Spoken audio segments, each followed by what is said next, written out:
Yeah, come in. Oh, man. I'm enjoying it. Go and join our dysfunctional family. Richard, do you know Mike? We're just having a chat, actually. No, we don't know each other. No, but working in the same industry? No, we've never... Richard, here we go. So we're in. So thank you guys for joining me at the beginning of this, hopefully, what looks to be your journey. One epic day of podcasting. Quite a few guests line up. So before we start, so this is the Martin Talk Show. Hello. Hello. And so before we start, I have a little tradition. We do 3, 2, 1 and clap at the beginning. Okay. So you prepared to join me? Sure. Here we go. 3, 2, 1. There we go. And we're in. So I'll mention at the beginning, I'll be mentioning this throughout the day, we're raising funds for St Clair's Hospice. If you want to donate to St Clair's Hospice, anyone watching or listening, you can do so by visiting justgiving.com/World Record Podcast. All the links will be in the description below as well. So guys, thank you for joining me. We're here. How are you both this morning? Good, thank you. You're looking remarkably fresh-faced. I wonder how you look at the end. Yeah, it's going to be an interesting one. Can I talk? Yeah, of course you can. What's with the numbers? Well, I'm hoping that we'll go in number order throughout the day, and I'm hoping that because that's the world record, I should mention, is to have the most guests on one podcast. So the current record, Leo, 137 is 137. So we're going to aim for 200 by the end of the day. That's the goal we're shooting. We believe we can do it, and we're going to try and do that in 10 hours. Wow. So let's see. Cut us to 1 a.m, calling every single person on the day. So if you know anyone or you see anyone on the streets on your way out, kick them in. I'll shove them in here. Yeah. So we've got a few. Okay, I've got something then that might work for this. So I've been asked today to finish a film. Mm-hmm. We've done it all the way up to now. We're in edit, and today's the day we finish it. So as I'm like one of the first guests on, it isn't finished now, but at the end of the day, it will be. Mm-hmm. So I'll get the director of that to call in and talk to you about what we did today. Excellent. Because yes, of course, to be a guest, you don't have to be here in person. You can call in as well, and you can join the conversation that way. So that's really good, Richard. Thank you so much. I thought maybe later as well. I know we were talking, Martin. There will come a point in the day when we need to get some food, and if we ordered the food, can we get the person delivering it on the podcast? Delivery driver? Yeah. Of course, yeah, if they're up for it. Who else can we call? The emergency services? Yeah, we were saying that if one of us got injured and we'd have to call an ambulance, would Martin say they need to help us first or do the podcast before they... Podcast. This comes first, yeah. Yeah, so let's actually do some podcast chat, shall we? Yeah, so I know both of you quite well. I know, Richard, you're my brother. I know you extremely well. So first of all, Richard, what is this movie that you're working on at the moment? Okay, so there are a couple of things in the pipeline, but the biggest thing, so when I spoke to you on the podcast last, I explained that I now run my own production company, Raw Flush Productions, and the idea was to start making stuff that is less low budget independent and much more mainstream, bigger budgets. And to do that, the key for me was to get a big Hollywood name involved. Mm-hmm. So I can't say the name, but somebody you love, me personally, okay, I know your taste, has got the script and has read it and came back to me just before Christmas and said, "Look, guys, it's not a no. That's not a yes. I need some more details." So I've sent him all the information in the pitch back, and we're now in final talks. If we get him signed up, I'm making a big picture. Exciting times. Yeah. So that's the first one. It's called Enigma Island. It's all about this guy that he has no memory of who he is or why he's stranded on an island on his own. Mm. And the only thing, he lives in relative comfort. He lives in a villa on the island. He doesn't live like Castle or anything like that. The only thing he knows or has this burning desire to do is solve a mathematical equation. He thinks that if he does that, he can escape the island. And from that point on, there's lots of twists and turns and so on. So interesting. But that's the premise of it. And so are we waiting on this star to move this thing forward? Yeah, as soon as that actor's on board. Mm-hmm. I've already got a distribution deal, which is all based on the actor. I've already got the finance in place. And we already know we're going to be shooting in Cyprus. So everything is set to go. It's just get that actor on board and everything will lock into place. And what else are we looking for? Any other hopes and dreams to look in, or is that simply it? That's pretty much everything I've been working towards. Like, are you looking for anyone to collaborate with or work with? Or? No, because I pulled in a team of people that specialists in their field. So I've got a company called Temple Hot Films, who are a finance house. I've got the distribution company. Yeah, I don't mention who they are yet because that's not a contract between me and them. But I've pulled in all these different specialists. I've said before, and you'll know this, filmmaking is it's not like writing a book. No. It's a collaborative medium. It's you and a team of people, and that team of people bring the thing to reality, which means you have to work with other people's creative differences a lot. And that for me in the early days was tough. And then I worked out, oh no, that's what the job is. It isn't just me saying this is my idea, this is what it's all about. Yeah. How do you feel about that, Mike? Does that resonate with you? I see Absolutely. you nodding away. Yeah, no, I just concur with everything Richard has said, actually. The idea that it is about collaboration and finding your team. Yeah. And kind of like when you work with people you get on with, you then just kind of go, yeah, I'm going to work with them again. And it really is, it's a process, isn't it? Yeah. It's not like, I mean, obviously writing a book and any kind of writing is a process, but it's something that can be done completely solitary if necessary. Yeah. But with filmmaking, It's impossible. it's the world's biggest jigsaw. Yeah.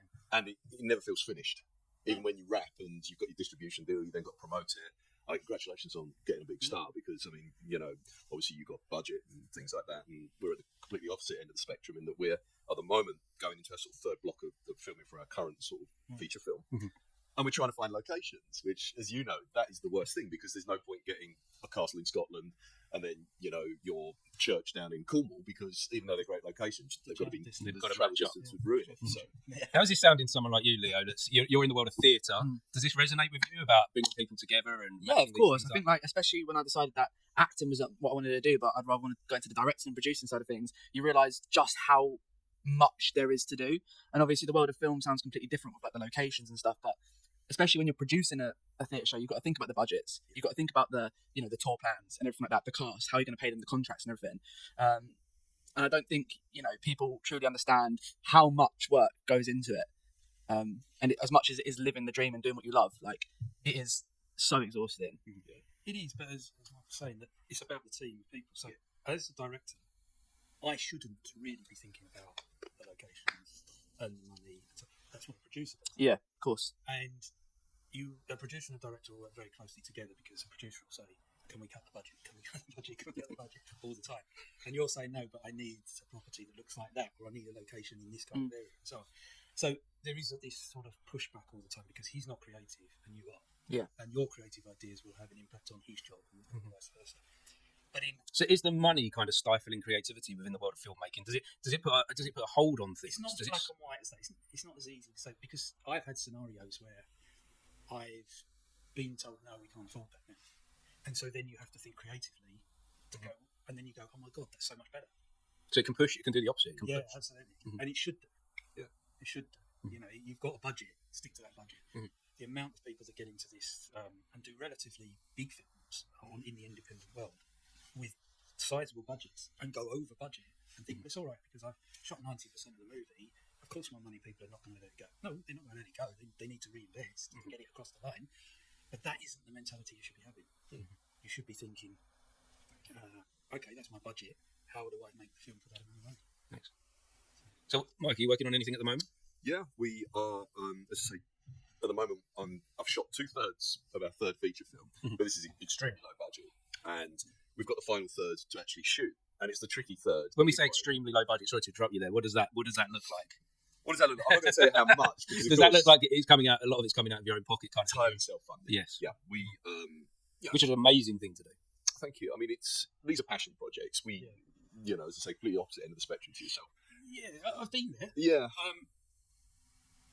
I never wanted to get into passion projects, and the reason for that is because it drains you personally, because you get into the love of it. Yeah. And so I never did that, but I did that because I came from a background of being in the industry in a different area and seeing all these people go broke and stressful. And and I thought, I can't do that. I've got a family. I've got to look after them. So, but I understand it. Yeah. And I could so easily have done that. That's the thing. So how are you driving your project forward then at the moment? Do you know what? It's interesting what you're saying about a producer. I mean, my producer is also my partner, Lou Nosbod, and without her help and support and belief, these projects don't get made because, going back to your first point, you can't do this by yourself. I think that there is this seductive image of the sort of maniac director who is driving it forward. It just doesn't work like that. Yeah. And I got other people I rely on, like my DOP, Kamal Yildirim, Andrew Elias, great actor and friend. And without these people kind of sort of saying, okay, yeah, we can do this. And then there's all loads of people behind the scenes who've always supported us and kind of believed in us. But really, I mean, how does it work? It means you never really switch off. So every sort of minute of every day, you're kind of thinking, right, what props do I need to get? What costumes do I need to get? Who do I need to cast?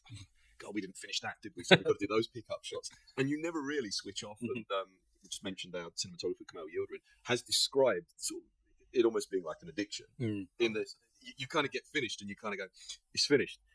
What are we doing next? But I enjoy that place. I enjoy that. I found that with this podcast. I feel like I found that at last with a thing. I struggled to find that for a long time. Yeah. In the world of being an actor, I couldn't drive projects forward because you're always wanting to be part of someone else's project. Yeah. Whereas with this is my thing now, and I can drive this as I want, as you guys drive your movies, and I feel that pull, that buzz to the thing that we're making. Yeah. I think I've tried to analyse what it is because I don't think I've got an addictive personality, but there is certainly something about filmmaking when you're on it. Yeah. As you say, it is hyper stressful, because you know what you want to achieve. If you don't achieve it, the amount of criticism you get is unreal. Yeah. Unbelievable. Yeah.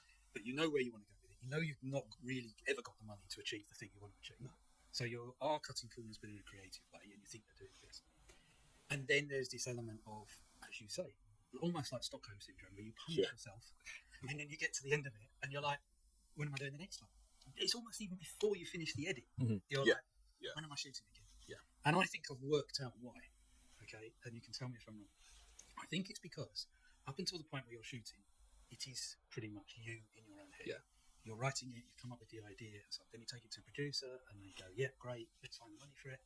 So you get some money to start making it, and then you put in your crew. And the moment you put in your crew, you're not alone anymore. That's right. It's happening.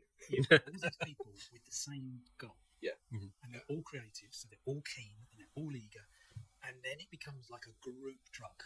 Yeah. And feeding each other this. And I almost feel like it's magic. Like when you know, when we're young, we're taught and we're brought up that magic is a real thing. But then as we get older, we kind of it kind of gets they start telling us like the tooth fairy's not real and random things. No, that's what they tell us. That's what they tell us. I'm not going to mention any other names because that could really be a shock. Destroy our childhood. Yeah, but then the older I'm getting, I'm going, no, magic is real. Like within this space, within what's happening here. I don't know if you find this kind of idea of sort of serendipity seems to happen with films. So you'll be kind of going, oh God, I need whatever, and somebody will go, well, somebody's got that, and it comes at just the moment you need it. Yeah. And we often find this when we're looking for sort of props and often talent as well.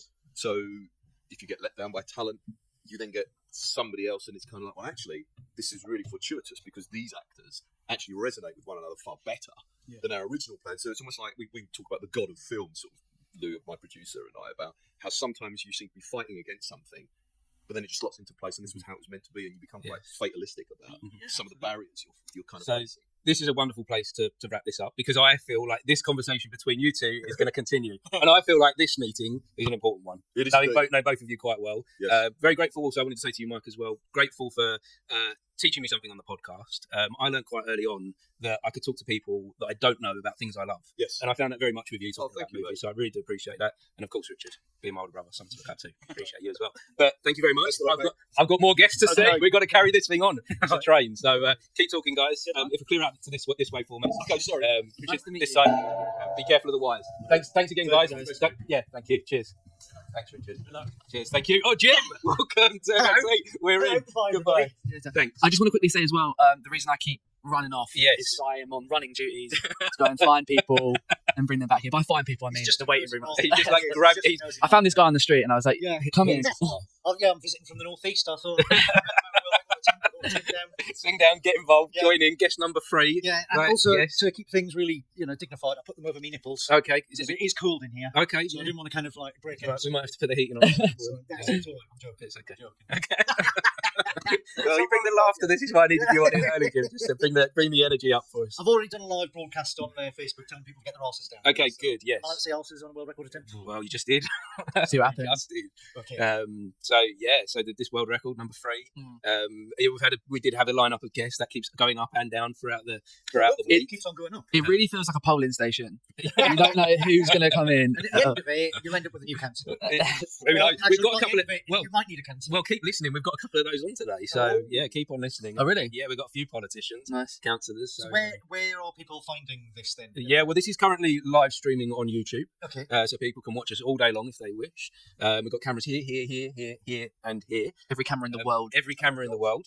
We're live streaming on How many cameras are there? Instagram as well. 1, 2, 3, 4, 5. 5. Oh, and then we've got the man down there. We got oh my gosh, we've not introduced Yeah, Bobby yet. we've got to shine some light on the person operating this. Yeah, so we've got a guy in the chair. Stand up. No, you might need to stand Can you a bit stand higher up, than Wade? that. There's no way to take my seat for a second? Sorry? I'll go and check. Oh no, he can't leave the desk. Stay Can't there. leave the desk. He's Stay going to there. be one of He's these last guests. Well, no, he's got a bucket under there if he needs to go to the toilet. He cannot. that's This all go like he's the one holding Give this him a together. custody bag. Would that not have been better? The reason Martin hasn't stood up either is because there is a hole in the bottom of that chair. Yeah. But I do yeah. apologise for my tardiness. I was trying to get here on time. No, it's okay. We decided we got people here. Let's get this thing Yeah, going. yeah. You know, because like I say, there's a lot of people lined up. Rather than there being a backlog, which I'm sure at points today there's going to be. Let's just keep moving. Nice beer mats. Oh yes, let's talk about. If you'd like to get your beer mats, to contact me at info@mrcreator.co.uk. I will get you the best prices. The best price, not just beer mats. Not just beer mats. Because I want beer mats as a business card, but you also do business card leaflets, posters. Right, yeah. In fact, actually, I wrote a little something. You A wrote poem. Okay, well, yeah. Let's Jim. so- You've got 2 minutes. Before Got the 2 next- minutes. Yes. Well, no, this will be done. Right. So I don't have long, so I'll keep this sweet. I offer print prices you'll find hard to beat. I understand that there's a high cost of living, so the discounts I get are not taken; they're given. Booklets and pens, flyers and banners, business cards, tablecloths, and wedding table planners. I'll design them and print them for a really good price, and you get to work with me. So what more can entice you to get in contact and make that call now? Back to Martin, because this place is going to be having a ball. Bravo. Jim brings the entertainment. He brings the Yeah. laugh. He brings the fun, and he brings the business. If you want the business. If you want business, yes. I've been referring people left, right, and centre lately, so it's been really good. Good. The power of Good, network. good start to the year. Yeah, really good start to the year. Mhm. I'm going to say it. Yep, but go on. I've designed my first bag of manure this month. Wow. Yeah. That's a big moment in everyone's I know, it's amazing. I'd contact who runs Turkey Farm, Eastwick Hall Farm, over the other side of Hull, who do Tasty Turkey Company. I did some work for them at Christmas, and they were so happy with the work. Obviously they don't do turkeys all year round because that'd be madness. But the rest of the year they run a company called Maize Mulch. So they provide mulch, wood chip, and horse manure. And it's all organic. It's all produced on the farm. Is there any unorganic manure? Well, it's Is that- about, because especially with gardeners, it's about, is there any peat in it? Because peat, whilst it contains a lot of nutrients for the soil, is actually, when it's harvested, releases absolute tons of carbon dioxide into the air. So it's really environmentally unfriendly. Mhm. So the whole gardening community now push towards peat-free nutrients, like soil compost, stuff like that, topsoil. By having something that is organic and it's produced locally as well. So if you're getting it, the carbon footprint of it travelling around the world is really reduced as well. There's loads of sort of like benefits, but yeah, if you can kind of manufacture stuff, it doesn't necessarily always have to be organic because you can add nutrients and stuff to the mix. Jim is such a I wealth of knowledge. I know, It's like what fact do we need to know? Just call Jim. Just call the I'm Mr. pretty handy at that quiz. Oh, yeah. As long as it's not about sort of like who's married, which celebrity got divorced in, or something. That is what my wife's for. Ah, She she does is- this. She does the celebrity She stuff. does the celebrity. You do stuff. the We'll useless- be watching you do the telly, useless. She'll be going, do you know who she's married to? I have no idea, and she'll tell me. And it's like, wow, I didn't even know that. But yeah, so yeah, that's kind of been my so far. That's been your bag. It's been really busy, and I'm aware that there's only a finite amount of time. And one thing I would love to promote, because avid viewers or listeners, depending if you listen or watch on YouTube, will know this is my 5th appearance on the podcast. Do you know what? I've made a note actually. Jim Thompson, this will be your 6th appearance. 6? How's that? Six. So I did the first. You did the first one. I did the circle. Yes. I did. No, hold on. Sorry, I'm getting distracted by someone eating sweets Oh, over there. That's all right. So let's go to the first one. Then you did an appearance as somebody else, as a character. Santa on Zoom. Oh my god! Father Christmas. Of course, I forgot Yes, because that wasn't completely that wasn't you. me. That was Santa. So you came as a character. Oh yeah, 2. Oh yeah, 2. Yeah. Then So you then the circle. then the circle. Then the live show. Then the live show. I was at the live show before the second. The live show, and then you did your second appearance. Yeah. So this is number 6. So this Wow. is 6 times on the Oh, podcast. you're You're really desperate for this. aren't you? There's something going on. I'm not completely sure what it is. But you're here again 6 times. Yes, Jim, question though. Yeah. How does it feel? I feel very relaxed this time. It almost feels like I've popped into your living room. Yeah. Which is... Well, it pretty much is, isn't it? Yeah, I mean, probably not quite so many live cameras as what you'd have in the living room. I'm sure... I'm getting quite used to it now. I'm getting quite like they're just part of my life. That's just... But this is your life now. Yeah. I don't think I've now ever had a conversation with you where we've not spoken about the podcast in some way, shape or form. Yeah. Or it's there in show. So, yeah, fascinating. So the last time I had an actual proper podcast chat, which was in Theatre at the Playhouse, I was about to go into rehearsals for Skirmishes, and that was not a commercial success. Critically, it was incredibly well received. I mean, it was a very hard subject matter for some audience members, but I felt the performances that I got out of my 3 actors were probably some of the best work that they've done, and we all finished it immensely proud of the accomplishment. But we move onwards and upwards. We do. The next guest. We have another guest. Ah, excellent. So we can stay for a moment. Yeah. Because funnily enough, I saw this lady. Yes. In Christmas Carol. Well done. Yes. So Jess, Jim, if you don't know each other, So, Martin, we have people. we have got. Okay, so we'll just wrap up with Jim, and then if you want to grab some more to bring them down. But Jim, thank you so much for joining today. Don't forget to share the Just Giving on some socials for us. Very quickly though. Go on. 12th to the 15th of November this year, Thompson Promotions is putting on Little Women. He's looking at you, by the way. He's giving you a side eye. So if anybody out there thinks they could be our March sisters, then go have a look at Thompson Promotions social media, because we will be announcing auditions sometime in June. Excellent. But thank you very much. Good. Right. Well done, Jim. Enjoy. Thank you. Very briefly. Stay around. Don't rush off. You don't like talk to Jess. Oh, right, okay. Talk a bit more afterwards. Because more are coming. More are coming. You just wait there. Talk about mixed messages. Yeah, Right. Just have a moment. See you later, Jim. I'll talk to you in a bit. Yeah, high five. Thank you. Oh, that's it. There we go. Beautiful. And we're in. Hi. Hi, Jess. Thank you for Hi. joining. Where are we? Number 4. I think, Wow, yeah, number number 4. four. We've got a long way to go. Number 4. We're just starting. How are you? I'm good, thank you. I'm awake. You're awake? Yeah, I think I'm awake. I think I'm ready right now. We'll see how this Long is day to go. Let's see how this is in a few hours. Yeah. So what's happening with you right now? I know you're about to start doing your first production, new theatre company. Yeah. And tell me about this. What's happening? I'm just so excited. Mhm. I feel like, I don't know, it's like a fizz. Okay. You know what I mean? Yeah. So I'm started Wayward Theatre Productions, and it's a new theatre company based in Harlow. Lovely. Our first production is going to be Much Ado About Nothing, Okay. which is my favourite Shakespeare play. And that is going to be here. You're bringing it to this stage. This 3rd of May. So I'm very excited. Wonderful. Auditions are literally this coming week. Excellent. I know. So this is like, I know that feeling that you have. Yeah. Tell me about that feeling that you have. You said fizz. Tell me more about that fizz. So it's an excitement. Mhm. I can feel it in my fingertips. Nice. But it's also kind of that, like, still feel a pit in my stomach. Do you know what I mean? It's a big leap. Okay. But Yeah, you can do it. I know you the can do it. excitement is From physical. seeing you doing things before, I've seen you on the stage here, and I know that you can do it. Thank you. So why this play though? Why this one? Because it's a comedy, Mhm. and I love. There's much to do about nothing. Yes. Yeah, much to do about. It's a comedy, Mhm. and I feel like when people think of Shakespeare, but through no fault of their own, I think sometimes they think of like Macbeth, and Hamlet, which are amazing, and I love them, Mhm. but they're different in their own right. Mhm. And I think Shakespeare also deserves to be recognised with the comedy and the fun, Mhm. and that's what I want to bring, and that's what I think that we can do. Do you know what I mean? My friend Alfie, who's doing it with me, is a comedian. Nice. He's worked very hard to set up his own comedy gigs and stuff like that. Mhm. So I think that we can really bring that energy and that life that Shakespeare needs, especially around here, because I think that sometimes Shakespeare can be really confined to a book, Yeah. but comedy just brings it to You life. can't, the thing with Shakespeare is it's not a play to be read. No. It's a play to be played, Yes. isn't it? And what a wonderful piece of Shakespeare to be doing to play with as well. This is a great one to play with. So tell me about the dream then of what this is going to look like in the next couple of weeks, months ahead. See, we're setting it kind of like, it's set in Messina, which is modern day kind of Sicily. So it's going to be like a villa and like a holiday. I want the whole play to feel like a holiday. And I want to bring together a group of people that just want to bring a bit of a holiday to Harlow. You know what I Wonderful. mean? Well, thank you so much for joining me, Jess. Thank I want to you. catch up more with you. Yeah, of course. Can we do a follow-up episode? Yeah, of And talk, course. and talk about this more in depth, because I feel like there's so much to cover here, and I want to help you promote your show as well as much as we can. Thank you. People need to come and see it. So where can they get tickets for your Yeah, show? it's Ticket Source. You can Mhm. find it on our Instagram and our Facebook page. Tickets are already live, but we need to cast it first. So if you want to come to auditions, please feel free. Come to the auditions. Wonderful. Thank you so much, Thank you Jess. so much. Thank you. Appreciate it. Perfect. Is it off this way? Amazing. Yes. Thank you so And much. go and talk to Jim. I will. Yes, go and see Jim. We have our next Welcome. guest. Here we go. Good morning. Welcome. Thanks for coming to join. I'm Martin. Take a seat. Sorry, what's your name? I didn't catch your name there. It's Chris. Hi, Chris. I'm producer, Double Triangle. That's my artist name.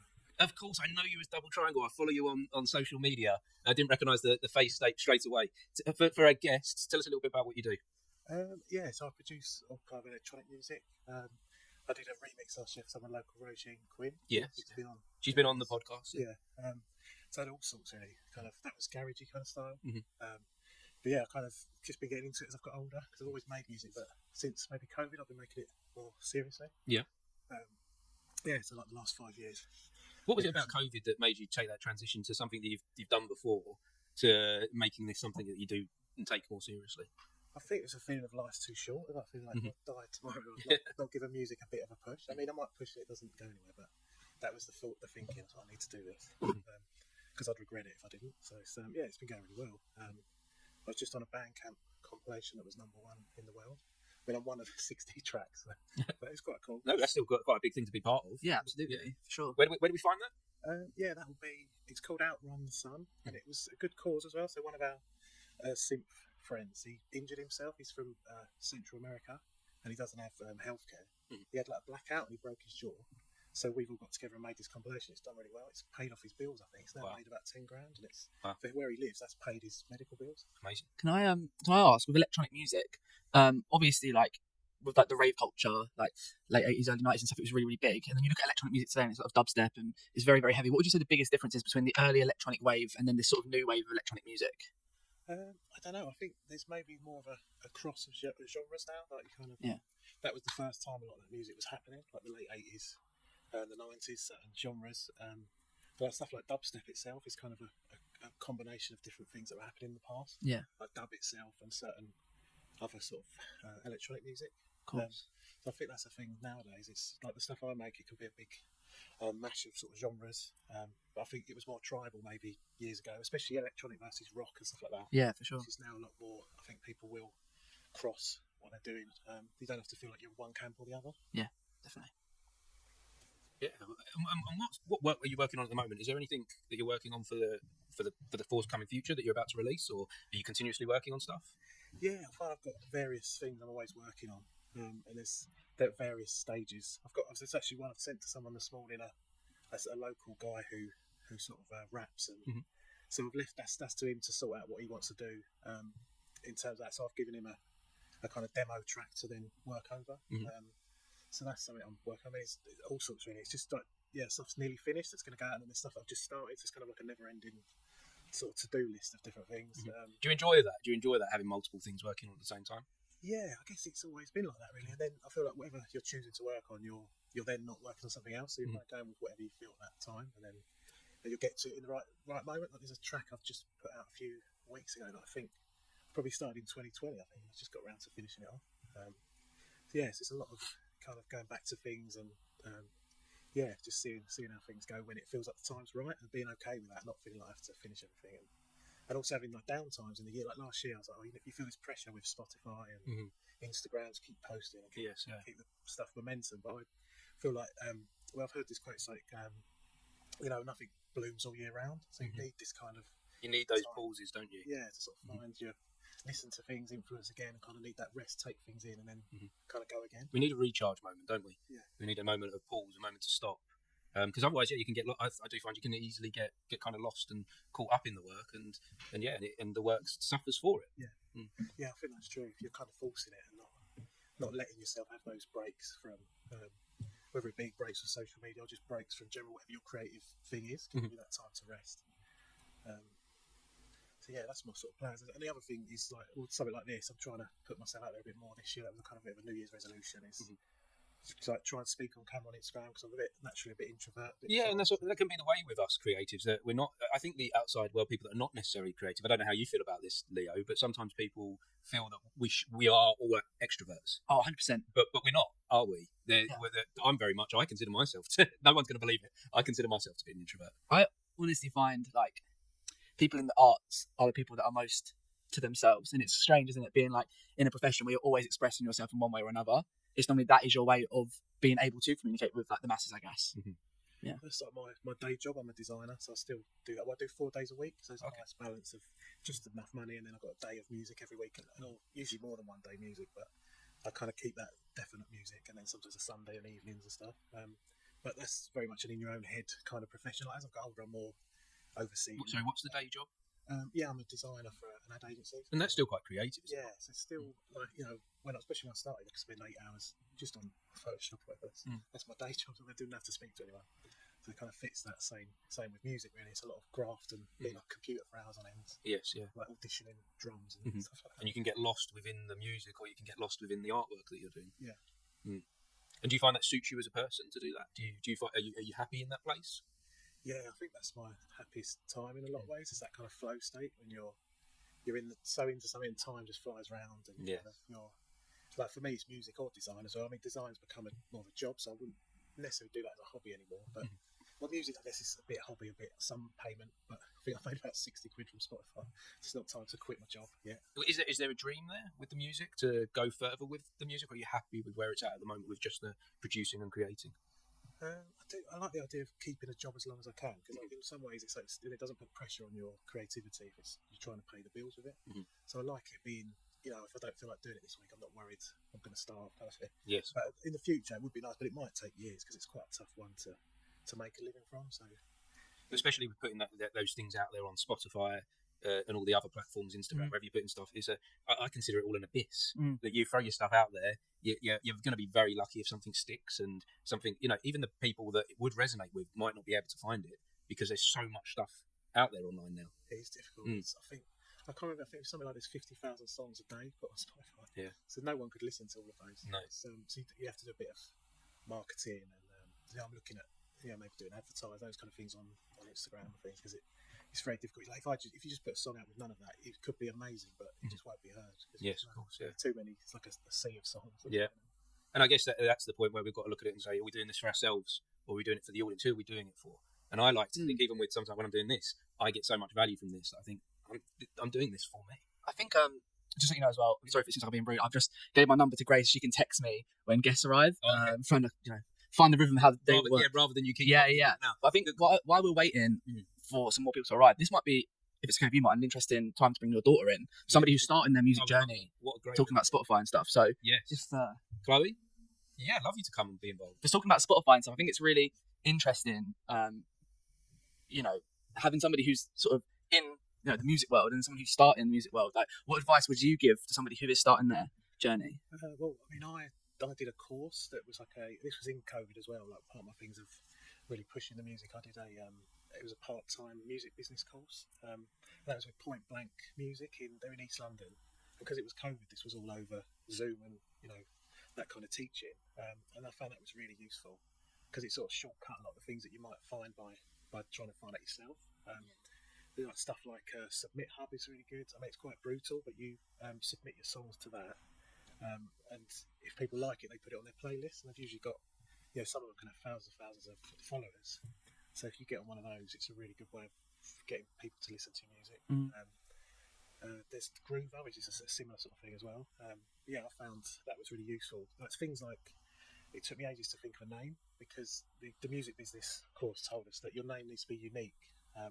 Because if you go on Spotify and you think of a good name, like, chances are it's already gone, or there's 40 other. Yeah, of course. Starting out, you want something unique, and for me, it's like I didn't cringe instantly. So it took me ages to find something I didn't cringe and wasn't taken. Yeah, when I go to this place called Rock School, and every year we get put in a new band with people we wouldn't usually work with, and we always run into that problem. Like, as soon as it gets to the band name, like, they try and encourage us to get on as soon as we can, but it will be like the week of the gig and we're still changing it. It's still fighting. And it's not even really fighting. But I always have this thing where like if someone goes to me, oh yeah, let's be the something, I'll be like, no, we're not saying the, because I feel like so many bands are like the this and the that, when it can just be like, do you know what I mean? Yeah, it's like, and it's always the thing we run into is the band name. What would you say, like, the hardest thing is, like, starting your journey with Hex? Is it? Yeah. Hex. What would you say the struggles you found so far? So, struggles I found so far is, like, obviously I've realised because I've been in quite a few bands, that you're always going to run into like conflicts with the people. But what I've noticed that is quite good with Hex, like when it's down to rehearsals, even if we have conflicts with each other outside of rehearsals, we can still get the job done. And another thing I've noticed is like some people can be quite spiteful towards you. If you're in a band and you're like doing well, you can have people be quite spiteful towards that and just like finding a way to sort of ignore it. So a lot of the work that you do is as a solo artist, isn't it? You're working alone a lot. how does that resonate with you that you're hearing about when Chloe's working with a lot of other people and there's some difficulties sometimes? Does that fill you with any comfort at all for that work that you do in solo, or do you in some ways miss that a little bit? Well, I've always been someone who did everything myself, Mhm. but like the last year, I've been pushing to collaborate a bit more. Like one of the reasons I did a few remixes was for that reason. I didn't have to Mhm. have any creative decisions or discussions. But I've also found I've done a really good track that'll be out in a few months with an Italian guy. This was through Groover, I think. So I submitted my track. He's got a playlist. He liked my stuff and wanted to collaborate. Mhm. So we've just done it over email, and that's a really good result. So I think there's pros and cons. Like there's a common area where bands will argue and Mhm. have creative disagreements and stuff. Yeah. But you can get a lot from that as well. I think when you're with another group, you kind of can quickly know if you like something, you're trying to impress the other person. Perhaps it's kind of, Yeah, when I'm working with other people as well, like I do like have my own stuff, but even if I was like what you'd call like a solo artist, I'd never be one of those people that was just like on a stage by themselves, because I like giving the energy back. So if I'm on a stage with other people who have lots of energy, it's easier to like bounce off of them and then keep people entertained. And I just find it a lot of like a better experience, whereas like like I just prefer it that way, because like I have tried some things where like I'm doing it on my own, but I just don't get the same like experience about it. But that's what I think is so good about the music industry, because like I remember you saying that you're quite like introverted, so like there are things in the music industry I don't think people understand how many different like pathways they are, like to be involved in music and still make a job out of it and things like that. yeah, there's something you could be doing, sort of film or TV scores or things like no one would ever see you or necessarily know you are. Or, advertising music. There's lots of things. For me, live is something I want to do. But yeah, like you're saying, I'm not sure if I'd want to be the main focus. Maybe I would like a singer or someone to be out front, and I'd be at the back with the synths. Kind of thing. With a DJ headset at the back. Yeah. Well, if you're looking for a singer as a performer, there's a I think I might have seen you actually, because my cousin's Rose. I mean, Rose Evans. Where is it? Yeah. She's in my band. Yeah. Yeah. Isn't it a small world? She's your cousin. I'm going to tell her that, because do you know what? That's such a small world, isn't it? Like. So you've seen Chloe perform, have you? Yeah, I think so. Wow. Yeah, But when did you see her play? Because she's in the two bands. Phoenix, wasn't it? Did you play there, the Harvey Centre? We did. Yeah, I was there maybe a year ago or so. Yeah, that was us. and in the summer. So, Yeah.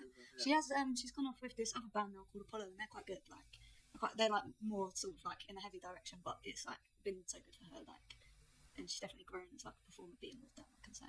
Oh yeah, I went to see them at the Rock School. That's really good, because I think there's niche for any kind of music. Like my synthy stuff, through Instagram mainly, I've found so many a community of people who make similar music, and it could be all over the world really. We're all in a big group chat. Yeah, I find like I listen to like lots of different kind of music, but at Rock School in particular, the main sort of thing that's listened to is like some mainstream stuff, but like also like a lot of rock, obviously, because it's Rock School.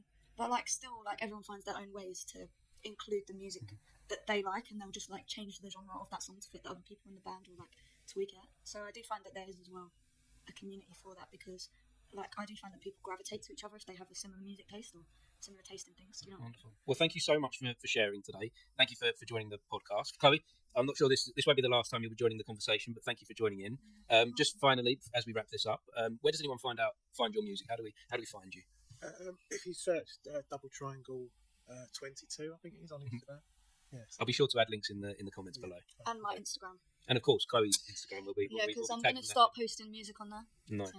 Well, thanks again. And the next guest is up. So I'd like to carry on this conversation later. Maybe we'll do a more in-depth one next time. Thank you. Nice to meet you. Get a handshake. Yeah, get a handshake. Cool. Go sit down. Get ready with your It's okay. Go take some. Is am I pronouncing it right? Talvinda. Of course, Talvinda. Take a seat. How are you? Yeah, I'm good. How are you doing? Yeah, good. Because we met at the comic book festival. Yeah. We did a mini podcast there. Sorry, I just had to put my Lego man back up after he got knocked off. So, guys, Chloe, could we take a step outside for the recording? Thank you. Sorry about that.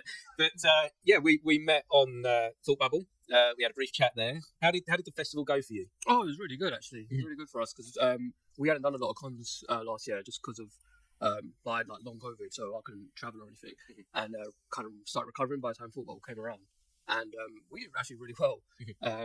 We met like a lot of good creators. They're making a lot of noise outside, balancing a lot of different things, and they're making a lot of noise going on outside. It's balancing all the people here today. I'm so sorry. You guys are going to be busy today.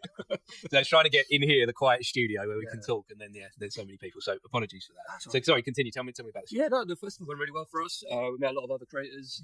Met a lot of new fans, I guess, like people that are buying the books, and like we sold way more than we had the previous year. I don't know if that's because where we were in the. You're kind of putting yourself in the industry, and the people are starting to get to know you a little bit. Yeah. How I feel looking from an outside. Yeah, like we notice that the more cons we do, the more the other creators recognise us, but it's also the people that are coming to the festivals and the Comic Cons, they recognise us, and they're like, you build out a trust. They know the work's going to be of a certain quality, and they'll be willing to actually spend money on it. And I think the more you do, the more they're willing to get involved. The more you're putting yourself out there in the world, the more you're being consistent. You're turning up. Yeah, you're not just. This isn't just a one-off. You tried to make one comic book, and exactly. that because that was hard work, wasn't it? That first comic book. Yeah. Tell me about how hard that was just to do comic book issue number 1. Yeah, the first issue of Toothpick, the word I released was difficult just because I'd never done it, so it's kind of going back to the basics of sequential storytelling. And I was like asking my brother and my cousin, because I all started doing comics as well. I was like, does this shot make sense? Does this sequence make sense? Does this page layout look good? Yeah. So you kind of question it as you're going, but then the more you're doing it, you kind of pick up the rhythm. Especially if you're doing a certain genre, you kind of pick up that tone of the book. So like I'm doing the 3rd issue at the moment, and I'm just like you're starting to find your way. Yeah, I'm finding the language of the storytelling is coming more second nature. I know the shot straight away, the next panel, I know what it's going to look like. Plus, you kind of learn that thing. Like before, this is a great idea, I'm going to start. Now it's like, I know the ending, and I can work to that instead of just not having the end. And kind of making it a multiple issue thing is kind of helping that. It's like I can plan it a bit more, kind of give myself a bit of leeway. Yeah. Are you a fan of comics, Leo? I'll be perfectly honest, I'm obsessed with comics. Yeah? Yeah. Some of my fondest memories are half terms with my dad going to Forbidden Planet in London and just spending hours just looking at comics. But when I was younger, I'd usually just buy them based on the front cover. So I'd buy like the 70th edition of a comic I've never read before, and I wouldn't understand it. But yeah, I'm a huge fan of comics. It's something honestly I thought about collecting like in the future. I think sort of DC is where my heart lies. Yeah. And it's probably that jumping on point. Honestly, for sure. I think like they're kind of making it a bit more accessible now. We're doing like, I think DC have been doing it for about a couple of years, but like their big stories they're doing in a small format, so they're like a bit more accessible. I think they're cheaper as well. Yeah, so for sure. They do like a small version of Watchmen for like £8, and then I actually convinced my girlfriend about it. Like, and then that gets some money and that gives you a little taste of it. Yeah. Do I like this? Do I understand it? Yeah. How does this flow for me as just a consumer, just someone that enjoys entertainment? It's a bit more affordable. I mean, like, because like, so my girlfriend, she got in her head that she wants to get the normal format version of Watchmen. It was like £28. Yeah. And then I mean, this one's slightly. That sounds cheap to me. I'd have thought it was more. Yeah, and then like the smaller one's £8, and it's almost like the exact same book. So I'm like, and yeah, convinced her to get it, and she's pretty happy with it. But then if you're happy with that, you're more than likely go and buy the next the next book. one. Yeah. Can I ask both of you who your favourite superhero is? So for me personally, it's not a superhero. My favourite is Judge Dredd. Oh, I think that will resonate. Your comics are very much similar and resonate. By 2000 AD. Yeah. The artwork and stuff is very 2000 AD-ish. But my personal favourite, that's because I've grown up on him, is Spider-Man. It's a basic one. Anyone can be Spider-Man. Yeah. Anyone can be Spider-Man. Yeah. It's so sick. And yeah, like he's the everyman. Peter Parker, he's got that Parker look. Yeah, for sure. We can all kind of resonate with that. When you're young as well, particularly, it's one of the only main character superheroes that's a school kid. Yeah. You know, and he suffered with normal problems. Yeah. Like, I fancy this girl, but I don't know how to speak to her. Yeah, exactly. I'm a fool. Can we all agree that Tobey Maguire is Spider-Man? He is the Spider-Man. Well, yeah. No, but for my generation particularly. What about you? Oh no, same. It was, I remember when that movie came out. I was obsessed. I think Spider-Man may potentially be the new James Bond. You know, like every generation has their James Bond. Yeah. Spider-Man, and their Batman, and now potentially Superman. Them characters are coming into that kind of. Everyone has their person that played it. I watched that Superman trailer and I was like, I've never been more excited for a trailer since like the Endgame trailer came out. I was like, the amount of superheroes I put in this film, I was like, this is the dream. Well, apparently it's like people have mixed reactions to it. I thought it looked amazing. I'm like, this is what Superman is to me. It's colourful and bright. Yeah, exactly. That's it. Dark, moody stuff that Zack Snyder did wasn't for me. Yeah, I think somewhere along the lines he was getting the character wrong. I think he thought he was directing Batman. Yeah, this is where I kind of wish that maybe we can start experimenting a little bit. And I'm excited to see this sort of lighter version of the DCU, but then also I want to see that darker side of Marvel. You know, we kind of sort of Logan, that sort of darky, edgier side, but I want to see it flip a little bit. You know, I want to see that sort of like. I mean, Marvel have those characters. It's like, did you see the they did the wolf? Is it the Wolfman? Wolfman, yeah. Werewolf at Night. Yeah, they did that. They are there. I think they're exploring them, but I just don't think it's like they're not mainstream yet. Blade is in production. And I guess Blade's going to be hard to make PG. Yeah, why would you? Exactly. You kind of need a Batman Hunter to be quite gory. But it's hard to introduce these adult characters into films that younger audiences are going to want to engage with. So they do have a challenge on their hands to make that work. So before our next guest comes in, same group. Love it. Oh, okay. Yeah, so I brought my brother and my cousin along because they co-created Excellent. Guru Comics with me. Oh, And I exciting. thought at least you can get their perspective Oh, I love this. on their Yeah. books as well. That's So, great. Thank yeah, you. by all means. So tell me a little bit more about why you brought them along then before they. Well, I thought because background. they actually published the first comic that we did. It was called The Flying Fuzzy Bears, and they'll tell you more about it later. Okay. But I just thought that Guru Comics not just me. We try and bring it up other creators involved, and I thought this is a good showcase for these guys. Why not get them on? Excellent. Thank you. Well, thank you for bringing them along. Yeah. No. And so your comic books as well, are they attached to that? Yeah. So Toothpick and Castro, they came out after these, and then we're also Guys, doing. Welcome. Thank you for coming along, being part of this. I'm Martin. Take a seat. Join in. Yeah, we can all budge up a little bit, squeeze in, get comfy. You all know each other, don't you? you all work together. Family. You're all family. Yeah. Oh, Brother, his cousin. wonderful. And you're working on making and producing comic books together. Yeah. Yeah. I mean, I think we started, didn't it? Yeah, we yeah. started, and then I just jumped on the band. and then he jumped in, and then we kind of just thought, just started working together, and Tell me about that idea as a family then, because I kind of know how that works with friends. That I'll reach out to people as friends if I've got an idea, and I kind of feel like I know who I want to work with on a project. But when you're doing that with family, how is that? Is that different in any way? no, not really. I mean, we don't really. I mean, we collaborate a lot because we hang out. We all three of us hang out a lot anyway. We go to the pub. So like you're more than a family, you're friends. Yeah, so like we went to uni Right, together. okay, We okay. swap comic books and movies and music and stuff like that. So we grew up on like, a lot of like rock and roll and punk music. You grew up on a lot of hip hop, so we just started sharing albums, and Yeah, now we have some really good. so yeah, like the relationship's always been collaborative anyway. So like we just enjoy each other's company, talking about storylines and talking about stuff that we like. So when we're doing like collaborating art or like on comic books or whatever it is, it's really easy to talk about stuff and get through things. And This is really beautiful that this is something that started in childhood and that you're continuing into adulthood. Not many people are able to do that. So how do you think that that's kind of happened for you guys? That's more like I think you kind of build like a trust. Like if we're gonna, like usually if I'm drawing or writing something, I'll kind of just pitch it to these guys 1st. I'll send it, see what you guys think. We've kind of grown up on the same sort of stuff, so they kind of know where you're coming from to give a point of view and our feedback. That's like constructive feedback as well. Yes, yeah. Because can that be dangerous in a family with that feedback?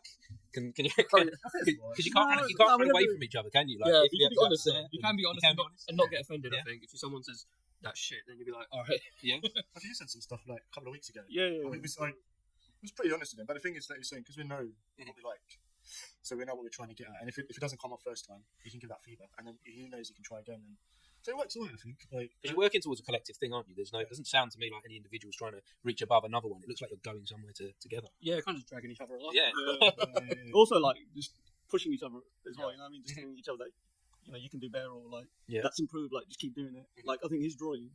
I don't think like you were the most natural artist like when you started off, and like his art's improved so much like over the last like 4 years. Even in like from I think if you like read one of his books from beginning to end, his artwork. Oh, I've seen it as an outsider looking at Yeah. episode 1 to like the fourth one that you did. There is a massive improvement that it almost looks like someone else has produced this. Yeah, even like looking at the book that he's doing at the moment and like the pages, I'm just like every day I go into like the like where we work and I'm just like, oh man, that looks so good, man. Like he's like composition, everything is just improved so much. And I think that's just the way we sort of I think that's the way our relationship is, that we just kind of push each other rather than getting like angry with something or being frustrated. We just kind of say, I want to use. If like I think he's working on a pen at the moment, that he's getting frustrated. When he's talking about the drive down now, he's like, oh man, this ain't working. I was like, oh, why don't you try from this or do that?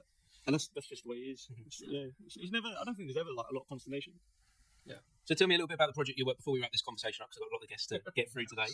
Tell me a little bit about what you're working on together at the moment. I think at the moment I'm trying to get through some writing.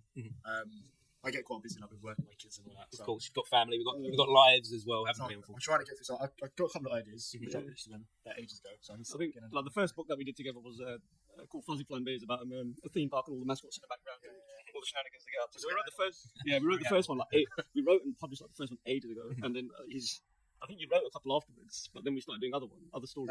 I wrote that third one, and I said I wrote it ages ago. And when I went back and read it, I was like, "This is very Pulp Fiction." I had to scrap it. So why didn't you like that? Why didn't you like that? I just felt like it literally felt like I was just reading Pulp Fiction. Did it really felt like a rip-off? And I was like, I'm not feeling it. No, So I guess that, that's honest to be able to do that. Yeah. I think it is okay to take from other things, take from something like Pulp Fiction. Yeah. I'm writing a stage play at the moment. I've been writing for about 4 years, and it is it's funny you've said that, because I've gone to that same place. And what is it from Pulp Fiction that you kind of was looking at trying to take the format? I think it was more about sort of the way it flowed and sort of the dialogue, but I don't think I realised it No. until afterwards. That was the thing. When I wrote it, I thought, "This is good. I like the dialogue." And then afterwards, I went back and read. I think I told you, and I said to myself, "This sounds very Pulp Fiction." She said, "I'm not feeling it." I've got that. Yeah, I've got that. Come back. So we don't love Pulp Fiction. We love Pulp Fiction. Yeah. Watched it last night. It's an amazing movie. That's, I think it's entered our collective consciousness. It's so powerful, isn't it? Even him as just a writer, I think is it easy to see loads of movies that kind of do a Tarantino. Well, Tarantino did other filmmakers. Yeah, he was doing that. He, especially every single one of his films. I was going to go to Kill Bill because Kill Bill is scene for scene from other movies, been influenced by other genres. But yeah, and I don't see why we can't do that as comic book artists as well. Yeah. Take from the films, take from the music. Yeah. You even started this conversation with the music that you all influenced each other with when you were younger. I bet that's even the music is feeding into what you do now. Oh yeah, when we draw and stuff, we usually have something playing in the background, so that's it kind of feeds into it, like the vibe of a book, I think. Which is kind of interesting in a way because a book is silent. Yeah. But yet you can feel something, can't you? You can feel the noise, you can feel the tone. Do you get what I'm saying? Or am I talking complete madness? I find that when you're drawing, with especially with comics, because it's sequential art, you're kind of picking up a rhythm. So if you are listening to music or something along the way, that kind of translates. I find it much easier to draw if I'm listening to something. Yeah, they're watching something. Your attention's kind of going that way. Yeah. But if you're listening to it, you're kind of like getting a flow and just going with it. Yeah, it's like your pencil's dancing on the page all day. Yeah, I'm imagining that now. Actually, I'm visualizing that as you're kind of talking about it. That you're there listening to the music and it's influencing what you're drawing, and then that somehow then resonates again with the person reading it. In one of the conversations I was having earlier this morning with filmmakers, they were talking about how magic still feels real, and this is a way that it feels real. Yeah. Do you get that at all? Yeah, I think when you sort of you got your story and then the writers on the page, and then once you start sort of you get like your layout down and even like the sort of the general bits where you want like your compositions. But once you actually start the figures start coming out and like your backgrounds and everything, then it feels like I'm actually creating something. Especially when you're doing it from someone else's. I wrote in the anthology video, I wrote a story and then he drew it. And when I saw what he drew, and it was like what I kind of imagined, but like times 100. I was like, shit, that looks sick. And yeah, and how does that happen? I don't know that we have the answers for it, do we? No, I think it's just two different or several sets of imagination just coming together and just going, I'll take something from there, and he's probably seen it from somewhere else, and he's like, oh man, it's like, because he said I think we were drawing like a space story, and he's like, oh, that thing from Technoman that we watched when we were kids, and then I was thinking more sort of in my head, I was thinking, I'm way more Guyver-like, which they're not too deep, but like the designs are like sort of subtle different. It's different stuff. So yeah, it's just kind of like a melding of like two different. The army came up with is so sick. I'm like, well, I want to put it in more stories, but you're gonna probably not want to draw that. No, I was like, no, there's just too many bits in it. I'm not doing it again. It's mad details, but it's like, But then as a lover of comic books, I fall into that detail. Yeah. Those small details is what draws me in as well. So I guess you're doing that as a comic book lover. Yeah. It's part of like why I like sort of love like why comic books is my favourite sort of form of entertainment. It's just like get stuck into like a panel or something and you just kind of drift into it and you're looking through. I'm not even reading the story off, but it's just looking at the artwork and you kind of end up getting a bit too fussed in the details. Like every time you listen to an artist, they always like, don't worry about the details, just get through it. Yeah, I guess that's in the process of making it. Don't get wrapped up in the detail too much. But then the detail, I guess, is the fun bit as well. Is the fun bit and what needs to come towards the end of the process. Yeah. I think to be fair to them, they probably got to that level where they don't actually focus. When they first started, they probably focused a lot of detail and then they developed over time. Yeah. So maybe that's what it is. You slowly develop over time. You focus less on detail, focus on someone else, and you just evolve. Yeah. You kind of develop your style. You kind of like get rid of the excess, and then like details that you think are like kind of add to it. Well, I heard like Todd McFarlane called the sexiness of the panel. Right. Kind of keep it in there. Yes, yeah. And that works. You kind of know like, oh, that didn't need that. Like all that cross hatching and stuff. A couple of lines here. So in the world of comic books then, who is your influences? Who do you each take in the world of comic books? Whether that's a comic book itself or an artist, what is it that you're inspired by or inspired to? I feel like a lot. A lot of the sort of, I think a lot of early, sort of like 90s Marvel stuff was a lot of like Jim Lee, a lot of the guys who went to I think as we got older, it kind of evolved. Yeah, to like, it's like become more sort of race like Dave Gibbons and Bolin and stuff like that. And then like Jim Lee, the classic. Like manga stuff like Kira and stuff like that.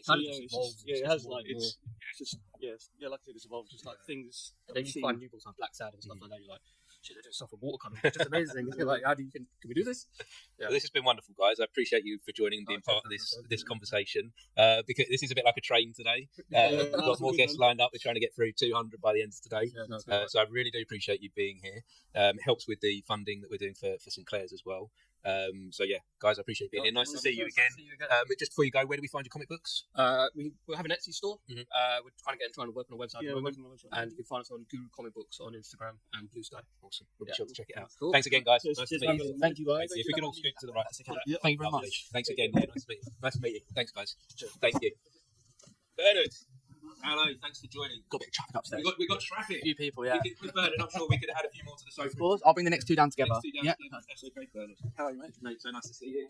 Come in, join the conversation. Well, we're in. Where are we up to? Number nine. Number 9. Well, it feels like a dream at the moment. It's all. It's working. I don't know. I don't know who I'm going to be. So yeah, thank you for joining, Bernard. That's a pleasure. Before anyone else comes to join the conversation, because we sound like we've got guests lining up. I recently saw you in a play here, The Father. Yeah. Mate, I was extremely proud of you. What an accomplishment. That's very kind. Yeah, it was really enjoyable. Mhm. Good. It was good.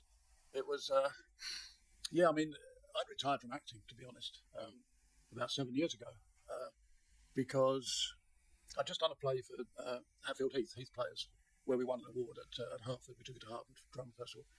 And I'd just turned 70, and I realised I've been doing theatre for about 50 years. So I figured that was a good time to finish on a high award, 50 years, turning 70. And I did, packed up. I did direct a play after that, but no acting. And then I saw that Harlow Theatre Company were doing The Father. Mhm. And I thought, wow. Because I'd seen the original stage production about 10, 12 years ago with the great Kenneth Cranham on stage. Loved it. And then, of course, there was a film with Anthony Hopkins. Mhm. So I got the play, read it, and I thought, oh, I was so tempted to come out of retirement to do it. And Melissa Richards was directing it. And I knew Mel. Not very well, but I really like Mel. So I auditioned for it, got the part, and that was the end of it, really. Oh, mate, I've got a couple more for the sofa, guys. Squeeze on in, yeah. Hey, guys, how are you doing?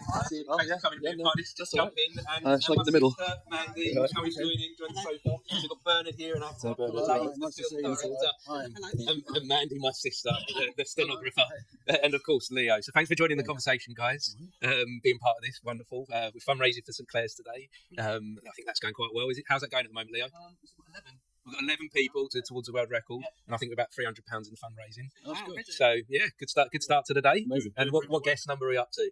11 from 11.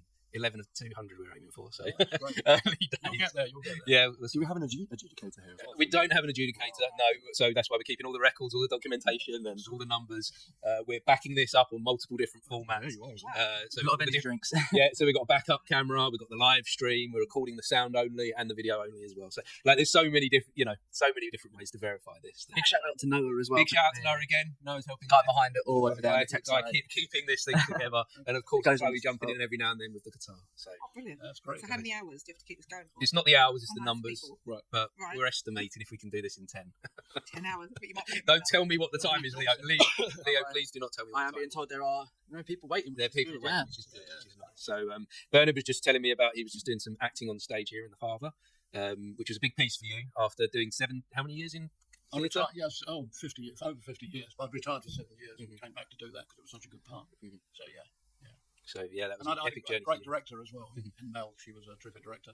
Put her trust in me, and yeah, it was really enjoyable. I think it went well. You saw it, didn't you? I did see it. Yeah, extremely proud of you for achieving such a part like I that. thought it went well, yeah. But I was no Anthony Hopkins, who didn't do it all, but got away with it, as they say. And Leif, you just finished. We spoke recently about your big feature film. Yes. It's been out there in the world. In We spoke just cinemas, before it went into cinemas. Mhm. So how did it do? It's had a selected run, but it's going to have another push Mhm. in March. Mhm. And at the same time, it goes out on digital release across Amazon, Sky, Exciting. and others. Misk. What's the film? What's it called? Mr. Doom. Mr. Doom. Yeah, it's pool sharks and lots of other things. Mental health. It's funny. It's a dark comedy. Oh, wow. It kind of reminded me a little bit. It's got lots of different genres in your film. It kind of reminded me a little bit like that Lock, Stock kind of feel. Meets a little bit of Quentin Tarantino. Meets a little bit of what was the Paul Newman Tom Cruise film? Colour of Money mixed in there as well. Just so many genres kind of mixed into one, but with a real British feel to it. That was our pitch. That was it. Imagine Colour of Money, but with very British sensibilities. Mhm. So I want to make it as sort of, write what you know, I'm British and I'm from the north, and that's what it was. That sounds great, yeah. And everyone that's seen it, I've seen it, I've enjoyed it. A few other people have seen it with me and enjoyed it as well. How our audiences been responding in the limited release that you had so far? No, very well, very well. people are enjoying it and saying nothing but good things about it. And when you hear a lot of that, you're like, I want some negative stuff or some negative feedback, just to sort of make sure that not everyone is. But I guess that's on a personal level. Is that you're looking for that negative because you're gonna start working towards something new soon? Right? Yeah. No, we've got irons and fires, so we've got about 5 different scripts on the go. Did a treatment the other day purely just for one producer who was looking for a certain type of film, sort of a revenge action film. And I was like, yeah, okay, great. And I had an idea straight away and treatments with them. But we're still pushing for the horror that we're doing as well, Freitag. And so I mean, hopefully once Mr. Doom goes out digital, it'll help sort of help us have a bit more leverage. How are you feeling at this moment then before that goes out on the digital release to the world? I just can't wait to get it out there, to the world. And they're talking about it'll have UK and North America release, and then pockets around the world, and just see if people like in China understand the sort of very British sensibilities, if they really get it, or even understand the Mancunian accent. How long did the whole process take it from the sort of concept and said, right, I'm going to do this, to the actual finished product, arranging the finance and all the rest of it?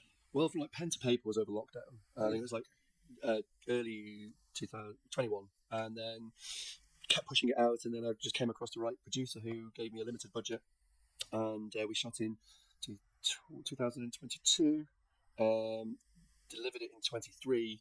I'm in 25 now, so I mean, it's been. So it's not an overnight. It's you by the end of this, people will say, "Leif Johnson, the overnight success." But in reality, you're just demonstrating there. It's 5 years, isn't it? There is time behind the project. Yeah, I mean, actually, writing it was quick and enjoyable. Yeah. Then getting somebody to actually pick it up was lengthy. Then actually making it was quick and enjoyable. Yes. And then getting someone to actually distribute it was lengthy and painful. Well, thank you guys for joining me. Maddie, I need you to join the conversation. The guest train is moving. Right, okay. We're coming down, so just join the conversation for me briefly. No stranger to films, are you? No. You're just, just a stenographer, but you don't just do that. Very quietly in the background. I don't talk in films. I do my job, so like I'm a stenographer. So if there's a court scene, they might bring me in as an extra. So I was just in the other Colin Firth on Sky, the recent Lockerbie. I don't think you saw that. So I'm just sitting there quietly in the corner. But it was like weeks of preparation, and then literally it's seconds on my machine. Did you see it, Mark? I haven't seen it yet, but I will check you out. Yeah, in from there. my hand. I will look for your hands typing away. Literally seconds, but weeks and weeks of prep. Super proud of you, Mandy. Well done. Cool. So thanks, guys. Yes. Got to keep this moving. Yeah, of I'm course. sure we're going to all catch up again soon. Yeah, good luck. Yeah, thank you. Well. Scoot out Get to out, the side go. for me. Careful of the wires as we go. Thanks again, Bernard. Hold the sofa. And thank you, guys. Yeah, good luck, Martin. Hope it Thank goes you, well. Bernard. Appreciate you. Who have we got next? Maria. Maria, come in. Join the conversation. How is it off? You? Come in, join. Well, you've been to the gym? I have been to the gym. Well I forced done. myself there this morning. Awesome. It was a bit of a force. Yeah. How are you doing? How's it going? Good. We're just. I feel like with you, you've just brought some peace for me. I feel like Was there no it's not the peace. It's just like I feel like Yeah. the trainer's been moving. What are we up to 12? Yeah, everyone's so interested as well. You could Yeah, easily, like easily just talk all day. Oh, yeah. Hours and hours. Yeah. Yeah. What are we going to talk about? We're going to talk about the universe and everything else. It's an exciting night, right? And it's clear. There's no clouds outside. I- The alignment. Well, I'm hoping it's going to stay this way. Is it going to stay this way? Yes. Yeah. So tell me about the alignment. What's Oh, I don't really know that much about it. I just know that there's like 6 planets that are all aligning tonight. Is it today? Yeah, it's been happening over the last few days. I probably got that wrong. But it's just very exciting. I don't know. I feel like the energy's changing, even though we're not going to be able to see them all unless you've got a telescope. No. I think I want to say Neptune and Saturn and Uranus aren't visible to the naked eye. Am I right? Or is I? But I feel like this is such a big event to happen in our lifetime. I'm not sure when it happened before, Well, but they say it's not going to happen again for a while. see, my daughter in the room. No, she's gone out. She's got this theory that this just proves we're in a simulation, that we're in some kind of computer game. That how are we this lucky to be alive at this moment when this thing happens like this? Because it is such a rare occurrence. It is. But as you know, I like to watch the stars and the planets on a daily basis if I can. And it's just been really great over the last month seeing everything sort of like align and move. Yes, and, up until about a year ago, I always thought that the brightest star in the sky was the star. Was a star. It's not. It's either Venus or Jupiter. They're shown, but they're not stars. They're planets. Well, that's great. I didn't know that. Yeah. I didn't even know that Mars actually sparkles red. Hence it being the red planet. When you see it in the sky, it is actually red. Yeah. I'm late to the party. She's here. Chloe, what does it mean to you about the stars lining up tonight? Magic. Because I don't understand how you can see from Earth blind planets if they're in alignment. It doesn't make sense to me. But magic is such a word that's resonating today. This seems to be something that's coming into all these conversations. That magic is real. It started with the first conversation, didn't it? Lee? Yeah. The first conversation this morning, magic came up, and it's just like resonating. And how magic is real within our lives, within the things that we create and do. Just like this podcast, Martin. Just like Pure magic. Did you ever find out from the Hollow Panto how the rocket came out? Because I said, didn't. Good. I didn't. I don't want you to know. You It's don't magic. It's magic. Just accept it as magic. But what if I want to use it in a play? What if I want to use that? Does he not find out how it's Well, Leo's quite heavily involved in the Playhouse, so he might be able to tell us. It's not The jet- la, la, la, la, la, la, The la, jetpack. The jetpack, yeah. No, it's magic, wasn't it? It was magic. All I'm going to say is there was a lot of cauldrons going on backstage to try and. Filmmaking. Yeah, Witches. that's See, it. I told you. He wants to know how it's done. I said, leave it alone. It's magic. Some things need to just be left, Martin. If you dig too much, magic's gone. Yeah. See, maybe, but this is like my brain is just constantly like trying to solve puzzles, and it's constantly like, how did that come together, and this and that, and Could you not just accept that it is? I guess maybe I have to. Maybe. There's loads of things I've had to just accept that are. Mhm. Like if you want to go down the route of like, is the world a globe? Is it flat? Is it this? I don't think we're actually supposed to know. Sometimes to get the answers you need to sit back. Because people will always try and chase an answer, but they'll never get it. There's a saying, it's like, the second mouse gets the cheese. Because the first mouse will fall into the trap, you know? So sometimes you need to just sit back and don't overthink it and just go with the flow. And like this year, I've really heavily tried to just let go of any overthinking and just sit in the passenger seat and just go with the flow. And I felt so much more relaxed about it. It's so nice. I know right now, Maria, that's resonating with you. The try. Yeah. What's the saying? Yeah. It was something like Do or do not. Yeah, do or do not. The word try means that you're setting yourself up for it possibly not to happen. So I'm desperately trying not to say try. It's not working so far. But I was listening to my favourite audiobook on the way here called Awareness by Anthony DeMello. Have I recommended that one to you? I recommend it to a lot of people. It's amazing. And I've listened to it so many times. And today I picked up on something I hadn't picked up on before. And it was like, he said, people aren't fearful of the unknown. They're fearful of the loss of the known. And I was like, how have I not heard that? How have I not heard him say that the last 4 times I've listened to it? Because it was meant to resonate with me now. Mm-hmm. So they're not fearful of the unknown. They're fearful of the loss of the known. What if I have this conversation about something I don't know about and it changes how I feel strongly? If I feel strongly about something, what if that changes? So I'll be losing what I've known and could possibly change my ideas or my thoughts on something that was unknown before. I thought that was amazing. Mm-hmm. So it's not the unknown that people are fearful of, it's the loss of the known. How do you feel approaching these things, these ideas and philosophies? Is there too much questioning within the discovery? I think it goes back to what you were just saying, or what you were just saying about letting things be and just not asking too many questions. Mm-hmm. If it resonates, it resonates, and if it doesn't, then it might not be for you. Mm-hmm. Because everyone's going to have a different opinion on something, and everyone's going to bring something to the table. But also, Anthony DeMello talks about you can be conditioned by an enlightened person just as much as you can be conditioned by somebody that is very much asleep. Mm-hmm. It's still conditioning. Oh yeah. So we shouldn't want to be conditioned by either or. Do you know what I mean? So always have something for yourself in that. Mm-hmm. Yeah, and I think those ones that are asleep, it can be easier to take from them, can't it? It can be easier because sometimes those people that are asleep are often louder, often more forceful with their opinions, aren't they? Yeah, sometimes that can trigger you, can't it? Mm-hmm. It just shows where you've not quite healed yet. Mm-hmm. I find sometimes people that are not as aware with their comments, they trigger things inside me and I think, oh, okay, so I haven't quite let that go yet, or I haven't quite healed that yet. Mm-hmm. But everyone's here to teach everybody. Mm. But that audio book, I highly recommend it. There was another thing that he said today and I was like, oh, I'm going to speak about that, and I can't remember what it was. But that the unknown one was brilliant. Really impactful for you.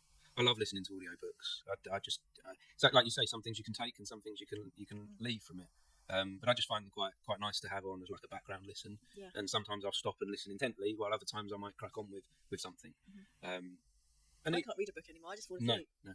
Well, I've always struggled with reading, and I haven't read many books in my lifetime because of struggling with the written word. But since I've downloaded Audible, I think I got through 30 books last year. Wow. And so 30 books in 1 year compared to 3 books in my entire life. That is kind of like the lengths that it has changed me, finding Audible. And yeah, not every book has resonated. Not every message has been right for me. But I've also found a lot in there that has worked for me. Yeah, I love an audiobook because you can literally do it while you're doing anything, while you're driving, in the gym, while you're cleaning, while you're cooking. Yeah, I love it. What's your other recommendation then of an audiobook? You got anything else you listen to? I'm not actually listening to anything like new at the moment. It's it's either children's books with my daughter, or I just keep coming back to this. I have listened to some other ones, but they haven't hit me like this one. It's called Awareness. This one I can go back to. Oh, it's like a brilliant film. And Anthony DeMello actually narrates it, so you get to hear him read his own book, and it's brilliant. It's absolutely brilliant. Can you recommend any? I'm listening to Green Lights at the moment. Matthew McConaughey's. But Is he narrating it? he's narrating Because it. I struggle with that man's accent. You struggle with when it, 'cause he's a lot of doing people proper like it. southern. No, I like it. Oh, right, But okay. when he's doing his proper southern sort of like accent, I'm like, All just right, need to all Google right. translate that. No, Is that he does. subtle? He talks like how he normally talks, and he's talking about his life story, so it's quite open and fluid. But yeah, no, he does bedtime stories, doesn't he? And he does. Does he? Yeah, the Calm app. If you No, do you know the app Calm? No. No, it's a Oh, no, I have it. Yes. yeah, it's a meditation. Yeah. But within the Who does meditation, anything on app, he does bedtime stories on there, which are really popular, and a lot of people download just for his bedtime. I bet they do. Not just the children, I bet. But no, he tells some great stories about childhood and how that's affected him now as a 50-plus-year-old man. That stuff that happened to him when he was 6, 7, 8 years old is still resonating with him today, and even more so in that process of writing down his stories, writing down the book. He's recognising there how the effects of the past are resonating into his choices today.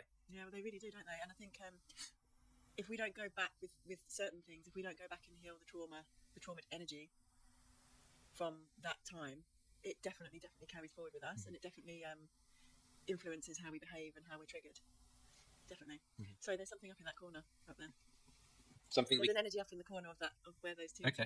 Tell me a little bit about the energy, because not everyone. Someone might have just jumped into the podcast here. Who's this girl? She's cracking. So you're a spiritual healer, Reiki healing.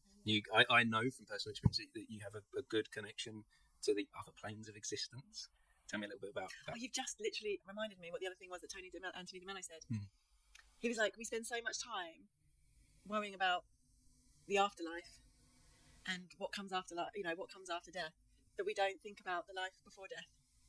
And I was like, oh my God, that's amazing. Isn't that life before death? You don't even hear that phrase. It's always life after death. And he was like, we just need to wake up, be aware of the life before death. So that just reminded me of it. No, that obviously needed to come in at this right moment. I think everything happens at the right time. And I think that was the moment that needed to be said. Thank you so much for joining me today. You're welcome. Thank you for having me. I've got some superheroes joining me next. Oh, amazing. Oh my goodness, I do not deserve to be on the sofa with them. Thank you. I appreciate you. See you soon. Thank you so much. Can I go this way? There you go. Whichever way you can. Thank you, Maria. Oh, thank you. Thank you very much. Welcome, guys. Come and join in. Come take a seat, Sophie. This is incredible. Thank you. Sophie, and we've got Alex. I can't see anything. There we go. I'll sit down. There you go. I'm sitting down here. It's a bit dark for Spider-Man. Martin, must say, just that, we've got a bit of. We got the traffic. Brilliant, guys. I know you've just come from a party. We have. Yes. We have. Yes. So Mrs. Incredible and Spider-Man. Yes. In real life, who are we? In real life. In real life, I'm Sophie. Can we see your face? Yeah. Who is the real There Spider-Man? we go. I live. Take the seat. I'm here. I'm here. You can see now. Yeah, I can see. Yeah. So tell me about the party that you've been to. Well, it was an appearance actually. Yes. We were at a cafe in Royston. Yeah, weren't a we? bakery in Royston. A bakery, yeah. So. And they were doing like a free meet and greet for people, for their customers to come along and meet Elastigirl, Mrs. Incredible, and Spider-Man. So yeah, it was really good fun. Yeah, it was good fun. So do you enjoy this line of work then, turning up as these characters? Yeah, love it. Yeah, I like Spider-Man. Nobody knows who I am actually. Now you do. Yeah, now you do. Now you know who's engineering. Yeah, it was nice. The kids love it. I mean, a lot of the kids were scared today. Actually, Yeah, to be fair, with Spider-Man, a bit nervous. But There's nothing better than when you win them round though, when they're nervous and then they, in the end, love you. Yeah, there was a little boy today that was nervous the whole time we were there, wasn't he? Yeah. And then at the end, we got a high five off of him. Yeah. Which was nice. Oh, nice. I can see you two are buzzing from this. I want to know how this feels to be an entertainer in this world. Because you are entertainers, you're actors, you're performers. Yeah. So how does this feel different to doing normal acting, if there is such a thing? Yeah. It's more free. I just love the fact that you can just do. Yeah, we make kids happy, and you know, it's so much more personal. I think like you've got the kids are there right in front of you, and it's just nice, and it's nice to be able to adapt to they're a bit shy, like maybe need to tone it down a bit more, or they're really confident, they're gonna love like big energy, and so it's just nice you're always on your toes, that's for sure. Are there ever like any costumes that you're told you've got to wear and you're like, I mean, I love all of them, but some of the massive ball gowns when I'm trying to get into them in my car beforehand, I'm like, oh dear, and we've got quite a small car, haven't we? Yeah, we so have to, sort of across the back seats and a big ball gown. But no, they're all really lovely costumes. They're great. Yeah, they are good. Tell me a little bit about who you work for as well. Yes, so who runs the organisation parties. So we work for Grace, and the company is Parties with a Princess. She's been going for 10 years now, actually, and there's actually 10 years. It's our 10-year anniversary this year. This year, and Yeah, she's having a massive ball for her 10-year anniversary, which people can come to. It's a nice plug. Yeah. What will we expect to find at the ball then? Loads of things. Yeah, there's lots of different things. There's going to be Elsa and Anna are going to be there. Lovely. Moana's going to be there. Ariel's going to be there. Maui is going to make an appearance as well. So there's going to be lots of. So if you're a fan of these characters, Yeah. an opportunity to see them all in one go. Yeah, exactly. Yeah, you see them all in one go. It's a 2-hour. So there's 2 sit-ins during the day. One at 11, one at 3. 3, I believe. All the details are on If you Party go with the to Princess Facebook and Instagram page anyway. Awesome. So you go there, you can get tickets. You get a load of stuff included as well throughout the day. All the details are on there. But yeah, no, it's going to be a really good day. Celebrating 10 years. I know. It's an amazing achievement for Grace. Absolutely. To, as an entrepreneur, to set up a business like this, Yeah. and to get it up and running. And, Definitely. As someone that I see myself as an entrepreneur and someone that runs businesses. It's a wonderful thing to be able to employ people within the field that they enjoy. Yeah. Yeah. Is it something that you guys inspire to do moving forward, perhaps? Well, maybe. I think. Yeah. We love. Because as artists, as Yeah. performers, Absolutely. I kind of feel like we need to maybe look towards that in the future. Yeah, definitely. I think one day we would like to sort of maybe have our own thing, but I'm not sure exactly what area of the entertainment industry that would be in. But yeah, definitely. We're quite creative, aren't we? Yeah. You know, certainly something we're looking, look, in the future. I feel like we need to catch up again. Yes. Yeah, we'll do a more in-depth podcast. But just before the next little guest come on, where do we hire Mrs. Incredible and Spider-Man? How do we find you? So you just need to head to Parties with the Princesses website, and then there's loads of different characters on there. Spider-Man and Mrs. Incredible are on there as well. There's lots of different party packages and all different things. So that's Parties with the Princess on Facebook, Instagram. Website. On Google, wherever you fancy. All the details are on there. Make an inquiry, and the lovely Grace will, sort you out. Well, thanks again, guys. Thank you. Really do appreciate you. Thank you. Thank you so much. Have a great rest of your day. Enjoy. See you later. Guys, welcome. Come and join the conversation. How are we doing? Nice to see you. Take a seat. Thank you. Hello, nice to see you again. Thank you. Good. Hello, how are you? All right. Good. Oh, Here we go. So where are we up to? We're up to 16, 17. This is so cool. How's it been? Oh, I don't know. Just don't tell me what the time is. 'Cause I feel like I'm in some kind of weird thing. How's it feel for you, Leo? Yeah, I'm enjoying it. You're enjoying Nice seeing lots of people. Yeah, It is, yeah. faces. Yeah, we've got like this flow of a conversation happening, and it's weird how things are like resonating and flowing through, but we'll see if that keeps happening. We'll see where this takes us. Yeah. Let's just see what happens. So, you look like you just come from hip hop, I'm guessing. We got dressed especially for you. Oh, you got especially for me. Yeah. Okay, good. Yeah, show off the brand. And where are we from? The North Face. The Playhouse, cool. So, how is everything going for you guys? And what's happening at the Playhouse right now? Good. We just finished Panto, which has been incredible. Really good season. And just preparing for the new year now.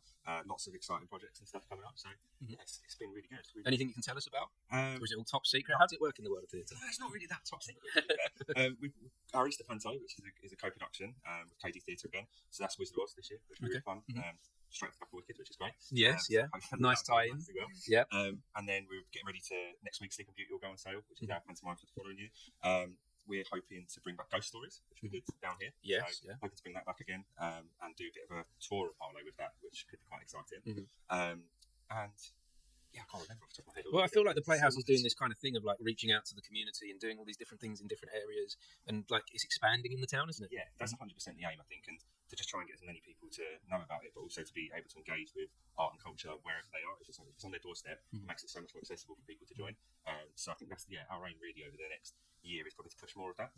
I wonder how Jen and Vic have kind of led that for you at all, because you guys have been at the Playhouse for such a long time now. Yes. You've been involved with the town for such a long time, and I know last time you guys were on the podcast, we talked about community and how you're so in the town's community and how that's such a wonderful thing. Yeah, I mean, it's a bit of a work both ways in a row with Rory and the Playhouse and us.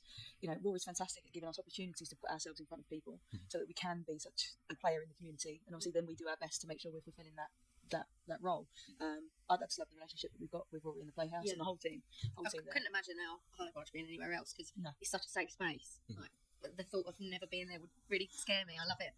It's such a lovely place there, and it's great. With your last show, you took our vision like completely of what the Playhouse stands for and created your show out of that, which I think is really cool. Yeah, which you both came to see, so thank you. Thank you. No, thank you for inviting us, and I think that was such an amazing thing to do. Was to you didn't just invite me; I saw that you'd invited others along. You really bring people into your world.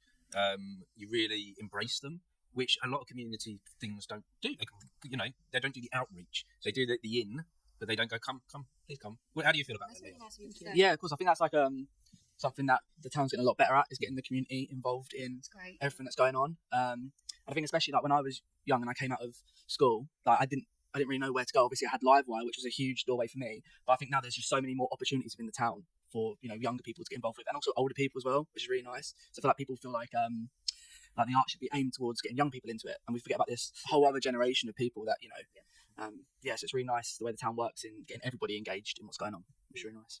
I agree. And just having a little moment, actually, thinking about how you guys, Hip Hop Pop, have been involved with this town for so long now. And I was wondering about like the generations now, like, because this is like 20 years. It's 22. So are you at that point where you're seeing like the children of parents? Like, is that kind of happening? The other way as well. So like we've got students that are maybe teenage age, or no, that they say. I'm trying to think of a family that's perhaps got like an auntie that's slightly older than us, and then somebody who's sort of 30, 40 as an actual student, and then their child comes. We've got a couple of those scenarios, which is like 3 generations of families. This is awesome. A lot of them, we've got a showcase coming up this year, and there's in those shows, there's a lot of families now that they've got the mum and the children all dancing together, and that's so lovely, isn't it? There's loads of them, and they're dancing together as a family, which I think is incredible. How important is that to the Playhouse? Super important, and I think it's just leading on from that is then the grandparents that they're almost your members as well, aren't they? Because they've been with you on that journey for such a long period of time. So I think it's a full family thing. When you've got something like Hip Hop Pop, you've got then all of the people that are engaging with it, but then you've got the wider community that are engaging with it in different ways. So they might not be attending regular classes, but they're coming to watch the shows and they're supporting. And you can see that there's definitely people out there that are watching the shows whose children don't go anymore, but they're still invested and they still want to come and they still want to support. So that's really nice. I've noticed what I've noticed over the years, but a lot like the space at the Playhouse is so great for us because the kids are coming in, but a lot of the time the parents are waiting, and they're all sitting upstairs in the cafe bar, and they're making friends with other parents. It trickles, doesn't it? It trickles. It's like making a little wave in an ocean that just keeps like flowing on and on and on, and we don't necessarily even know where that's going to stop or where that's going to go. And even with like, I noticed that so much with this, with like all these people meeting up here today, and then I've seen people like leaving and they want to continue these conversations, and they're like, oh wow, where is that gonna go? I think it's like culture builds communities. There's a whole piece here around that actually community building. Well, you can use culture to build communities. You can use culture to regenerate towns. Culture really does sit at the heart of everything that we do, and I think it's super important to make sure that we've got culture community building happening, much like you just said around sitting in the cafe. We've used the cultural activity here to then build that community of people. We're sitting here today. You've used the cultural activity to start a conversation, build a community, which I think is really, really nice. And Vic, you mentioned safe as well. Is it something that's kind of thrown about a lot? I want to offer a safe space, and this, but then people sometimes I've gone to. Without naming anything, let's just say I've gone to acting classes where they've said this is a safe space, then you go and sit down and you're like, nah, this don't feel comfortable, this don't feel right. So what is a safe space? What does that look like to you guys? The building safe, the security, like actual security people there. We're so well looked after there. There is always someone around the corner if you need something. For us as well as having our own business, we can go to someone and could you help me with this? There's just little things like that, and the kids are all safe. It's really, I know that word safe does get thrown around.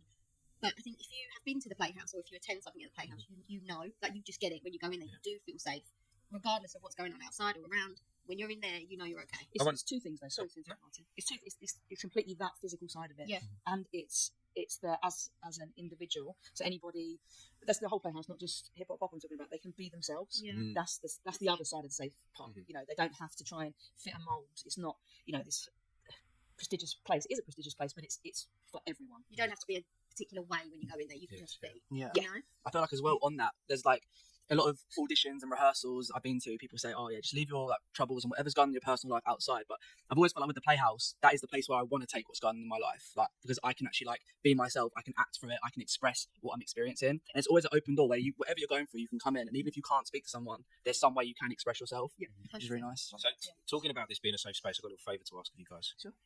I'm busting for the name.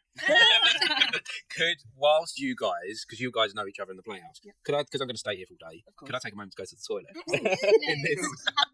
I have 1 minute.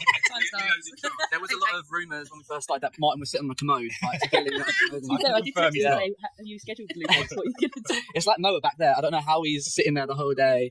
The unsung hero of the day. Amazing. Oh, this is cool. Yes. Yeah, I didn't realise we got this together. Share the sofa with you, Rory. Well pleased that we arrived at the same time. But I'm honestly not just saying that stuff about the Playhouse though. Like we we wouldn't want to be anywhere else. Like honestly, it's like home from home there. We wouldn't want you to go anywhere else either. Well, Not that's now. it. I No, think it's it was great because when Martin come and did the podcast with the Pantocast, they got onto the topic of safe spaces as well. So it's really nice to hear from people that haven't known us for as long. They literally just rocked up to do a contract, and they were talking about how safe that they felt as well. Great. We should definitely do a shout out to GS Guards, shouldn't we?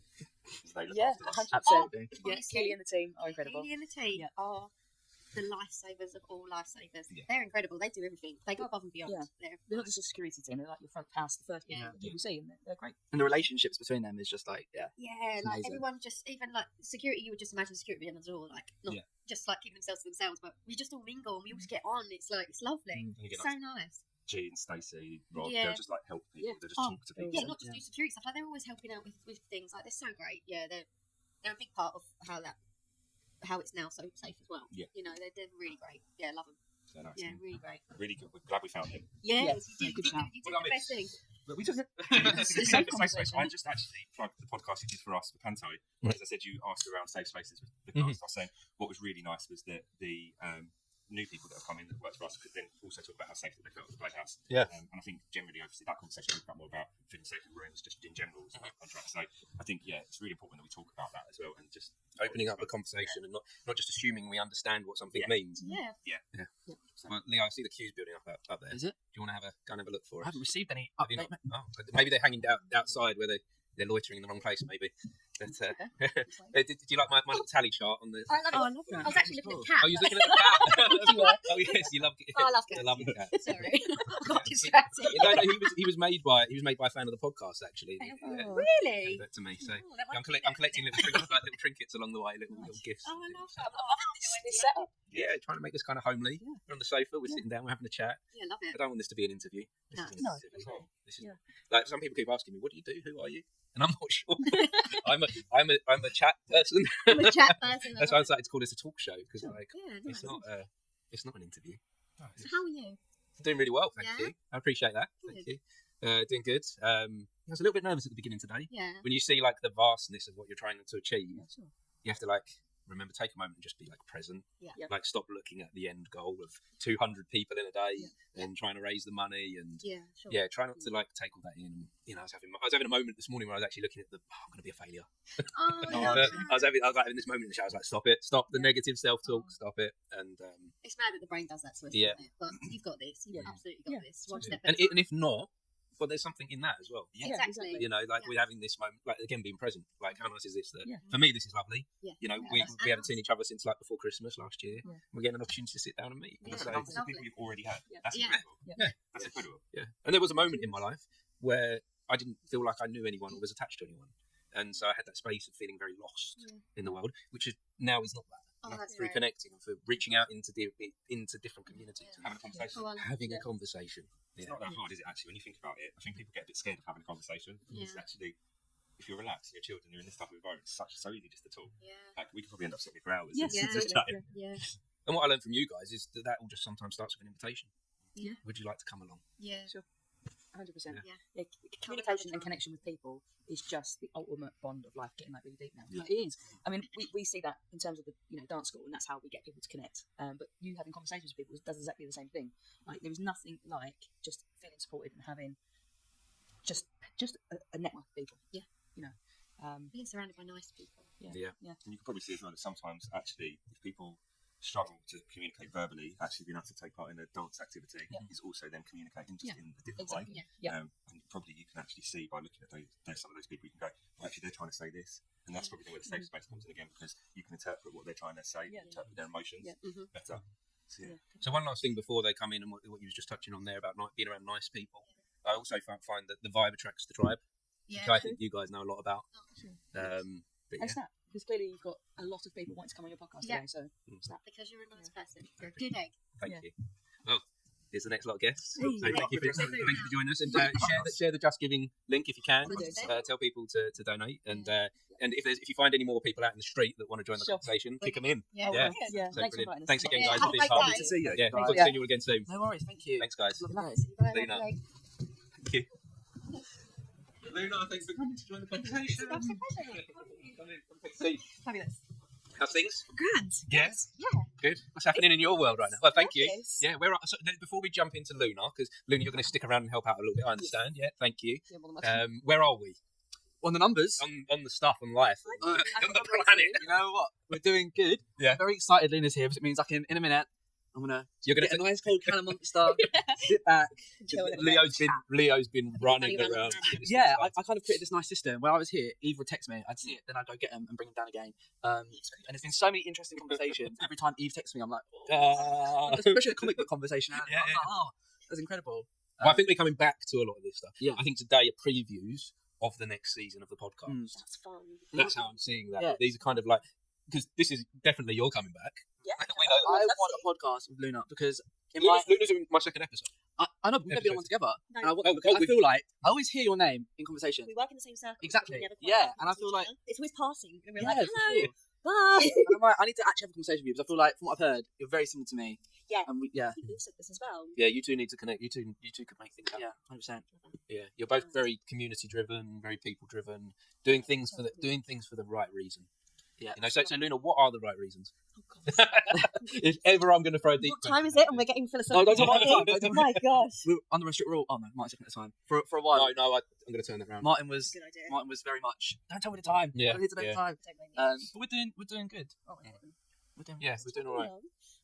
Right reasons. I think what I found in because obviously I've only been producing theatre for a few years now, kind of since the pandemic, and what I found is that it should always come to my personal. I know that this isn't everyone. My personal view on it is that creating theatre, especially or a piece of art, should just be about making people feel things. Yeah. And if I've always said this, if I put on a production and one person feels something from it, then it's done its job.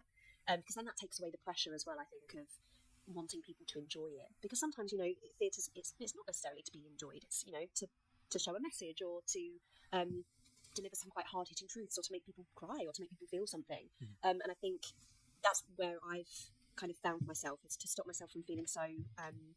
Leo, I actually don't want you to go for a minute. I know you're going to go for the next guest. I just want you to hear something because there's going to be the next question is going to be for you. Sorry, continue there. That's really exciting. Yeah. I just think if I come back to that, then that means that it takes away the pressure of having to make money, because obviously we do need to make money in this industry still, like in order to keep it going. And it takes away the pressure of numbers. If one person has felt something from something that I've produced, then it's done its job. Even if they're angry at it, then I still think that, because I think that that's, in my opinion anyway, that's what theatre is about. It's, I think we said this the last time we had a chat on the podcast. It's so weird. You get this group of strangers who don't know each other most of the time, and you put them into a dark room, and they all collectively just decide to forget, and also just forget about the world for a little while, and submit themselves to watching sometimes 2-3 hours of a performance, and they don't necessarily know what's going to happen, and there's just this kind of suspension of belief. And I think, especially with everything that goes on in the world, there's always ups and downs in the world, and there's always, terrible things going on in the world, sometimes wonderful, sometimes terrible. And I think just this idea that we can have a place where we don't have to think about that for a while, we can forget about our lives, and we're kind of kids again. We're just kind of for a moment. Yeah, just for a moment. That's really beautiful and lucky to have. Wonderful. Now, what I wanted to keep Leo here for a moment for is because one of the reasons I'm still doing this is because of a story you told me. Oh, the Starfish story. Yes. And that was episode 2, and I wouldn't still be doing this if it wasn't for that story. Aww. So I feel emotional. It's okay. It's okay. So, could you, for the benefit of Leo and the audience who hadn't heard, have you heard the Starfish story? I think a while ago in one of your nuggets. I brought up in a nugget. Yeah. But could we just tell it one more time before we get, and then we'll get the next guest? Yeah, absolutely. I can't take credit for this. No, of course you didn't write this. I didn't write this. I don't know who did. I heard it in primary school during an assembly, and obviously lots of things don't stick with you from that time in your life, but this really did. And the stripped back version of the story is that there is a beach, and it is covered for miles with starfish. The tide has come in and gone back out and left thousands upon thousands of starfish on the beach. And a child comes along and looks at the miles in front of them and just goes, okay, picks up one starfish, puts it back in the ocean, picks up another starfish, puts it back in the ocean, picks up another one, puts it back, hasn't made a dent. They do this for hours, and soon a crowd forms to watch this child and kind of marvel at their naivety, that they're never going to be able to put all of the starfish back into the ocean. And everyone kind of has a little bit of a laugh at the child's expense. who thinks it's adorable, and someone eventually plucks up the courage and goes over to this child and says, "You know that this is futile, right? Like, it's really lovely what you're trying to do, but there's no possible way that you can make a difference here." And the child picks up one starfish, puts it in the ocean, and says, "But it made a difference to that one." And I think that really stuck with me, because it's this idea of everyone wants to change the world in some way, right? I mean, it's why we love superheroes, and it's why we love, you know, these kind of incredible characters who do these immense, extraordinary things and make a huge impact on the world. But my mum always says to me, she loves the film Pay It Forward. And it's this idea that if you just do something good for somebody else that has no impact on you whatsoever, that won't benefit your life in any way, it's just completely selfless, and then that person passes it on, and then that person passes it on, eventually you will change the world. You might not be able to see it in the small space of time, but you will. Or you've changed the world for just that one person. And that's enough. And on that note, Leo, do you want to grab my next lot of guests? Beautiful. It's a great story, and It's I true. think it's a good thing to live And by. we'll come back to the story, and I've got some questions for you next, Leo. Who's coming? Oh, here we go. So you're going to stick around for a bit and help out with the crowd back there, and help out with bringing millions back then. Bringing in that millions. I don't know. I don't even know that there's a world outside of this space right now. I think this is because this is your world, right? This is my world. This is it. Yeah. Trying to drink the water. Trying not to need to go to the toilet every 5 minutes. But also, you're allowed. I am You're allowed. instant, right? Yeah, I've been for one short break. But yeah, it's kind of when I'm doing this though, I'm in very much a flow state. So time. This is why I didn't want to know the time, and I've turned my phone on the other way. I have no concept of it. I feel like I'm living somewhere outside of space and time. And I think that's probably for the best. Yes. Because it means that you know you're not. Well, I can be present. I can be here. Absolutely. Yeah. And this is what's required of you at this point in your life. Yeah. And why I like it actually turned around this way, away from the audience. Yeah. Kind of the chairs are back there. That's not normal for us, is it? No. We're not usually facing you should turn this way around as the a other way. performer. Yeah. Normally we're facing that way. Well, here we go. So the next lot of guests are coming on. So thank you so much for joining me, Luna. It's an absolute pleasure. And we're going to be working together soon, aren't we, as well? Which is super exciting. Yeah. What are we going to be working on? We're going to be working on a pantomime. Called? Yeah, we're going to promote it. Amazing. So the most recent one is The Frog Prince. And then we've also got another exciting project coming up soon, haven't we? Yeah, we have. Fantastic. But we'll keep that one. Keep that one closed for now. Amazing. Well, the Frog Prince is next, but thank you, Luna, and we'll see you again later today. Are you ready for your new job role, Luna? Yes. You could give a little briefing while I've got Mum and Dad next. I've gave her a quick one. So you can take her out, and I'll have Mum and Dad for 3 minutes, and then you can bring the next one. You know when you're not wanted, Leo. So you can come and join in though. No, I'm just trying to keep the flow happening. Mum and Dad, come and sit down. Join the conversation. Thank you, Leo. I'm gonna sit on the sofa. He's doing well at taking orders. I do appreciate it. Oh, hello, Martin. Thank you. Hello. Got you into all this. Not got you into doing that. You're gonna ask me the question. Yeah, you've been interviewed. What got me into this? I don't really know. It kind of the years of trying different things and making lots of mistakes along the way. Finally finding something that I can take control of. I think. Yeah. You were fairly quiet as a boy growing up. Yet you're talking to all types of people about different things. It's fantastic. I think I'm still quiet. I think one of the skills I'm using here is listening, which is what I've always done. Which is a good skill. Yeah. It's not. I think a lot of people that haven't listened. Someone referred to me that I know hasn't listened. Someone put a review without listening to this that Martin loves to talk, and they obviously haven't watched this because I try to let my guests talk as much as possible. So, what are you making of this as parents that I do that now? without praising me too much. Well, I think it's the best thing you've ever done. It's in the entertainment industry because it does entertain people, and it has nothing to do with self. You're not trying to procure status or anything like that for yourself. It's making people feel good. I've seen you talking to people, and I've seen them express themselves, and I think that's a nice thing to do. And so, how does that feel for you, Mum? That none of your children grew up to do normal jobs. Not one of us, have we? We've got a podcast host now. We've got a film director, we've got a stenographer, and a beautician slash exercise fitness instructor. Exactly. What would have been the point if you all followed one course? It wouldn't have worked because you're all individuals. Wouldn't have worked for what? For all of you. If I'd have just said follow this path, whatever that path would be. So I've let you do what you like. Encouraged you. But it's funny that you could think do what we like, and then maybe we could have all been misbehaving. And, oh no! But do you know what I mean? Like, but do what you like, but be good. Yeah, and help others. Yeah, a lot of people these days are extremely well educated, but they're not very intelligent. And I think it's better to get it the other way around. some people didn't do brilliantly at school, but they're very intelligent. I think you, a brother, and your two sisters fall into that category. I mean, you didn't spend a great deal of time looking forward to going to university or anything like that, but you had all of you, the feeling that you wanted to get out in the world and meet people, do things, fail sometimes, succeed sometimes, sometimes just enjoyment. And me and your mum are really pleased about that for all of you. So I think, is Chloe in the room? I think Chloe's here.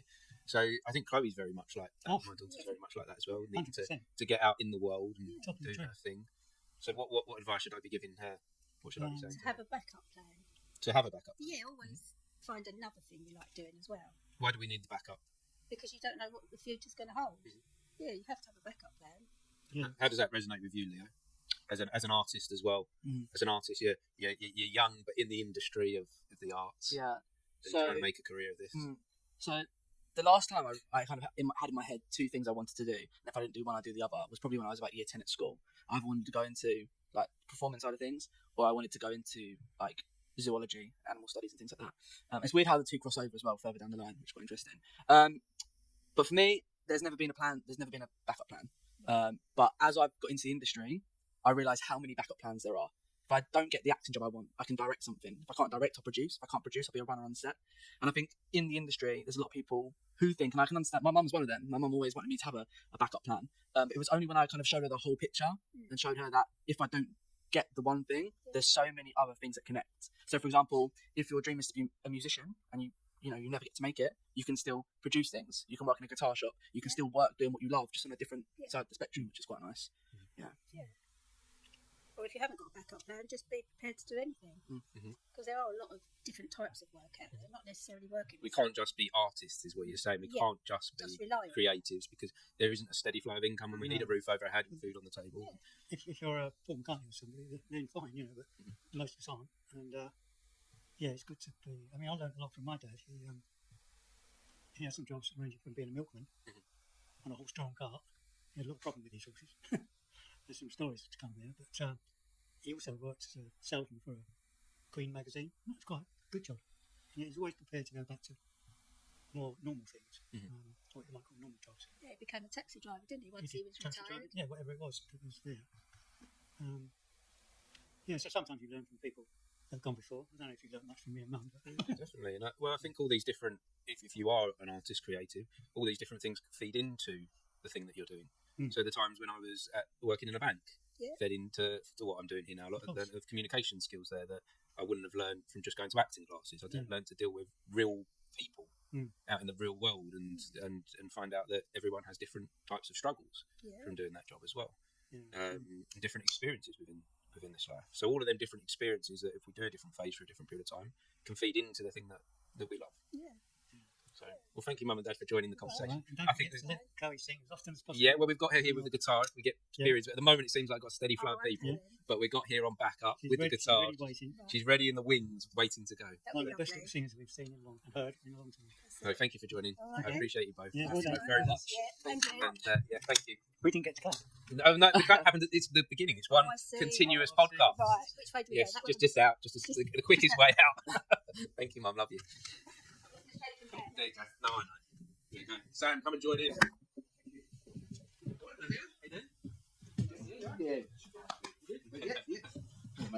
All right. Just take a seat. You're comfy. Big feet up. Lay down. Do whatever. Badges on. As long as you're comfy.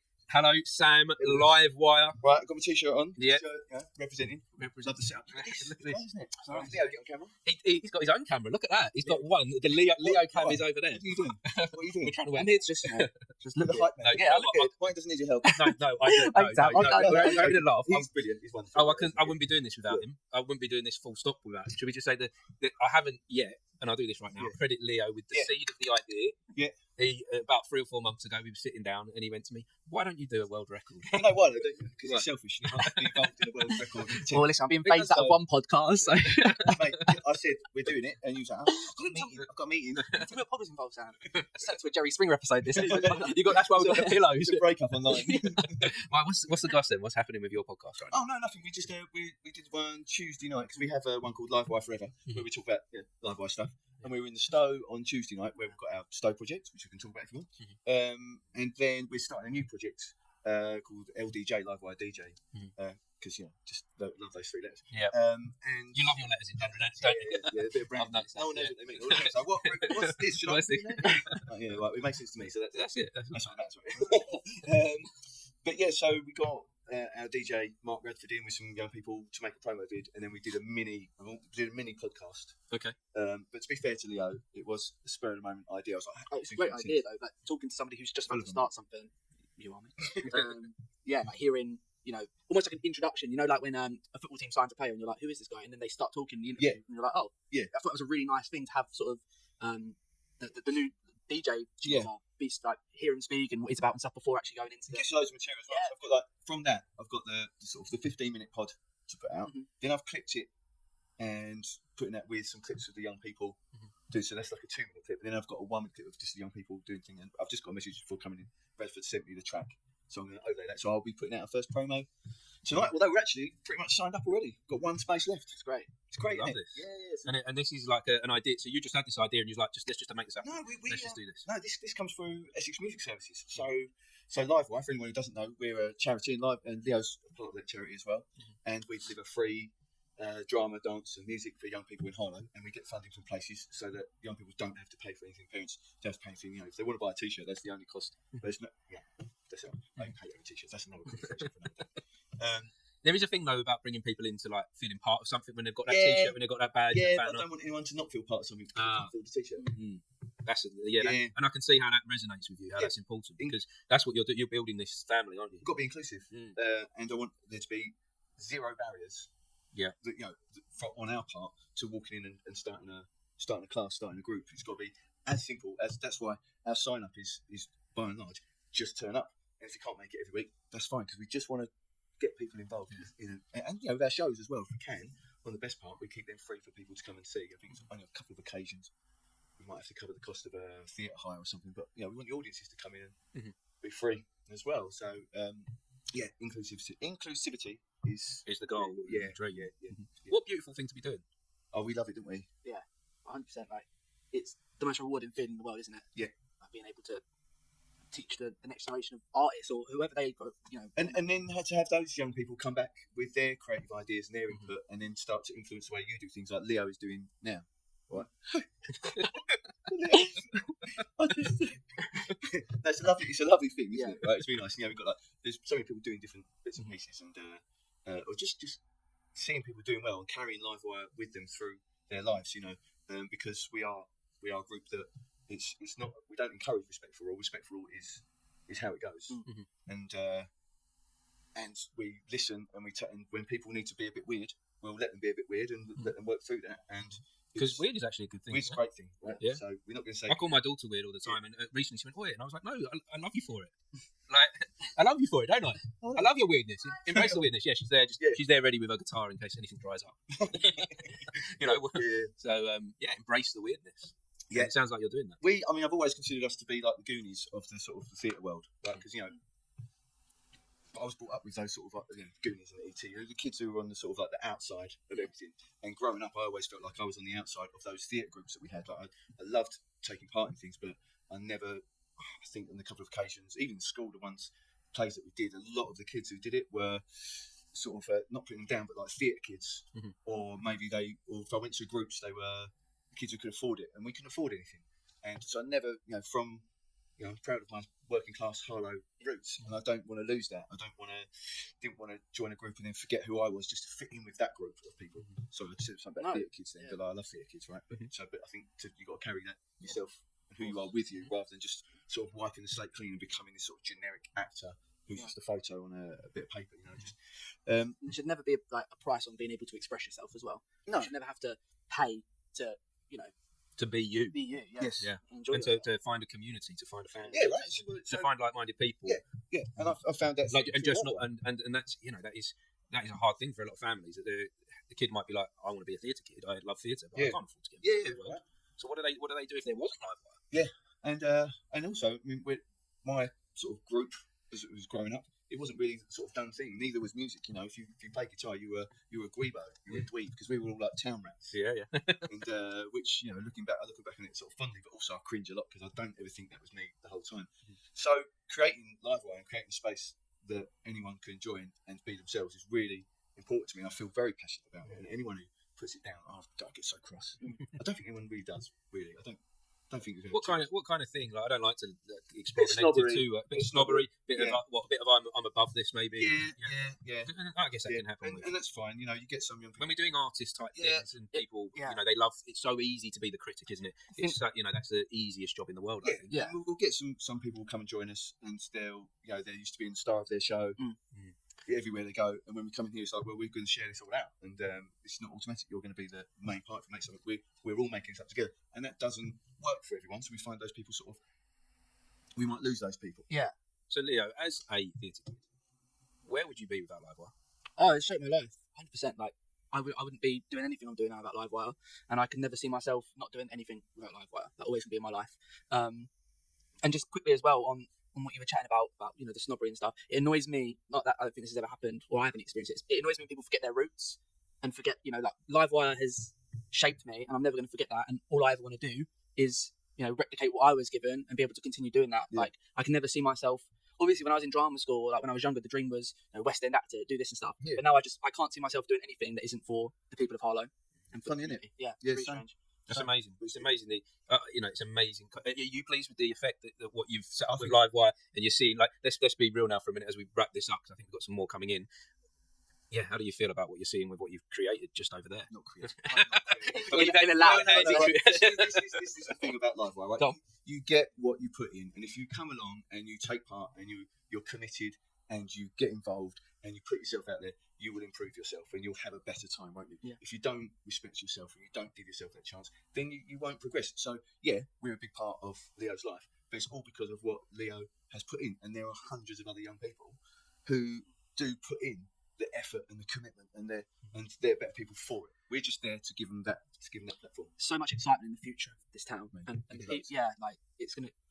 Obviously, everywhere has dark places and things happen, but the next generation of this town are going to do extraordinary things. Yeah, doing it now, aren't we? Yeah, it's happening right now. It's a lot like it's alive. Yeah. Come on, record breaker. Let's do this. Yeah. So where are we with how are we doing with like numbers and? We're on 20. We're on 20, 21. 21. We're aiming for 200, so 10%. 10%. It's a long day for you guys. Have you got buckets for weed? Martin's sitting on the commode.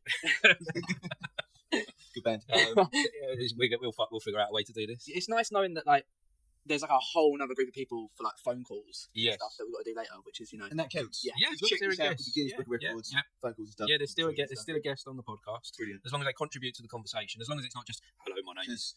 I've got some wigs in the back of my car. He said 300 different facial hair disguises in my bag, just everyone live. As long as we've got the documentation of the forms of everyone, all the paperwork to say that everyone is, kosher and a real genuine. So that, by the way, is the website. If you changed the Martin. Yes, they changed the branding and the name of the podcast, just because I've got an ego. The thing is, this was never meant to be the thing I was doing.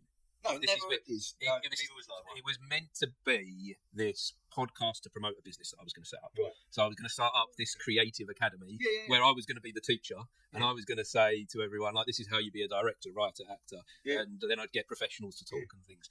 But it quickly turned out that I wasn't the teacher, I was the student. Right, and look what's happened. And you get what you put in, don't you? Right, and look at this. Look what you're doing today. Yeah, like 300 episodes later. 323, I think this is. Oh, and I can do a proper one. Yeah, well, we're always welcome to open up on the couch. But it's turning into live shows as well. And so it was the last one. Yeah, that's really good. Yeah, we're like it's evolving, and this is why the name changed, because the thing has changed, and I'm just chasing my curiosity. And I'm trying to just give that platform for people to talk and speak, and it isn't about necessarily education, or it isn't about promoting a business. It is just a platform for the conversation. Yeah. And who knows, maybe one day we can have Martin, the host, as the guest on the Livewire pod. Yeah, and also I've got to talk to you. I've got an idea. Got an idea about Stowe, about Martin podcast, community podcast. It's saying how that podcast is like.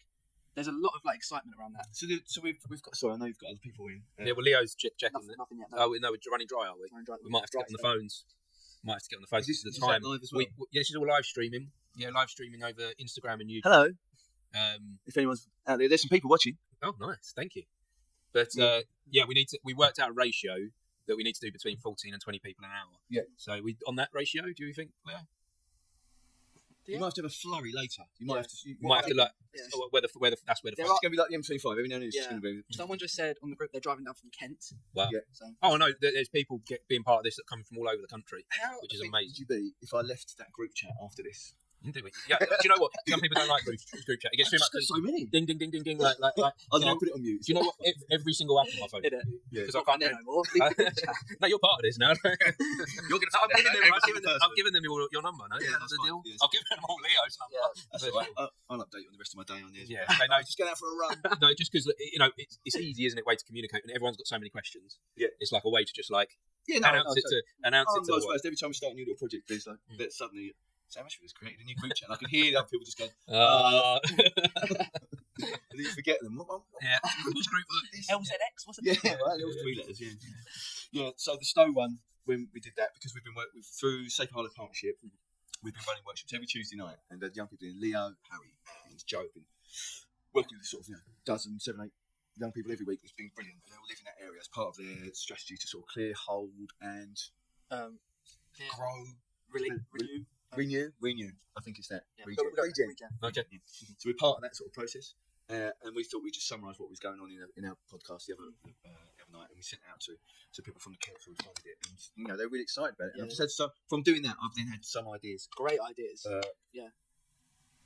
Not for the public. Are you keeping them close? It's just there's some ideas. They need to grow. Do you know what ideas? I feel like they need to grow on a personal level first before you share them, because I found a lot in my life. I've shared a lot of ideas far too early, and then they get killed. Yeah. They die a horrible death because sometimes an idea can die just because of your own ego, just because of you can put it out there and then it doesn't get the response you need. Like planting a seed, water it. You've got to water it and look after it yourself before you show it. Before you don't show the world the plant, do you? Until it's fully ready to be shown. To be fair, and this is a nice thing about mine and Leo's relationship, is that I will always. He's one of the people I will be like. I'll be walking along, we're going, let's do this, and I go, Leo, I've got this idea. Oh, and as I'm talking, and that's happening on Tuesday. As I'm talking, the idea grows, and Leo will always sort of encourage that idea, and my favourites are the sort of running joke we have now, Sam. Where we're like, what do you think? And I'll give you my feedback or an idea. You go, nah. That's my favourite one. If someone on a group text, anybody suggests anything, just go, nah. See, I guess a lot of what you're doing group activities, group ideas, community things. Yeah. And so them ideas do need a bit of sharing to test it out. Does it fit for the group? Whereas I'm often thinking about individual projects like writing, and that's more the type of thing you keep to yourself, maybe. Yeah. I think that's it's just we're just community sort of. We're just looking to involve lots of people all the time, aren't we? Yeah. Sort of the ideas are mainly about maybe this particular idea is about looking at our next Playhouse Summer School in the summer, where it's the older members and we look at sort of more serious issues. And I'd like to do something around about the Stowe. I've already got some ideas about the people in our town. So you've got to find me that book. Yeah. There's the books. Remember all the photographs in the town centre that was probably just before COVID, wasn't it? BC. Are we talking about there was a thing going around in town where it had like all photos? And there's people's stories in there. Yeah. So I'd like to use that as a basis of finding out more about people in Harlow and sort of putting some stories together and I won't say anything too much. Okay. That's it really. That's the seed. Yeah. But we're back for that Playhouse Summer School. We're back. We did a play last year called Play Dead. It was about violence against women and girls, and it was by far the best thing we've ever done. Incredible process. It was really, really, really an excellent piece of theatre. If I do say so myself, but because everybody owns it, so you can stand back and say, "Yeah, that's good, that's really good." But I just felt it didn't get the attention that it deserved, because it does deserve attention. It does deserve people to come and see that this is what people can do, this is what people can create. It's a really important message in there. So we're doing it again on Sunday, the 22nd of June. Nice. I think that's right, 22nd. Yeah. Well, that weekend, that Sunday. And we're going to try and invite people along, sort of who work in those fields, in those areas, to come and sort of watch what we're doing. So I feel like this could be the start of another project that leads into something. It's really important stuff going on there. So and that's the tagline I put to Livewire as well. Important stuff. Yeah. Important stuff going on. Yeah. That is what you guys do. You do such an important job around the town. No, thank you for your support and always picking us up. No, I see it. I see what you're doing. Yeah. It's this town wouldn't be the same without you. And like we was talking about with other groups as well from earlier, like hip hop pop. These things resonate. These things go on beyond this. Right? It happens, but it works beyond this place, beyond this town. People come and go. People people coming into our town and with a project, and then it's gone. Or if something's badly organised, it won't be around. But with these young people as well, what you're doing with them now will resonate with them throughout the rest of their lives. So, yeah. So it's I know from my own experience of doing youth theatre, the stuff that I learned there is still 30 years later, still having an effect. Yeah, it's still moving forward. It's my drama teacher, and now one of my best mates, Pat Walker, at Burnt Mill. We were doing plays, and he was just sort of finding his feet as a drama teacher there. He'd done a few shows at the school, Blues Brothers and stuff, and then he started doing different things that were a bit more political, that were a bit more. They resonated with us as kids in Harlow, and it felt like they were really unusual plays. It was called Our Day Out. I can't remember who wrote it. I'll find out. But that style of theatre really stuck with me. The fact that it has to mean something. Anyone can do High School Musical. Yeah, I can do High School Musical, and I'll be really good at it. Especially with High School Musical 2. That's fun. And Dibsy, Troy Bolton's, you better on it. So anyone can do that, right? And it's good or bad, but like to create something that's authentic and meaningful and that stays with you. That's the aim, isn't it? That's the dream. Yeah. Do you want me to keep talking? Or do you, well, I'm only having a moment of like, I think we could talk all day, couldn't we? Like just 3 minutes. Two people coming down in a second. 2 people coming down now. Okay. Oh, nice. So have you got any advice for me then, as someone that I want to do? No, not necessarily. Not necessarily. No, like, seriously, like I want to help the community as much as possible. I want to have an impact in this town and wider if possible. Is there anything more I should be doing? I don't know. Buy a new shirt. Buy a new shirt. No, this is getting you one. No, I've got 4. Wardrobe for the more. I was going to wear it today.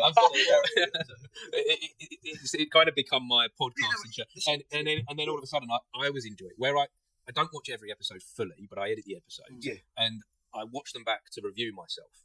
Right. And early on, when I was putting this on by accident, there's an episode where I get up to turn the camera off on one episode, and then the next episode I walk back in, and it felt like it was this continuous flow.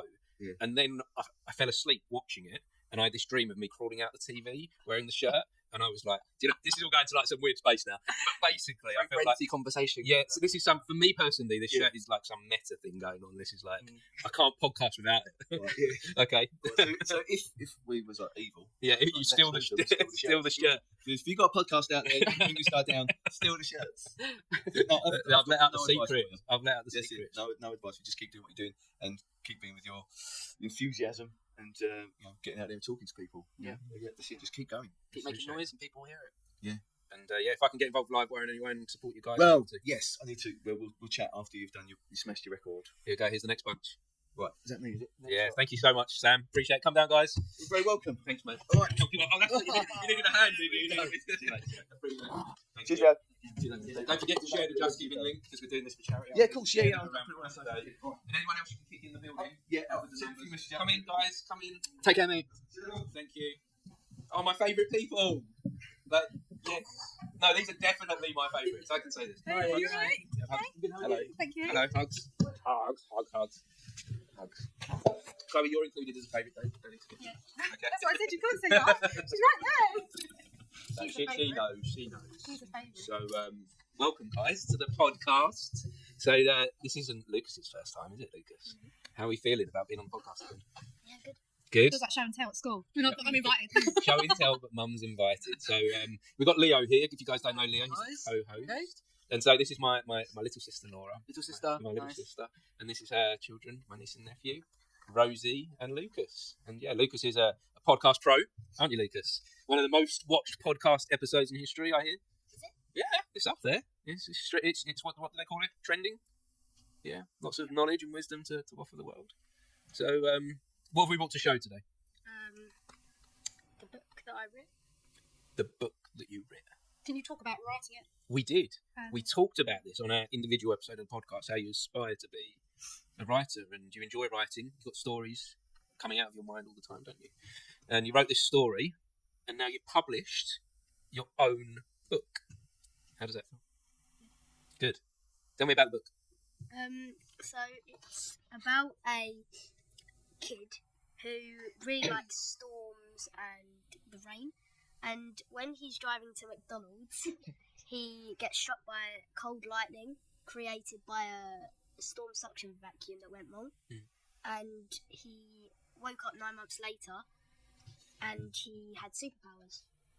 So he went to a scientist to help him. And when he left, he saw like zombies and a portal. So he went into the portal and saw this black figure, and it turned up to be his arch nemesis. And he defeated him by going to this other realm and collecting these crystals, and to build this device that could just freeze him in time. What an awesome story! Like Leo's, Leo's a comic book You fan. have Yeah. You should pass the book down. Show Leo the book. Thank you very much. Show it off to the camera a little bit. So Rosie, what do you feel and think about Lucas being a writer like this and coming up with these stories? I think it's very cool, and that it's creative that he can make his own like books. It's inspired you a little bit, isn't it? You started to do a couple of little stories. Have you? So when Mum says like inspired you, what are you thinking that you like the idea of what Lucas is doing and getting from this? I like that he when he writes them, he writes like what the character would really feel like at the moment. What I'm seeing like you're getting really into art, aren't you, and drawing, and I feel like you're a perfect pair for like these books, you know. So like there's a collaboration could potentially start to happen here, that Lucas could do some of the writing and Rosie draw the pictures of what they look like. That would be quite a good little team effort, wouldn't it? Sounds quite exciting to me. And what does Mum feel about them being writers and artists? I mean, just to see the excitement and the love for it all, you know, when they're actually into something, not looking at the screens, which is what every parent wants, really, isn't it? Yeah.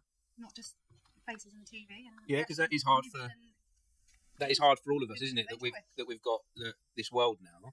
That when me and your mum were young, there was TVs there, but we didn't have phones like you have now. We didn't have like the computer games like you have now, and so our attention, we could play a lot more, couldn't we, when we were young? But it's easy for you not to play.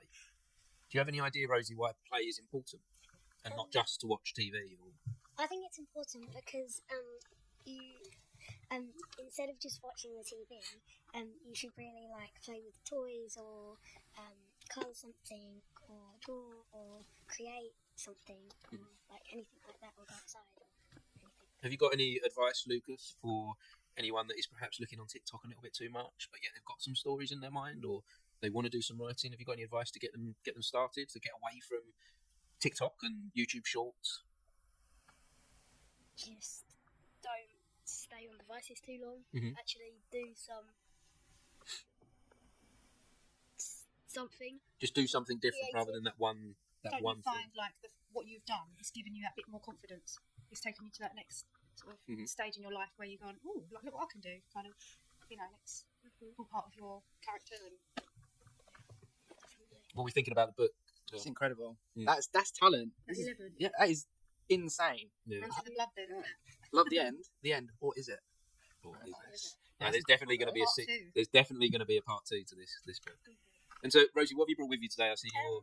I've got a bracelet making kit. If you would like one. I would absolutely love one. I've still got one from you gave me last time, but I'd like another one. BTS on it. Yeah. What do you want on it? Well, we're changing up the name. We've changed up the name of the podcast since it's been on there. Yeah, we've changed it. What's it called? Well, because I got this big ego. And I've called it the Martin Talk Show because it's all about me now. No, not at all. Like, I am joking. We can take that out as a soundbite. But so the reason that I changed it is because before thought I was going to be like a teacher and tell people how to be creative. But as I've started to do more of these, I discovered that I'm the one learning, and I want to give people a place where they can talk and they can teach and they can express what they think and feel. And I want to add some like entertainment into what I'm doing as well. So I want to get Chloe like doing some singing and performing as this builds. And so I want to make this more of a talk show rather than a teaching thing, rather than education. So it's changing and evolving. What do you think to that, Laura? Things changing and evolving. Yeah, just expanding, isn't it, to the next level? And yes, fantastic. Super proud of you. Thank you. Proud of you too. Whole family's been on today. I'm getting everyone. They're getting everyone we know. So what about this world record? You're now part of a world record attempt at this moment. What do you think about doing a world record attempt? I feel happy that I'm a part of a world record. And it's really fun to be a part of something new. Same. Good. I like. good causes. We're raising money for a good cause. Have we any idea where we've got to with that? I haven't chased it. Let me have a look. Let me see what Let's have a rundown of where we are. So we started the day, before we'd even started today, people donated £250 to the charity. Before we'd even woke up this morning. And so that's an amazing start. And one of the things I love about doing this, I'm seeing how generous people can be and how generosity gives you a lot of fulfillment in life. And I see a lot of that with you two, how you're very helping with each other and you help your family, don't you? A lot. And you're very generous and caring children. Do you recognise that within yourselves? Yeah. Are those qualities? Yeah. Good. So we've raised £385. Wow. 77% of the aim, which is very, very good. Excellent. We'll make that easy. Yeah, we're going to do that. We're going to do, obviously, I say we're going to do that not just with confidence, but with like, I have faith and belief that if we just keep trying at things that we love, things will work out. Manifest it. Yeah. Do you guys know what manifesting means? When people, because a lot of adults talk about manifesting, don't they? Have you heard that? You know something, don't you? I know there's a TV show called Manifest. Is there? And so do we know what the adults are talking about when we're hoping to manifest things? No? Do you want to tell them what we're hoping for? So, is there something you really want? Yeah. Right. So then you think of that thing, and you just think positively about that thing. Always, you just keep striving for that thing. You manifest good thoughts, and I'm not describing this. Okay. Yeah. You make it happen because you Do you think you can do it with just thinking about it? actions, little steps you can take. Because it's not like you're not just going to get to that point just overnight. You know. If we just think about it, it's just a dream, isn't it? Just take little steps. Sometimes it can be smallest things, sometimes bigger things. Just keep. How would you describe it? No, yeah, I think it's that we just keep taking little steps towards it, that we keep working towards the things that we want, and if you have faith in yourself and believe enough, and you keep moving, you're gonna get there. But sometimes people try and knock that down, don't you? People sometimes get in the way. Little things that might happen that kind of think, oh no, I might not be able to, but you know what, you can. You still can. And the dream can change the shape as well. It doesn't have to necessarily be the dream I had when I was young was to be an astronaut. Well, that's not what I'm moving towards now. That's not what my dream is anymore. It's changed shape. That changed shape into being an actor, and then changed shape into being a podcast host. And so it's evolved along the way. So, how are we going to keep taking actions to work towards this podcast? Have we got any more guests lined up there? Yeah, we've got one coming down in a few. Got someone coming down in a few. And guys, if you know anyone that wants to join in, anyone can come along today. Phone in. Got any ideas how I can get this world record? Oh yeah. You could message around all your friends, couldn't you? How would you guys, if you guys wanted to do something, how would you get people involved with it? I would make a massive group chat and just text, come and join. We like a group chat, don't we? We do. Yeah. Oh, that's a good So you reminder don't of mind something. some more kids? If they're with their parents. With their parents. Yeah, if you've got any friends that want to be podcasters. Have they got to be creative? They've got to be creative. No, like I said, the conversations. Creative. Yeah. Well, that's why it's changed the name of the podcast, because it's about lots of different things. Okay. So if you've got any friends that want to be podcast hosts, yeah, get them involved. So yeah, so we're going to do this. Right, let's do it. So any advice for me before we wrap this conversation up? Anything that I should be doing different? I've told you a little bit about my dream of being a podcast host, and now it's the Martin Talk Show. Got any advice for me going forward? Not really. Just keep doing what you're doing. Okay. Yeah. I love your little, your little pop-heads and that. Yes, and toy. Well, these are the things that I loved Lego and love Lego now when I was younger, and these are all things that are like part of me and part of my world. So why not bring my world into the things that I'm creating? Don't shy away. We talked earlier about weirdness, didn't we? Got to be weird. Always be weird. Always be weird. Being weird is a good always be thing. silly. And if my Lego man makes me a weird adult, well, that's who I am. If anyone ever tells you to stop being silly, it's because they're boring. That's it. If someone says to you, you're weird at school, we're like, yes. Yes, that's weird. So thank you everyone for being part of this. I really do appreciate you and love you. And I think I got my next guest now. So thank you guys for joining. Guys. Thank you. Very much. Brilliant. Well done, guys. Down in a sec. Well, maybe we'll do one on the phone, maybe, because I think it's around a phone time. How are we doing on the live stream? Thanks, guys. Share the Just Giving as well with people. Yeah. Be careful on the edge of the stage. Be careful on the edge. All the wires. Thank you. Have we got people joining? On and off, coming in, seeing what's going on. Thanks, guys, for having a wave. Should we have a wave at these guys? Wave at them, see what's happening.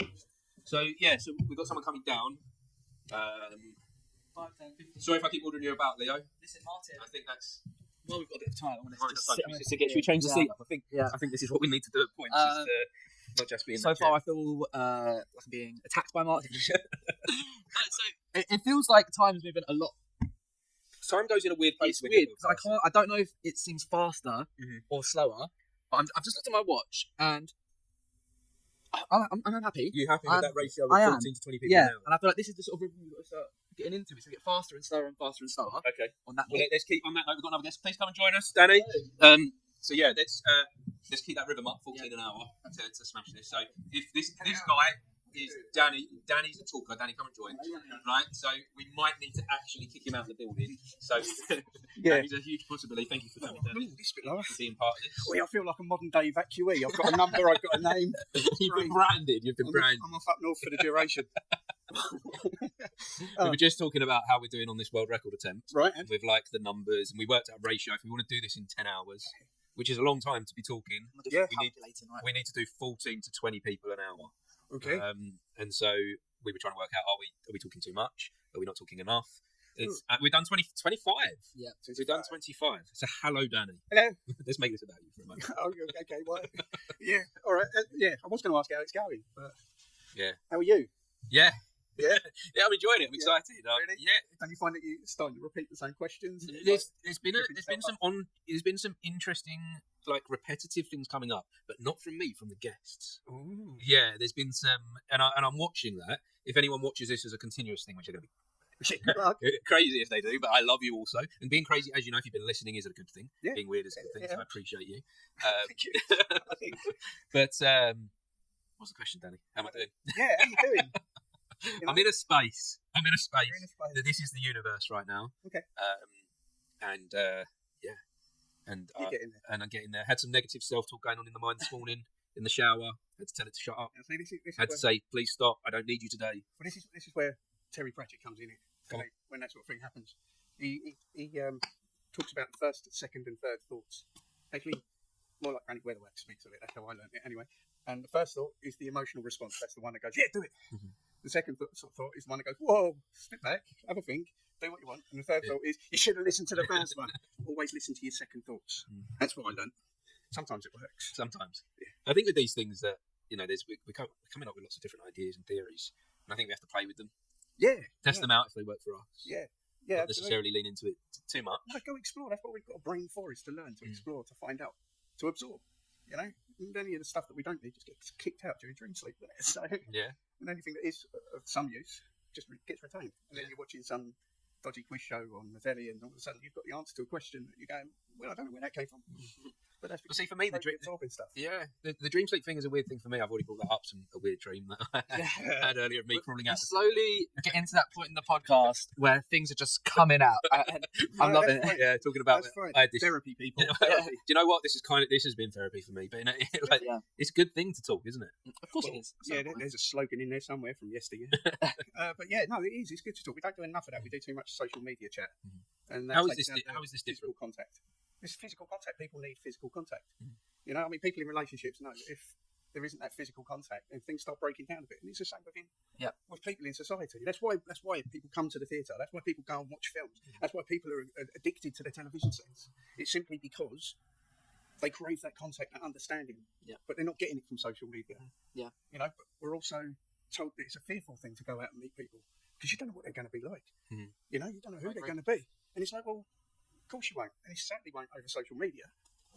Go out, just explore. The social media thing is a tailored version of people, isn't it? It's a manufactured version. It's not necessarily real. Hence why it doesn't fulfill us in the way that what we're doing here, that what podcasting is doing for a lot of people. Yeah. That thing of sitting down and having this conversation on purpose. Well, it creates this genuine connection with it. It creates a safe space, for people to be open without the fear of being judged, without the fear of. I mean, people will watch it back and they'll make their judgments, and that's fair enough. And that has happened on a couple of episodes of podcasts that people have watched it back, and there's been some overwhelmingly positive compliments, first of all, but there have been a few negative comments. Yeah, you'll get that. But I think that's natural. Like, you're not going to please everyone. Not everyone's going to resonate and agree with you. No, you can't please all the people all of the time. I think American president said that. Lincoln, maybe. Who knows? Do correct me. I think what you said earlier, Danny, as well about the social media and get out there sort of thing. I think a lot of us have forgot to be a human being. Yeah, I couldn't agree with you more. Yeah, I couldn't agree with you more. We as a species are a tribal species. Yeah, we work better as groups. And people go, oh, stop associating this to politics. But no, this is the natural state of the human being. We work better in groups. As individuals, yeah, we're fantastic. Yeah. But as a group, we're even more powerful. Yeah. You know, and we've been encouraged to look so much on the individual and on individualism that we seem to have created a society now that is just interested in that. Yeah. And not the bigger bubble that exists around it. Mm-hmm. You know? Yeah. So, yeah, we're a tribal animal. We work better as a tribe, as a group. That's our natural being. That's how we've always been. That's how we've managed to evolve over millions of years, you know, or thousands of years. I don't know. But because that's breaking down now, and we're only interested in self, then we get a lot more conflict, a lot more negativity, and it's easy to manipulate that conflict, that negativity, to create fear, to then stop people from actually going out and doing what humans do, which is talking to each other. Exactly. You know, we're a communal animal. How does that resonate with you, Leo? As you're someone that's out in the community, you're trying to build something right now. The last few years with your Mercy Theatre Collective. Yeah. How does this kind of resonate you outside of podcasting? Yeah. So what I found is it's a lot easier to get people to kind of like listen to your methodology of what you want to do when they haven't got anything else. So, for example, from an art perspective, it's very easy to talk to the young people and people that have just come out of drama school and they don't know what they're doing yet. But when you're trying to build that bridge between the theatre companies that have already been established and have already been in this town doing what you want to do over and over again, building that bridge is a lot harder. Yeah. And I think something that I've come to understand is, as much as I'd love to just get everyone in the room and just like be like, we're all in this together, let's do it, it's never going to work like that. So it's almost about, you know, easing your way into it, you know, testing the waters first. So you build up your collective of what you've got and you let people join in and stuff. But then with them groups that are already established, it's more of, not that I think this is how it's seen, but it's not a case of, oh, we're here now, you know, this new collective and stuff like that. We're here to learn from them. We don't know what we're doing half the time. No, and they can teach us about this. That's where the whole idea of experience comes. Yeah, exactly. And sometimes we're taught to ignore that experience over the fact that, you know, we think we know better. Yeah, and some people learn better from experience rather than from someone saying, look, don't do that. Right? Yeah, exactly. That's something for me. But we shouldn't be afraid to take them jumps. It's easy. Be fascinated by it and excited by it. Like, you're learning, and that is the important thing. As soon as you stop learning, as soon as you sit there and go, do you know what? I think I know everything. Yeah. Right. That's the minute your brain starts to die. And that's the thing. Is like, I think it's about respecting as well. So for me, I was really lucky when I was young. When I look at it, I started with Livewire and I was learning about community theatre. But I was also doing shows with MHP Theatre Company at the time, Moot House Players, who were the oldest running theatre company in the town. And for me, from an early age, that taught me about two completely different sides of the spectrum, but how important they both are to me. Yeah, without either of them, it wouldn't work. I started off with an old-time musical company called the Harlequins, where we done songs from the shows, that sort of thing. And then I went and lived in France for a while, came back, and my English teacher asked if anyone would be interested in being a fairy for a local production. It's like, I get a chuckle, wouldn't it? And I went along. Stage Directions was the name of this place. It was run by one of our English teachers, Yvonne Cole. I had another chap who had an influence on me because he was a great bloke, and that was Mike Jackson. He used to be a teacher at Braesgrove, the old Braesgrove. And ended up going on tour to Germany, which is something that probably I'd never have done otherwise. It taught me a hell of a lot about myself, and it taught me that, you know, it doesn't matter what's going on outside you. Yeah, it's what's going on inside you. That's what makes a difference. And having that confidence to just step out there and ask questions. Yeah. So Leo's someone in the town and community of this town where we're in, where we live, Harlow. That's someone that's up and coming, starting new theatre companies, making big moves. Do you know Danny at all? Because Danny's like, we're now, both me and you, we're kind of old school. It's only shadow that's lingering. And, you know, I think this is quite an important meeting of what's happening here.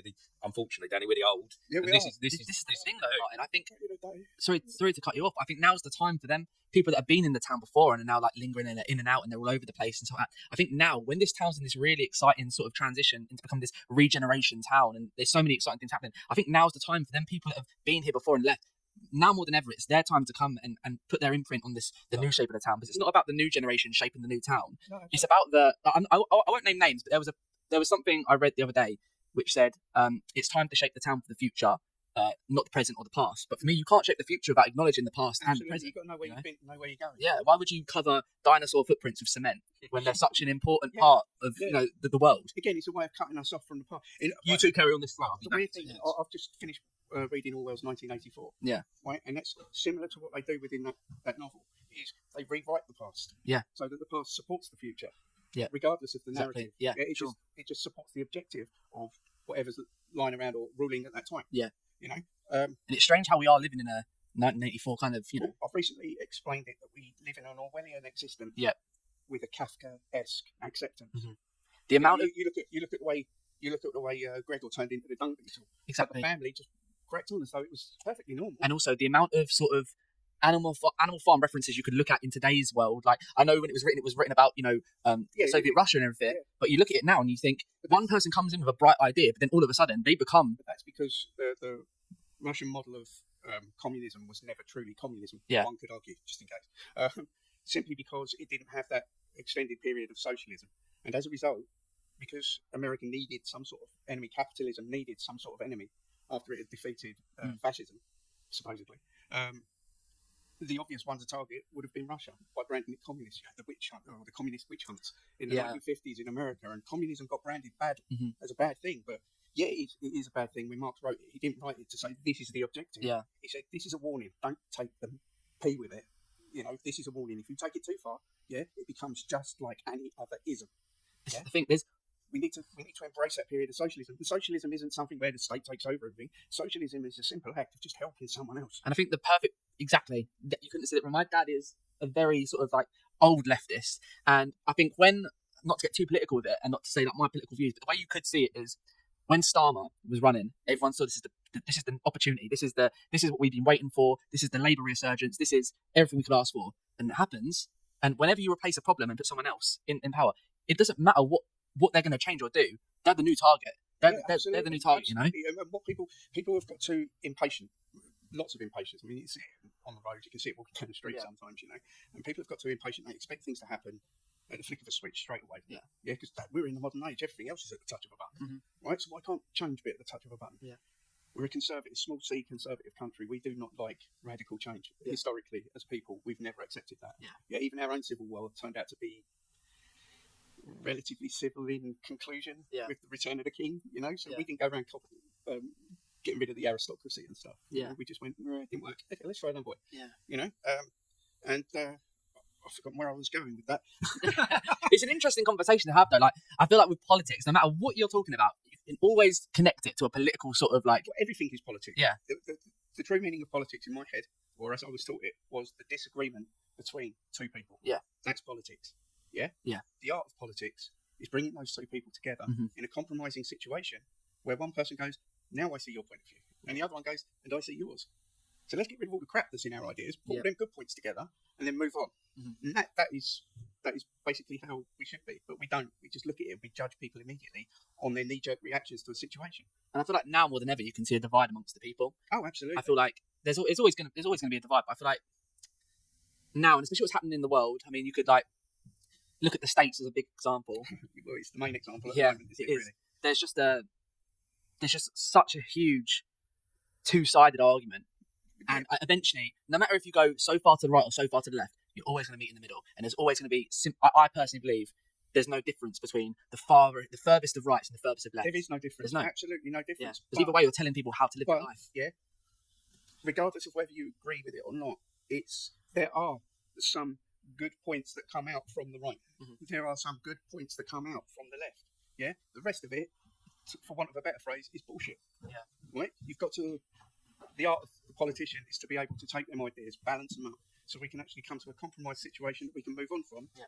You know, and evolve as a society, as a people, rather than just going, "No, you're wrong," and then throwing loads of mud at them and telling them what they've been doing in their past and comments that they made and stuff like that. It doesn't matter. We're living in the now. The past has happened. There's nothing you can do to change that. Right? What are you doing now? Yeah, to make it better for later on. Yeah. You know, because so far we've screwed everything. Totally screwed everything. So this is the moment to start working on that better future. Yeah. And Martin, just would you? I'm interested in your opinion here. Would you also agree that there is no difference between the furthest of right and the furthest of left? It's gone full circle. Yeah. You've got the centre ground here, and then and then people moving left, people moving right, and it's gone like that, and it's ended up somewhere here. Yeah, but that's... And so we've got this mix mash of politics and negativity, and the idea is to we have to balance that. Yeah, back. but the only thing that's important to the system as it works that exists at the moment is the need to have power. Yeah. Yeah. It's not about governance. It's not about looking after the people. It's not about making a better, brighter Britain So on it's, that it's, note, it's just about taking the power and saying I'm in charge. I'm doing it my way now. Yeah. So let's take the power and give it back to the youth. Yeah, that's right. The next generation. We're going to take a moment here to have a song from Chloe. You're welcome to stick around, Danny, to hear this one. Get comfortable, guys. But yeah, when you're ready, Chloe, take it away. And then what? Keep up with the continuous on this world record train that we're on. I think we're going to need to get on the phones after this one. So this is get on the phones. Almost. No, we have a number of guests lined up on the phones. Again, I'm trying not to look at the time, but I did promise them some certain time slots. But for now, a song from Chloe.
Time and wait for tomorrow to find it, to find it, to find it.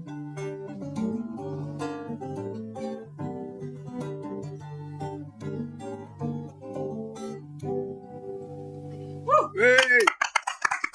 Lovely. Thank you, Chloe. We'll be hearing more again from you later. Appreciate that. What was the name of the song, Chloe? Awesome. Thank you. And that was Chloe Colton. Woo! Thank you. One for the future, guys. One for the future. So there we go. That's what I was talking about. It's not whilst we need to learn from the past. Yeah. There is a future happening right here. Yeah, but it's how we're going to mould that future, not mould, create that future. Because at the moment, I mean, one of the big things that's going on at the moment is stabbing. Right, we've had 2 or 3 in Harlow in the past couple of weeks. Right, and it's getting out of hand. Right, but I've been trying to see it from a younger person's point of view. I can't obviously understand what they're going through these days because I was brought up at a different time with different ways, and I'm older. But I try to put myself in their position and I try to look at what sort of future there is for me as a 12, 13, 14, 15, 16-year-old. And I don't really see one. It's just all disposable. Everything's just chuck away. So it's important that the language that we talk to them in and how we communicate with the younger generation, and I guess it is up to us then to fill them with some hope and positivity. It's not so much of filling them with the hope. We can fill them with as much hope as we like, right? But if they're not prepared to accept that the future is definitely changing through our words and through our actions and through our deeds, right? Then they aren't just words; they're just more false promises that they've been hearing ever since they were born. But I guess that goes through one of the conversations we had earlier on this. Was we were talking about manifesting, and you can't just have a dream and do nothing with it. No. You have to have actions. If there's something that you want to do or you want to make a change in this world, we can't just talk, we can't just think or feel. We have to have an action to go alongside of it. Yeah. And at that point, I'm going to pause this topic conversation. We're going to come back and do a conversation. I think the 3 of us, we're going to sit down and we're going to try and sort this town out. Okay. We're going to start here. And we're going to move forward to somewhere else. But I'd like to explore this a hell of a lot more. But now I think we need to get calling. 2 more guests upstairs. We've got 2 more guests upstairs. Yeah. Okay, let's get them in then. Amazing. But Danny, I really appreciate you sharing. I really appreciate your thoughts, and I appreciate what you do for the community. I know you're involved with the Rock School. Yeah. And you're doing a lot for the community, aren't you? I like to think I help. I mainly annoy, but annoyance is good. But yeah, maybe there is something in that we need to. We need to stir things up a little bit. Yeah, sometimes you've got to be that itch that definitely needs to be scratched. Or put some ointment on at least. Yeah, no, because the ointment rubs away. Sooner or later, you're going to scratch it. Yeah. Anyway, that's going down. Right. Yeah. Well, you could do us a favour, Danny. Tell him to come straight down. Yes. All right. Okay, great. Well, thanks again, Danny. And this podcast so far, I think, is looking at previews of what's to come in this next season. Yeah. So, Rob, you want to chat? Yeah, lovely. Appreciate it, mate. Thank you. Appreciate you.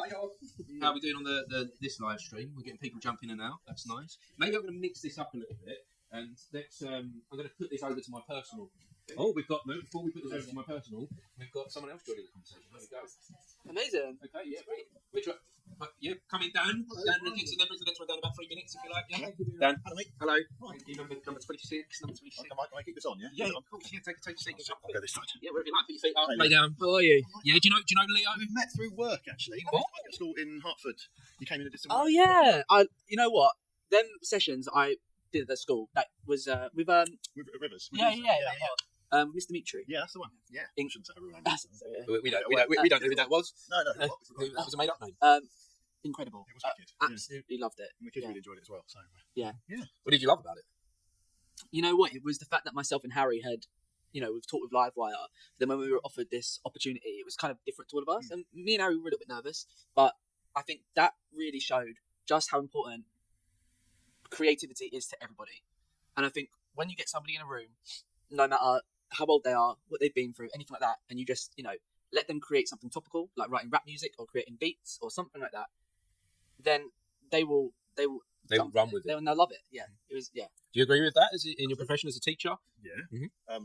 People, there's so many different ways of expressing yourself that I think initially it came as like maybe doing a drama project. Yeah. Then it evolved into something else, and we worked out what they were interested in. Everyone's got interests. Everyone's got the things that they do to get out their feelings, their thoughts. So it's really important to give everyone the opportunity to do those things. And having Leo and Harry come down to school was an opportunity the teachers at the school couldn't otherwise do. Yeah, I guess that was going to be my next question. There's not always that opportunity for someone to express themselves at school because you've got this system set up, this curriculum that you've got to follow, and you've got all this guidance coming from the people that are telling you how it should be and what to do, pressure to do certain things. So where in that have the children, is the children the right word? Yeah, children. The younger generation, where in that have they got the opportunity to express themselves or even to find themselves? Because I know for me personally, I had no idea who I was when I was at school. I was very lost throughout the whole school system, and I didn't find myself until after school in theatre. It's all square. It's round pegs and square holes a lot of the time, and it's only got worse in the past 15 years as we've kind of like narrowed down what school's about and how it's measured, which I really don't like. Any school's like that now. It doesn't matter whether it's a mainstream school or an alternative provision like I work in. You're measured on the same things. So all the extra stuff that actually teaches life skills, communication, cooperation, all those things that you have to practice and learn, are just getting squeezed through measuring, through metrics. Because you can't really. In drama, you can measure a grade, but ultimately that's measured mostly on written work. Yeah, other pieces of performance. I wonder. I started to see this thing coming of like academies and things where they started to make schools like businesses. I saw that. I recognise that as a dangerous place to put the younger generation in. That you can't measure people. Yes, we can give them grades and we can tell them they've done well or they haven't done well. But to put this like metrics on every little thing that we're doing, it's dehumanising, and the grades I think are getting worse. And I think we're seeing a generation come up that are struggling more. Well, all you're really measured for now is can you score a certain level in 5 subjects. If you can, you're valuable to that school. That's not to say all schools are like that. My daughter's school isn't. I won't say which one it is. No. All schools are like that. And I have to say, I know some absolutely fantastic teachers. It's not the teachers. There's a system that I feel is that they're pushing forward still with that clearly isn't working. Yeah.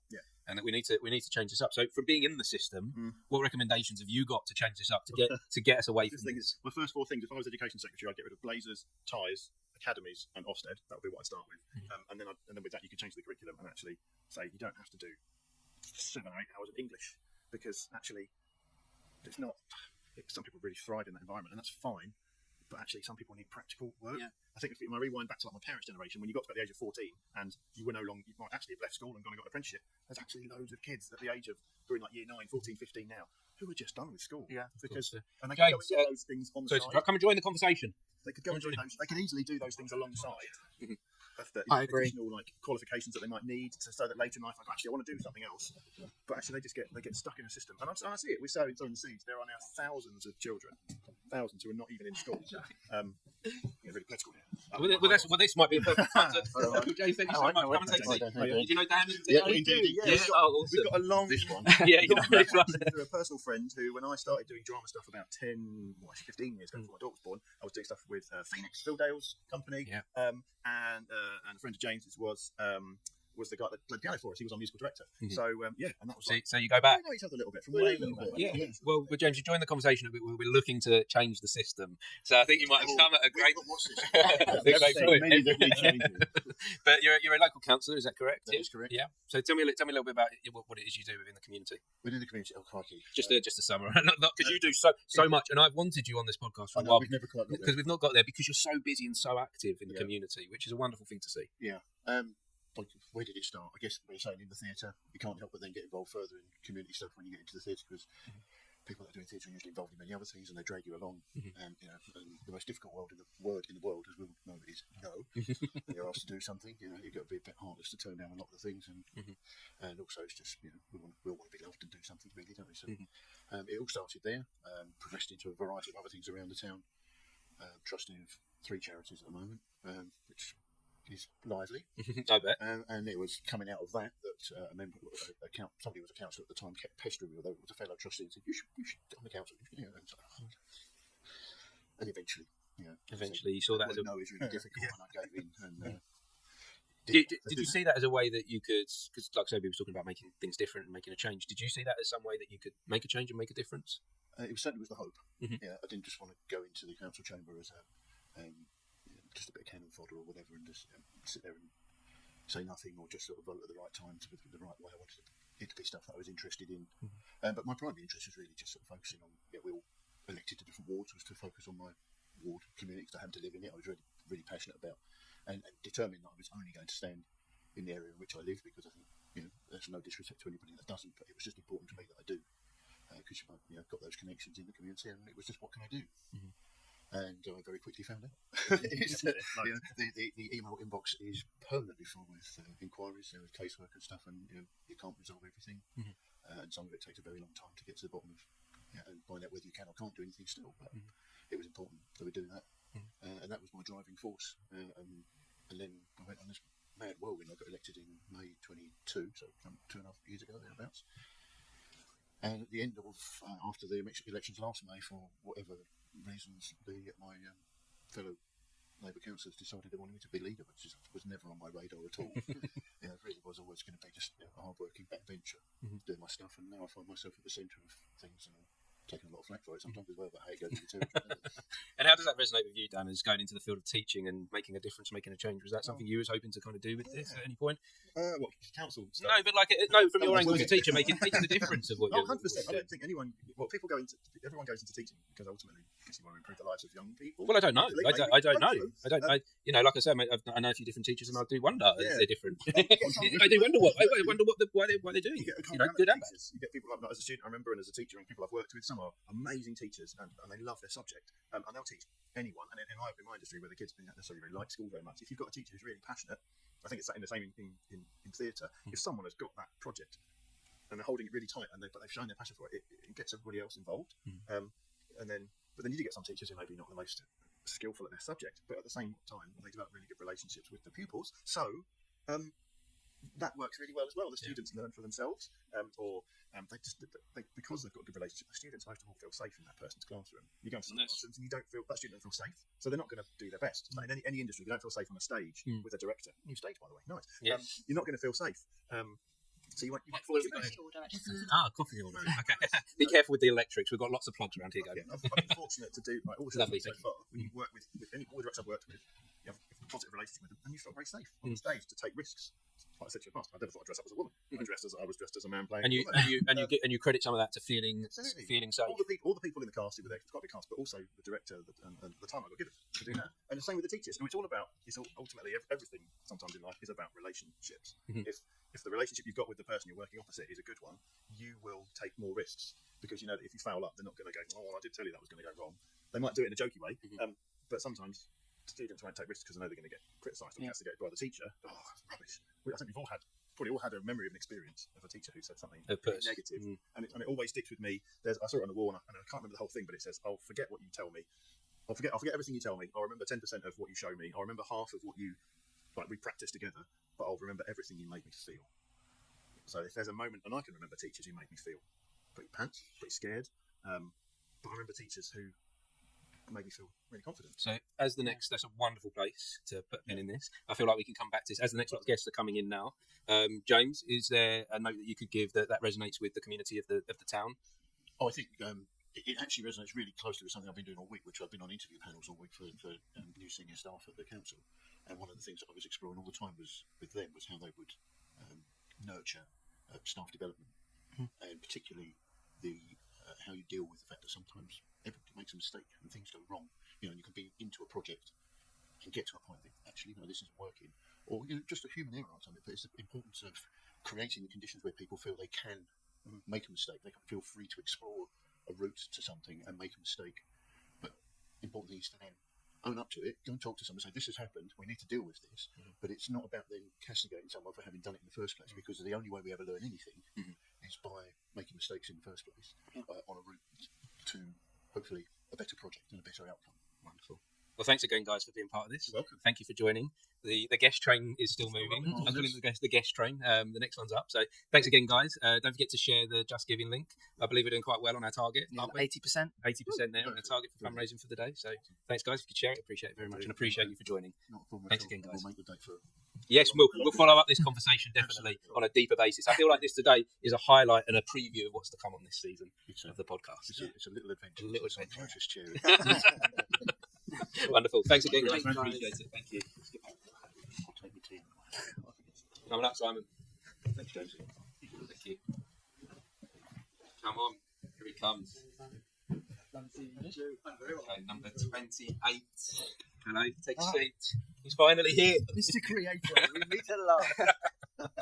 Well, you know, this is all set up for you, I know, Simon, I know, because the you were the first person I wanted as a guest on the podcast, and you said, no, not doing it, resisting it. I realised this whole thing was a big Big setup just to get me here. Just to have you here. How's it going? I think we're doing okay. Leo's keeping check for me. He's my guy keeping me in control. And So am I number 28? 28. 28. Right. We're working out we have to do about 14 to 20 people an hour. Right, okay. Talk to Yeah. 14 to 20 people an hour, and I think we're on target to do this. Well, in 9 people time, we can say that we've got to see 100 more people to equal the record. Okay. That's how I'm seeing it in my head. When we get 37, 100 more would equal the record. Okay. So we We need to We're somewhere. to that point. Yeah. So we're having some moments where we don't know where we are anymore or who we're with and what's happening. But And how's the voice? the voice is okay. Lips are getting a bit dry. Yeah, feeling fine. Yeah, we're just in this zone, in this play. Yeah. And discovering what's happening as we're going along. Been some interesting things happening with the conversation where same topics are resonating. And some conversations go completely off topic. And So where are you going to take this, Simon? Who knows? Who knows? So what are you about, Simon? You're a writer. I tell you what I can tell you. You tell me. I'm going to tell you. So if you don't know, for anyone watching or listening, Simon's my guru. If ever I've got a question with the world or unsure of something, I know where to go. Oh, that's really nice. Well, there we are. Don't we do that clap thing? Or is that just for That was at the very beginning. This is one. A lot of people have asked for that clap. They have. Yeah. We can do the clap. 3, 2, 1. There we go. So the part of it. But that's at the beginning of the episode. So this is one continuous thing. Okay. So what's happening right now, Simon? What's happening right now is I'm having a little bit of a sabbatical, which for me means about 3 months at the most. I just finished doing Christmas Carol, which I directed and adapted to the stage. And then the next project is Cats Show, which is, for those of you who don't know, Cats is Class Act Theatre School, which is a youth group. So we've got a show coming up at the end of March. So, but in between, I'm sort of, having a little bit of a... You're having a little bit of a break. Is there anything wrong with having a break? I wonder sometimes, because I sometimes feel bad when I stop. I sort of beat myself up a little bit and push myself. Well, in terms of writing, then, I don't really take a break, to be honest, because I write nearly every day, or try to write every day, even if it's just a couple of lines, even if it's not directly relating to any project. If I don't write, I feel like I've lost a bit of momentum, if you like. I've always written. So do you feel like that helps you in some ways? You just have continuous motion. Yeah, and you just have ideas and thoughts that you just want to put down onto paper. Well, I do anyway. At the same time, thinking about writing, which is probably 90% of it. So I'm thinking about the idea and thinking about various different ideas which drop in and drop out. So, but can it be beneficial to kind of come away from actually doing the Yeah, writing I'm sure it can. and just have the thoughts? I'm sure it can. I think there's probably a fear with most sort of creative types that if you take a step away, if you have been busy and been doing a lot, if you step away from it, you might not get that magic back. There's always that worry. Yeah. Do you know what I mean? Do you ever feel that, Liam? Yeah, 100%. I like to see it almost like going to the gym. Like you can have a really good workout, but then if you stop for one day, you'll probably stop for another and another and another, and it's hard to get into it. Yeah. And sometimes you need to getting over the wall is a whole part of the process. Yeah. And it's probably the most important part of the process because if you get over it, then you've already experienced what it's like to face it. That's a really good analogy. Really good analogy because that's what it is. I mean, you are exercising your skills and your sort of creative juices, if you like, to and you want to keep going with that. Yeah, sure. There is that worry that if you leave it. I think we have to work that muscle, don't we? I think the brain is a muscle, isn't it, or something? And we have to work it. We have to train it. Yeah. We can't just let it die, can we? On that note, I see we've got another guest here. Would you like to join us? Someone join in. Also, I think the lives died. The lives died. We got. This is good thing we have 200 cameras. This is where we got. Hello, how are you? How are you? See you. Hey, babe. All right. Come and join in. Hi, nice to meet you. Nice to meet you. Do you guys know each other? I'm familiar with her work. We'll come back to that one. That's why we've got so many backups of everything going on. Summer, hello. Simon. So we're just talking about Simon being it's my guru, my person I go to. So I was wondering how that is for you, as you do know Simon very well. Everyone watching, listening. My daughter. Your daughter. Do you get that benefit from having this guy as your dad? Because I know with my daughter, for instance, she'll never listen to the wisdom and knowledge that I have. I don't write really. That's not something I've ever done. You are very creative. Yeah, but I've never really tried writing, so you can't really share that wisdom with me. But I mean, maybe subconsciously, as I've grown up, his wisdom has, taught me things subconsciously. Okay, that fills me with hope that my daughter, that subconsciously she may have taken something in. Yeah. If you grow up in that sort of environment, it's going to trickle down, whether or not it's a direct influence. You're going to be exposed to all sorts of different ideas and you were my teacher for what, like? Yeah, because I was talking about cats earlier. Someone grew up as part of being part of the drama classes and drama groups. So I mean, obviously the other thing I do is directing, and so I think probably more on that side. Yeah, actually, that's true.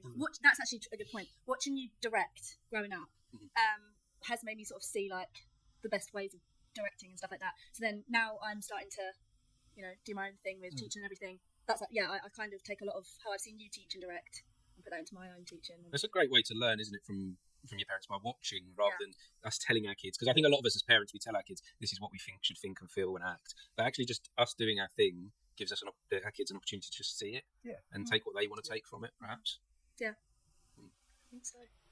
And what are you taking from this, Leo, as someone that hasn't got kids, but you're in the world of directing, aren't you? Yeah, I think for me, I mean, I'm the only one in my family that's kind of like in the arts, so I still think that most of the sort of ideas about life and how I approach situations are from my family. This is that like saying where it's like even your parents are still their first time living.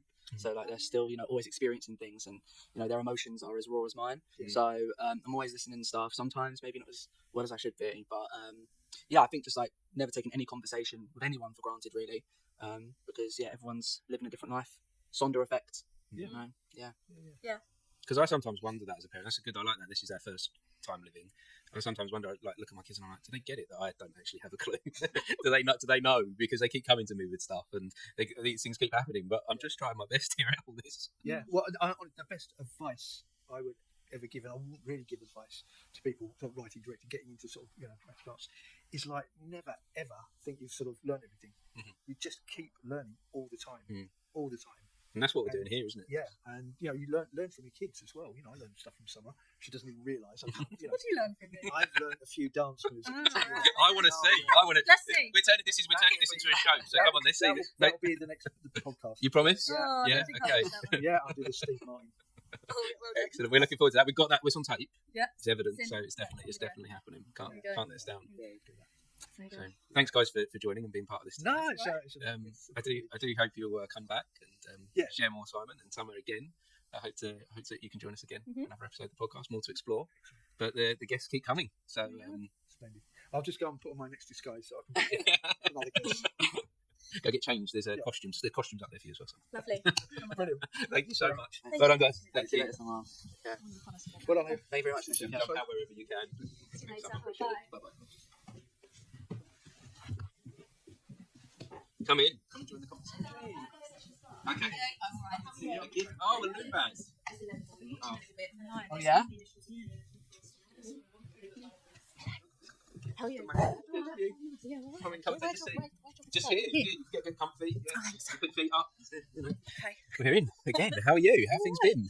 Last time I saw you, I randomly bumped into you in a pub when I went in there asking for money. Oh. Do you remember? Yeah, I do. Just before Christmas. And I know exactly what it was because I don't go in pubs very often these days. Well, neither do I, unless I need money. I was setting up for some Christmas carols. I took my piano over to play some Christmas carols with the Mhm. pub community. So, Yes. yeah, Good. And how did that go? good. Because that's quite, I guess, I would feel a little bit, I don't know, a little bit worried taking my art and craft into an environment like a pub where people, you don't know how they're going to respond to you. Yeah. I felt comfortable with it because I was just playing Christmas carols. Nice. If it's my own music, it's a Mhm. totally different ball game. I'm not sure you would have said that.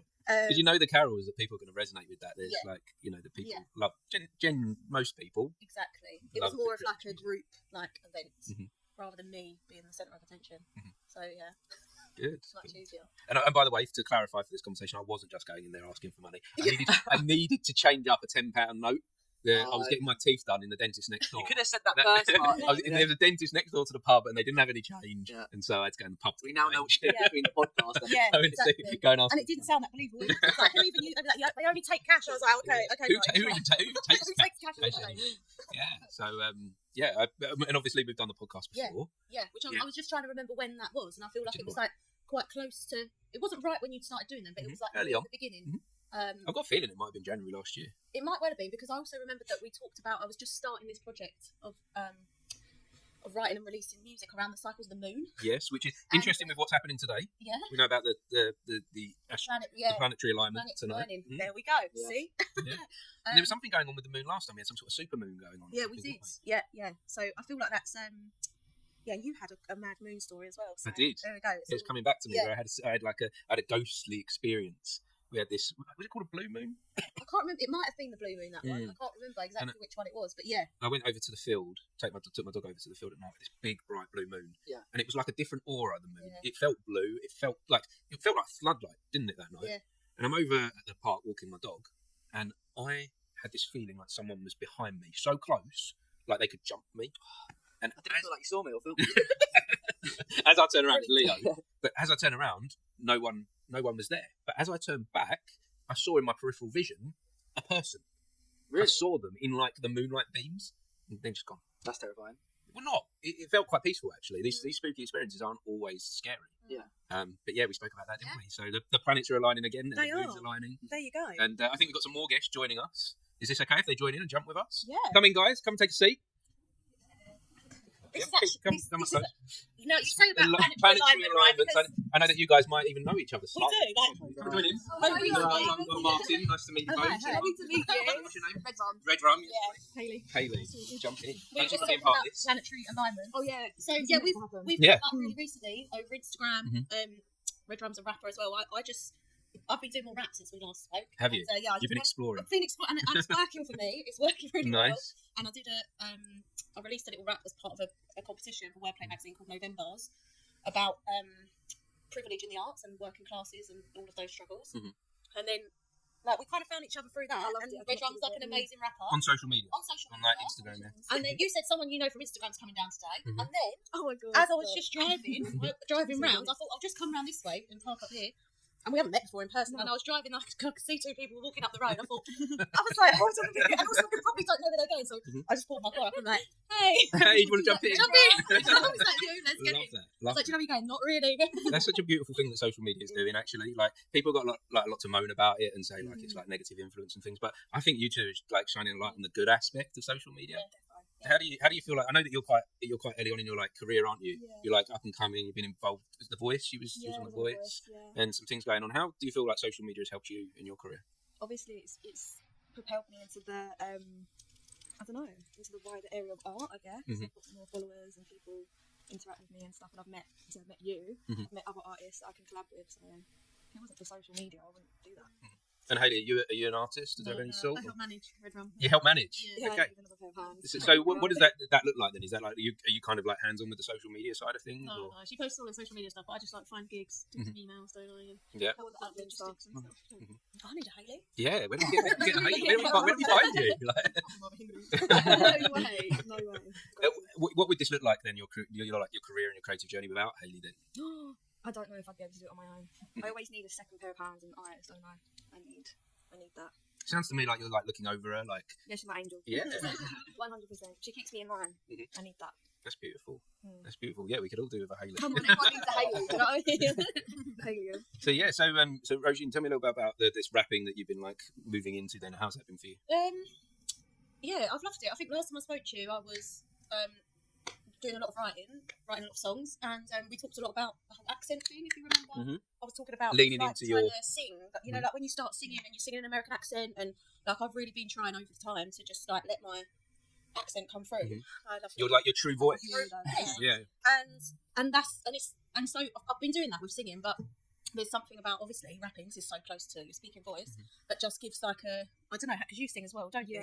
But I just think there's things you can do when you rap that just don't come across the same when you sing, and there's certain things you can talk about that just and that is you being like totally yourself. Do you feel that, Red Rum? Do you feel that that's your true voice coming through when you rap? Like I've listened to some of your music, and it sounds pretty authentic to me. It sounds like something is coming through that's very genuine. Yeah. Are you feeling it? I feel like rapping is more me. You know what I mean? Like it's more of a harder expression. I feel like it gets through to people better. I've seen it's just like I found that. I found that like when I've posted stuff of songs, obviously people love listening to music, but you've got to get through layers to get to the. Some people don't even really listen to the lyrics, which is fine. Like some people, I know some people who just would say like I'm not really a lyrics person. I'm there for the music, and so there's something about like if you're rapping that there's all them layers are gone, and people can only listen to what you're saying. Obviously they might be listening to the beat or whatever, but in terms of your voice, that's all they can hear. So I think that privilege in the arts rap that you put out, Regine, that was insane. And I think so many people I know, when we heard that, it was the lyrics that jumped out at us, you know, being working class artists in Harlow, and then hearing you say the truth that, you know, so many people are afraid to say, it just felt like a voice for everybody. It was, honestly, I've connected with so many people through that. And it is like, I was saying earlier, wasn't I? I recorded that and I was like, oh, I can't post this. People are going to be like, because that's the other thing. I think there's something about, and Semtex, when he said like that was his one that he wanted to like release or whatever, and he was like, it's just because you're being blatant and you're just saying things, and like there's a line in there about like universal credit. I'm like, I don't really want to say that I'm getting universal. Like people don't. It's so real though. But it's the truth. It's where we can find that resonate, that we can go. Like, there's things about, you know, like I'm having to use universal credit right now to top up, but that is genuinely what I need to go through in this moment, and I might not like it, and I might not want to be here forever, and I hope I'm not, and I'm going to work towards something different. But it's true. This is what's happening in my tractor right now, and that's going to be happening for other people. And music is such an important way to spread that message. And if we're trying to be authentic, if people are trying to be authentic in their music, like how can you? Like for a long time, I didn't say all the things that were on my mind. That's the other thing. I'm really pushing myself because I'm like a bit of a recovering like people pleaser, and I'm like, oh, I can't say that. I can't say that. I can't say that. And quite honestly, now I've actually started saying the things that were on my mind, which is like you do have to really like be brave about it, but it's so worth it because it's only now that I've started doing that I've started connecting with people, and then it's people that you're like, oh, you're like me, and you know, and like, that's what it's all about, really, isn't it? Like, I want to go deep with you guys. I'd love to do this to be like a little snippet of a bigger, deeper episode. But obviously, we're doing this world record thing today, and there's like this guest thing moving on. But I'd love for you guys to all come back, and you know, and let's go deep. Maybe we're releasing our first I'd love that. I'd love that. That makes me so happy. Do you know what? That is like that's like a mission of this podcast. Such a good energy around you. Yeah. There's a reason that this happened today. So let's follow this up. But yeah, no, I appreciate you guys for joining this. I'd appreciate if you could share the Just Giving thing. How are we doing with that, Leo? We doing okay? 80% last time I checked. 80%. Yeah. Okay, and we're doing good on the numbers. We're getting to what we're about 33. 33 is a good. Yeah, 33 is a good number. Yeah, planets aligning, stars aligning. Yeah, all the threes. Yeah. Love this. Thank you, guys. Thank and you. Let's catch up again soon. 100%. Yeah, Thanks, let's guys. make this a preview of what's to come. Yeah. Thanks, guys. See you soon. Thank you. I appreciate it. Thank you. See you. Thank you. Take care, guys. Take care. Nice to meet you. Stay in touch, guys. Here we got Dave. Come in, join the conversation. How are you? Good. Dave, this is Leo. Nice to meet you. How you doing, mate? Good, yeah, good. Come and take a seat. Comfy. Join in. So, Do you know what numbers they had on? I think 33 was one, yeah. Back one. Yeah, we've got back one. Up numbers moving up and down. I was like, around. I missed the line. So Leo's keeping a tally because Cool. we're trying to do like ratios and work out can we do this thing. But we can do it. we're doing good. So how have you been, Dave? Good. Been down at Hut this morning, doing a big clear out, putting a new shed, all the stuff in a new shed. Okay. So I'm now. For anyone that doesn't know, oh, I was going to jump into that. For anyone that doesn't know, what the hell is that? What is a hut? So Harley Theatre Company, as you know, you've done shows with Harley Theatre Company in the past. Yes, yeah. We celebrate our 46th year this year, which is brilliant. So we've got our own rehearsal hut in High Wyche on the playing fields there. It's an old scout hut, but we've renovated a really nice space now, with a huge wardrobe there that we like to share with local companies as well. You can come along and just let us know. You're allowed to come borrow costumes as long as you clean them and bring them back. But yeah, so we have built a shed on the side of that now as well, so that we can put a set expanding stuff like that, so yeah, it's good. I mean, one of the things that'd be good to talk about here, I was thinking, was the shortage we have in not just Harlow and surrounding areas, but across the country of people joining theatre companies and theatre groups. Any idea why that is? So I don't know whether or not it could be down to working patterns, or maybe young people, maybe different today to when we were younger. So when I did Harley Theatre Company's second ever show back in about 1976, I think. A play called Separate Tables by Terence Rattigan in the Studio Theatre at Playhouse, and I've been involved in local theatre ever since. I mean, and as you know, we've done productions together, and I don't know, but I know it's a countrywide thing. They had something on the news about it a few weeks ago, with other companies reaching out saying, come along, and not just theatre company, but Harlow's got a few theatre companies in and around that are all desperate for people to not just come on stage, but props, lighting, sound, all of those things, which is a great thing to get involved in. Well, I think this is a wonderful moment that we've got Leo here. I don't know how much if you know Leo at all. Leo's a part of the Mercy Theatre Collective, part of bringing up a younger generation of performers within the town. And this is something that's really important, actually. So you're now the chairman of Harlow Theatre Company. Yeah, I'm current interim chairman of the Theatre Company. We've got an AGM on 5th February at our hut in High Wyche, in the playing field there. All welcome. Come and have some nibbles and a glass of wine. We're trying to encourage new members, people to get involved. And because I say there are a few theatre companies around, we all tend to be sharing the same people, and it can be really difficult when you've got several shows going on at the same time. Yes, yeah, and I know one long-running theatre company locally closed last year because a lot of they were too stretched. Too many people. EHOS. Oh, did they? I don't know if it's a temporary thing or if it's permanent, but after many years they've had to close their doors because there's not enough people out there, and the people that they were using continuously are just gone everywhere else. Now, it's interesting you're working with young people, because I think one of the things that we've got a shortage so much now. So when I was, the early days of theatre company at Playhouse, we had the youth theatre. Yeah. So run by Roger Parsley, and many of the Parsleys, still in the theatre. Yeah, of course. So, we would naturally get, as the young people came through youth theatre, they would come out of that and come into theatre company and start doing, some of our shows, Of course, we no longer have that.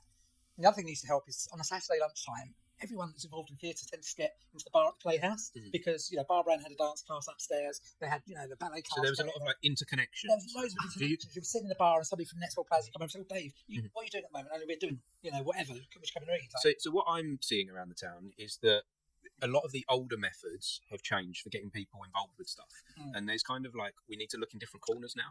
We need to widen the way that we approach things. I think we need to change things up a bit, because I'm seeing, when I look at the Playhouse, I'm seeing a wealth of talent there. Yeah, I think Leo's part of that talent. Yeah, I think there's a few things. Firstly, I think it's getting a lot better with the Playhouse's outreach and sort of the relationship between places like Victoria Hall. There's this beautiful relationship building, which I'm really excited for the future, and to see how it grows. Almost this sort of interlink between them, which is really exciting. I also personally feel like there's an invisible war at the moment. There's a lot of young companies like Mercy and Offberg and Spit and all of these really exciting young independent artists, early 20s and stuff, making really exciting work.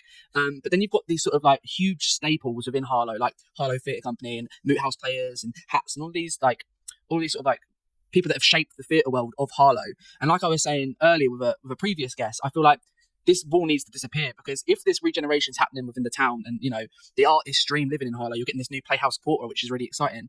It's now time for the companies that are well established and have been in Harlow for ages, and these companies that are up and coming, it's now more than ever the time where we need to create this sort of, union, if you will, and really like rebuild them connections. And I know it's hard getting everybody in one room together, but through Martin, through the podcast, I'm sure you've seen just how many artists there are in this town, but we all have this invisible wall and feel like, okay, we're going to do our thing, But if we knock that down and really just like saw each other and sat in a room together, we'd see just how special the people and the art in this town is. And that's something that I'm really kind of like, trying to do in all my work. It's trying to make sure that whatever we do, everyone hears about it and everyone has the opportunity to be involved in it in some way. And I think the new cultural centre in Harlow, I think that's going to be pivotal as well. Yeah. It's really important.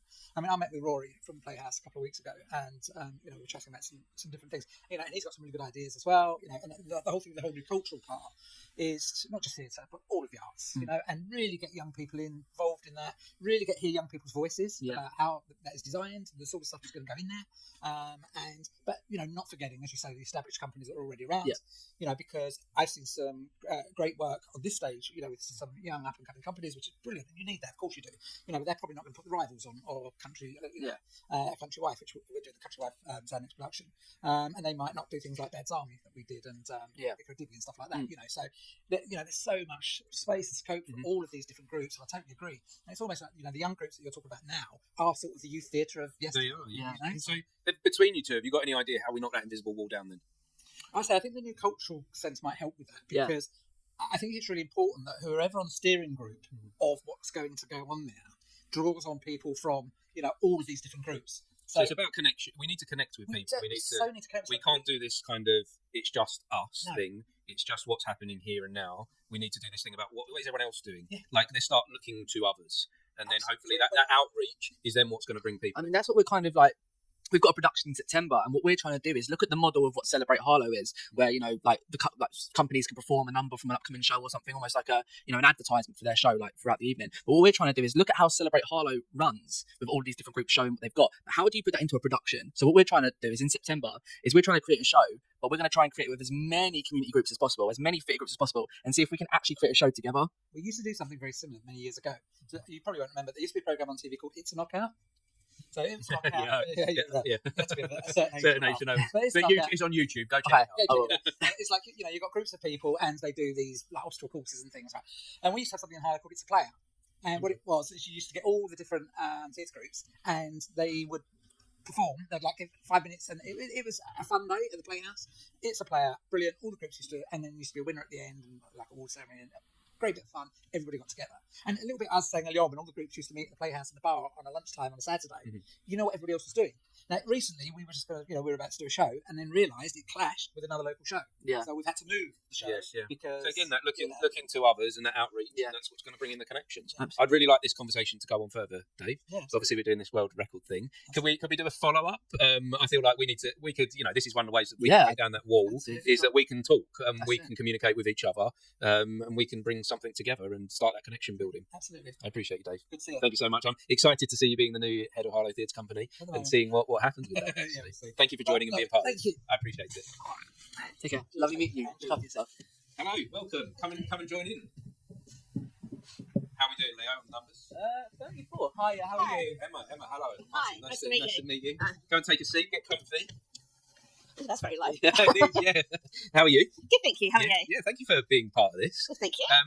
I on the outreach, I put this out there into the world, didn't I? And you did. You said, you'd like to join in. Yeah, I think it's an amazing initiative. I mean, we're part of a local community, and something like this is actually really fun to do, and gets people knowing about different people. It does, yeah. We're connecting quite a few people today. All sorts of people. That's exactly what you want, really, isn't it? It is. So, Emma, tell me a little bit about yourself and what you do. So I run a company locally called Stock Valley Gifting, and we're based here, and we do gifting with a bit of a difference. So we do everything sourced locally, and we try and work with local businesses as well. Nice. So we do, probably work with about 50, 60 different local producers, all small artisans based in Herts or Essex, and then we sell to corporates. So we do anything from individually ribboned chocolate bars to hampers and biscuits and things. Okay, so I want you guys some biscuits. So if you they look so nice, I don't open these up. What you can see on there, it's got your logo on it. Oh, no. It's got the Guinness World Record logo. Wonderful.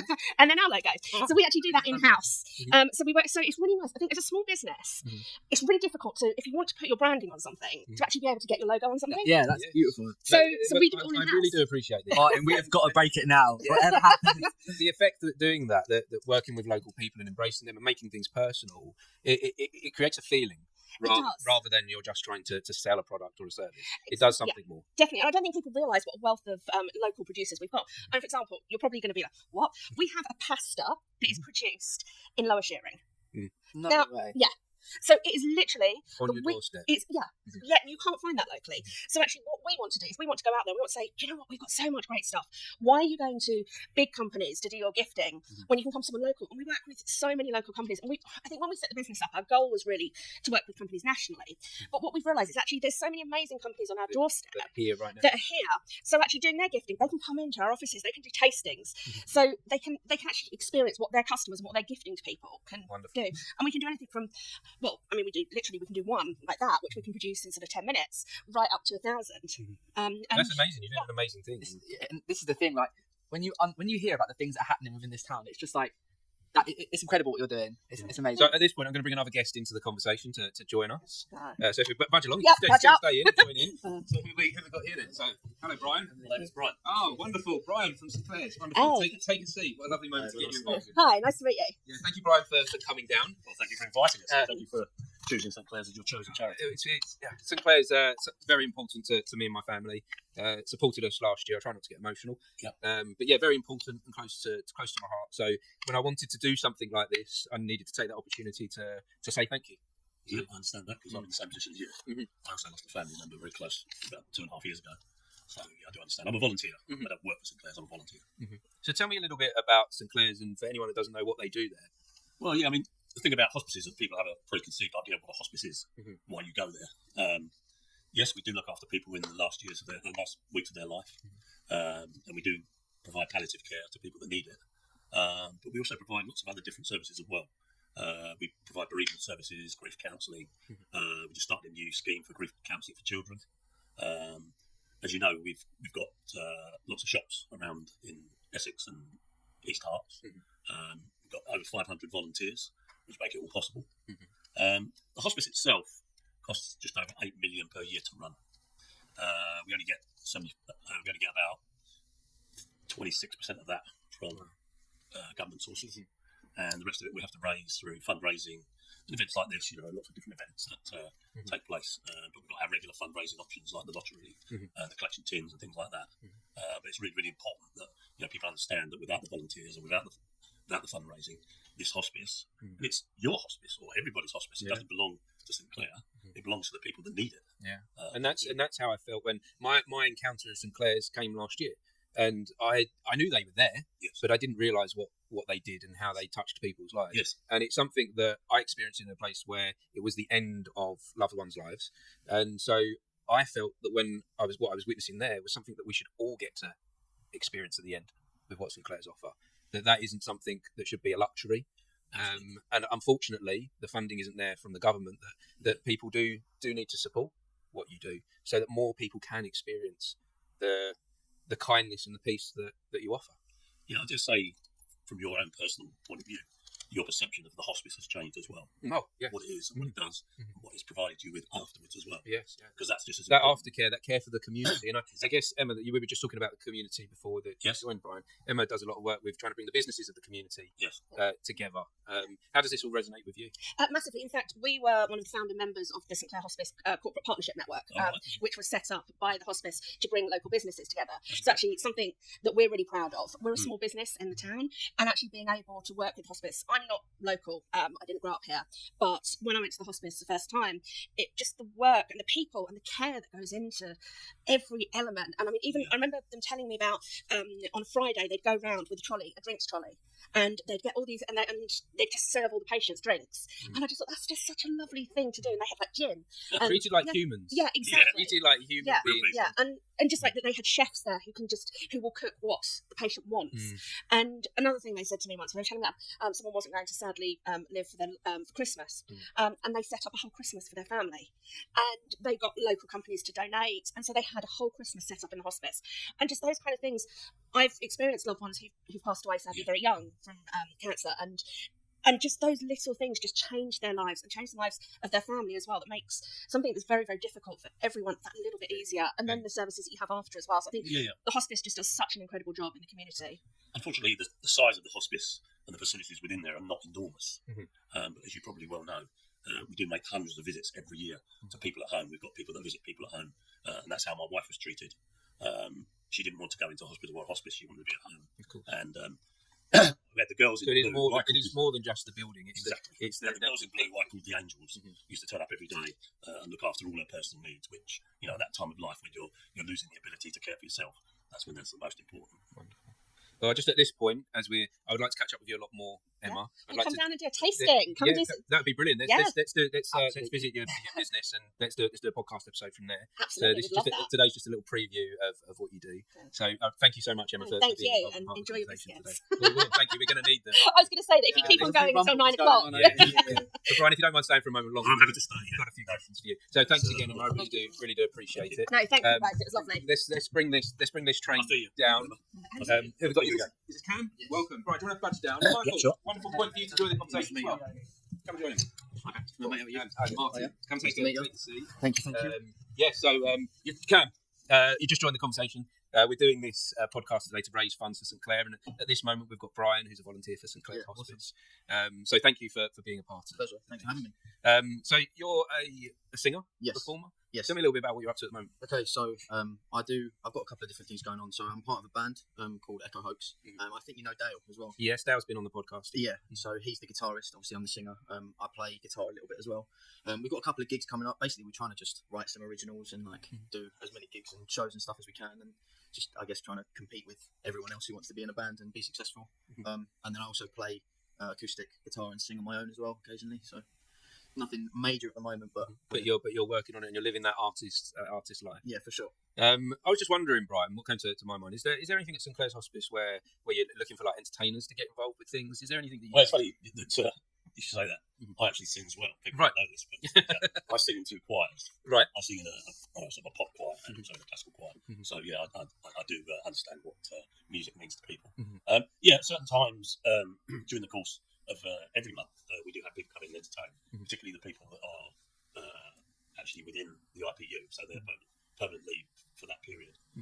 Quite often that gives them relief. Also, we do sometimes have events for volunteers where we're saying thank you to the volunteers. Quite often we'll have entertainment there at Christmas, some of the highlight time. What do you think that means to the volunteers to get that little thank you? Yeah. Because they do such a hard job. It's not an easy task. What's important about the volunteers? I mean, it covers lots and lots of different jobs and different roles. We don't just all work in the IPU. I mean, we have gardeners, we have people that go out in the community as compassionate neighbours that will befriend one person. We've got lots of people there, volunteers that work in the shops. Yes. We've got people who work in our e-commerce department. All across the whole range, we have volunteers, over 500 of us. Wow. And we did have a problem earlier on in 2024 when we lost a lot of volunteers, so we're working very, very hard to recruit additional ones. So obviously, anybody who's listening or watching, if they've had to volunteer, what is the benefit to you're a volunteer yourself? What has this given to your life for volunteering? Well, it's twofold for me. First of all, as you know, there's no charge for any of the services that St Clair give to people. It's all given for free. So I just felt once I did lose my wife that I could pay something back. I retired. I'm very lucky. I'm still reasonably fit. I just felt that I had to give something back. That was my overwhelming thought. Also, what it's given me lots and lots of opportunity to meet loads of new people, make loads of new friends. Of course, yeah. I get out of the house 2-3 times a week. I take part in some fantastic events that we put on and that we're involved in. So all of that has expanded. So through giving, you've received. Exactly. I'm not just it's mentally it's so rewarding as well. I love that. That's amazing. Point of view. Well, thank you so much, Brian. I really do appreciate. I appreciate you coming down today, and I appreciate what you do at St Clair's Hospice as well. Thank you. So thank you. Thank you, guys. Thank you for being part of this. As you go out, Brian, it might be nice to catch up with Michael Casey's here, the local newspaper. Have a quick chat with him, just say hello if you get an opportunity. Thank you. Thank you. And do you want to come down? Yeah. Just 2 seconds, guys, and I'll be with you. So yeah, thank you for joining today. So tell me a little bit about so did you originate at Rock School with Dale? Is that where you've come from? No. No, you come from a separate thing. Yeah, so I was in school. Obviously, I went to the same school as Dale, but I'm a few years younger than him. So I was in a band, actually, funny enough, with his brother. Right. Okay. I was the drummer, and his brother was the guitarist in the band at the time. And then, a few years later, I was kind of just doing doing covers, acoustic covers or whatever, and posting them obviously on TikTok, Facebook and stuff. And Dale saw one and said, oh, I've got a band, we need a singer. Are you interested? And I was like, yeah, absolutely. But most of our gigs are at Rock School. It's where we rehearse. Yeah, I've been to see Dale play, so I must have seen, I've seen you guys play and perform. But isn't that interesting how these things work? That it's not, like you meet the brother and then your connection of what you do with the next person. Like we don't know how these synchronicities and things are gonna trickle on and form and come together. Totally, it's weird, like the butterfly effect. Obviously, I knew Dale through his brother Jay. I knew of Dale, but we never really spoke. And then 4, 5, 6 years later, when we've all left school and I haven't spoke to any of them for years, all of a sudden I'm in a band with him now and we're all really close. So amazing. It's bizarre, but it's quality. Wonderful. Well, thank you so much for joining the conversation. I'd like to talk with you a bit more. We need to go in depth, I feel, here. I feel like if you want to come back on the podcast, I'd very much like to talk with you more and discover a bit more about your journey as an artist. So really do appreciate it, Cam. Thanks again. Thanks for having me. And if you don't mind sharing the link for the Just Giving, we'll keep that fundraising going. Thank you. Excellent. Brilliant. Take care, man. Hi, guys. Thanks again. Dan, the Johnson family. Come and join the sofa. How are we doing, Noah? Are we good? How are you? Yeah, hello. You having a hug? We're going to go for a hug. It's a long time. I'm just worried about the mic. Yeah, don't worry. I won't hit that.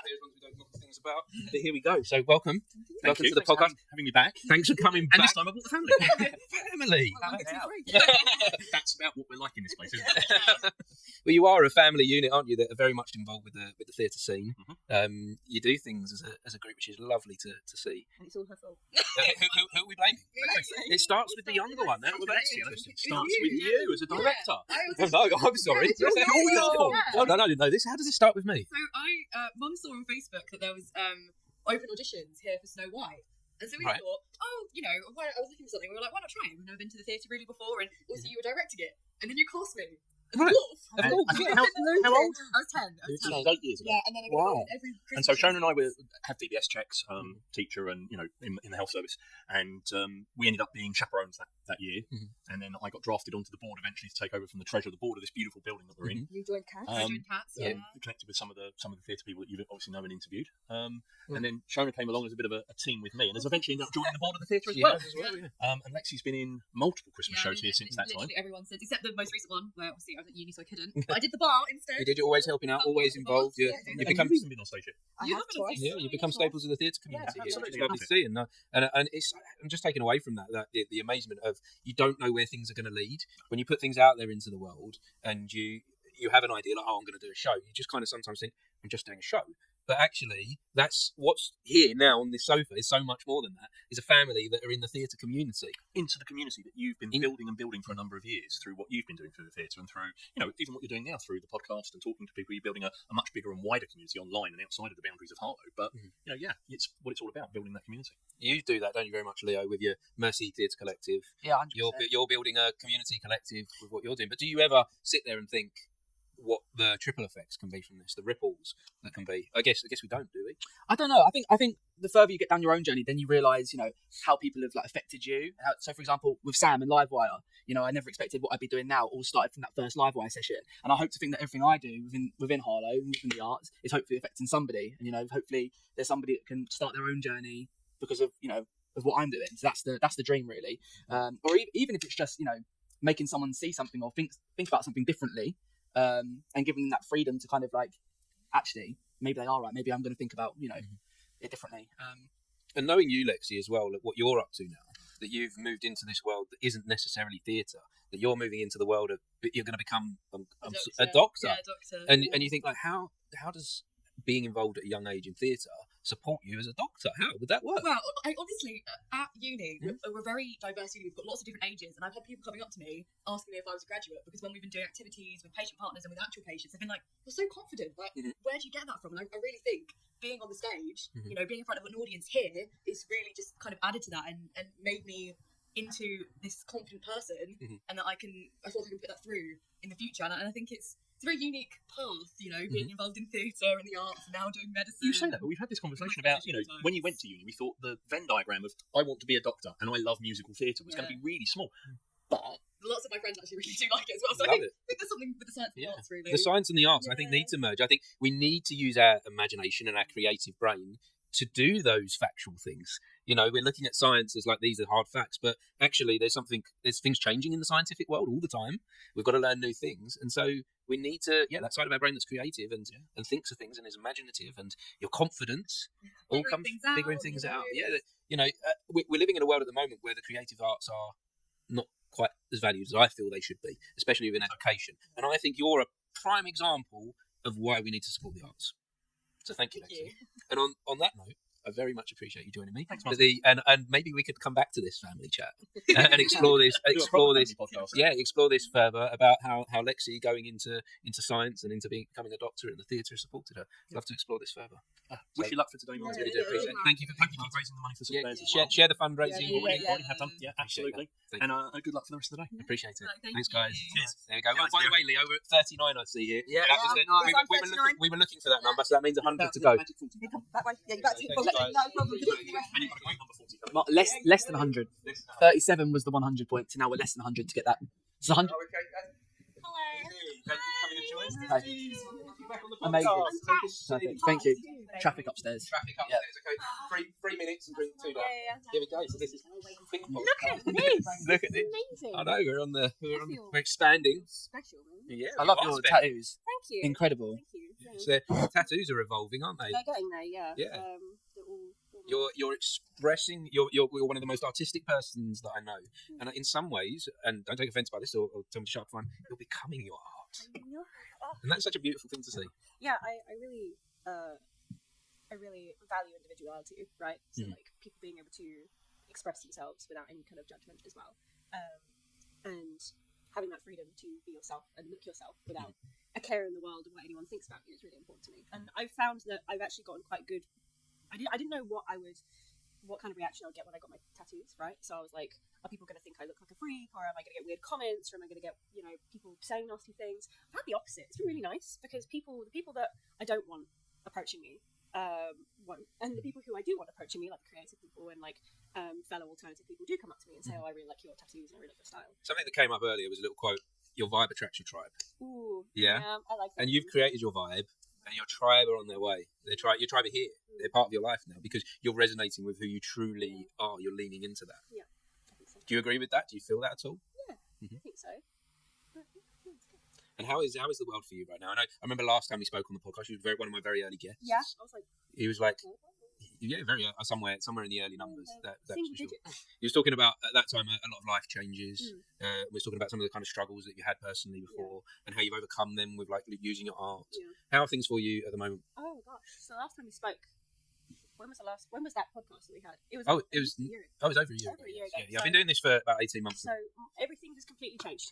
Yeah, good way or bad way? Yes, in a good way. I think it's bittersweet because I'm moving. I think I mentioned to you before. I'm moving to a totally different town, and it's the first time ever that I feel like an adult, like an actual adult, where you're like having to make some choices, buying a house, learning how to drive, figuring out a whole career, and you don't have your family or like a support network to kind of hold your hand through it, right? And I think that's kind of scary. But yeah, I'm completely moving and figuring out what's waiting for me when I go to Reading. A new chapter awaits. This is exciting times. I'm excited. I don't know what I'm gonna do. Is that a problem? No, I think that like I could tell that my mental health is doing a lot better now because in the last podcast that we did, I was talking about mental health and all that kind of stuff. I can tell I'm so much better now because I think a couple of years ago, if I were to have been experiencing this same change, I would be panicking and screaming. And now you're leaning into it. But now I'm like, yeah, it's gonna be cool. You know, what's the worst that could happen, right? Like, this is a big. Well, I'm even looking forward to watching this journey unfold from the outside. It's a beautiful place to be. Thanks. Well, good luck with it, and thank you for joining us today and being part of this podcast. And let's catch up again soon along this journey. Let's do another chat on the podcast and see how things are going on a deeper level. Yeah, I appreciate it, Daisy. You too. Bye bye. Thank you. Thank you for joining. Martin, just a bit of information. The live on YouTube is breaking up the videos, so they're being uploaded in 10-minute slots rather than one whole video. That's okay. So it's all right. It's all right. We've got backups. Steve, Jess.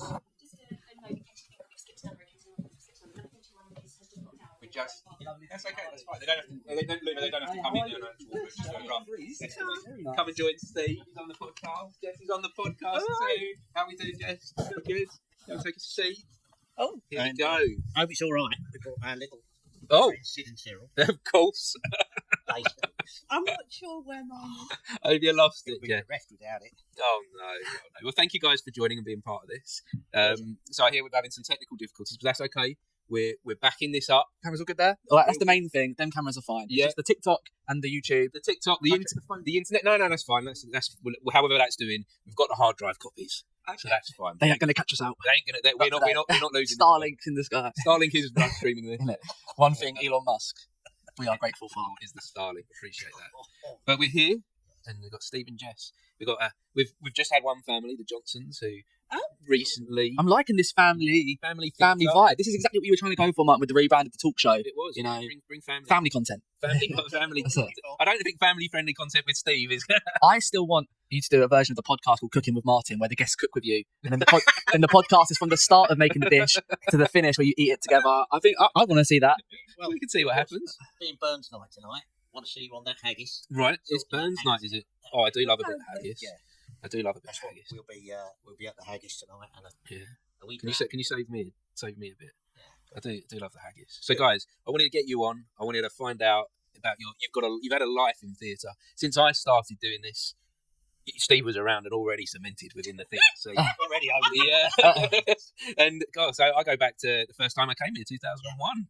The first time I came into this theatre, Steve was in my very first show. What year was that, Martin? 2001. The year I was born. Was it? Leo was birthing and I was on the stage. But being born in this. What day was it? Do you remember? I think it was towards the end of the year. I'm going to go with October. I would have been born. You would have already been born. Yeah. Yeah, and so a while ago, wasn't it? Yeah. So you've been involved with theatre for a long time, Steve? Yes, yeah. Why? For my sins, it'd be Mum. She was involved in local drama, and I wouldn't even have given it a second look. But when I was 17, she persuaded me to be in a play, and she said, "You ought to do more of it because you're not bad at it." And since nobody had ever said I wasn't bad at anything, they'd only said I was bad. I thought, well, perhaps I'll do more of it, and thank God I did, because it's been a lifelong enjoyment, absolute lifelong. And then you brought your daughter into it. You brought both your daughters into it, didn't you? Both, yeah. And there is nothing can beat being on stage with your offspring. It's so nice. It brings another dimension to it altogether. How does it feel for you, Jess? Lovely, good. Yeah, you've always enjoyed being part of the theatre community scene here. Again, Yeah, like I have. you have. I remember. I'm going back. Guys are taking me on a journey. Whenever I think of shows here, I think of being with you guys, and it's I almost consider you guys like family. You know, the stuff that we do. You know, we go back so far now, don't we? I go back to the Voyage of the Dawn Treader. We were talking about that. Yeah, the toes of my boots. Yes, yeah. It's all you jokes now. Leo's like, what? Never to be forgotten. I just looked at my phone. There was like 11 different messages from 11 different guests, and I'm like, I really should be on top of the messages of people. I was like, well, having like a crisis in the corner. You deal with your crisis. We'll continue to reminisce, but we go back so far now, and no. But I hope it's not just reminiscing, Martin. I hope we see you doing plenty in the future. I think I've got to be winding down from the point of view of cognitive remembering lines and cues. Because it gets harder. Even I'm reaching 40, and the last thing that I did was quite a while ago now, and I struggled with that. Just because of life gets, there's all this stuff going on, and yet we're trying to learn a skill and a craft and perform, and it's fresh each time. The audience are paid to see it. Yeah. It's the same, but I love doing it. If Jess is involved, it absolutely trebles the pleasure. So I saw you at Christmas time performing as Marley in the Christmas Carol, and there wasn't a moment there where I thought, oh, he's had his time. I didn't watch even though I was playing the dead. but that wasn't something that I thought as an audience member. So why do you feel different? I have never experienced stage fright until about 3 years ago, for no damn good reason. We'd had 2 successful nights, nothing. On the third night, I was in turmoil inside for no reason. Luckily, in your own head, in the inner voice. Yeah. I was thinking. How did you deal with that then? Because you still went on stage. I still went on stage. I still did it, and I was told that it was cool, everything was fine. I just had to. I found it so difficult to concentrate and keep thinking on the target, and it was very tiring that night. I felt exhausted when I came off, and it was only a small part. So I guess we've got to listen to those feelings a little bit, and we've got to look after ourselves, haven't we? That if we're not feeling good, if it's not working for us. But I very much want to see you return to the stage. I don't want to see this be an end. I think this afternoon. Yeah, the last play that you did. You're the biggest sofa now. Yeah, exactly. I want to see this very much continue for you, and I love to see what this has done for your family. And I've tried to replicate that with my family, and it's worked. I mean, you're two just fantastic, fantastic, Gemma. I've always, in all of their achievements and yours, I am. Jen. I appreciate it. They are. I've just been talking to them up in the green room, and what a couple of delightful people they are. Delightful. Well, thank you guys for joining. Thank you for joining. Jess, just a final word from you then. How has it felt for you having a life in theatre that your dad's brought you into? Like, I like it. Like, when I'm involved in shows with Dad, whether it's helping him learn lines or in the audience cheering him on, or on the stage, well, especially when I'm on the stage with him, it's a joy. Wonderful. I really like it. Love that. Well, thanks again, guys. Appreciate No, it. Thank you for being part of this. So I feel like we could go on all night, but we've got to get the guests wrapping up. We've got to keep this flow going. We've got to push it. I might order some lunch soon, though, for us. Yeah, I should think so. Oh, love it. Yeah, I gave her my card. I don't know. I said to I've got my beautiful calorie deficit food in my bag. So I get to smell pizza and watch Martin eat it. How nice. Protein yogurt. I don't know, is she ordering for me? Oh, good. Okay. All right. Well, it sounds like you'll get pizza as well. She did mention the fact she got your card. Did she? I put in the chat. She sent a message and I said, "I'm okay, but if the pizza arrives, I might just have to do like torture, where I'm just like smell it and see how long I can last. And then at the end, just put it on the table in front of every milestone, I'll have a slice. Start sending me very more quickly. Let's get it done. Thanks again, guys. Appreciate you guys. No problem. Thank you, Nicholas. Thanks for joining, guys. Nick, take a seat. Hiya. Nick, this is Leo. Lovely to meet you. How are you? Leo filmed. Nick filmed. Sorry, when we did the live show.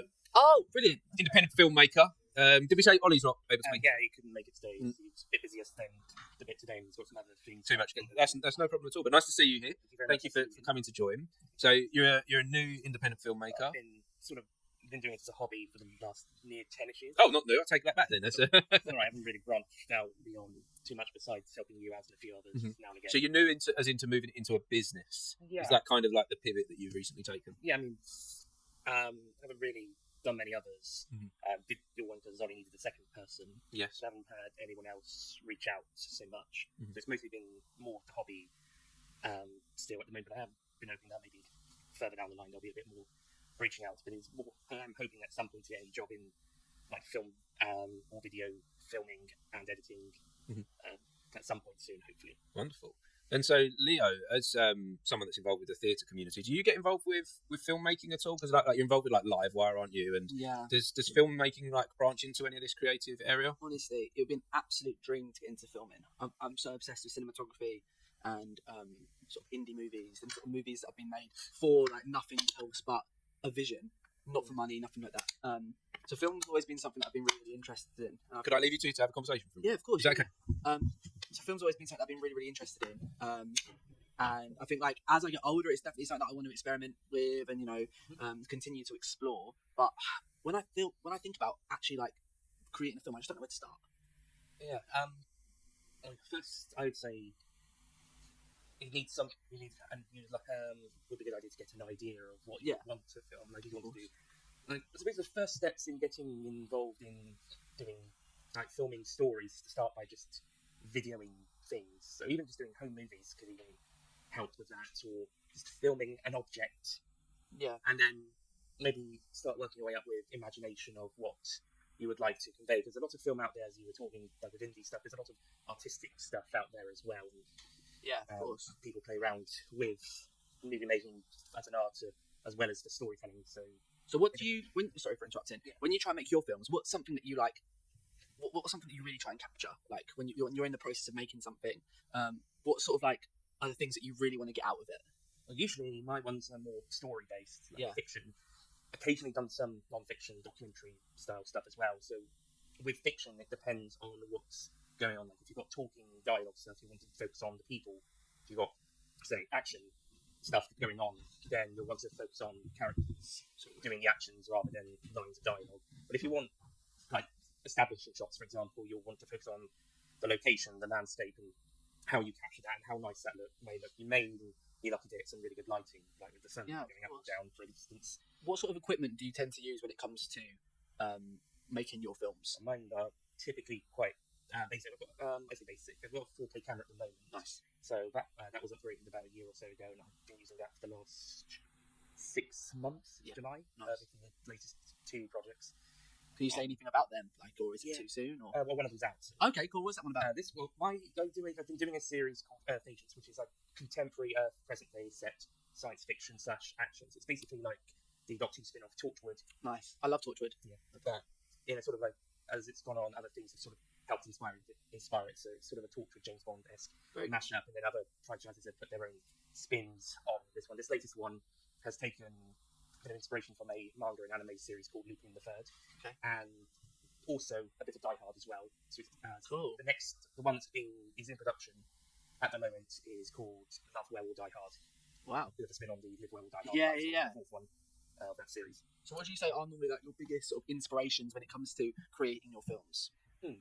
As in like what's come before or people? So just anything in general. What are the any particular filmmakers or anything that just like you look for when it comes to trying to get an idea for your films? I think I've got some sort of similar style to my friend Ollie, who unfortunately can't make it today. Yeah. But we've got some sort of not too far off, but also not too the exact same similar. So you can differ. Yeah, of course. I'd say when it comes to stories, it depends on, like with Earth Agents, it depends on what's this one going to be about. Yeah, of course. As well as the stuff that inspires the series as a whole, and then you've got the stuff that inspires those particular stories. But I have done some other genre stuff. I did, like at college and uni, I did some other genre ones. There was the first end of year project one I did was a sort of an anti-drugs drama short thing with a fictional drug that's been popular, that's popped up in the series, my sort of film verse. Third and final year one was a railway safety drama. And the last one I did for university was a romantic comedy. Sort of comedy / romantic comedy drama. It sounds like you've learned quite a lot from that experience. Yeah. I'd like to get into it more detail with you. I feel like this is a little preview. Maybe if we could come back and do a full episode of the podcast would be nice, Nick. Yeah, and maybe we'll try and do one with you and Ollie, because you're quite collaborative, aren't you? Yeah, we can collab a lot. Yeah, so it'd be nice to go over things. But the guests are lining up at this moment, so I need to keep this thing moving. But I do very much appreciate you joining the conversation, Nick. Right. So thank you for joining today. No problem. And if you can get Ollie on board, he'll probably talk about his current production, which is also very exciting. Excellent. Well, let's make sure we catch up again soon. Lovely. Thanks, Nick. Nice to meet you. Thank you. Nice to see you again. Brilliant. Thanks, Nick. Rest of the Thank you. No, thank you. Look after yourself. Thank you. Take care. Lovely to meet you. How are we doing on the tally? Spike, come in. 44. I'm going to sweat it. You're not allowed to go. I mean, it's fine. This is Leo, by the way. Lovely to meet you. Take a seat. Get comfy. Oh, yes. No, all okay with you? Yeah, just keep checking in with my guy in the chair on the technical stuff. Yeah, see, I'm used to being this side. Yeah, no, you're this side of everything. You're normally the technical person that we've got working on stuff. You live in the shadows. Tell me about that. What's that like, being in the shadows? You're behind the scenes a lot of the time here, aren't you? Yeah, I don't like to be on the stage. But I like making things look good. So, I mean, you can't have a show about actors. You can't have a show about lights. Can't have a show about the sound. I just like to know that I'm involved in it, but I'm not seen. Yeah. I like that bit of it. I sometimes go up there as well and be part of the technical side of things, and I do enjoy that just as much as being on the stage, because of that sense of you're contributing towards something, and you know that without you it wouldn't work, would it? Yeah, but with the actors, so they know that people see them, they get that accolade, but I'm still involved, but I don't want none of that sort of fuss sort of thing. So. When you say fuss, is it you're not looking for that kind of, you're not looking for anything from this, are you? No. You're not looking for any kind of, when you're in the technical side, there's no, I'm not saying that actors have got egos, but they do. Yeah, whereas when you're more most of them, being one myself. But it isn't necessarily driven by that, is it? It sounds to me like for you it's driven by that sense of wanting to be part of a community and wanting to be part of creating something. Oh, it is a community. It's like a family. Every time you come to work on a show or watch a show, like just walking in today, there's so many people that you've known for a long. I mean, you was about 15, something like that. 15, 16. I can't remember where. I was just going to say I don't know where we first. Was it?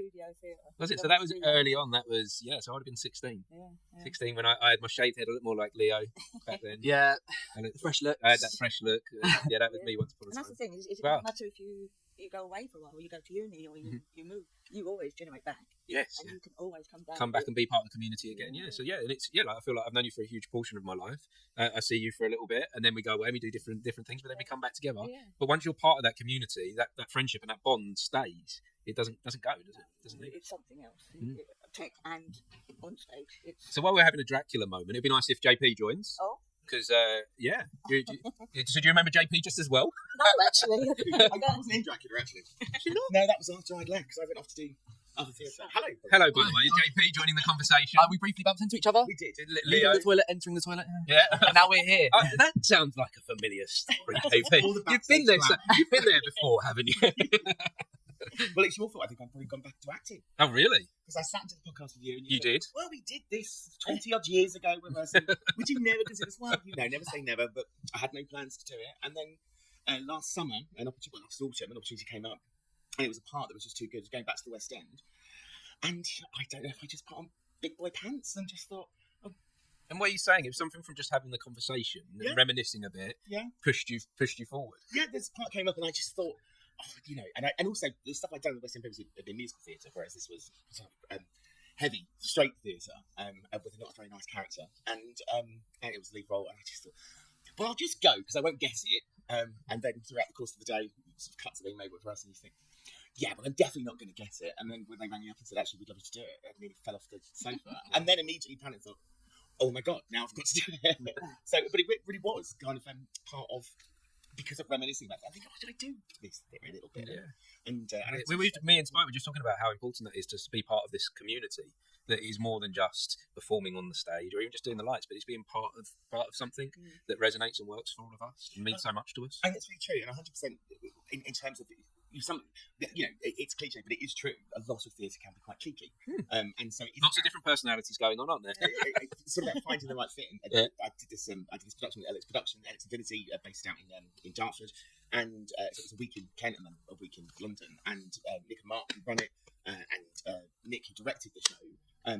The whole thing was fantastic. In fact, actually, it wasn't in the kind of it wasn't in the drama festival, but an adjudicator had come to watch it just because you'd come to watch it, and it basically said if this was in the festival, you would have swept the award across the board. She was absolutely loved it. Apart from people who didn't really love it, were people that came to see it, like Andrew and Shirley and Lexi, who I think have been they've been on today, yes. And when they came to see it, and because my character, if I've done my job well, she'd come out of the interval and absolutely love me, and by the end of the show she'd absolutely hate me. And so when I'd come out, particularly Lex, because she's at an age where she's my girl daughter, but she's 18 now, but she's never seen me on stage, and she came up to me and she went, you were so fantastic, but please don't come near me. So I was like, well, that is kind of high praise in the sense that I'd done it right. So I feel like we need to have a catch up. I feel like we need to go deeper and see what else has happened this past year, especially JP and Claire. I'd like to go a bit more into this like community theatre thing that you've experienced throughout your life and discover a bit more about your journey.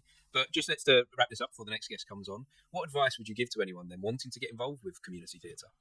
I think for me, it's go on Martin Colton's podcast. Because I hadn't done anything for 20 years. And then 3 months after being on here, I went for an audition, went back to the West End for the first time in 20 years. Love that. And I think actually there is a serious point to that, and I don't know if you'd agree with this as well, is that you can leave theatre, but theatre will never leave you. And we said that just now before. It's like there's something resonating. Something's happening today. Like there's like a conversation flow that's like trickling. You've been gone for 10 years, but as soon as you walk back in, it's like you've never been away. Apart from the technology is a bit more. Technology is a bit better, and also Martin would massively disagree with me because I was always very good at lines 20 years ago. Did we do a scene backwards? Romeo and Juliet? I think there was one point in Romeo and Juliet where we did something from the Mysteries. A completely different play. I did about a page and a half dialogue for a different play. But I did find that more of a struggle as I've got a bit older. But I would say to anyone that is thinking or has had a break or is thinking about just go do it, because in the most part you will always be made to feel welcome.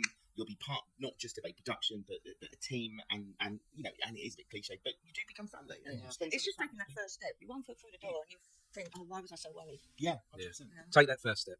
Love that. Well, thanks guys for joining. I appreciate this. Thank you. The next guest is up.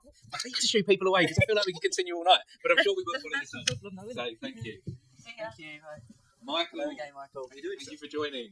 Where do you want to sit here? Just take a seat here. Yeah, get comfy on the sofa. Well, yes. How are you? You've been a bit. You was there a little bit, and then you went away. I thought you were coming on. Did I lose you for a minute? This is so well organised. Is it? It's just great. It's like well, that's nice to hear. So many things. It's so well organised. I'm very impressed. I appreciate that. Someone's doing what's told. What was you told? Well, just told to get in the queue, sign things, and get Right. in the room, and then come down. Love that. I've got such a good team here. Starting with Leo, wouldn't be able to do this without Leo. You said it, Martin. For a start, this just wouldn't be happening. Full stop. Initially, What's Leo's role? Leo's co-host. I wondered because it's like Johnny Carson. Yeah. or Larry Sanders. They're the guy. I couldn't. It's impossible. You can't do things on your own. You know, there is an element to the podcast that I do on my own. But for things to expand and grow, it can't be just me as an individual. I need to bring people along the ride. And Leo planted this seed of an idea. Why don't you do a world record? And so it was only right that Leo then became part of it. Here we are. Yeah. So and it's a team effort that sounds like it's going on backstage. Noah once again. Noah, credit. Noah running all the technical stuff there for us, and we've got Chloe, my daughter, ordering us pizza on my credit card.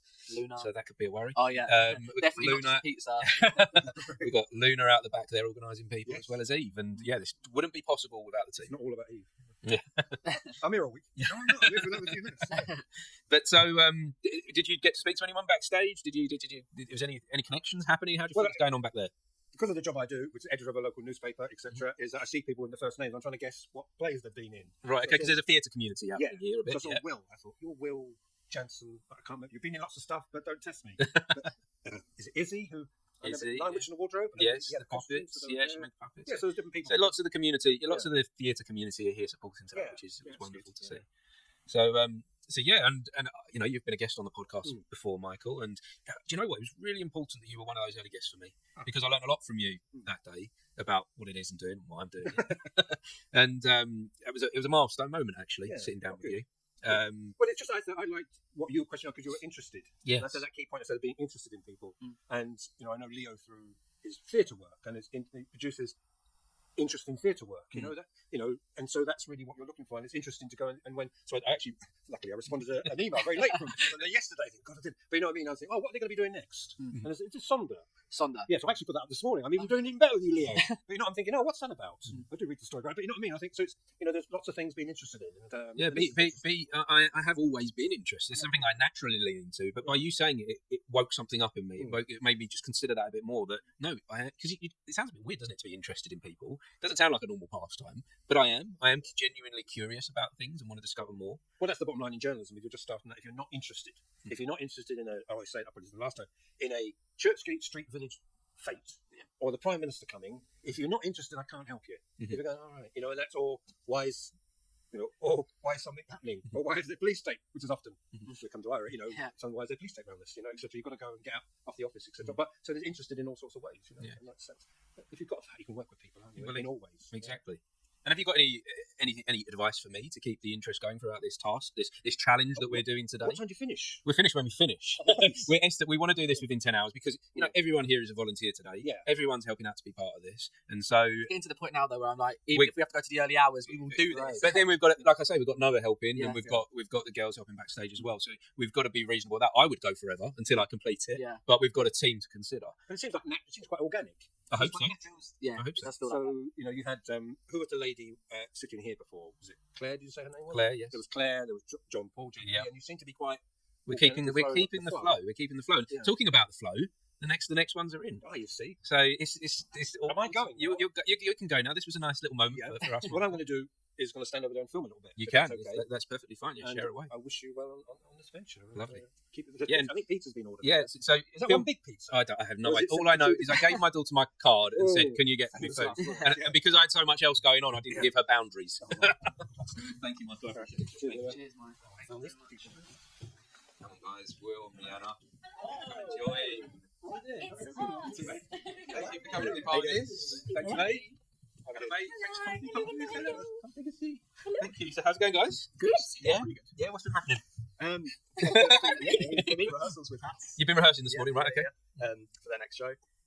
You've done lots, haven't you? Yeah, doing princess parties. So you come from a creative world into this space. We've had some princess. Yeah, we've had a princess. From a party. Oh. Yeah, superheroes. Superheroes. Yeah. Yes. Where's your I costume? didn't get the memo.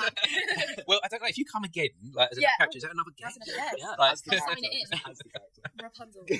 So, Will, tell me a bit about the hat show that you're doing at the moment. Yeah, so it's, the show will go on with Love Hats. It's a cabaret show with songs about different kinds of love. So whether it's like new love or like broken love, things like that. So it's a whole cast. Whole showcase full of different musicals, different songs. songs. And where's this going to be on? It's at Harlow Playhouse. Harlow Playhouse. Theatre 2. Right. And how deep into rehearsals are you right now? The show is literally like the final couple of days of February and the first day of March, so we're pretty far in. It's just kind of refining it at the moment. Okay. That's just kind of what Just refine the tweaking. and then we'll be able to start running it. But it's going really well. Everyone sounds amazing, obviously. But Yeah. it's good. Any gossip or anything No, juicy no. coming? No gossip. No gossip being No, good. But no, yeah, it's really good. It's going really well. And I know, Rihanna, you're just about to start working on a play, aren't I you? know. What are you about to start working on? The Frog Prince. Oh my! You know what? There's a fellow cast member. Yeah, of course there is. Yes, yes. And you know what? This is the theatre that we put. No way. Crazy. Tell me more about this show. What is this show? I need to know. So it is about a princess and her dad, the king, and he's not really happy with her, and he thinks he'd be happier if she found love. So he puts an ad in the newspaper, and a prince comes down, and she's very moody and stuff, and so she doesn't really want to fall in love. And then somehow in this, I don't want to give too much away. There is a fairy. And the I was going to say, fairy- for a moment, it sounded like a royal version of like EastEnders or something like that. I can do that for you. you. Can. But you're telling me, is this for kids? Is this Yes, it is. the whole Yeah, family? I'll give you the whole plot. Okay. Rob. Tell Yeah, you nothing at all. no, come on, keep telling. So the fairy comes along, and then what? The fairy turns the prince accidentally into a frog, and then a load of shenanigans happens, and it's proper like panto. So there's some slapstick. It's been performed here before as well, quite a while ago though, wasn't it? It was, but yeah. Different cast are giving it a go, and we're just gonna have lots of fun. It is a lot of fun. It sounds great. There's a lot of like audience. And Will, you're playing the king. I'm playing the king. Yeah, very slapsticky role. It's great. It's very like physical. So I can't wait to do it. It's a very fun character. Yeah, to mess around with voices. How does it feel to be going into these productions that are just, like you say, fun? Does it actually feel fun to be part of it? Like, it's going to be fun for the audience, something like that. But what is it for you? I definitely feel like there is some like it's fun, yeah, because I think as well you've got to enjoy yourself, otherwise the audience aren't gonna like. They're not going to. They don't resonate with it, do they? If you're not having fun. Yeah, the fun starts with you. Exactly. Yeah, exactly. I mean, with a show like this as well, it's so like it's such fun with characters that we've got. You can mess around with them and experiment with them, and then you can kind of refine how you think. Oh, this could work, and you get to mess around and experiment with it. It's great. And then when you've got you kind of maybe not that, but try this, and then yeah, it's great. And then obviously when you get the reaction of the audience, it's the best part is the reaction. So. That's wonderful. Well, thank you so much for joining, guys. Thank you for being a part of this conversation. But the guests are still coming, so I feel like we could do like a deeper conversation. Maybe we'll do one with the whole cast. We should. Yeah, we'll do the whole I was saying cast. to as well, we've got sort of some form of D&D thing. Yes, yeah, that was an idea. That was an idea that we put a seed in. Yeah, let's get something going. Go and talk to Izzy some more. And let's make some plans because she was saying she's moving, so we need to make it happen. Yeah, we need to get it done. Yeah, let's get that done. But thanks, guys. I really do appreciate it. Enjoy your Dominoes. Thank you. Domino's is on the way. On its way. Yes, I feel like it's almost arrived. Oh god. As well. Michael, come and join the conversation. Oh, you've joined at a perfect moment, mate. How are you? The pizza's just arrived. Oh, well, good. Take a seat. You're right, mate. And it was Hello. like, He was like, with camera, and I was like, yeah, there are cameras, and he was like, right. pop it down there for now. It's not all for you. All right, I don't know who's Oh, that's can you organise it outside and then bring it back just because we're filming? Well, you did say, to be fair, Okay. onto the set, Of course. Michael, welcome to this world record-breaking podcast attempt. Do we have any idea of what number we are? Where we are? I'm number 49. 49. Okay, Leo's keeping score. Getting there. We're getting there. We're getting there along the way. So, how are you, Michael? Yeah, I'm good, thanks, mate. Yeah. How's yourself? Yeah, we're doing good. Excited, and we're doing this. It's coming to a point now where it's just like a total blur. We don't know where we are or what Don't know time. where I am. Can't remember waking up this morning. This is all that exists. Is this podcasting world? So thank you for being a part of it. So I know, Michael, that you've been. We went to college together, didn't we? And you've been, didn't we? Long time ago. Oh, mate, yeah, it feels like forever. It was a while ago, but you've really expanded out into the community. You've embraced your singing since college. Yeah, I love my singing. Try and do as many shows as possible. It's like job change. I can do more things and more shows and stuff. So really getting back into my theatre, which is my pride and joy really. And how does that feel for you to be embracing that and to be getting back into the theatre world? I've just recently finished the show and I forgot how much I actually really enjoyed it. Enjoyed doing it. The buzz you get from walking onto stage and when you get your bows and stuff like that, and obviously the after show blues you get. Yeah, of course. Guys get back into the It's the worst thing. after a show, and getting to sing again.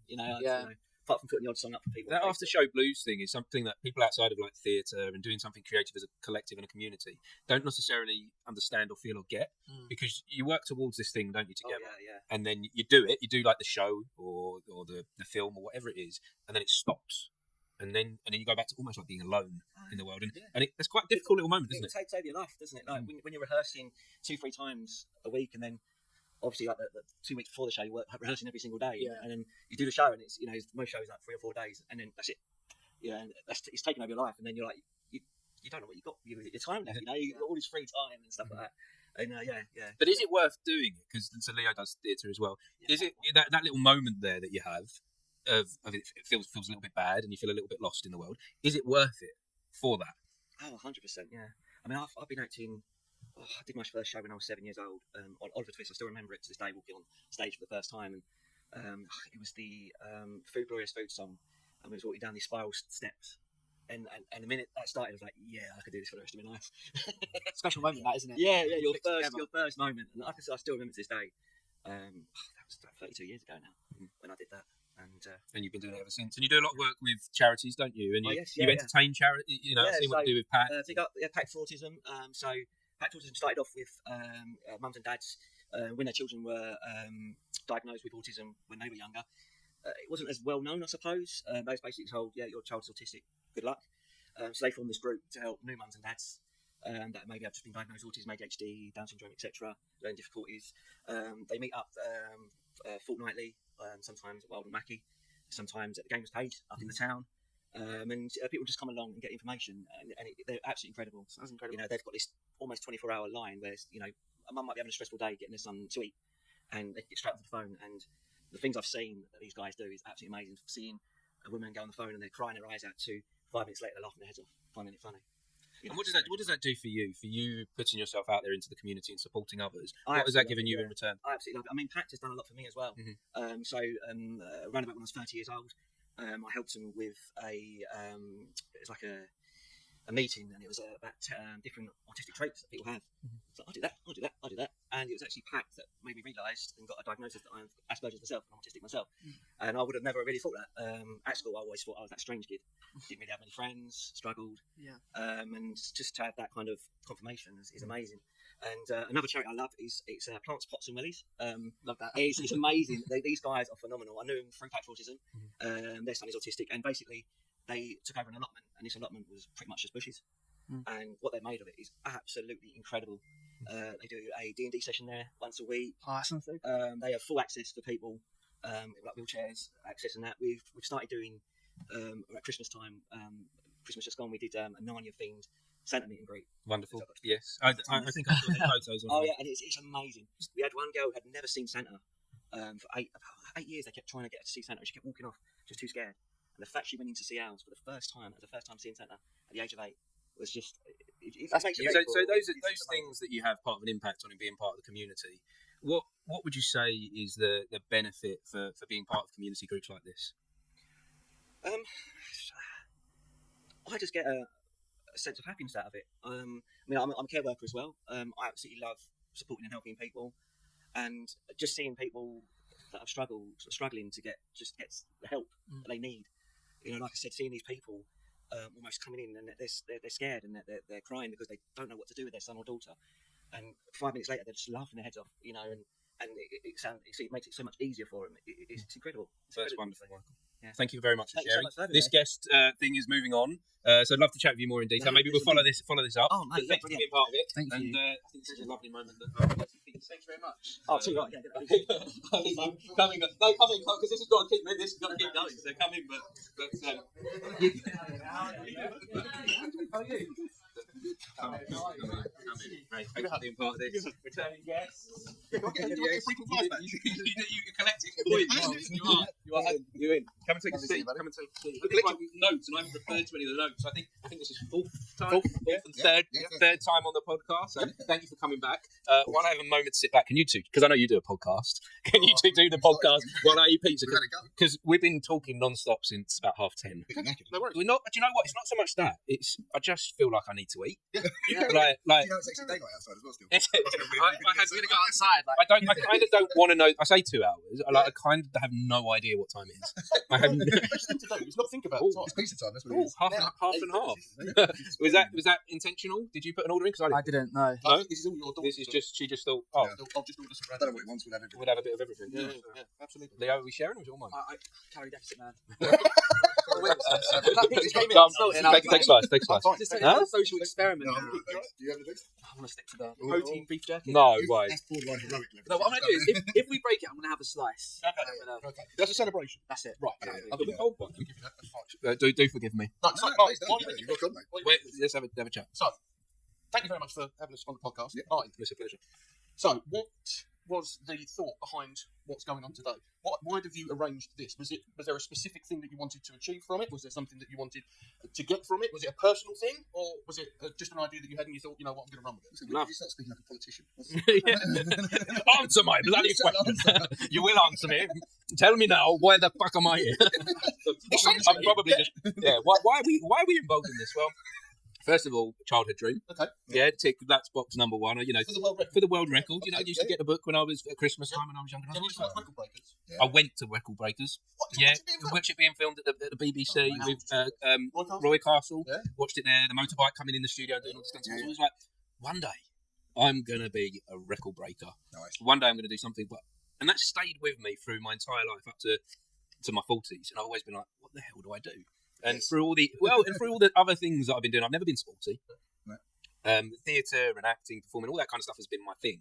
But nothing really fits to breaking a world record. And when I looked at it for acting, I was always like, these things are naff. Yeah. Like an actor doing the most burps on a stage, and just random things. I was just always like, nah, I'm just not feeling any of them. And then about 3 or 4 months ago, me and Leo were sitting down having a chat, and just like randomly, he's like, why don't you break a world record on your podcast? Like, plants the seed. Nice. And then, so from that seed, I was also at that time thinking I wanted to do something to raise money for St Clair's Hospice, because they had a profound impact on me and my family last year. They took care of 2 friends that I lost, and I wanted to do something for them, tie that in with a world record. Got the podcast platform now, know lots of people, and it was like a combination of those things coming together. So when you were talking about that, did you kind of think, well, this could be something we could do guest related? Was it an instant thing, or was it a process where between you kind of went, well, how are we going to break a record with a podcast? Yeah. So the original idea was we were going to do the longest podcast, which would mean we'd have to be doing a podcast for 3 days straight. 7 days. And we got as far as us both blocking out a week, and we were like, yeah, we'll do that. 6.5 days is the current world record for the longest podcast. And it's non-stop. Well, people have the current world record is 5 people. And they take it into some spitting food. They take it in turns to have a sleep. These 5 people, and that kind of format I discovered is the only way to do that week. Is to get 5 people without a life. Yeah. And go, let's do this, and one person sleeps on a bed in another room. So you can't just press record and lay down have a nap for them. No, because you've got to talk. You've got to keep the conversation flowing. And I was worried it was going to turn into like some sort of Lord of the Flies. Art tries to eat me. Yeah. It's already good. We're already halfway into the day, and I'm going to eat someone. By 9 o'clock tonight, he's going to have his shirt wrapped around his head, in his underpants, crawling around all this equipment. There'll be a fire burning. They never take me. So how many have you got to beat then? Yeah, what is the record? 137. So this world record is the most people on one episode of the podcast. Okay. Nice. 137 That's what you've got to beat. is the number to beat. Okay. I'd like to beat it by a little way to secure it, to make it comfortable. And this has to be adjudicated. Okay. Yep. So hence the forms, all the documentation, like everyone has to be contactable.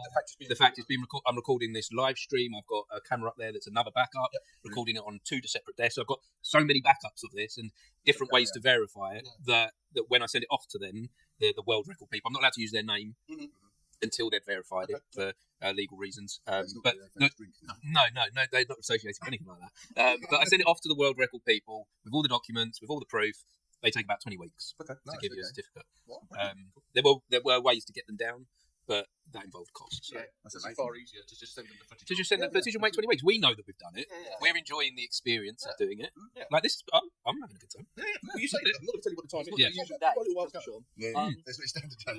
Something lovely I've just found out is we're 90% complete on our fundraiser. So we've got 450. Our goal's 500. So that's brilliant. That's why it's wonderful to see people giving like that as well. Absolutely. So it's all going to St Clair's Hospital. All going straight to St Clair's Hospital. Yeah, so the Just Giving page pays direct to them, so it's not moving through my bank account. It's not paying for the pizza. It just goes straight direct to them. No expenses, Pop. No expenses. That's fair enough. Yeah, and so that's what we're. That's fantastic, mate. Really pleased. Yeah. I'm really proud of it. You've done really well. Thank you for coming to be part of it. Oh, it wouldn't be And how before we move on to the next guest, just want to know how's your podcast going? You're still because I'm a fan. I know you've had little pauses. Yeah, because life gets in the way and you do your other stuff. It's been a couple of months as well. Way before Christmas. So we're up to 3. The big I mean, we're not going to be breaking any records with that, but we are up to 3. I like that though. It's suspenseful. When's the next episode? It is. There's no gaps between them, so Stacey's The beautiful thing about your podcast, Leo, you need to check it out, is you can listen to your podcast. Well, I do it when I'm driving. Or I did it when I'm driving last time I listened, and it's like you've got 2 friends in the car with you. It doesn't feel like you're being, you're not bombarded with like information overload or being told how to think on life. It's just 2 mates having a chat. Yeah. And you genuinely feel, and you genuinely feel when you're listening to it as a listener, like you're there, like they're with you at that moment. So that's a nice thing. Thank you. Well, that's what we always wanted to do, wasn't it? It was just it started on. We often have conversations. Normally at stupid o'clock in the morning after a gig. You know what I mean? We're both tired. We're both running out of things to say. We have these conversations, and like sometimes you have them conversations. You think if someone were to walk in halfway through this, they'd be like, "What the hell are you talking about?" It's like we should probably record this at some point. So we did. Yeah, wonderful. You're doing some pretty random conversations. They're the best ones though. Yeah. Well, check out the Me and Him podcast. Yes, it's on Spotify. Me and Him podcast. Go and check it out. There's 3 episodes, so I ain't gonna take you long to listen to it all. Come see his gig. Yes. Yeah. Me and Him on Facebook. Check us out. Yeah. Come to a gig. I promise I'll come. Yeah, you keep missing it. Every time you're nearby, there's a pub literally 2 doors down from me, and you're in there, and I'm doing something else on the other side of the country. Well, we'll try and reschedule it around the frame. I'll send you my diary. You work it out where you can fit. Maybe they should do a gig here. Yeah, well, you performed on the stage, haven't you? I mean, you thought that first, man. Just come and gig in the kitchen. Yeah. I'll make this do it. Yeah, done. Thanks for being part of this, guys. You are more than welcome, mate. Thank you. It's too tight, isn't it?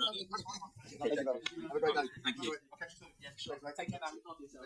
Come in. How you doing? Who's next? 52 now. 52. You've got 52 guests. Is it Jamie? Hello, Jamie. Come and join in. Nice to meet you. Jamie, nice to meet you at last. At last, yeah. We've been social media friends for a long time. Followed a lot of what you do around the town. So nice to meet you. Thank you for coming to be part of this. Yeah. So for anyone listening or watching, what is it you get up to? So what I've mainly done outside of my day job over the last 15 years, really, is the music festivals in the town park. Yes. Linkfest. Back in 2008, Harlow Council decided to stop doing music in the park. They said that they couldn't financially run it. I was doing stuff at the Link at the time, so I said, okay, I'll do it. So because the GPCA used to run the bar and they held the license for the entertainment up there. Is that where the name comes from? Linkfest? The first one we ever did was at the Link. Right. And it was a paid event, and that was never what I wanted to do because I've grown up in Harlow. I used to go to there every Sunday. Mum and Dad used to take me to the town park, see all the big bands and things like that. So Harlow's got a real history in that town park of music. Thin Lizzy, Hawkwind, the Brebettes, Mud, all played the town park. So it needed to stay free. But the first year we did it, we just couldn't get the sponsors. So we did it at the Link and we charged, and we had the Subways headlining. And that went really well, but it wasn't what I wanted to do. So we went back to the drawing board, missed a year, and then in 2010 we did our first one in the town park. And we managed, with the help of the GPCA, because they ran the bar, the profits from the bar essentially paid for the event itself. It's all local bands, all local companies that sponsor. Everything about it was local, you know, and it worked. I always said it would work. We tried lots of original bands, which is great for original music, but they don't bring the people. If you have, on a Sunday afternoon, bands playing music that people want to hear, they're singing along, they're enjoying it, they're having fun, and it was brilliant. It's self-policed. There was no trouble. You know, I think in 12 years I called the police once, which is amazing, really, when you think about it in this day and age. So we did that. With COVID jumping in and stopping us for a couple of years, we actually managed to do 10 years in the town park. Without the COVID interruption? With the COVID interruption. So we had the COVID interruption, and then I said, I want to do one more. Got to do one more, because that will be our 10th one. So we managed to get one more. In some years we did 3 festivals in 1 year. So I want to go back to something. I want to go back to that point where the council took away the music festival from the town and where COVID put a pause on it. What did that do to the community? It stops. I mean, people like me and him who you've just had in were gigging Friday, Saturday, and then they're doing nothing. And it did change people's perspective, because when they came back out of COVID and you was allowed to go out again, they said, don't want to work as much. We've got used to being indoors. They liked the being indoors. And a lot of bands did actually break up. Some really good bands actually split, which was a real shame. But you kind of get it if they're working Friday and Saturday, plus their day job, plus rehearsals, for not a lot of money. Well, I think that pause of COVID made people reflect on what it is they're doing, take a moment to rethink. I do. I think COVID also made people think that they didn't have to go down the pub. Yeah. They could sit in their garden. Yeah. And it's cheaper. And I think that really affected the pubs. And I still don't think they've recovered. Now you see some of the bands that are around in the pubs. Yeah. Still not as busy as it used to be. I'm just wondering now as well, from your sort of position and what you've done, do you like? Have you seen the sort of sunset sessions, gigs that happen at the town park and things like that? And is that kind of like a nice feeling seeing that something is happening? It is, yeah, it is. It's all original music. Yeah. So it only has a certain audience. If you don't know any of the bands, then you're not maybe haven't got a reason to go down there. When we was doing it, the reason to not go down there was people would open their front door and see if it was raining. And if it was raining, they'd stay in.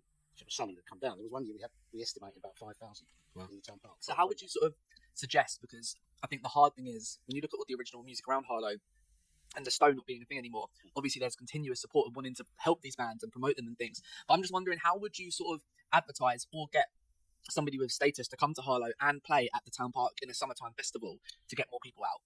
You've got to have good sponsors. Yeah, and that's the bottom line. I don't do it anymore. We stopped 3 years ago was our last one because we simply couldn't get the sponsorship. And these people have got to be paid. I don't expect anyone. Yeah, to yeah. for nothing. But how do I pay them if I haven't got any sponsors coming in? You don't make a lot of money on the bar. You don't make a lot of money on the food.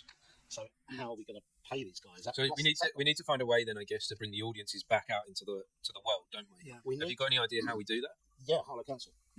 Without a shadow of a doubt, and I've said it for years, Harlow Council. So it is up to the councils to be driving this and to be cheering it and supporting it. Absolutely. They should be involved in it. I put a proposal to them for the next 10 years, and they're just not interested financially. They look at the money, don't they? They look at the money and they try and put it all out on paper of where's that money going to go and what's going to be the outcome. But I think with these things, you don't necessarily see the outcome on paper. It trickles into our everyday life. It is. It enhances the community and the people. I do believe that one of the council's responsibilities is to the residents of the town and making the town as best they can for someone to live. What you're seeing at the moment is you're seeing yet more money spent in Market Square, more money spent on the bus terminals, and you're going, but what are you doing for us? You know, what are you doing for us to make our lives better as everything is going up? You know, we used to say, if you want to bring a crate of beer and your own picnic over to Linkfest, great, bring it. Yeah. I want you to have a free day out if that's what you want. This is and that's families and communities connecting. Exactly, like you can spend. Although I think it's good what the council are doing and regen and everything. Well, because the town, all towns everywhere across the country are running down and getting old, falling apart. Two big things that I always look at is one, the square, and two, the old Harlow Market, where Market Square used to be. Yeah. And it's funny how when that market disappears, that's where the crime happens. And you're trying to find out ways, why is the crime happening here? Why is the crime happening here? Whatever we do, we put up the big umbrellas, we put down the chessboards, there's still crime. It's because there's no one down. Exactly. If the market was still there, people would have a reason to go there. People would have a reason to keep it safe. Do you know what I mean? The regeneration will work. It will work because we need the homes. Whatever your beliefs are, we need the homes. Yeah. So putting lots of homes down there, we'll bring some shops. This is probably going to be 10 years in the making. We'll bring the shops back. We'll bring the people back. Therefore, that element of crime will move. Because it's going to take that long, though, because it's such a massive project. But we do need it. I've moved slightly now because I'm not looking at doing the town park anymore. We're doing some charity events, and we've got one this year, funny enough. We did one last year at the Essex Skipper. We're doing it again, but we're doing it for prostate and breast cancer this year, Maybank holiday. Right. It's 4 days of live music. But the landlady of the pub is involved. She wants to put it on, and she's happy to pay for the bands. Okay, we pay them less than what they normally do. So if the council aren't doing something, then we need to do stuff like what's happening at the Essex Skipper. Yeah, but it's not easy. No, it's not easy because the licensing is such a minefield. Maybe, hopefully, less so now than when we came out of COVID. When we came out of COVID, the fear factor was horrendous. The licensing was so hard to do. So people like Rock School, who are doing stuff in the town park, great, good kids, original music. You've got the sunset sessions as well. Yeah, it's great that they're getting through licensing to be able to put these events on, but it is a minefield. It's a massive minefield. But I think it's worth it though to get through that minefield because of the benefit that it can bring to a town. I once said to somebody in the council, well, if you're not going to put anything on the town park, knock the stake down and build some flats. Might as well, it's too good to be left. To be wasted. There's so much history there. It's a famous photo, isn't it, with the bandstand? I'm not sure who was playing, but it was like you would not believe. I know the photo you're talking about. Everywhere's people. There's two theories. One that it's basically rollers, and one that it was mud. Right. No one really knows because no one knows whose photo it actually is. But I know the one you're talking about. But the important thing is people do want to come together, and in that picture, it shows it's in the past. We've talked a lot today about the past influencing the future, and I think looking at pictures from the past of how people have come together and the benefit that it's had for a community or a town can resonate into the future. Absolutely, and the amount of people that we had turning up for a free event proves that people want to do something. Yes. And if the proof's there, where's the argument? Why do we not carry on doing that? I've got quite to know about that. No, you are. No, it's important that you are, and you're doing an important thing by cheering it on. And the work that you've done in this town has been hugely important. Thank you. Not nowhere near as talented as anyone that goes on that stage, but I'm a pretty good organiser, so that's my job. Well, that's what we've got to do. We've got to lean into our skill set, haven't we? And I think that's where you find that you're able to make an impact and make a difference. Yeah, and it's nice. I've got my own bits of memorabilia from it. I used to put a T-shirt up at every gig, every League Fest, and get all the bands to sign it. Partly just in case one of them got famous. None ever did, but my dining room was just all T-shirts around the dining room signed by all the bands over the years, and that's nice for me because I never got anything out of it. I didn't get paid for it. No. And it was 6 months in the making most of the time. No, but them memories are priceless, aren't they? They are. When you look at those T-shirts and you think back and you reminisce, what value can you put on that? Well, they mean a lot to me, but I always say that when I go, my kids are going to be fighting over who doesn't want the T-shirts. It means a lot to me, but that's about it, really. Well, thank you for joining this conversation. No, you're welcome.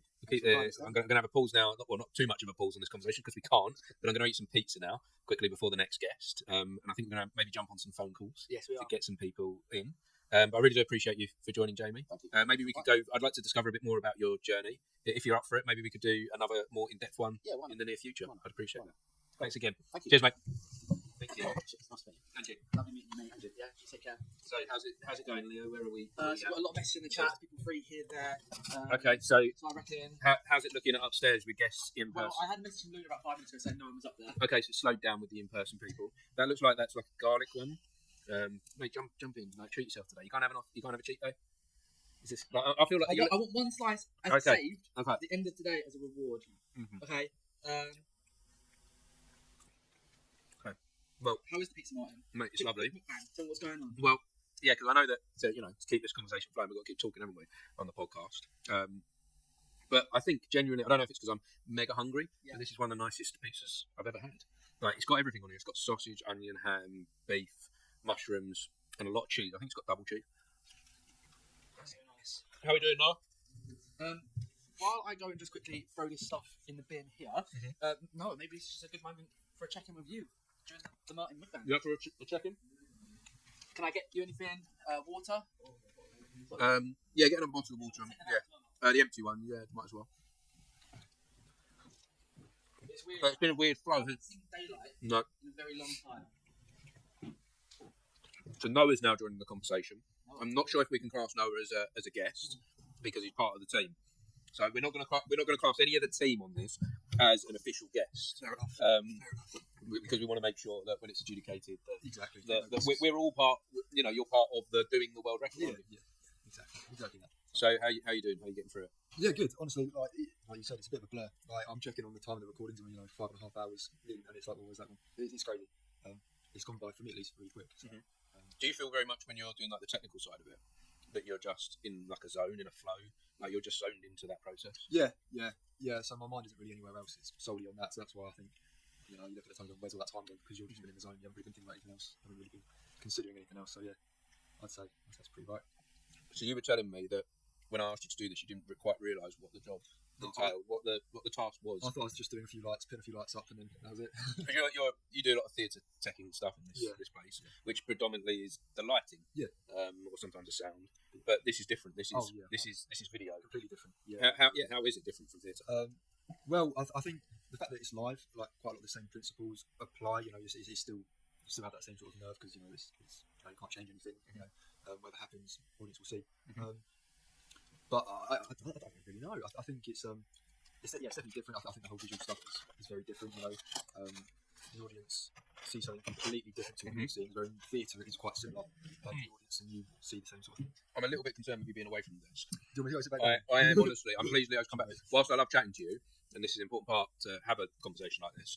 Maybe we'll jump more into it again later because your job is very valuable. You're holding this thing together. So can you get back? Can you get back? Can you?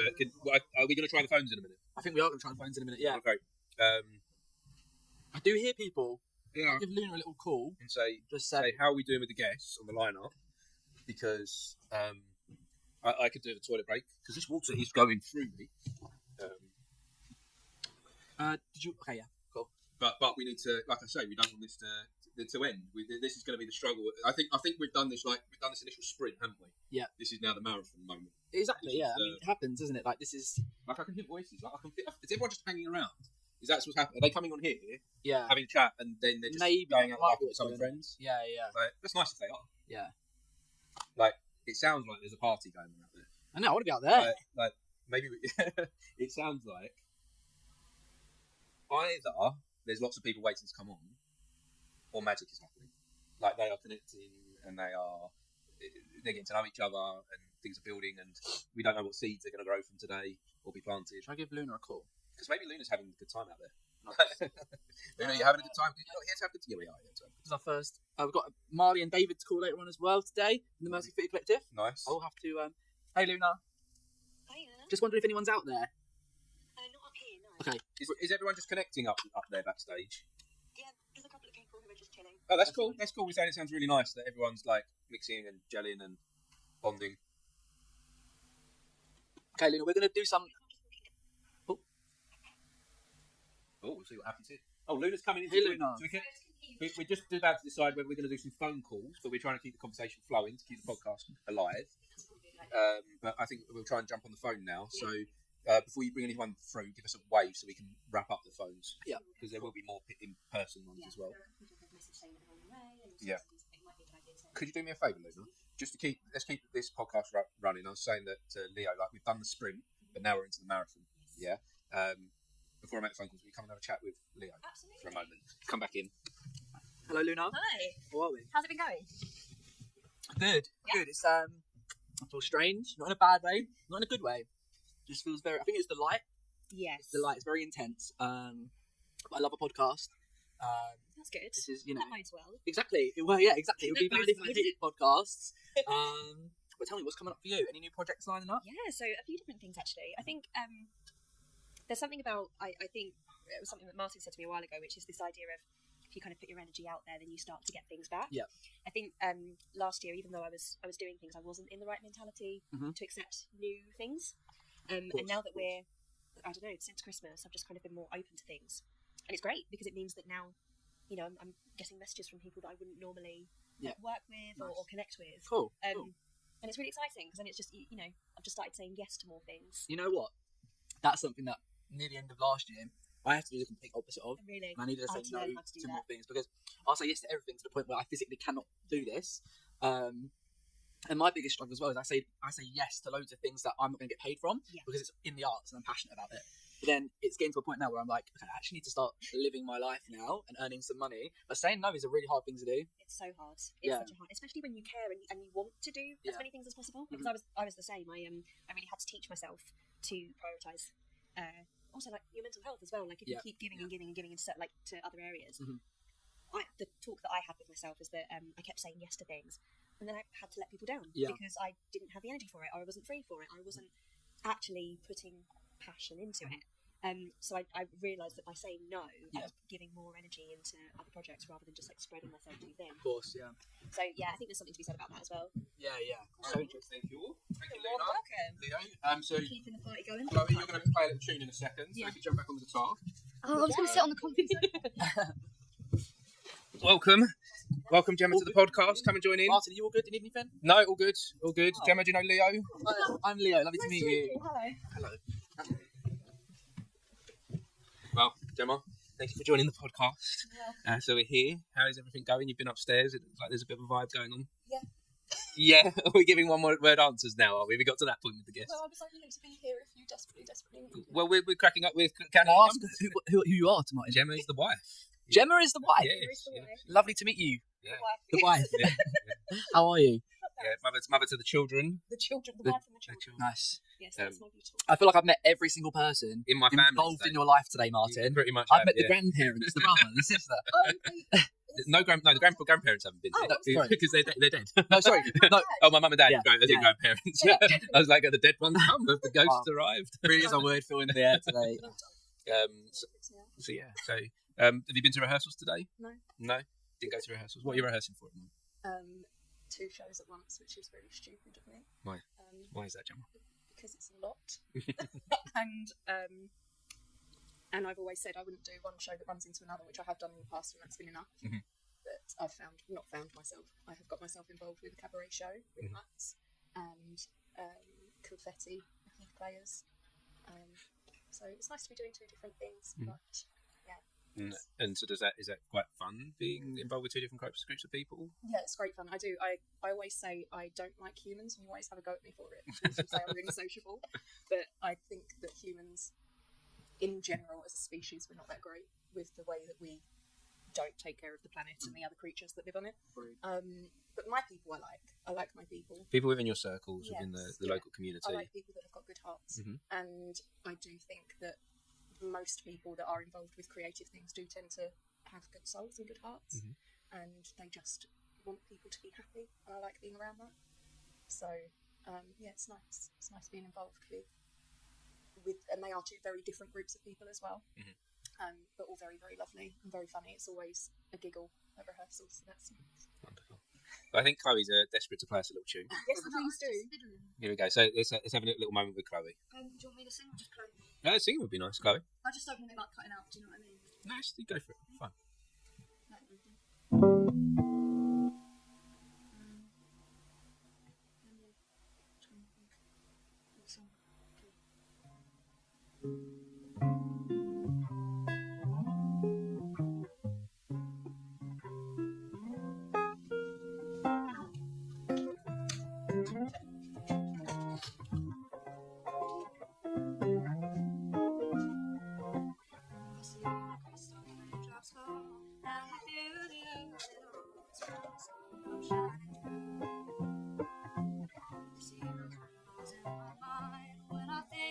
Sometimes I want to spend some time with you, just the two of us.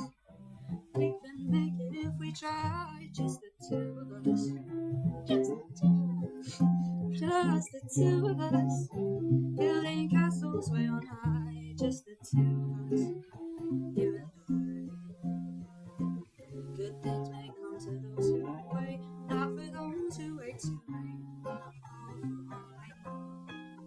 Just the two of us. We can make it if we try. Just the two of us. Just the two of us. Just the two of us.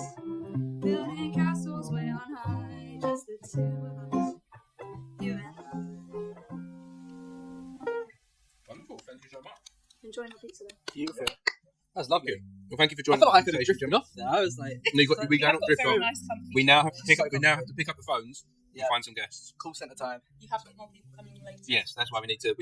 This conversation has to be continuous, and we have to keep finding guests. Can't stop. Okay. So. Well, that was about your Lego man. I do love the I Lego do man. love your Lego man. Emma from a local business that supports local businesses, and she tailors Stalk Valley gifting. So they tailor their products to the.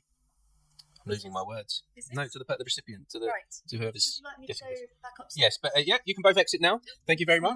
And then call me back down. And then you can come back down. Yes. Some nice news. £25 away from the £25. I have been pushing it. Thank you. So Thank you. Keep we'll get sharing. there. We'll get there. But if you need me later, I'll be more prepared this time. I wasn't expecting No, to be needed. you've done the guest bit now, so you're done. Thank you. Thank you so much. Bye bye. See you later.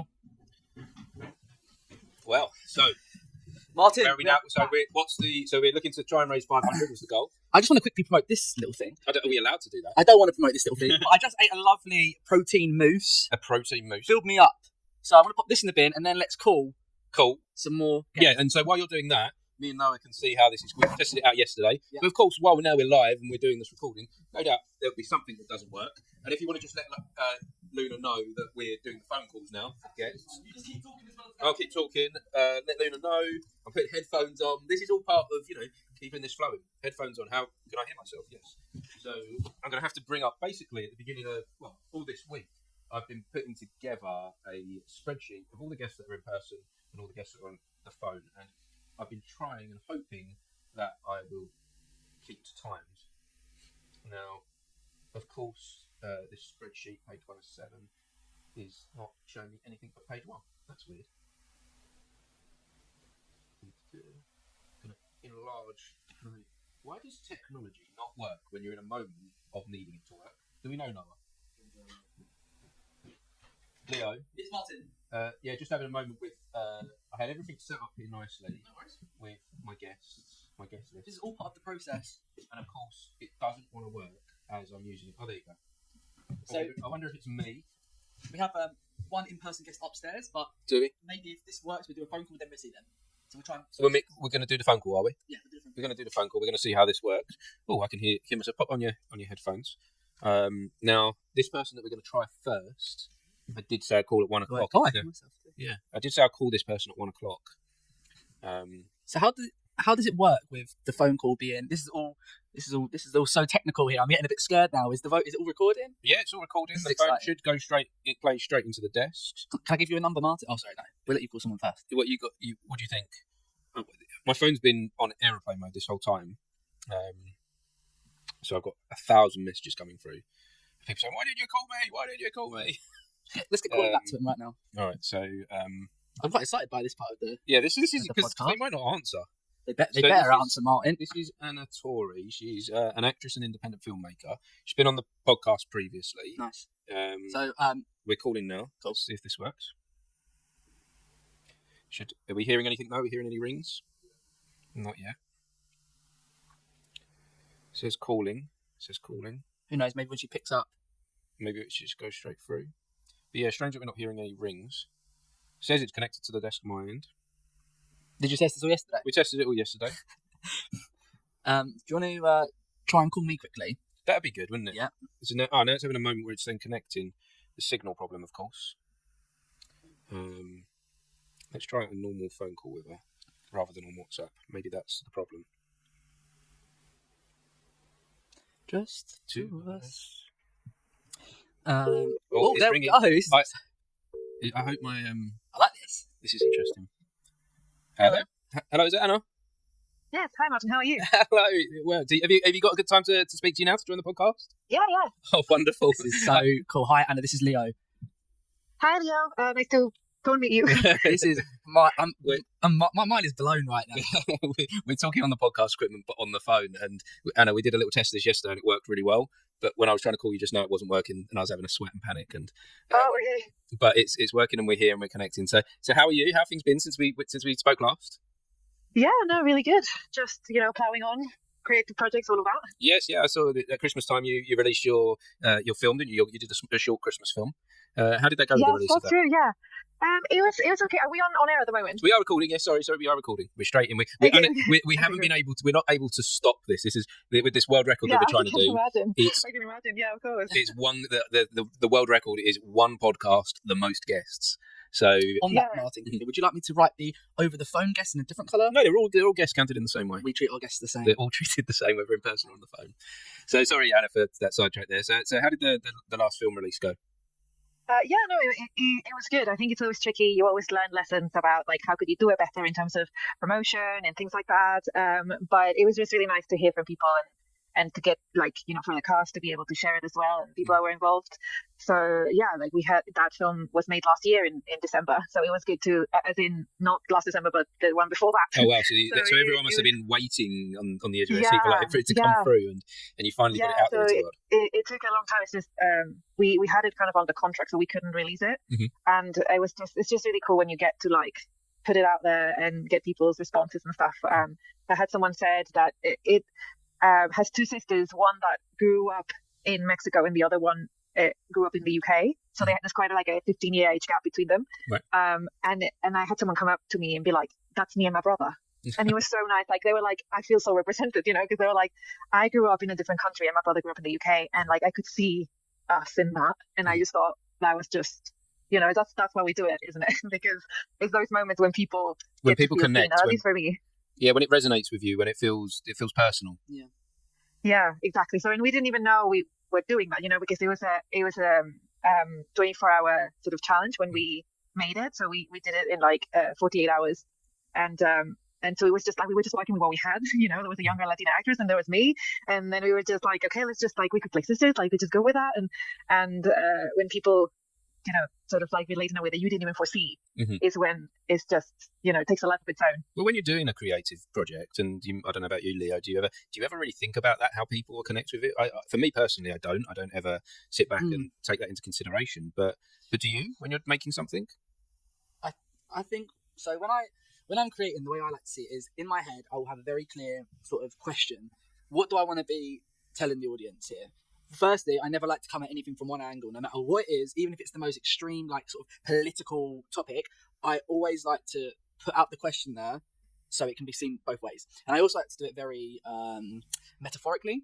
So with the show Breaking Point we did in the abandoned shop unit in the town, we had a group of people trapped inside of a house, and they wanted to break outside of the house because they felt like they were trapped in the house, representing us in society today being constricted to very strict rules, and we want to break out of that and form a revolution, if you will. And I think for me, it's never about giving the audience an answer and saying this is why I don't really like traditional text scripts, because it's kind of there's a beginning, there's a middle, and end. What I like to do is I like the ending to be open. So when you leave the theatre, you are part of the show. And how does that resonate with you, Anna, as a filmmaker? Yeah, definitely. I think what you say about showing both sides is really important, because you don't want it to become a lecture, or you know what I mean, that you're trying to tell people this is the way. It's more like you're kind of asking a question, and then you want people to go away and sort of make their own conclusions, or at least start a conversation about the issue that you're trying to address. So I think for me that's important. I saw a show, and it was heavily metaphorical about a war. I'm not going to say which one, I'll go into it, but it was the intruders were a spider, and the sort of people that were being invaded, they were a web. And it was about this one spider that kept trying to crawl into the web. And it was really, really interesting, because when I came into the show and I read the description, I was like, okay, I'm going to have a very clear sort of view on this show. It's going to be very obvious. But the way the show is done, is you're left thinking with these thoughts that shouldn't be in your head. And you're like, wait, hang on a second. Wait, I can't quite come to grips with why I'm feeling sympathy for both sides here. And I think media plays a huge role in it, especially Western media, the media that we watch on TV and stuff. This is why I don't necessarily try and stay away from the news, but if I hear a story, I will look up the news from that country, and I will try and follow along with them stories, because what we hear over here in the West, whether we like it or not, is heavily sort of propaganded and shown in a particular light, so we are made to think something when actually we have no idea what is actually going on. Yeah, do you agree, Anna? Do you feel that? Yeah, I think that it's just good to have even in outside about real life, friends on both sides of an argument. I feel, because or not even friends, just be exposed to people's different opinions to yours, because there's two sides to a story always, and as much as you can think they're the bad guys, we're the good guys, it's never that straightforward. Like you say, the media, we can now pick and choose our media streams, can't we, and be heavily influenced by our own bias, what we want to consume. And so, more than ever, it's important that we listen to the other side of the argument, and the other side of the text, and the other side of the information. But Anna, thank you so much for joining this conversation today. Just before we wrap this up, what's next for you? What have you got to look forward to this year? Well, still working on the feature film that I told you about. It's called Chasing Home. It's currently in post. It's a comedy, British Mexican comedy, and just plowing on with that, getting all the marketing ready, and hopefully it's going to be released sometime this year, and if not, early next year. Well, keep me up to date with the progress, and happy to send stuff to me to share, and we will do. Thank you, Anna, for joining us today and being part of the Thank you so much for having me. And if you get an opportunity to, please share the link for the Just Giving, the fundraiser that we're doing as well. We're nearly there. Of course, we'll do. Appreciate it. Thank you, Anna. Speak to you soon. Thank you. Bye bye. So the phone worked. I'm going to be a radio DJ. Gents, come and join the conversation. That was so cool. That was different, wasn't it? We're changing the vibe up. I like that. This is exciting. Here we go. Join. I'll leave my phone Bluetooth on at this point. Yeah. Hello, mate. Thank you so much for coming and being part of this. I appreciate that. So we just mixed this up a bit. We've been on a stream of... Do you know Leo, by the way? No. I just wanted to quickly share some good news. That's okay. We have raised £525. That's 105%. So we've gone over. So round of applause. It doesn't mean we can stop though. It doesn't mean we can stop. Just keep hitting the target. Good calls. An important thing that we're charity that we're trying to raise money for, and every penny helps them. So we'll keep going. But you've arrived at the groundbreaking moment, Chins. Yeah. So my rifle wasn't groundbreaking. Well, you've just added to it. You've just the impact is deeper. But here we are. So I haven't seen you for a while. Pre-Christmas. Yeah, we haven't seen you for a while, which is unusual for us, isn't it? Yes. So I've been busy with other things, life, etc. Okay. So I've not been around the theatre much. No, because you're part of the theatre community here, and you actively get involved with stuff. But occasionally, life gets in the way for all of us, and we have to put. I was just talking to some of our colleagues and stuff, and just said often I go and do a show and I get that buzz. I'm doing lighting, or sound, or just running the book, and you get that buzz. You're on that roller coaster, up and down. It's going now. And the last one I did, I helped out on something, and I didn't have the same buzz. Yeah, even though I wanted to, and I was looking forward to it. I helped out on a few shows, and I didn't get that same adrenaline. I don't know if it's because I dropped in at the last minute to help out a few nights, and it was quite a busy show, or was it because I'm just not in the right cycle at the moment, you know. So I think yeah, because like we say, the other things in life can get in the way a bit, or the theatre can get in the way a bit as well. So when you're doing the creative thing, that maybe that's putting blocks up on us doing things in our personal life. Do you get that at all, Leo? Does that ever happen for you? I mean, to be honest, when things happen in my personal life, it kind of like inspires me more to create. Because create is sort of my release. So whenever anything happens, negative, bad, anything, it just like, for me, it just drives me even more. Like a lot of my work is on my emotions of how I'm feeling. Even when I come into, if I'm directing a rehearsal room with like 15 people, if I'm in a positive mindset, my rehearsals will be very, very different to if I've had an awful day, you know. Is there a danger then that you've got when you sort of are not having such a great day, that comes out in rehearsal and how you work with people? You've got to keep a baseline, that even if you don't feel it, that you don't drop below. So level of energy, because obviously, especially if you're directing, if you're not giving out the energy, you're not going to get anything from them. Yeah, of course. There's always like the way I like to see it is if the captain of a boat gets seasick, he's still the captain of the boat. Yeah. So when I come into a rehearsal room, me and Martin, we were talking earlier with another guest, my methodology is, instead of leaving your troubles at the door, I want you to be able to bring them into the space. I want you to be as transparent as possible. Even if you have to sit in the corner and you don't want to work and you just need to be there, as long as you are in that space and you are able to feel comfortable enough to show your emotions, we are there able to pick you up. If I come into the space and I've had an awful day and I surround myself with performers and I go, you know, I always start my rehearsals off with a check-in. So we'll do a check-in for the whole rehearsal if we need to. I will come in and I'll say I've had an awful day, and that will just then allow me to, one, be able to speak and get everything off of my chest, because whenever anyone's going to be working with me in a production, like our productions are very open and honest, and you know, we share things like that. But also, I just feel like I'm not being fake to them, and I'm, you know, like there's. Have you seen them? I think there was a little soundbite going around on the web and stuff. I think it was Michael Caine talking about using the difficulty. So when things aren't going right, to turn that into okay, it isn't going right, but make it something you can use, so bounce off of it. Yeah, for sure. You talk about a door being stuck and things like that. Actually, for that entry, it was a play. I think it wasn't. I don't know the details. We look it up, but it was very much a case of it'll turn that into something dramatic and something that you can use rather than just letting it stifle what you were doing. So, yeah. Are you able to do that in life anywhere? Use the difficulty? Are you able to lean into that? Because that sounds like a really difficult thing to do. Oh, I'm sure it is, but it's something to strive towards, isn't it? It's something I'm trying to do more of at the moment. I've had quite a few challenges this last year, and I've sort of like tried to turn something around to other things. And so far, especially the very last bit of the year, things have gone much better. And some of that issue I've been able to turn into real positives for my family, etc. So that's some things we've been able to deal with. And I think I took a good example from my daughter actually in the summer, who, you know, things didn't go quite as planned, and actually it's come out brilliant. So I think that's the answer, sort of thing, to try to things are thrown at you, and whether you do a show or anything else in life, it's and obviously I remember the first show I ever stage managed, I put it into black right in the middle of like the crux of the play, right at the bit where, you know, the Duchess of Malfi was dying on the stage, and I can't remember the night was doing this big monologue, and I misinterpreted the standby as a blackout. Bang! It was like right in the middle of it. You know, I thought there was no way I was going to turn that into a good thing. I just have to learn from it. Do you know what I mean? So, cool. Well, at this point, thank you, James, for coming to be part of this. I really appreciate it. Good to see you. Good to see you. It's been a lovely opportunity to see you today and to see lots of people, hasn't it, Leo? Just keep them coming. Yeah. So thank you very much, James. I appreciate it. And here comes the next guest. So thank you very much. Thanks, mate. Appreciate it. Amy. Hello. How are you? This is Leo. Hi. How are you? Nice to meet you. Hey. Hello, mate. How are you? Yeah, good. Thank you for coming to be part of this. Take a seat. Okay, thank you for having me. How have you been? I've been good. Yeah.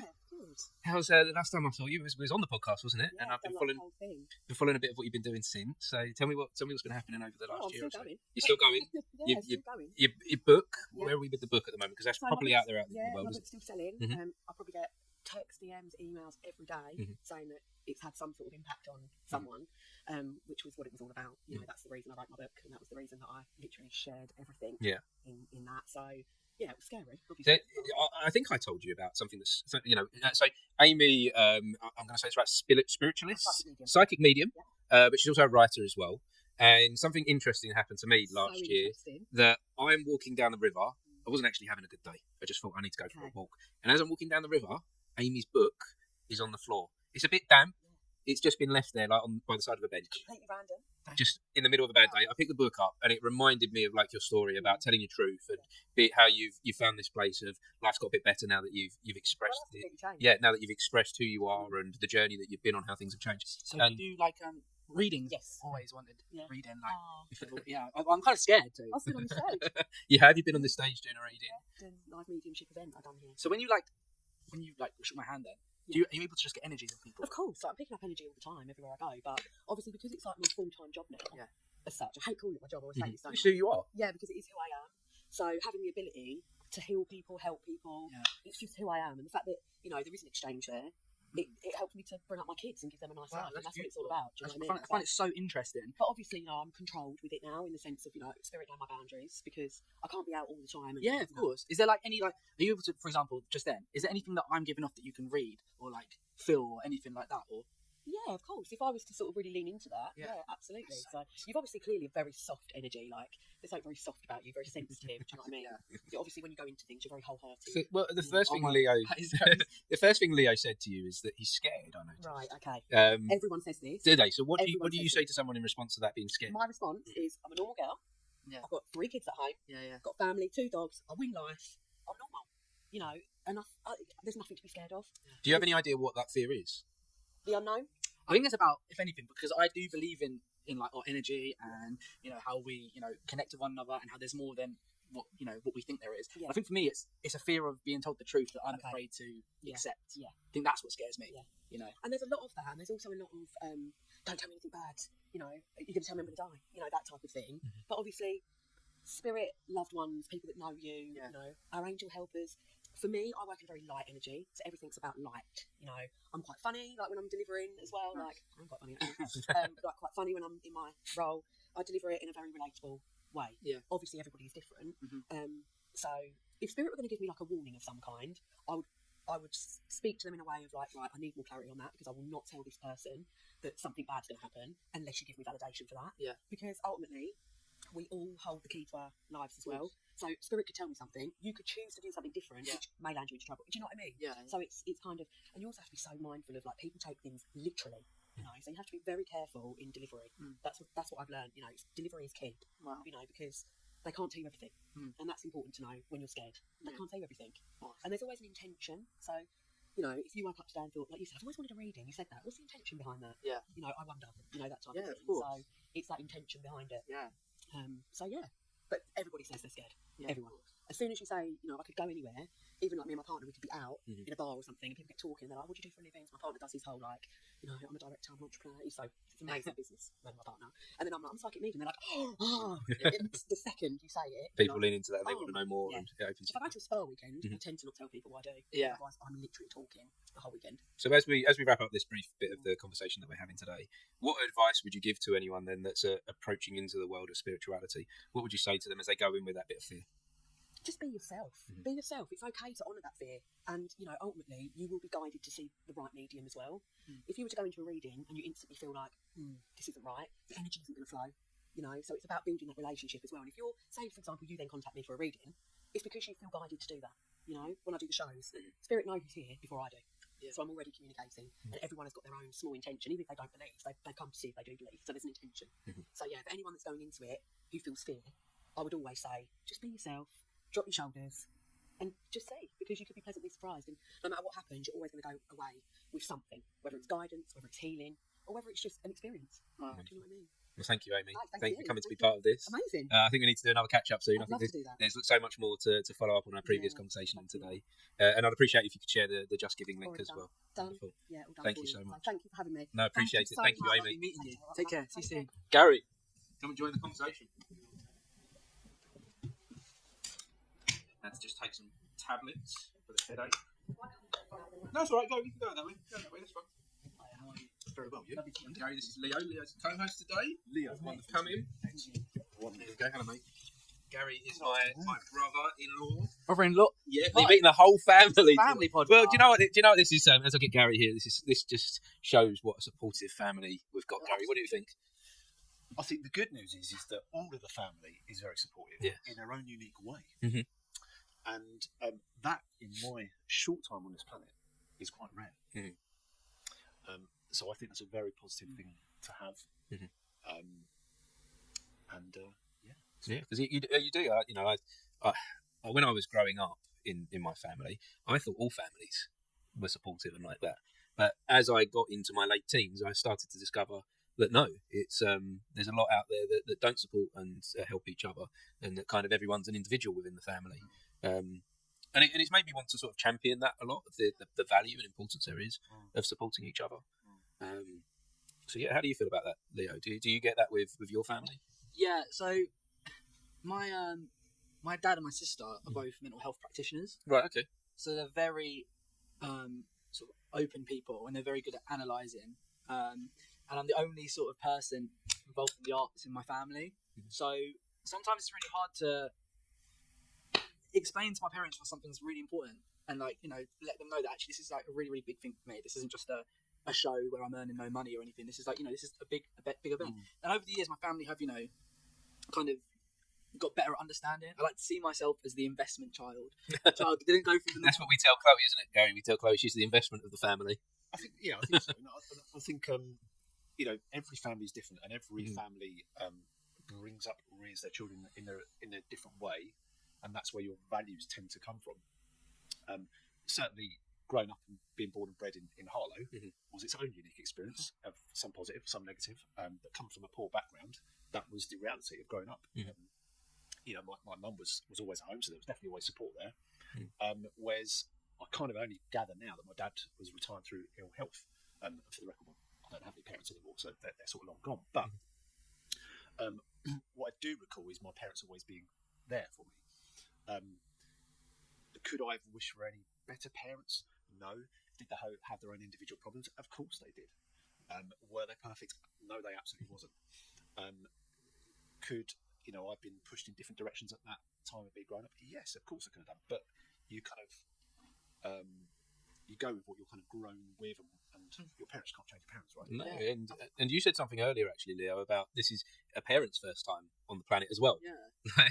do any of us know what we're actually doing? And sometimes my parents are wonderful, but sometimes I question some of the decisions. But then I go, yeah, did they know? Did they know any better? No. There's that saying that you always respect your parents, and I always do that. And my parents have given me everything so I can have a great life, and I respect that so much. But it comes to a point where you're like, well, I came to this sort of like, you know, vision in my head where I was like, I love my parents and they've raised me and done amazing, and as much as I always want to make them proud and do what they want and never let them down, it comes to a point where it's like, I've got to go and live my own life, and I always love them and they always love me and we'll always have each other, but I've got to start making decisions for myself that I still live at home, so I'm always talking to my parents, and sometimes I say stuff and I'll take it to heart and I'll be like, oh, mum said this, mum said that, but then I've got to realise actually, like, this is my life now, and I've got to make the wrong decisions and the right decisions, and I've got to be a 23-year-old that sometimes has no idea what they're doing, or realise that they should have gone to business school or something, you know. But that's all part of life, I guess. And one day, hopefully, when I have children, I can realise that when they stop listening to me, I'll be like, kind of understand it now, you know. So moving on this conversation, then, Gary. So a little bit about what you're doing recently. You're still doing your DJing? Absolutely. I mean, how long do we want to talk about that?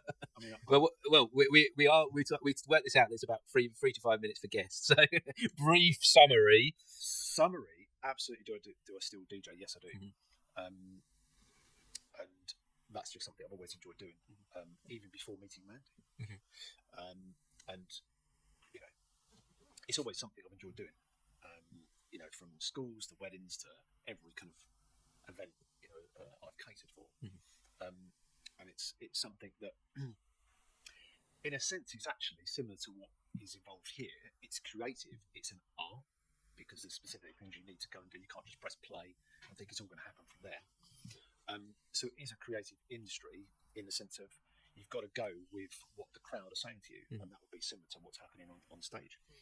And sometimes it works, most of the time it works, and some of the time it doesn't quite work out with some events. But of course, my favourite events are always the schools, because, you know, you're entertaining, you know, nursery right up to kind of year 6 and year 11 in some cases. So for me, that's always been a passion of mine. It's never going to go away. No, it's wonderful to have that as part of your life. Now, you know, you do quite a serious 9 to 5 job, don't you? And all that, you know. Unfortunately, yeah. Yeah, so it's nice to have that other side of your life that balances that out, that creative outlet. But thank you so much for coming to be part of this, Gary. My pleasure. The guests keep coming along, so we're about halfway through, aren't we? I hope so. Time to start dreaming. Time to start dreaming. Yeah. So thank you, Gary, for joining, and appreciate you, mate. So thank you. Take care, Gary. Love you, yeah. Love yourself. All right. Just as the next guest is coming along, when you say time to start dreaming, yes, are we behind the flow? Come in, Caroline. We're just working out where we are with this world record. Thank you for being part of this. Nice to be here. Yes. Thanks for having me. You know Leo, don't you? I do know Leo. How are you? Lovely to see you. Okay. Lovely to see you too. So, where are we, Leo? You want to know? I do want to know. I've got a number on. Does that We've got a number 57. It's quite well. We've done one on the phone as well. Right, okay. So it might be 58. Don't know how many we've got to go to equal it. Yeah, Or go to on. beat it. Go on. 80 to beat it. Well, we got to get on them. 80 or 18? 80. We're gonna have to get on them phones, I think, aren't we? Speed up a bit. We're gonna have to speed up a bit. But yeah, once people sit down, they don't want to leave. They want to stay here. This is the trouble. This is the trouble. You only want to talk to me for 2 Yeah, minutes. exactly. Yeah, so we're gonna have to get on the phones and hope Noah's okay to stay here all night. We can be doing this without the support. Do you have a certain amount of time? No, this can go, and It can go basically on and on. it can go on and on. We'll get it one way or another. Yeah. We'll be calling up takeaways at 12 in the morning and be like, just got to talk to you for a minute, man. Yeah, as long as we keep the conversation flowing, which we have done so far. You look a bit glassy-eyed, Martin. Yeah. You're a little bit glassy-eyed. We've had tears today. I've had it's been the emotions. It's been like a roller coaster. I'm still trying to process that medium who knew me from the moment she You've got a medium in here. We have, yeah. Weren't that description? Yeah, she just read you straight away. She sat down for like 2 minutes and I was like, so, get any vibes from me? She told me exactly the sort of person I am. So I just sunk in my seat and was just like... Was it a family member? Oh no, she didn't tell. She read him as in said his description of who Leo is. Yeah, she's wholesome, sensitive. I was like, stop right all, there. all the words you want to hear. I don't want to hear Is that, it. do you think that's? It's away. Well, she really felt something. Yeah. Wow. Okay. And where did she come from? She's someone that's been on the stage here before. She's Amy Fleckney. Oh, well, yeah, I know. Yes, yeah. The book writer as well. Okay. So Caroline, before we crack on, Yes. because I'm just conscious of that powering through. We're only 57 and we've got 80 to do. Yes. How are you? I'm fine, thank you. Mhm. Yeah, I'm a little bit January. You're a little bit January. Yeah, you know what That's I mean. kind of why I'm doing this. Yeah. You know, to kickstart the year. Yeah. It's a little bit behind It's this. a little bit January's a bit blah. It's isn't it? hard. Oh, It's it feels like it goes on forever. yes, it's the weather. Oh, it's all a bit dreary. Yeah. And you know, it feels a little bit bleak. And you think, oh crikey, And you've got this whole year in front of you. Yeah. And you're tired. I think you come off Christmas being a bit tired. Yeah. Well, Especially when you're going to be Christmas. I think it's the greyness of this country that makes you tired. This country this is year. grey. It's green and lovely. There's, like, It's just- yeah, but there's no vitamin D, and I the need weather it. at this time of year, mind you, we have. You wouldn't have seen it because No, you've been here all day. Actually, the sun's been, it's been shining. Has today. it? We've had blue skies and sun, and you've missed it all. No. Probably the first sunny day we've had. I did see it as I was walking in. I hope it stays clear tonight because there's this planetary alignment.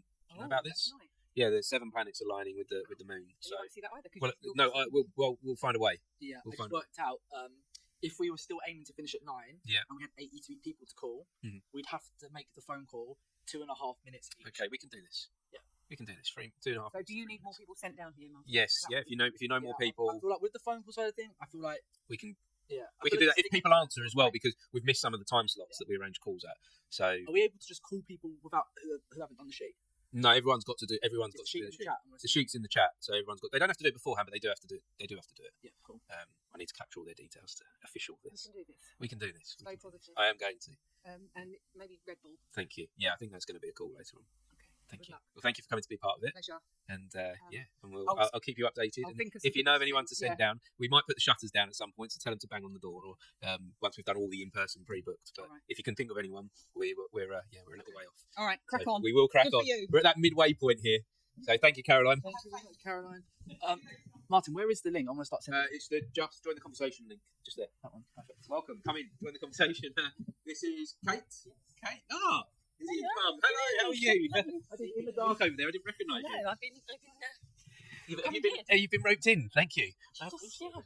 Part of the world record. Kick her up and And she was like, "Help with the numbers." didn't tell me what I was doing. Well, we're on a But podcast. here I am. We're trying to do the world record for the most people on one episode of a podcast. Okay. And I have a number of people lined up, but of course some of them are not well today, and the weather's bad in certain parts of the country, and all sorts of different things are going on. But we're about halfway, I think. We're just under halfway. I'm 58. 58, yeah. We've got a little way to under halfway, so we're a little bit behind our target, but we're going to keep pushing on. We're going to wander around the streets and grab people. We're going to phone people. We're not going to. It's getting quiet out there now. It's getting dark. So, you know. to embark on a phone marathon. A phone marathon soon, yeah. Yeah. So how are you? I'm fine, thank you. Izzy was telling me about she's about to start a new chapter, and she's about to Yes, look to yes, move away from home. Is moving that as a out. family or just? No, just Izzy with her boyfriend. And how do you feel about that new chapter for her? I'm very excited for her. Wonderful. It's a good thing to do. Mhm. You know, everybody has to leave home at some point. We do, of course. And you know, I think it's very exciting. Mhm. New start and Yeah. everything. So, Mhm. and I get her bedroom back. Yes, there is that. This is my art room. We've got yes, because of your art, of course. So, and how is that going for you? You still doing the hats and Yeah, the I scarf do a lot of festivals. Mhm.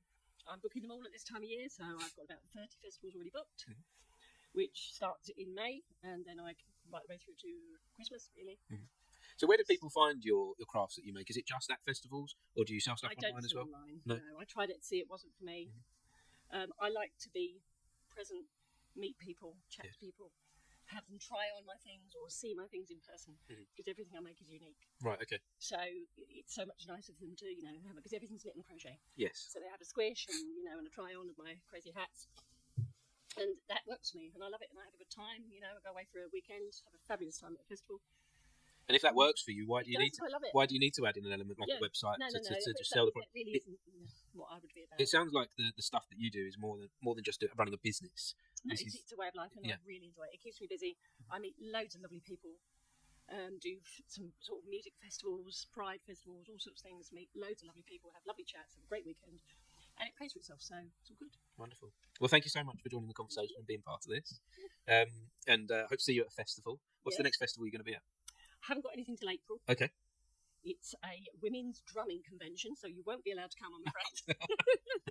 But I'll have some more local ones later in the year. So lovely. Maybe you can come to those. Thank you so much. Okay. Appreciate you for joining. Thank you. Wonderful. Thank you.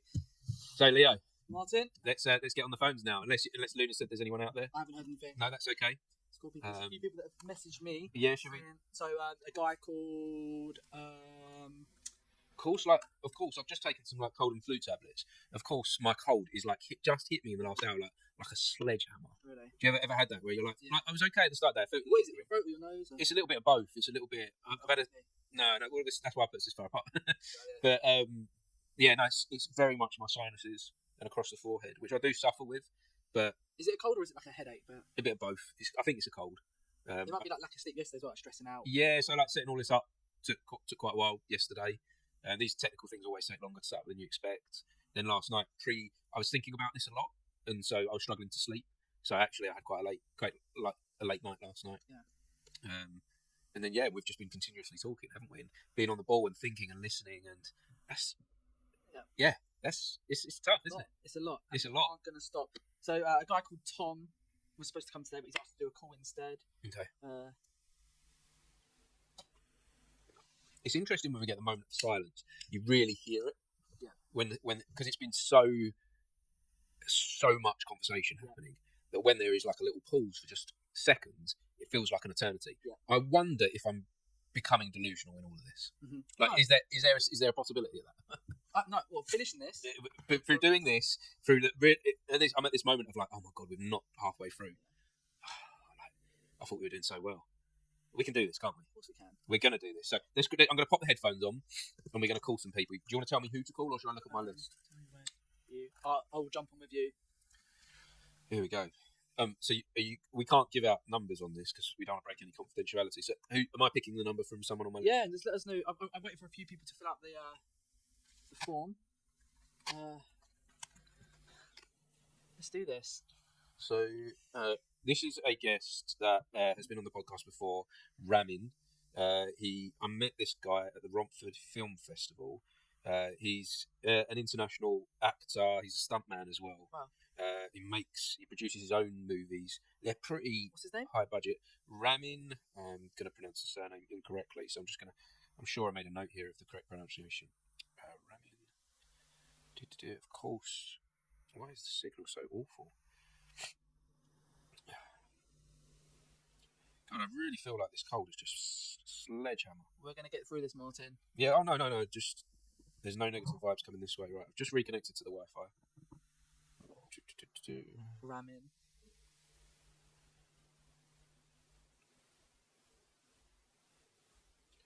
Surname, how do you think we pronounce this before I call him? Sohrab. I'm just going to say his first name. I think pronunciation is a weakness of mine. Does he do it all on his own? He has his own production company. He's, he's a martial artist, stunt performer. He's an award-winning director and actor. What is it? Have you got a picture of him? Or? Yeah, of course. This guy. Cool. So we're going to give him a call. Of course, we'll add when we put the podcast out, we'll put all the proper links together. Here we go. Let's try and.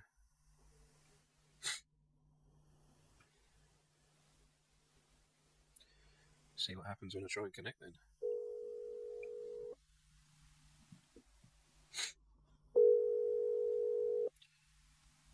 These are at different times than I pre-arranged, so because we've been concentrating on the in-person guests, I don't know where he is in the world either. I think we'll go for 5 rings. He might be just finding a quiet place to talk, because he does know that I'm going to call, but this just isn't the time that I said.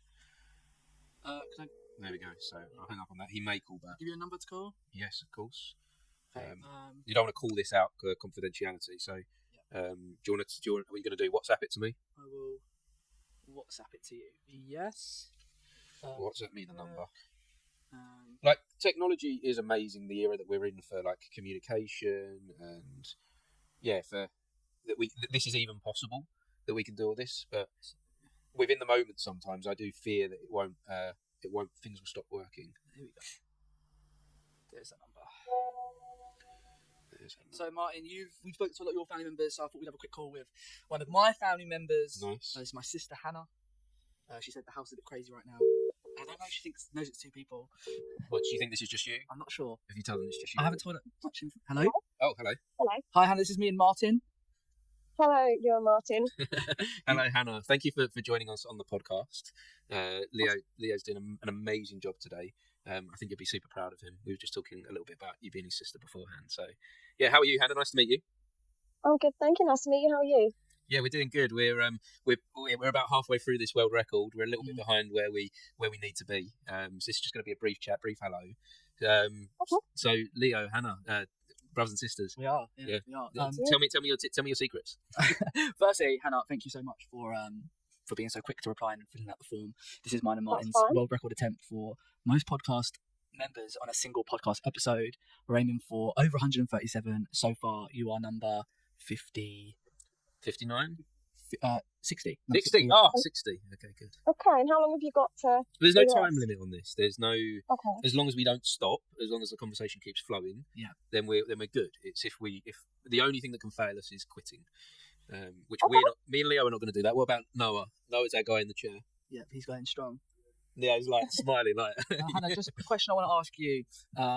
Raising a daughter who is getting into the performing arts and stuff, how have you seen that help her grow as a young child, early ages? Obviously, I didn't get into performing until a lot later, but raising a young child who's early into the performing side of the world, how have you seen that help her? Confidence, and also it's my really funny. Like just the random little dance bursts and the making friends really easy. But yeah, she's just really confident and. Yeah, she's brilliant, and she just remembers so much sort of more clear, like music and dance moves, and yeah, I just think it's brilliant. She's doing great. And what an amazing thing that is that we can give to our children as well.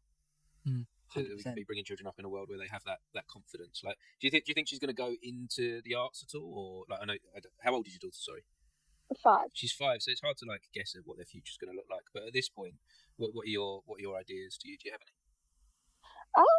Not really. It's whatever she kind of wants to do. It's whatever she kind of fancies doing. But I think she'd be more like, I don't know, sort of performing in the comedy side of things, if anything, because she loves making people laugh. But yeah, I mean, it's whatever she wants to do. But at the moment, she absolutely loves it, and she said to me last week that she wants to go to a performing arts thing forever. So that's really nice.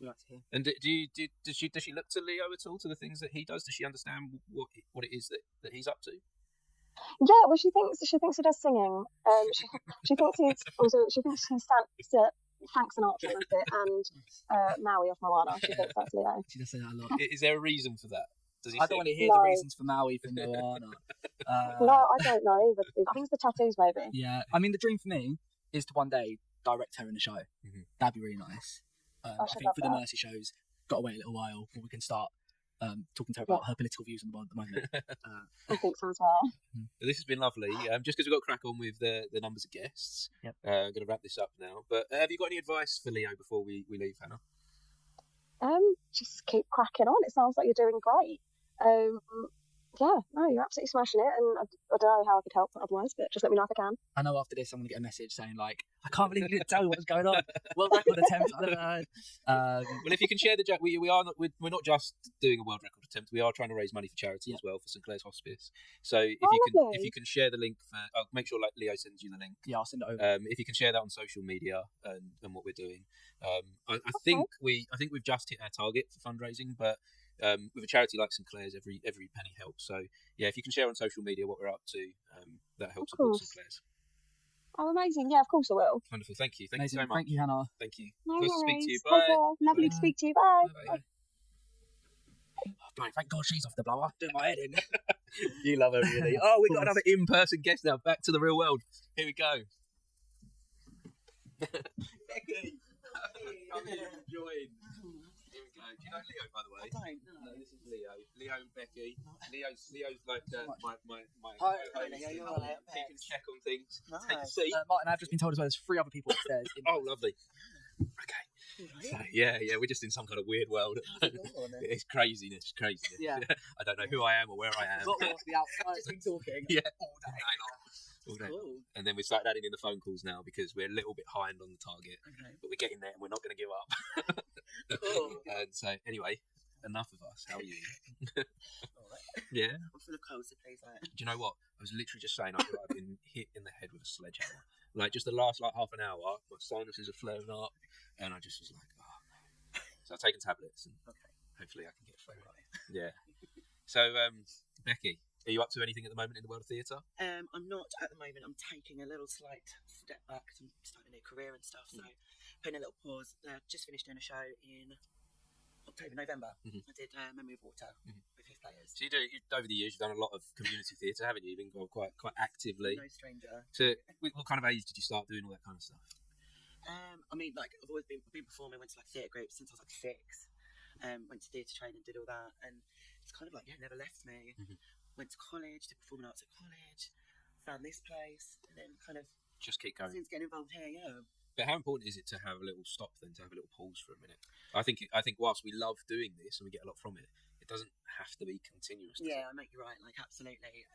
It kind of because obviously I had my children, and that you had no choice. I had that put a pause unless they wanted a heavily pregnant lady in anything. Actually, maybe one girl could have. So that pause, and then COVID hit, and that was the strangest part of everyone's lives and whatever. And then I had my children, COVID passed, and then I kind of hit the ground running again, and like was involved in everything. And I was like, a little bit tired now. And especially with like community theatre and Jam theatre, like you do it out of your own time. You've got to try and have a normal life. In between, because it isn't the only thing in life. Like it takes up a lot of our life. And it's really cool. But like, and it is cool, and it brings in a lot of fun elements. But there are like normal stuff that we have to do as well. Like maybe you've got like a day job and things, and bringing up children. And when you do community theatre, it takes up a lot of time, doesn't it? Yeah, and I think it's kind of a superpower that like people that do community theatre and stuff do just do. Yeah. Their normal lives and they get so involved, like. And what about you? Where are you with that, Leo? With like taking a moment to have a pause because you're Leo's quite young and fresh into this, so he's like, after today, I'm not. I really there's a lot to start. I really like the idea of it.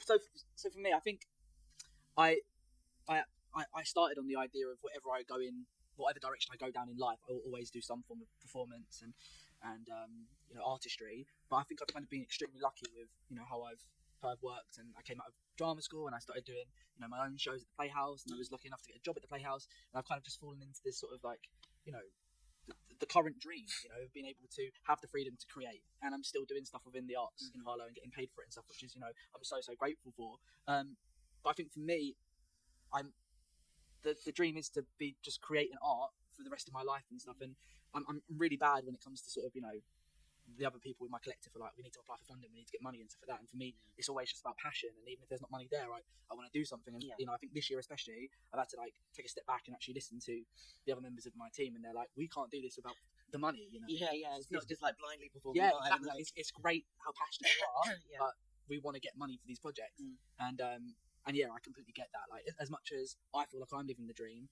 I understand that that's just me. You need to sometimes just like let go of So have you got any plans for the future at the moment, or is it just purely let's pause and then let's see what comes along? Because the beautiful thing with community theatre, it does still keep going along, doesn't it? Absolutely. And so like we hear a new show will come up at some point. Absolutely. I mean, I need this little pause and because I'm committing to my real life, as it were. Yes, of course, yeah. Which because I don't do this professionally or whatever. But again, like I've been involved in doing the Christmas shows for how many years I've done here. That was always a nice thing to do, and look forward to Christmas and doing that. And then have a little break, and then because that's intense doing It is, isn't it? You know, Yeah, it takes over that period. directing and It doesn't. bringing It it. completely takes over your life at that period of time. Yeah. So like I'm not stopping it. I don't think my No, and I my don't think we have. This is why I call it like a pause, because you don't have to. Yeah. We can do this throughout our lives. We can do, if we want to, if we enjoy it, which most of us that start do. It can continue through any age, can't it? that's And it. so that means a pause is allowed. Yeah, absolutely, and it's loads of room for like new people to come in. It does, yeah. You know, and Change up the vibe and change up the city. yeah, absolutely, and I'm very lucky to be able to do it and like meet extremely talented people, be directed by extremely talented people, and yeah, it's fun doing a show. Like, exactly, it is, yeah. Never leave me. No, wonderful. Well, thank you so much for being part of this, Becky. I really do appreciate you for joining today. Thank you. We've got the next guest up now. Thank you. And don't forget to share what we're doing. Yes. Just give me a link if you can. Yes, absolutely. Thank you, Becky. Yeah. See you. Hello. Hello, Jack. Hello, nice to meet you as well. Come and take a seat. Join the conversation. What have we got here? Tell me what you brought with you. This was actually because I only found out about this podcast a couple of days ago. Yes, yeah. But this was part of a marketing stunt I did about a week ago in London. Nice. I have a fashion brand. That's what I'm here to talk about. Mm-hmm. And so basically, I had some friends help me, and one of them was wearing this because I'm trying to do as much advertising as I can on a low budget rather than go straight in with money. Mm-hmm. And Trying to do the kind of like organic thing. Yeah. Figure it out. So that was from then, and I thought, well, it'd be brilliant. An opportunity to come here, talk about it. So it looks like the jumper that you're wearing is part of your brand. It is, yeah. So I think sort of late last year, I decided that I wanted to run a fashion brand. Mm-hmm. I want to do a job I love. Obviously money would be great if I'm successful in Selfridges. Like, I do have big dreams, but for me, if I can work a job I love, that would be amazing. And so for me, I looked at my capabilities, my interests, people I have around me who can support me and stuff. And I thought, fashion. I love fashion. I've always loved fashion, not just in a typical way of you buy a fancy this or that, but like when I was a kid, I used to play around with ways to style my shoelaces and things like that. I feel like, right, perfect. Mm-hmm. So you've always had like this creativeness in you that you want to design something. Yeah, exactly. And now you've been able to find an outlet for that. Yeah. But you say this only started about a year ago. I decided I wanted to do it sort of like late last year, like October time. Yeah. And where did what kind of gave birth to that idea then? Where did that come from? Do you know? Many factors. I'd say the biggest one, which was probably only about still 20%, 30%. One of my best mates, he has an existing fashion brand. And I actually gave him a 6-page application to work for him. Okay. And he read it, he loved it, but he said he's not at a stage where he can hire anyone else at the minute. Mm-hmm. So I was like, okay. Because I think in myself, I was nervous at first of building the step, whereas he already had the first steps. And then I was just sort of like, no, I can do this. Mm-hmm. But I'd like to just say a bit about the brand. Yeah, of course, yeah, go for it. Because I do see a lot of brands that, for me personally, aren't very creative, and I knew I had to have a niche, a story, or something. Mm-hmm. And that was probably one of the hardest things to figure out. So I wrote down everything I could think about myself, my life story. Anyone's life story takes too long to start a podcast. Well, I feel like we need to come back and have a more in-depth chat, because obviously today we're trying to do the fundraiser, we're trying to break the world record. But I really do want to find out more about your designs and your brand that you do. So where do people find you then? Where do they can find me at Dolce the Brand on all socials. Mm-hmm. And there's a link tree in there so you can find the other ones and stuff. The shop will be open on the 1st, but the brand is basically, I think there's too much. So I feel like I'm very English when I write my story. I've lived various places, and I felt like there's too much in English society of that person looks different to me. I can't approach them. They don't understand me. I don't understand them. This and that. So for what the mission is to bridge that gap. So every piece is going to incorporate at least 2 different subcultures from various times in England. So for the first one, I went for like neon pre-noughties rave colours. I thought, like, what's so paradoxical to that? And I thought, like, old English gentleman tailoring. So I put elbow patches. Nice. Yes, yeah. And I think, that's my sort of vision. I want people to see it on the street and go, that guy's about bringing people together because he represents that brand. That's my dream, really. Yeah. Love that. Yeah, well, we're going to have a deeper conversation. I would love Please that. do join me again on the podcast so we can find out more about this journey and your story. Yeah. And thank you for being a part of this today. I very much appreciate it. Nice to meet you. Thank you, Jack. Take care. Hello. I brought Mum here as well. Yes, Joe. I didn't know I was Wonderful. coming, You so- didn't know. Hi, Wonderful. nice to Take meet the you. seat. If you're together, come and stay here for a bit longer. Yeah, this is Mum as well.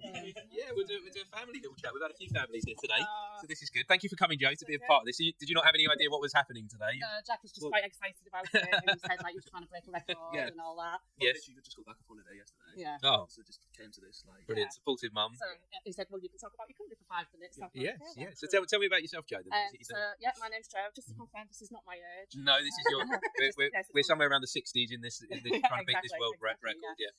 So yeah, I work for a company called the Wow Awards, and it's an employee recognition scheme, and we believe that recognition is much more important than rewards. And where a lot of companies reward their employees through various bonus schemes and one thing and another, we think that recognition is the single biggest motivator.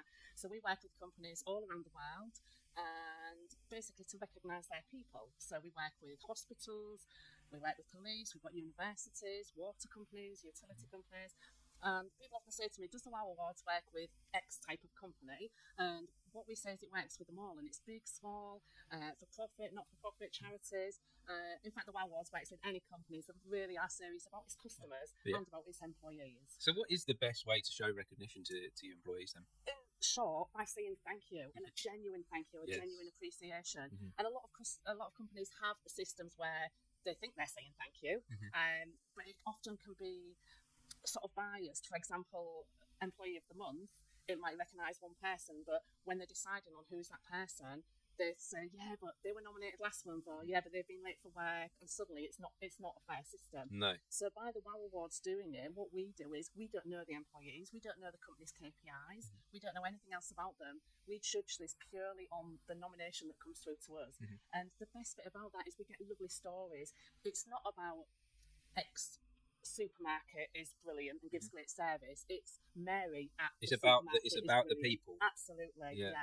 So we encourage that, and we get those stories coming through, and then that's just really lovely. We get really heartfelt stories, and it can be anything from they saved my life to they make me feel happy, they make a cup of tea every day, or things like that. Sorry to interject, but I remember when we went to the big award ceremony in South London, there was a story there about this lady wasn't correct in her mail or something. Do you remember it?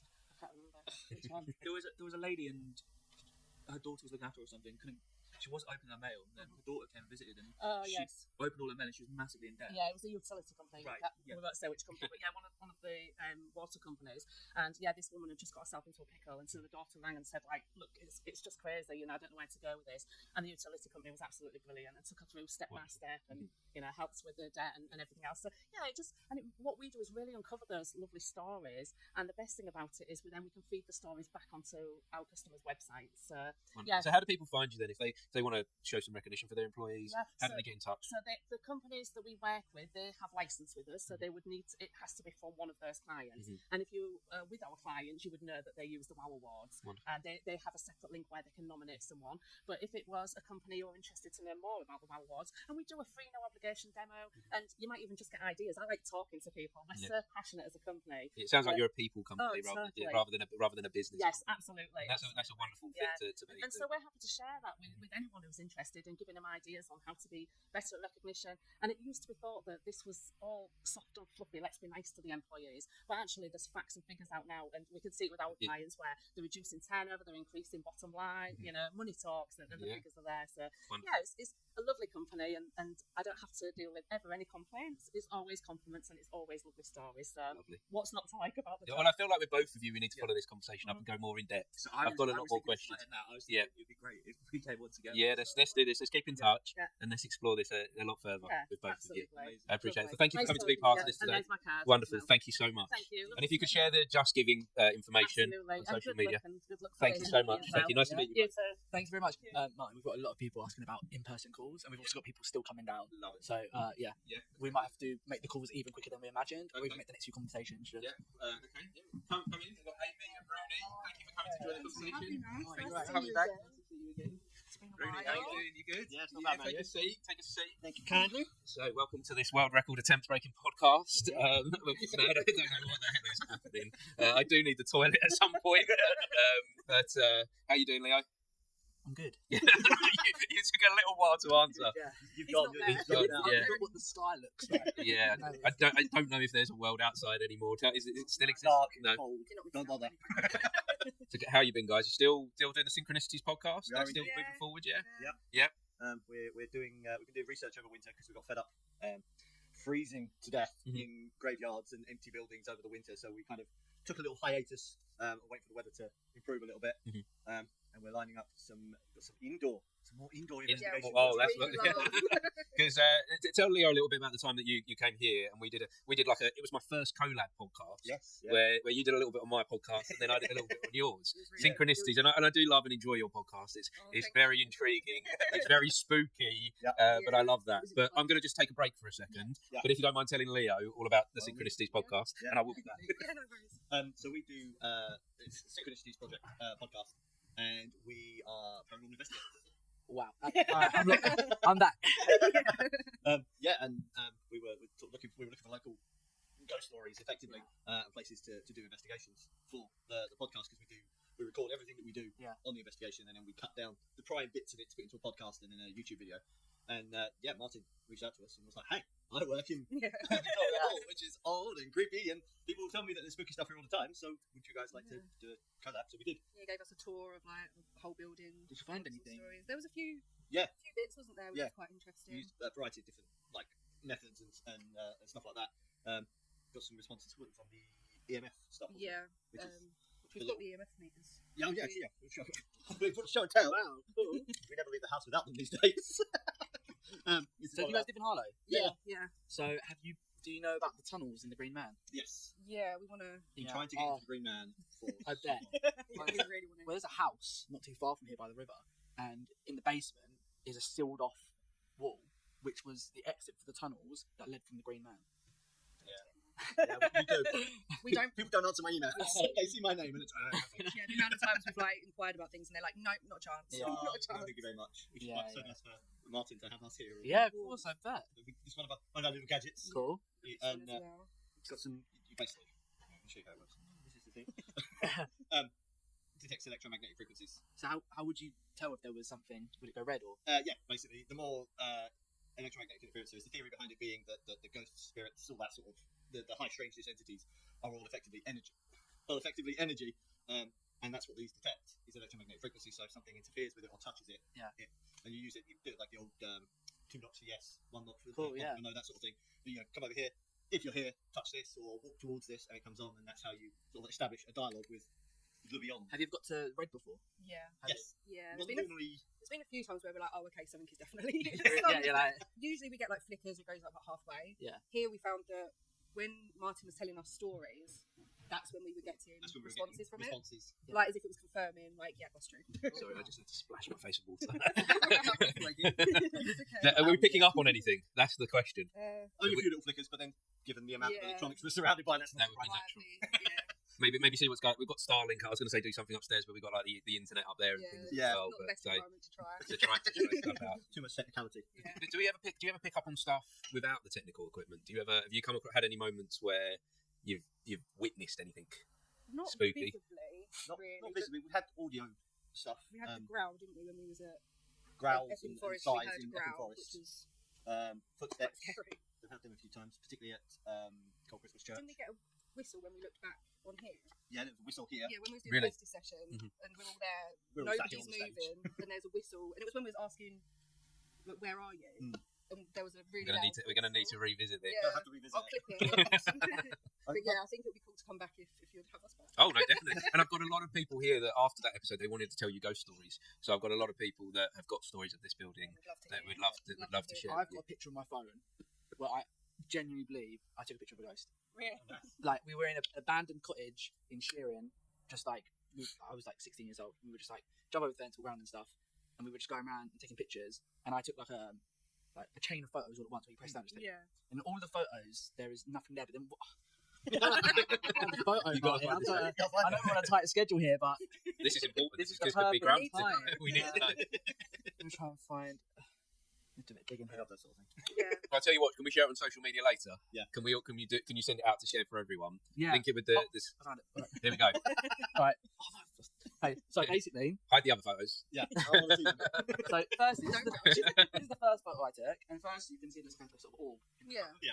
And then the second photo I took, if you zoom in, there's definitely a shadowed figure. It does appear to be a shadow And you figure. zoom in as well at the top. It looks Looks like like face. hair. Oh, Leo, no, that's giving me. Yeah. Yeah. The face there. Yeah. That's Oh, all. Leo, you got need. to send that to us. Yeah, send that to us and Absolutely send that I'm to sure you. everyone else will see it as well. That is a face in the corner. Yep. Of the screen. On that note, thank you guys for coming to be part of this. Yeah, we'll definitely catch up again soon. And let's book something in here. I'll get a group of people together and we'll tell some ghost stories. Absolutely. That'd be awesome. Thank you so much, guys. Thank you. Thank you. Take care. Thank you, guys. Thank you. Bye. Hello, Milo. Come and join in. Ooh. I just had to smash my face. How are you? Good to see you. You alright? You feeling refreshed? Well, I'm having a little moment, to be honest. Yeah, a series of them, I imagine. Little wobbly. Like, I don't know. We can do this. You look good, though. you look peaky. You got some colour. Yeah, some. Well, have you ever had a day? Roller coaster ride, is it? It is so weird. I don't even feel exhausted. I'm just like, it's got to the point now where we have to beat this. Yeah. I will have a mental breakdown. Yeah. I just feel like reality. Sounds good, I feel like reality is like morphing and bending. Yeah, I mean, it can still be light outside. Oh no! I have no concept of time. It feels like we started about 5 minutes ago. It's been that good, eh? I don't know what that is. Like, time is just like something about being present and being with the person just stops. Time flies when you're having fun. I can't remember the last time I came into somewhere when it was still light, and I'm gonna leave when it's like dark. And I've missed. It feels like that's my daily business. Really? I get up, walk the dog in the dark, go to work, do a shift, come back. It's dark. It's and it's not going to change for a few months yet, is it? It feels like I've missed the day. Not that I have, because today's been great. No, today's been epic. Yeah, it's been insane. But it feels like I don't know. It feels like today's been a simulation. We're unplugging from the Matrix or plugging in somewhere in between. Yeah. So I was watching, in the Spirit podcast, I was watching because I saw Neil deGrasse Tyson over everything. Yes, yeah. And the algorithm has got me. It just constantly is just a stream of feeding Neil it. Yes, deGrasse Tyson. And there was one where he talks about proving that we're not in a simulation. Is it where he's actually talking to Lawrence Fishburne? No, this was another one, but I have watched those. Right, yeah. But he was saying, I know for certain that we're not in a simulation. And from what he was saying, it was regarding, and I'm going to completely screw it up, but it was regarding the technology and the ability to create a simulation now. And if we can't create a simulation now, then if we were in a simulation, we should be able to create a simulation if we're already in it. So basically, we're either the universe that is the first universe that will create the simulation, it's the chicken and the egg, or we're the end universe. Yeah. And so the chances of you being the end universe are so much more mathematically vast that the chances are we're in the first universe. But whatever he said, he looked great saying it, and I take comfort in it. So who knows? Who knows? I mean, so before we move on to the next guest, I want to just get into what are you up to at the moment, Miles? What's happening right now with you? Since the last talk, still acting, finished drama school, so that's a big plus. Started doing some gigs now. I'm actually you'll speak to Joe and Lee in a bit. They're directing Confetti, which is a play that's going on in March, end of March. It's going to be over at Hatfield Heath with the Heath players. It's been a hoot and a half already. We're only 1 week into rehearsals. It's been great, so much fun, and it's a really, really lovely cast. And I haven't stopped wetting myself with laughter since. So that's what's going on. And then there's another thing I'm working on mid-year and doing some little bits in between. So it's been busy. I'm at the point now where I'm just queuing things up. Queuing things up for the year ahead. One after the other now, which is great. It just keeps me busy, keeps me occupied and out of trouble. So brilliant. Well, thank you so much for coming to be part of this. Only a brief chat. But the guests are lining up. Yeah, it's getting to that point now. We've got to we're powering through. We've got to get the numbers in. Appreciate you for being a part of this. People that are throwing around the idea of going to sleep soon on the potential phone call list, Martin. So we have to. Thank you so much, Martin. All right, man. It's good to see you. Lovely to see you, man. Yes. Here we go. Hi. How are we doing? Yeah, I'm good. Lovely to meet Hi, you. I'm Tess. Hi, Hi, Martin. Martin. How are you? Yeah, lovely to see you. Let's take a seat. Thanks. Join the conversation. Am I okay here? So how are you? Yeah, I'm really well, thank you. I'm really well. How are you doing? Doing good, yeah. Are you tired? I don't know. We don't know what we are anymore. I feel numb. Oh, well, hopefully I can perk you guys up. Yes. You're a bit bleary-eyed. Yeah, I just had to go and splash my face with water. Martin's like ill right now. Oh, yeah, no. just like I was fine this morning, but then just like halfway through the day, it just like hit me. Yes. Yeah. So, but we're powering through. I think we're about halfway through. Yeah. I think we're almost halfway. No, don't worry. Don't do that just now. We've got to stop looking at the numbers for a minute. Actually, no, that's hard. That's hard. But well done for organising this. This is great. Yeah, it's been fun actually. Yeah. It's nice to see everyone and sit down and have a conversation and do it all in one day in one go. Yes.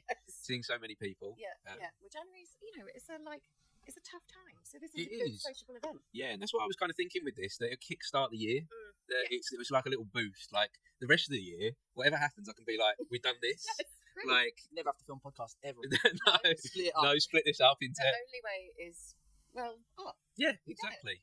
So this is a massive start to the year, and it's wonderful having so many people involved and having you involved as someone that you're involved with community theatre.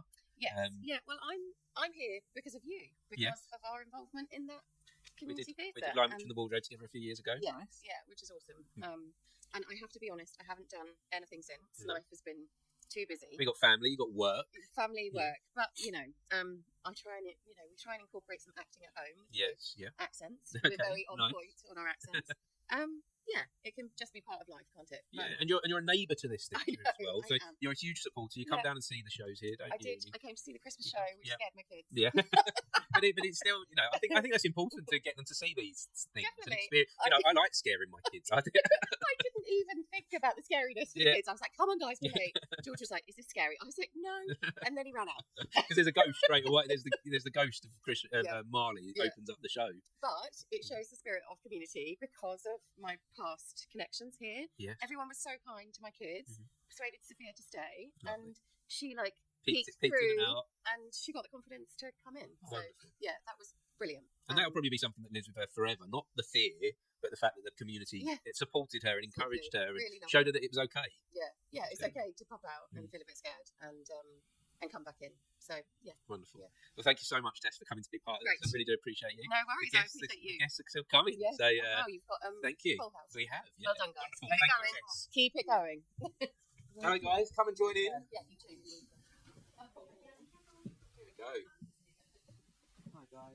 Mike, Maria, and the family. Come and join in. I was desperate to join in. Oh, this is lovely. I said, George, people have been on the stage. And he said, yeah. I've done my school play. I've been on the stage. You've been on the front. So that was it. You can have a look around. We've got the cameras. Mike, come and join in. Might like to take my seat, or is there? Yes, of course, mate. How are we all doing then? So guys, I know Mum and Dad very well, but I don't know you guys so well, do I? You've been in some of the shows here, haven't you? Yeah. What was you in Christmas Carol? Yeah. Yes. Tiny Tim? Oh, yes. And what about you? Have you been on the stage yet? No. What did you do at school, though? Penguin P. Penguin P. Who's Penguin P? Evie. Evie? And what was you? Do you remember what year it was? Santa. Oh, in the Christmas show. Yeah. Santa. He was buzzing. Hello, my name is George. You didn't say, do your Brilliant. So, how is everyone? How is the family? Yeah, these are the microphones. He's buzzing. Yeah. Buzzing to be on here, isn't he, George? Yeah, they can hear you now. What would you like to say on the microphone? What would you, if you could say anything to the world, the whole world is listening, what would you tell all the grown-ups? That's a tough question, isn't it? What's the strongest animal? That's a great question. That is literally what he would tell the world. He would ask that. That is a great question. Have you got any idea? Do you know what the strongest animal might be? I'm wondering, could it be a gorilla? A whale? What do they say on 1, 2, 3, George? A jaguar. They say jaguar because it's got the strongest bite. Wow.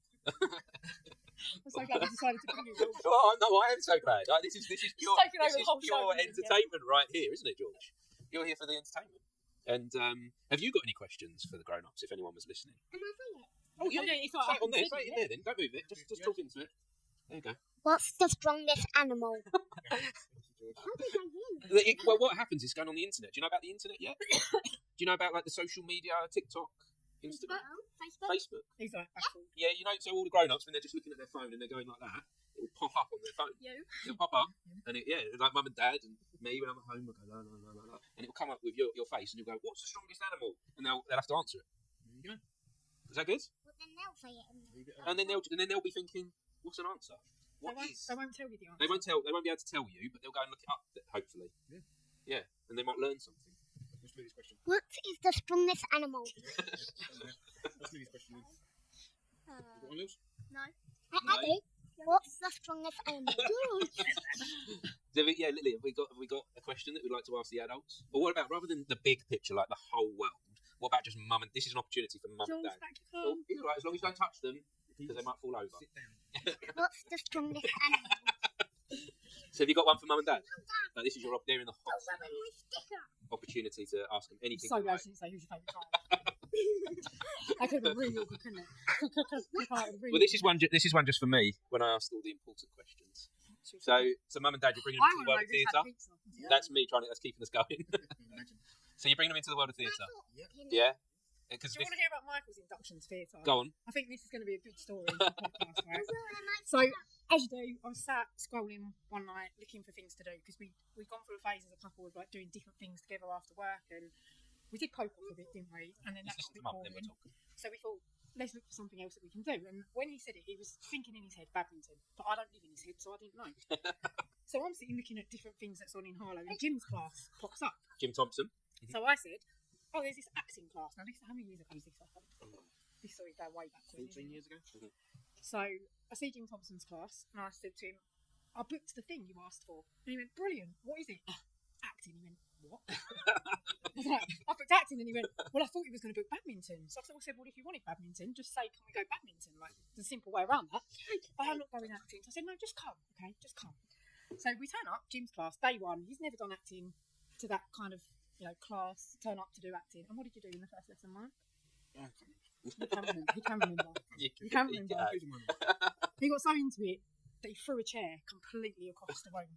And I think at that point, Jim and I knew that you wasn't ever going to stop. That you found your thing. And you Jim found your place. Jim said to him at the end of the class, hey, there's this place called, Harlow Theatre Company. Would you like to be a part of it? They're doing a show. And then was it after that you ended up... We did Oliver, didn't we? Yeah, and then we did Outside Edge. And then he was, obviously, Dennis and Outside Edge, and things have grown. So from not wanting to go to an acting class, he's come a long way. Come a long way. And now the whole family's going to get involved and be on the stage. Yeah, absolutely. Yeah. Murder Mysteries until the kids came along. Of course, yeah, you run your own business doing Murder Mysteries.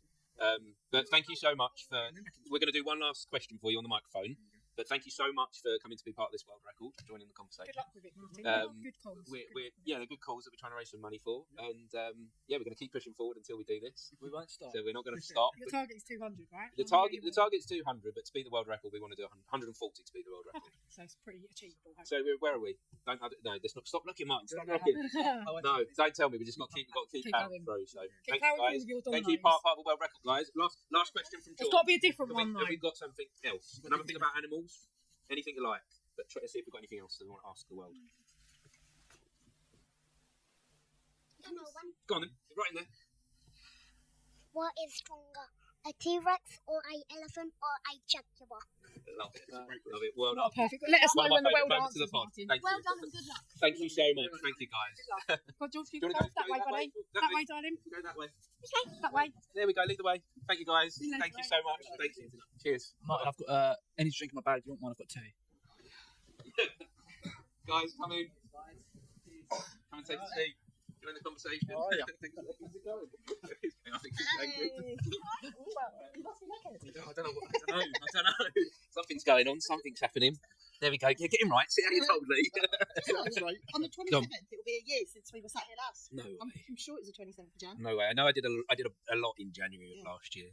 It does, doesn't it? This is my first ever. This is your first ever podcast. You never done a podcast before? No, most of the people here today haven't actually. Getting a lot of first time. But all this is just a conversation, and we're recording it. So here we are. So you two have become like this directing power couple in the community theatre scene all of a sudden. How's this happened? Pushing Pecs. Yeah. How did it happen? Well, the last time I was chatting to you, I was directing Drinking Habits over the Heath, and Lee hadn't done anything for a while, had you? No, 7 years. And he saw I was directing. That's obviously why I went to the audition. I was like, I can't resist. Can't stay away from Joe. Yeah. This powerhouse of a director, Joe Gladstone. So yeah, we survived. We weren't together at all until the last show, and then we came here to watch the cat show. I had a spare ticket. He had nothing to do. Just dragging me along, kicking and screaming. Yeah. So you've done a piece of theatre together, but you've been friends for a long time, haven't you? We've known each other since 2017. So that's when I did Rick Whittington, and Groovy Keller. With my daughters. Yeah, who were very small then. Now they're all grown up and becoming adults, aren't they? As my children are. Very good. Very good actresses as well. Very good actresses. So yeah, they knew you before I did, really. Anyway, we went out on this date, and your lovely wife helped to set us up. So and then from going on a date, because there's one thing of like deciding, okay, so someone within theatre I'm going to have a relationship with, we're going to be a couple, but then you've just jumped straight into directing a play together. Like that's risky, isn't it? Really risky. As it turns out, I'm taking ownership of directing now because your first passion is acting. So I'm going to act in the show. Right. I'm playing the photographer in Confetti, which is at the end of March, 26th, 27th, 28th, 29th of March. Hatfield Heath. Well done. Nice little promo. And looking forward to being on the stage again. But obviously because the part I'm playing is sort of maybe narrating to the audience, I can also watch what's going on with the rest of the cast and have a little chat with Joe. Yeah, it's good to have someone as a sounding board always. I usually work with assistant directors anyway, so yeah. You need to when you've got them ideas. I do feel like you need someone to like collaborate with. Yeah, definitely. And if you're in a couple, I think that collaboration can be stronger sometimes, can't it? Because you can build a different level of trust with each other. And I've done confetti before, so you know it well. Directed it myself, and I've been in it twice. I was in the original production up at the Playhouse, 1990. And it's a close friend of you who wrote the play. Simon Maudsley, yeah. Yes. Good chap, very very talented writer. And he's talented at whatever he does. Well, I already. Let's not give him too much credit. I called him my guru earlier. Just as we were beginning to lose our minds. And I got this horrible feeling he's never going to let me live that down. But he is very talented, and he's wrote these fantastic plays. And Leo, you need to check out some of his writing. Yeah, for sure. Come and watch Confetti that they're putting on. It's really good fun. You've had Miles on here already. He's playing our groom. And good lady wife, of course, she's playing his mum. Steve Hannum. Steve Hannum's in it. We've got a great Foster.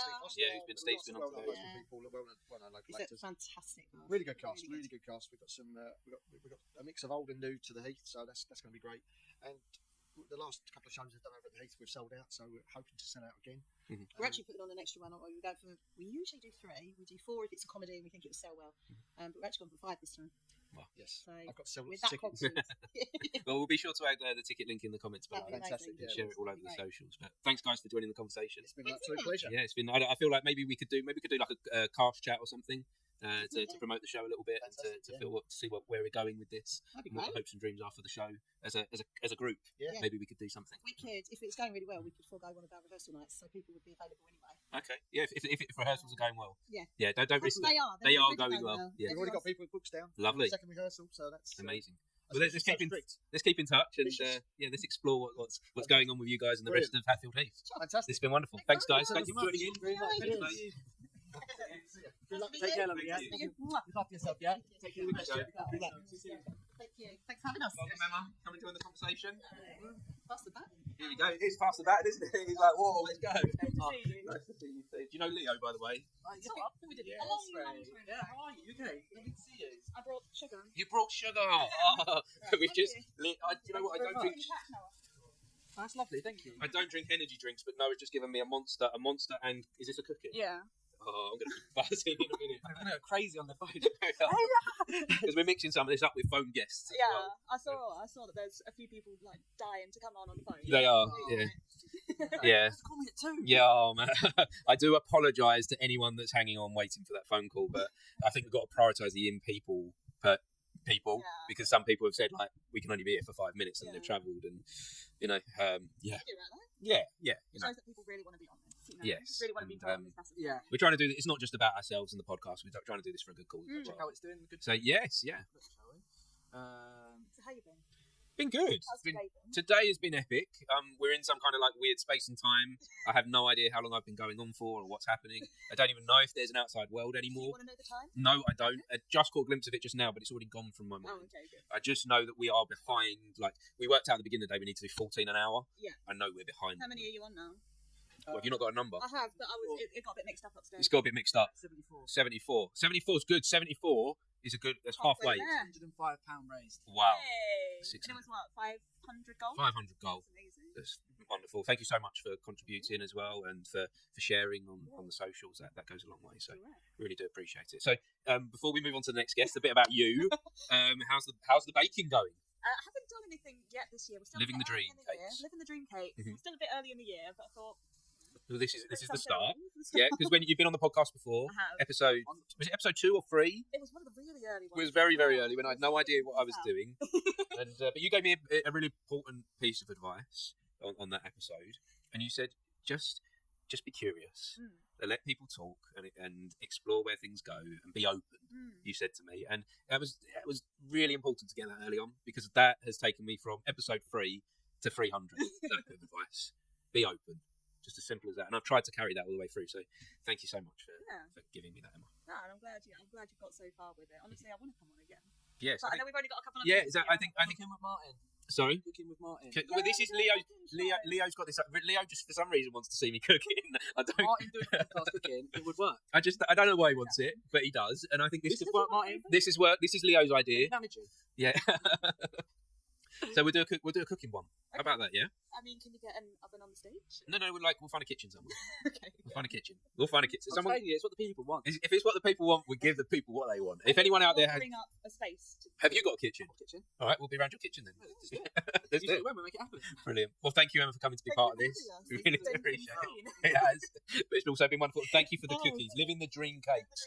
Wonderful. Thank you, Emma. Yeah. And don't go too mad. No, we've got it. We've got it. Pass up. Leo's like crawling up in the cookie. Come and join. Thank you. Hi. How are you? Leo, lovely to meet you. I'm Kalisa. Kalisa, hello, I'm Martin. Hello. Thank you for coming to be part of this. Come and take a seat. So, Kalisa, how do you find out about the podcast? How do you know about this? Because don't know you personally, do I? No. So how have you arrived here today? I am actually a volunteer at Harlow Rock School. Ah, yes, you are. Yes, I do recognise you now. So Sue told me about it. Yes. Sue was going to come. Mhm. And then she called me and she was like, I can't make it. Ah. And I was like, listen, I'll be there. I'll represent Rock School. Awesome. So you're here to represent the Rock School community. Yeah. So tell me a little bit about being a volunteer there. What does that entail?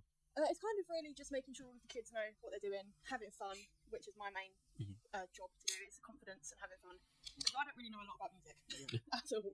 So that's for the other people. I don't play an instrument, I'm a singer. Okay. So mine is more like energetic. We need energy on stage. I love that. We need to have fun while we're doing it. Yeah. Because most people, if that aspect wasn't there, people wouldn't want to watch the show. Exactly. Nobody would want to watch a show where you're just standing still and not having fun. You know what? I'd rather watch somebody on stage who doesn't have the best voice, but they've got the personality of a rock star, than somebody who has the most beautiful voice in the world, but they've got a personality like a cardboard box. Yeah. You know? It's not enjoyable for us as viewers to watch it. Exactly. Because we'd just sit there and be like, yeah, you can sing, but what else have you got? That's it. Exactly. That's it. And I think for me, that's a big thing as well. Like, I may never be the. For me, I've always struggled that I've got a really boring personality. Why do you think that? I don't know. I think I'm a very sort of like just go with it person, and like although I probably don't seem it. I have stage fright, and I hate like. So do I. Yeah, and if I'm not performing, one of my biggest fears is talking in front of a group of people. Yeah, I hate it, and I mean I've got like a slight stammer, and sometimes when I speak I don't make any sense at all. I'm dyspraxic and I've got dyslexia and all that sort of stuff. Yeah. So sometimes I try to be very reserved, but when it comes to my personality as just Leo, I'm always afraid I'm either going to be too much or be too Or not little. enough. Exactly. Yeah, 100%. So how do you help the Rock School kids overcome things like that? So one of my first gigs that I ever did was Rock Park with Rock School, and I got on stage and I had a panic attack. The simple fact of I was petrified of seeing everybody look at me, and it got to the point where I enjoyed myself so much. I just pictured that nobody was there, nobody was looking at me, and I enjoyed it. And other people that have that same fear, I just walked them through the process of how I felt. So you can take it from a real world. You can take it from your own experience. Yeah. That you're not just telling someone what you think is right, or what you, even what you feel is right. You literally know it. Yeah. Because you've been there. Because I see them rehearse when we're at Rock School, and they're like having the best time of their life. The moment they step onto that stage and everybody's looking at them, they freeze. And I said to everybody, I say, just have fun with it. Like nobody's watching you. Just have fun with it, and you'll give everybody a great performance. Wonderful. Which is one of my favourite things to do, is watch people have fun in doing what they like. So. Yeah. Well, I really appreciate you joining this conversation. It's been short and brief. I'd love to have you on again on the podcast, and we'll do a more in-depth chat because what you do at Harlow Rock School is really important. Yeah. And I think what you're giving the people of Rock School is just as important as learning how to play the guitar. It's not even sometimes more so. Yeah. Because them skills that you're giving, they're going to lead that through for the rest of their lives.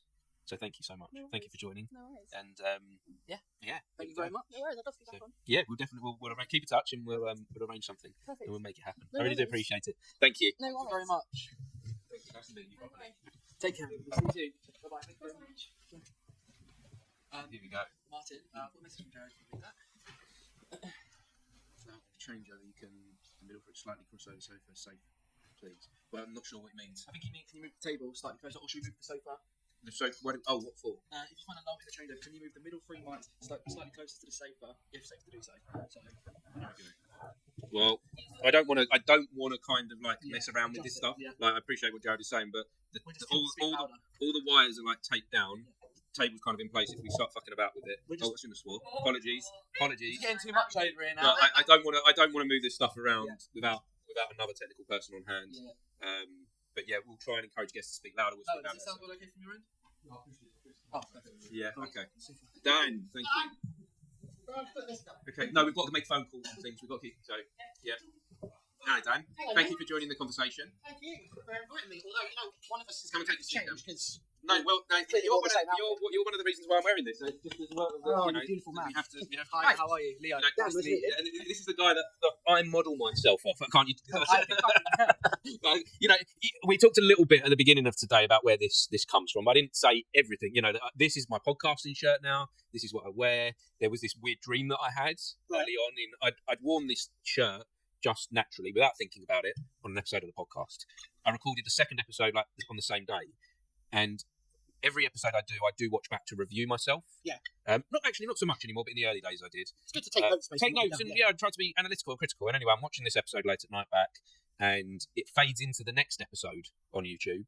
And on one episode I go off and turn the camera off, and on the next episode I come and sit back down, and it was almost like this weird thing, as if like it's continuous and flow. And I was like, oh, I like that. That's interesting how that's happened. It's like that thing where people do the boom on the camera. Yes, like, yeah, that's it's a new shot. Oh, yeah, it's a new shot, but it was just like this continuous thing, and I was like, oh, that's an interesting take. And I fell asleep whilst watching this episode, and I had this weird dream of me crawling out of the TV in this shirt, like I was wearing this red check shirt. It's so vivid, and they say you don't dream in colour, but I swear this was a dream in colour. Did you get a phone call beforehand saying 7 days? But that's what it was. It's me crawling out while I'm on the sofa. Yeah, it was like this. But then, like, taking this back deeper is something that we talked about on our episode of the podcast, Dan, is that you said to me that, you know, when you're doing something like this, it's important to kind of have an image. Yeah. Have something your audience can feel like they recognise you and they know who you are, and that you kind of stick to that, and you do that. Yeah, I'm wearing it again today. And we're in different fields, so it doesn't really matter if people get confused. I mean, the funny thing is, once I curated this look for when I go on the stage, and then shortly afterwards I went to a country music festival up in Leicestershire, and I noticed that basically every other guy was dressed almost exactly like this. So it's like, it's not exactly like, oh, this really weird out there uniform that he's put together. It's like, it's just sort of like lumberjack Americana country dudes. So it's like about 1 million of me at this festival. But it suits you. It feels like this is you. It feels like you found yourself. I feel like I've known you for a long time, haven't I, Dan? I've known you for 20 plus years. Yeah, I'm starting to get to. I feel like we met properly in a bus stop. Yes, I think we talked about that before. We have, haven't we? Like, I do remember my first encounter with you was I'm sitting at a bus stop, and you said something along the lines of, I really liked you in that play. You were really weird, but I liked you. This was Dracula. Yeah. We did that a long time ago for the audience at home. And it was something along the lines of that, just like randomly someone came up to me and I liked you. And I was like, oh, thank you. And I don't think I'd ever had a compliment from a stranger before. So it actually was quite impactful.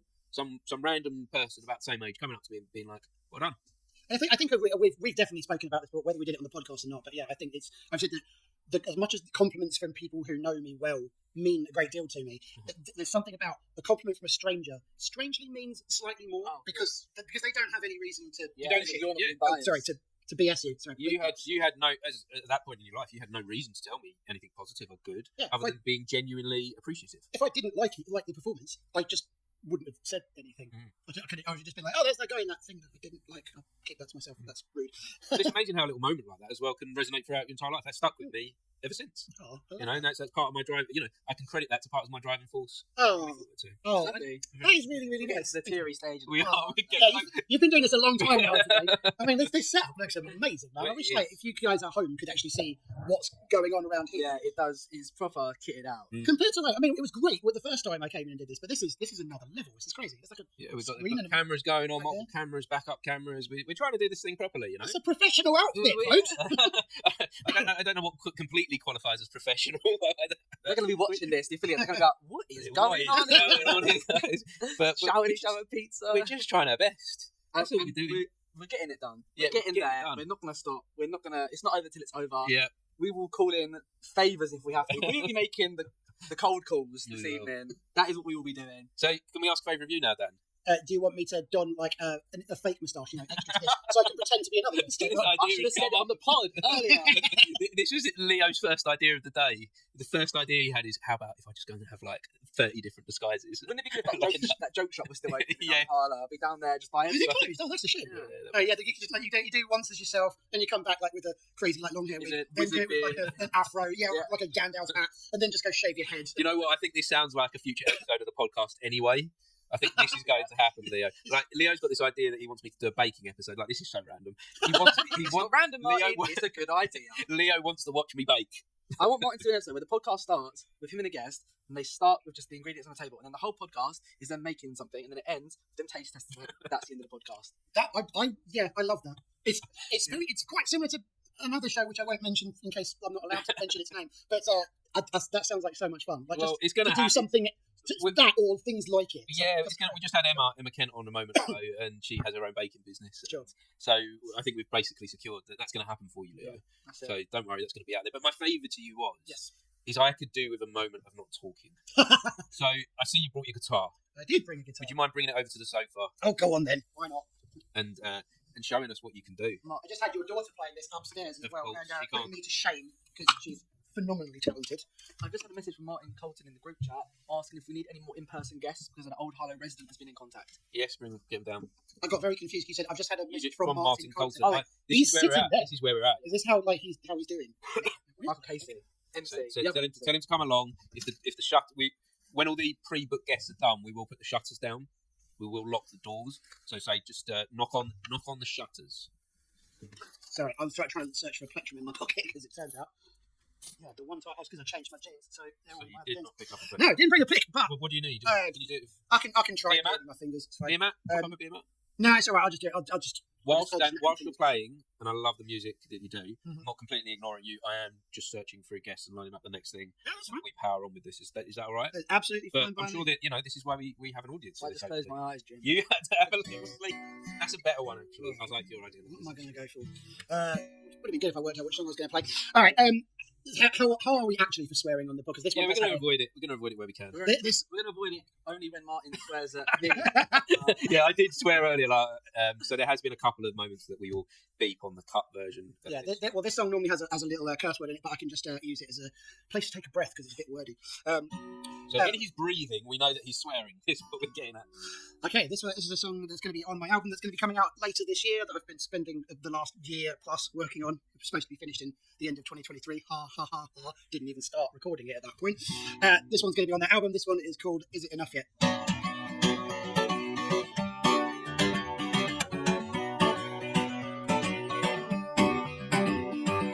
Climbing up the walls, I'm crawling on the ceiling and looking around inside, they start to find a sense of feeling like I'm living up to all of their potential. Not just getting out by being inconsequential. I'm looking in the morning, I'm hoping that today I start to find the tools I need to finally be okay and start to live my life in the way that I deserve. And up and come the afternoon of summer on my nerve. How am I expected to keep up every single day when all of these obstacles keep getting in the way?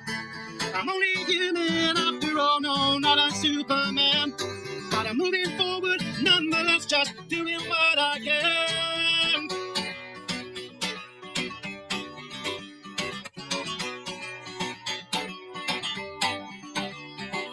Looking at my peers, I'm wondering how I stack up. I find myself wanting it, it always gets my back up. Everybody gliding by, louder than a feather. Was something at the start trying to get me together. They say it's not a race, but I feel so far behind. I keep on getting tripped up by these arrows in my mind. Is anybody out there? Is anyone keeping score? I'm feeling like I've lost before I'm even at the door. How am I expected to keep up every single day when all of these obstacles keep getting in the way? I'm only human after all, no, not a Superman. But I'm moving forward nonetheless, just doing what I can.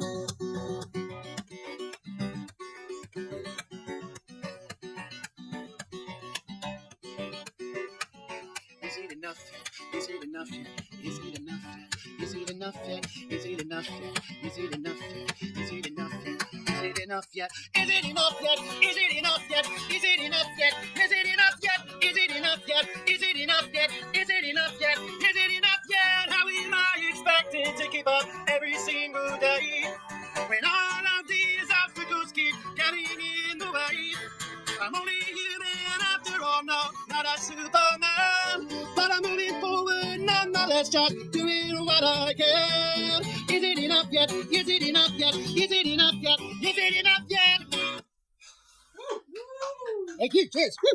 Oh, thank you, Dan. That's fun playing that without a plectrum. My thumbs are Well, hurting. passion you gave that. Thank you, Dan. I really do appreciate you joining us. Thank you, man. No, this is fun. Thanks very much. Epic conversation that we're having. Thank you for being part of it. No worries, Thank man. you Yeah, for bring it in. playing us a tune. Thank you. Yeah, And good to meet before you go, one last question before you go. What's that? First of all, don't lose Oh, that. yeah, lose again. Where do we hear your music? Where do we find you? Okay, you can find me on my website, which is www.danthomassolo.com. That is Dan, short for Daniel, Thomas, like the tank engine, Solo, as in Han Solo. I love it. I knew you'd love that. Thanks again, guys. Dan. Thank you for being part of this. Hello, welcome. Come and join the conversation. Come and take a seat. This is Leo. I know Leo. How are you, lovely? You know Leo. Wonderful. See you. Hello, I'm Martin. Hello, Martin. Hello. Nice to meet you. Yasmin. Yeah, nice and phonetic, Yasmin. Yasmin, welcome to the podcast, this world record attempt which we're doing here. See, Emma's been. Emma, you know Emma, do you? Yeah, I know Emma. Yeah, Emma. So we don't know each other. So tell me a little bit about yourself. What is it you do, Yasmin? Day job. Boring day job. It brings money in. Mhm. Commercial solicitor. Okay. Qualified in 2019 when I was, oh my gosh, 850s. We don't have to tell anyone. No, that's right. I mean, gosh, I'm very, very young. Very young. Yes. So that's a day job, and but I do a lot of work in the community. I'm a director of a small kick. We do lots of work within the community, and I was also the parliamentary candidate for the Green Party. Oh, wonderful! So I got into politics sort of like late, bit of a late developer, really. Well, I found that with myself as well. I found that I've come into my own in my 40s. Yeah. I didn't have any idea what I was doing before that. I had no clue at all. But isn't that nice? I think that the older you get, you do get a bit more self-assured, and I just think to myself that I'm doing things now that I want to do. You don't feel obliged to do things. Yeah, you don't have to say yes to everything. You learn how to say no. That's been a big thing for me. Yeah, and I think as well there's that self-preservation, isn't it? Because you don't want to go, I can't do this, and go 100 miles an hour. And what I'm finding is people say, oh, can you do this? Can you do that? And I had a call. I was just been on holiday, been to Gran Canaria, and I had a call. This person knows somebody, and they said, oh, it'd be really great if you could meet them. I'm like, great, but I cannot meet them until. And so I say, like, we're talking week commencing such and such. So I keep myself a strict diary, and I've reverted to paper diary because I don't. All this Google Calendar, Outlook calendars, they sync, they don't sync. No, and then you miss something. Exactly. And do you know what? There is something powerful in having that paper diary. I think I have a paper diary as well. Yeah. And I think that it just formats it nicer in any way that you can possibly do digitally. Yeah, and I write things. I've got a board as well in the kitchen, so I know what I'm doing. I haven't quite got to the point where I'm having that, that those massive calendars like that big, where the numbers are really, really large. I haven't quite got there yet, but I think it's that cognitive thing, isn't it, as well? Like, so it's in your head, and from your head it travels down to your arm, and then you write it down, and then you remember it. And I think there's so much going on. We've got to be here, got to be there. 100 miles an hour, things going on in our heads, but it's very important to give yourself, it's life admin. Yes. I build that in. I'm a terrible sleeper, so I wake up at silly o'clock. So I've started to try and meditate again. Right. Okay. I'm just reading an excellent book, got near the end of it. It's by Michael Singer, and it's called The Surrender Experiment. And it's absolutely fascinating how this hippie has ended up like CEO of a multi-million-pound company. But it's it's that surrender. Yeah. That you just go with the flow. Something powerful in letting go. Exactly. Isn't there? There's something Yes. I very and don't get me wrong. I still have moments where I want to force things or I want to try, but I find life is just so much easier when you just surrender. When you just let go to what is. Yeah, and I think sometimes as well when you have that, you say that path of least resistance, but when you have those moments, there is that challenge going on. I think you say to yourself then, so what is the lesson that I'm supposed to be learning here? What am I supposed to be taking from this? And as you say, if you can, just like, don't worry about it, just do not, as long as you're not doing anything that's upsetting anybody. If your heart feels good about it, I go a lot with like my stomach, like your sacral chakra. I sit there and I hold. And how does it make you feel? Exactly. Yeah. And there's a lot of research now going on about sort of like what's happening in your gut. It is that gut feeling that it's that basic instinct that we have. Fight or flight. Yes. And in talking about that thing that you brought up earlier about being in the right stage of your life, I don't know that necessarily, Leo, tell me that I'm wrong. I couldn't understand this when I was younger. I couldn't connect with that because it's almost like Western society, the society that kind of like we're in, kind of teaches us things should be a certain way. And I feel like as I've gotten older, I've realised that it's not necessarily the way I've been told it is. And I think it's being brave enough to break free. Yeah. And I think this is what we're doing now, and I've seen this in some of the work that you've done. It's about saying, actually no, and I'm going to be the person that stands up in the room, Yeah, for sure. and I'm going to say this doesn't resonate with me. Yeah, and I say, I'm small in stature, but I do have a big mouth, and and it's a blessing and a burden. Yeah. I can't keep it quiet. I was on a meeting the other day, and somebody said something, and I would be the most rubbish poker player in the whole wide world, because it's just like this. I'm having to think. I'm going to have to think of an excuse in a minute to turn my camera off, because this woman's looking at me. She knows that I don't like what she said, so I'm having to put stuff in the chat box. No, I think we need to talk about this. and then she said, "Well, we can always go offline and do a one-to-one." I said, "With all due respect," because when you mention that word, "with all due respect," there's no respect meant at all. But this has been wonderful having you on the podcast. Thank you so much for sharing. Well, thank you. I do want to do a deeper dive. I feel like there's a lot more to uncover with you. So if you'd like to come back on the podcast, I'd very much like to talk to you a bit more find out more about your journey of that, how you've made that change from the younger part of your life to rediscovering life later on. If you'd be open to discovering that. Thank you so much. And Thank you for being part of this. Thank you. It's wonderful. It's a great idea. Yeah, and I'm hearing the community's coming together out there. Something, whatever we're doing down here, something else is happening out there. Yeah, well, I've just seen Annette and Ned from Raised Roof out there. So right. Oh, brilliant. Sorry, this is like spoiler alert. Spoiler alert. Every time me and Martin are like, okay, we think that's it. We can start on the phone calls. We find out there's another group of people. Yeah, we're like like, amazing. hey, Keep them coming up. I hope people are up for telephone calls late tonight. They better be. Again, apologies for anyone that is waiting for a phone call. Yeah. But we've got to prioritise in people. And to be part of it. Yeah. Harlow on the map as well, which I'm always for. Yes, like Team Harlow. That's what we're about. Let's represent our town. Yeah, It's too much shade in it. Let's show what these beautiful people are about. So something we had Michael Casey earlier. Something I forgot. Do you know Michael Casey at all? Of course I know Harlow. Of course I know Michael. One of the things that he was on, a very early guest on the podcast. One of the things that he said to me was, act local, think global. Yeah. And I think we're doing that a little bit here today. Yeah. Hopefully. Yeah. Oh, this will go viral. Yeah, we'll see. But we'll do the world record, whatever happens. And we're raising some funds for the Claire's Hospice. Wonderful. Thank you. No, thank you so much. Thanks very much. Thank you. Take care. Look after yourself. Yeah. Thank you, my darling. See you soon. Bye. Let's see how are we doing with guests upstairs. Is there any more to come down before we get on? I think Chloe's in charge now. Yes, it looks like the way. Yeah. Yeah. Luna's got me and Chloe. No, so okay, we've got Chloe up there, but Luna's had to go. Okay, that's fine. So thank you, Luna, for all your support. Luna, thank you. You've been smart. Yeah, couldn't have done this without you. So does Chloe know what to do in terms of bringing people, giving her a debrief? We just go out there and have a look now. Well, I'll have no one to talk to unless I can. Do you know what? Just stay for a minute. If I get on the phone, I'll talk to the person on the phone. I'll wrap up the phone call as soon as you come back. So yeah, don't get involved in this phone call. No, are you ready for? You still awake over there? You're keeping up to date with what's happening. Noah's on this, so we're going to try and make a phone call. Start speaking, and I'm going to call my mother-in-law because she called me. So I'm assuming she called me because she's watching in. So let's see what happens. But yeah, Leo, you can check they're good upstairs if she. I'll wait till you're talking. Yeah.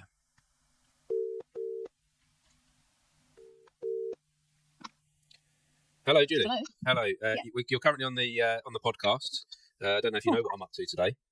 Yeah, I've only just found out from Jen. Oh, so are you okay to be a guest? Yes. Yeah, I don't know, I'm going to talk about that. Well, we'll find out, won't we? So what's happening at the moment is I'm about halfway through the world record attempt. We're a little bit behind where we need to be. I'm trying not to look at the time, but we've got, I think I've done about 70 guests. And I've got. How many do you need together? I need it to break the world record. I need another 70. So how many do you need some more? So I've done 70. I need 70. I think we're going to need some more. And I think some people I'm going to be calling through the night. I know a few people in the States that I'm going to try and call. So I'll leave them to the end. I'm pretty sure we can do this. Yeah. I don't know. What do you think? Do you think I can do it? Of course you can, Martin. You can do anything. I can do anything. I appreciate that. I've got a friend here, Leo, helping me. Hi, Leo. We've got. Well, he's just disappeared to check everything's okay. Oh, I am watching you on. I'm watching you on YouTube live. Yes, yeah, we are streaming this to YouTube. I just saw Dan. He was brilliant. Yes, Dan was great. Dan's been on it, and so you know Dan, don't you? Yeah, of course I do. How for anyone listening, how are you connected to Dan? I'm a good friend of his mum's, or I think she's a good friend of mine, and he's known Gemma since they were little. So, what have you seen of his career then? How have you followed his career over the years as a performer? Well, I went to see him at the Corn Exchange in Hertford with Jem a couple of years ago, and he was brilliant then. And so, you've known him all his life. Have you seen a progression in what he does and what he's done? Oh heavens, yeah, he's amazing. He's absolutely wonderful. It was the first time I'd ever seen him. I'd heard his music because Gemma had played it for me, but that was the only time I've ever actually seen him apart from tonight playing live. Wonderful. And his show is absolutely fantastic. So if anyone gets the opportunity, do go along. Well, I'm sure Dan will appreciate the plug and the feedback. And I'm going to jump on to the next guest now. So thank you for being part of Brilliant. this. Okay, good luck. You should let me know. I've got cake. Oh, thank you. We're just powering on with this, and yeah, Fantastic. we'll I'll keep carry on listening to you. going. Thank you. I do appreciate it. Good luck. And share with people the Just Giving link. We're Yeah, raising I'll send funds for St Clair's Hospice all the way throughout. Yeah, I'll be selling cakes at work for you for that. Wonderful. Thank you. Okay. Here we go then. Off to the next guest. Thank you. Take care. Good luck. Bye. Thank you. Bye bye. Hey guys, how are you? Come sit down. Hello. We've got a little bit of time with Annette and Ned, so. Okay.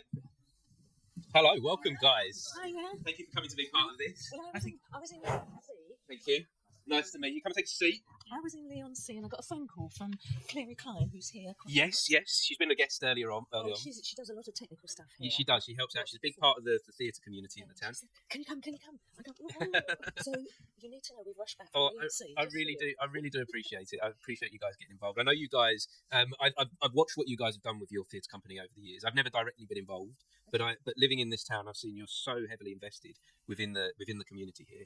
Tell me a little bit about what it is you do, and for anyone listening that doesn't know. Raised Roof is an inclusive drama company based in Harlow. They are made up of people with and without learning disabilities, and they devise their own material. So throughout talking to one another on specific topics, show topics, they devise their own show scripts. And where did this come from, Annette? Is this your company that? Well, it you started created? years ago. It started. Take me back to the beginning then.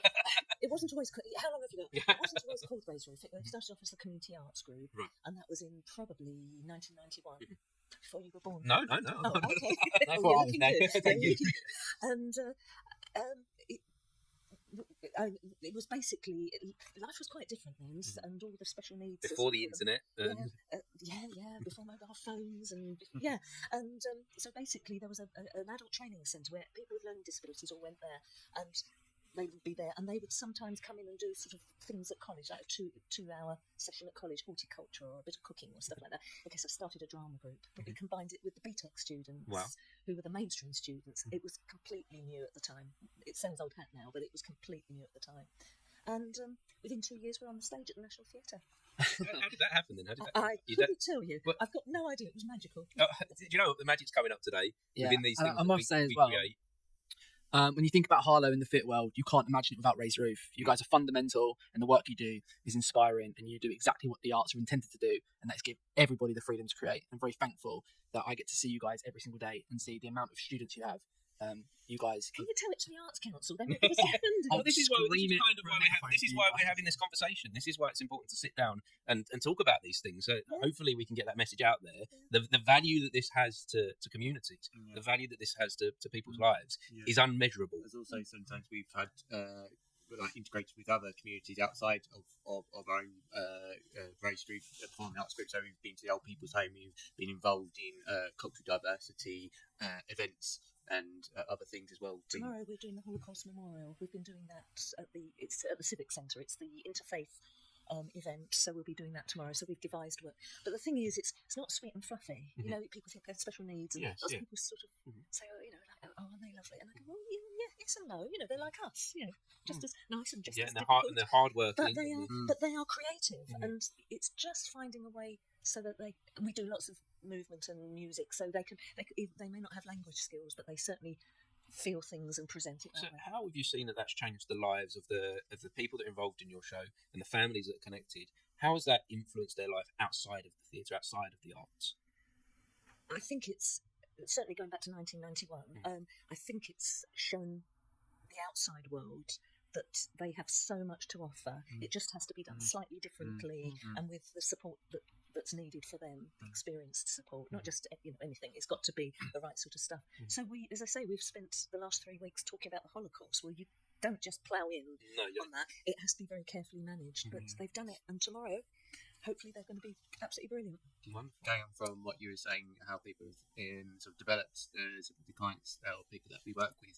There's a guy who hardly spoke, and he sort of started. He lives in a care home. The people who care for him have said how much he's using his voice now, sort of wanting to use it.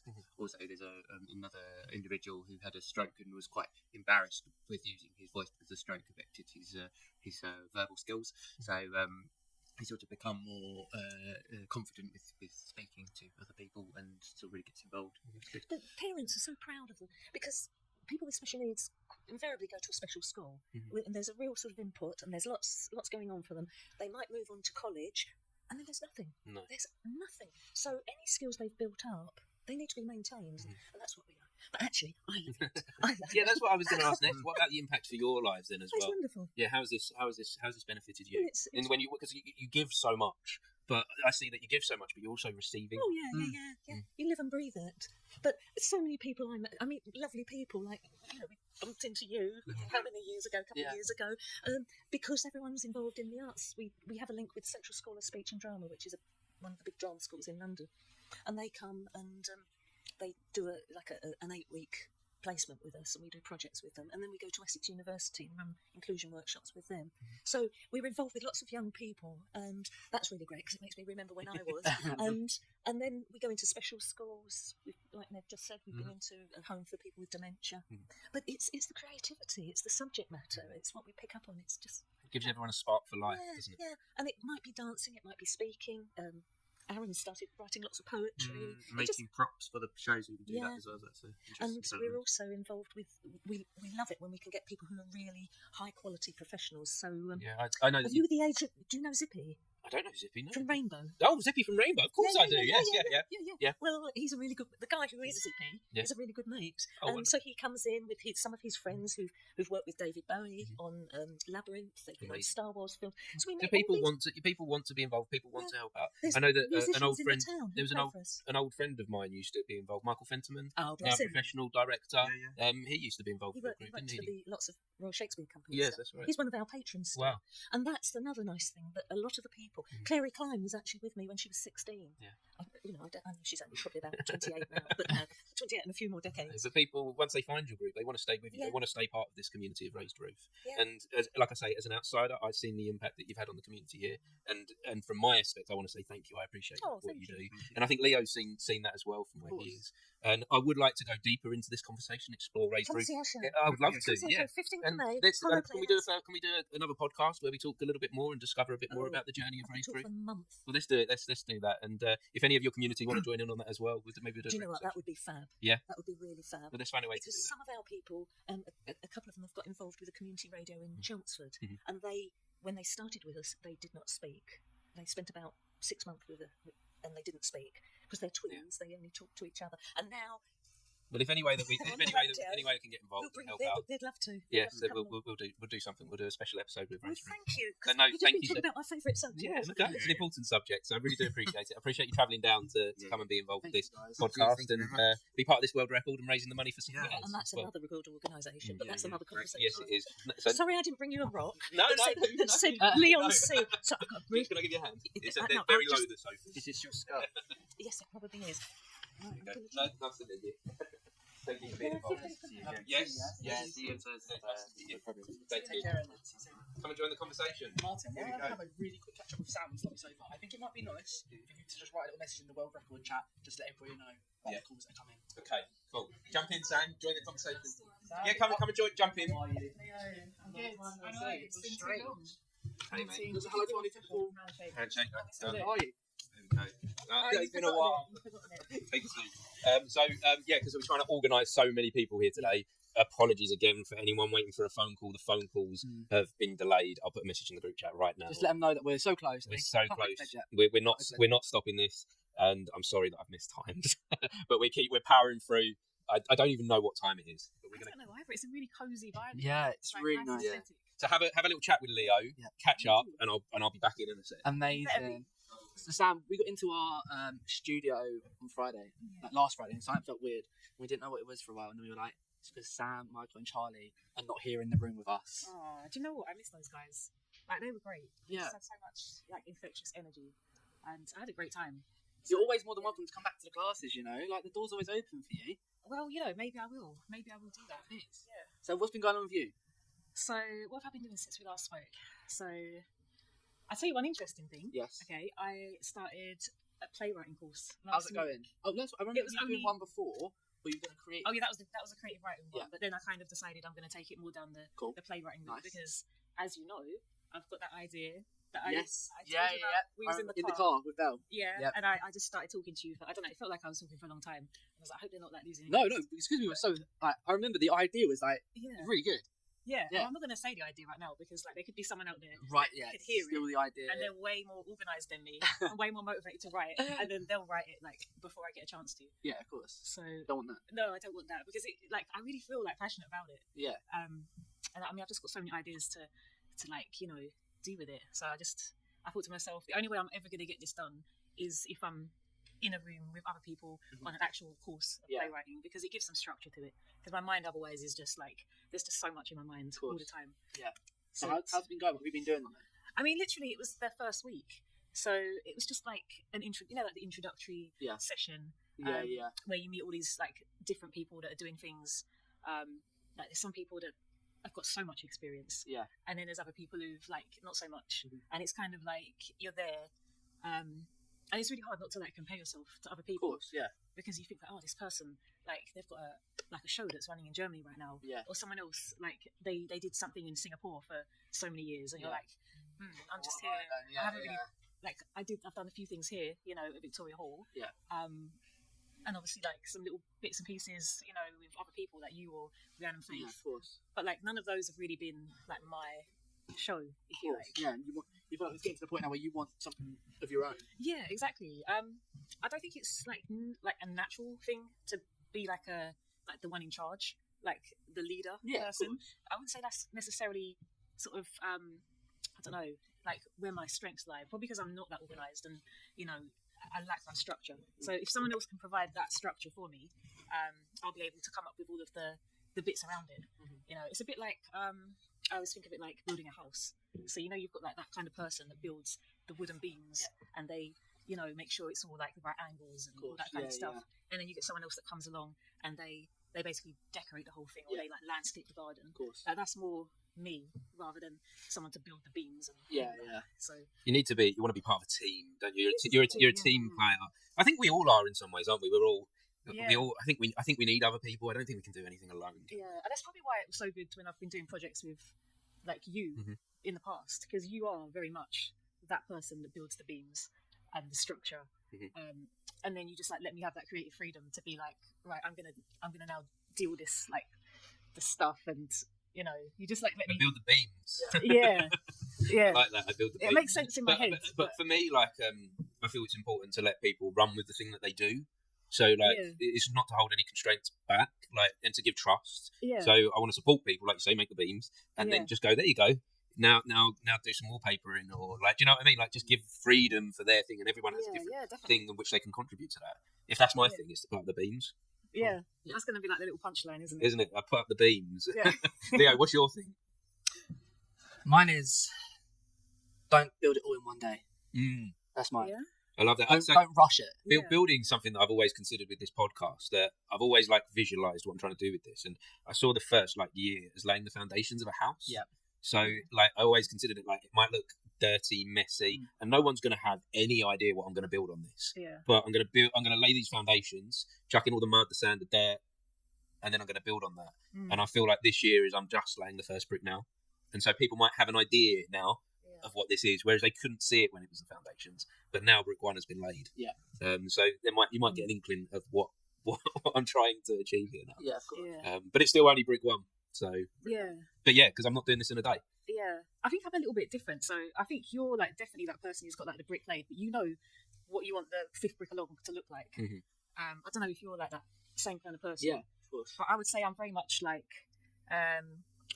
another little metaphor that it's the way my mind works. It's very visual. So if you imagine a lily pads with different frogs on it and stuff, but you're on a lily pad, but it's misty on the pond, and you can't really see what other lily. You can't see 10 lily pads ahead because of the mist. Yeah. But it's only when you jump onto the next one that suddenly you're like, it's I can see the next one now, and the mist clears. Well, that's okay to see. Just one, as long as you're moving one step ahead, you're always moving forward. Yeah. Just don't get too hung up on that one lily pad. And then with the guests moving forward, I see we've got another guest here. So are you okay if we budge along this way, Sam? Yeah, I thought he was going to kick me off. No, we won't kick you off just yet. I'm not So this going. could be a nice little collaboration here. And do you know what? My words are going. Introduce yourself, please, Eddie. Yeah, come straight on. Hi, Eddie. Nice to meet you. Okay. Lovely to meet you. Leo, this is Sam. Do I give you a Nice to see you again. Thanks for joining the conversation. Of course. Eddie, your stage name. Ed, do you know what my words are going at this point where I've been talking all day? Please pronounce your name properly for me. I apologise. It's Edidion. Edidion. Yes, there we are. Where's cameras? We're all over the place. They will pick you up. You've got one on you. Don't you worry. We're here. We're live. So thank you so much for joining. Of course. And you're in this early stage of your music career. Sam was just talking about how she's kind of like finding the way through life and the creative things that she's done. Mm-hmm. So in your early stage of your career, how long have you been doing this for roughly now? This singing career? Gosh, I've been grinding for I'd say at least over 10 years. It's been a long. So it's been, but what I'm talking about is like now you're moving into the professional world. Oh, now that you're going out, you've been doing this singing all pretty much all your life. But... Well, I'll basically put it this way. So I've been honing my craft for a long time, but I took things professionally very recently. So like when I went to university, that's when I started really doing gigs and putting myself out there because I was very insecure and very shy before. So it was really difficult for me to go out there and showcase my talent. So I think those years I spent like writing and just getting better at everything, I just had to take that time to just better myself as a person and work on my confidence and my self-worth, because it takes a lot to go out there on stage and bare your soul in front of so many people every day and open yourself to judgment. So yeah, it's been a long journey in many different ways. So how do you do that? How do you, we were talking just before you joined the conversation, we were talking about like jumping from one lily pad to the next or foundations of a house. Is there anything that you use to visualize that, of how you're going to move forward? I think I took everything in like stages. So the first thing for me was I just wanted to get decent at songwriting first. For like once I perfected that, then I sort of moved on to going into a recording studio and like learning how to properly record and lay my vocals and stuff, because people don't understand that going to the studio and actually making a song is very technical. You can't just walk in there and just sing. There's a lot that goes into it. So it's like once I got that down, and then once I felt like I had a good collection of songs, then that's when I started to go out and test the songs with the public, and I tested to see, okay, do people like this? Do they like that? So I'm always learning as I go along, really. You know, it pretty much never ends. Growth never ends for me anyway. So love that. How does that resonate with you, Sam? That philosophy of like the learning never ends. The learning never ends. Yeah, no, I mean it doesn't. That's a really nice quote. Sorry. Sorry. I really like that quote. It's really stylish. I like it. It's different. Someone else said that. I love it. They said that really cool. You do. Yeah, I you're like you're ready to break a world record. Sam. Yeah. You came dressed for the occasion. Yeah. I totally forgot the question now.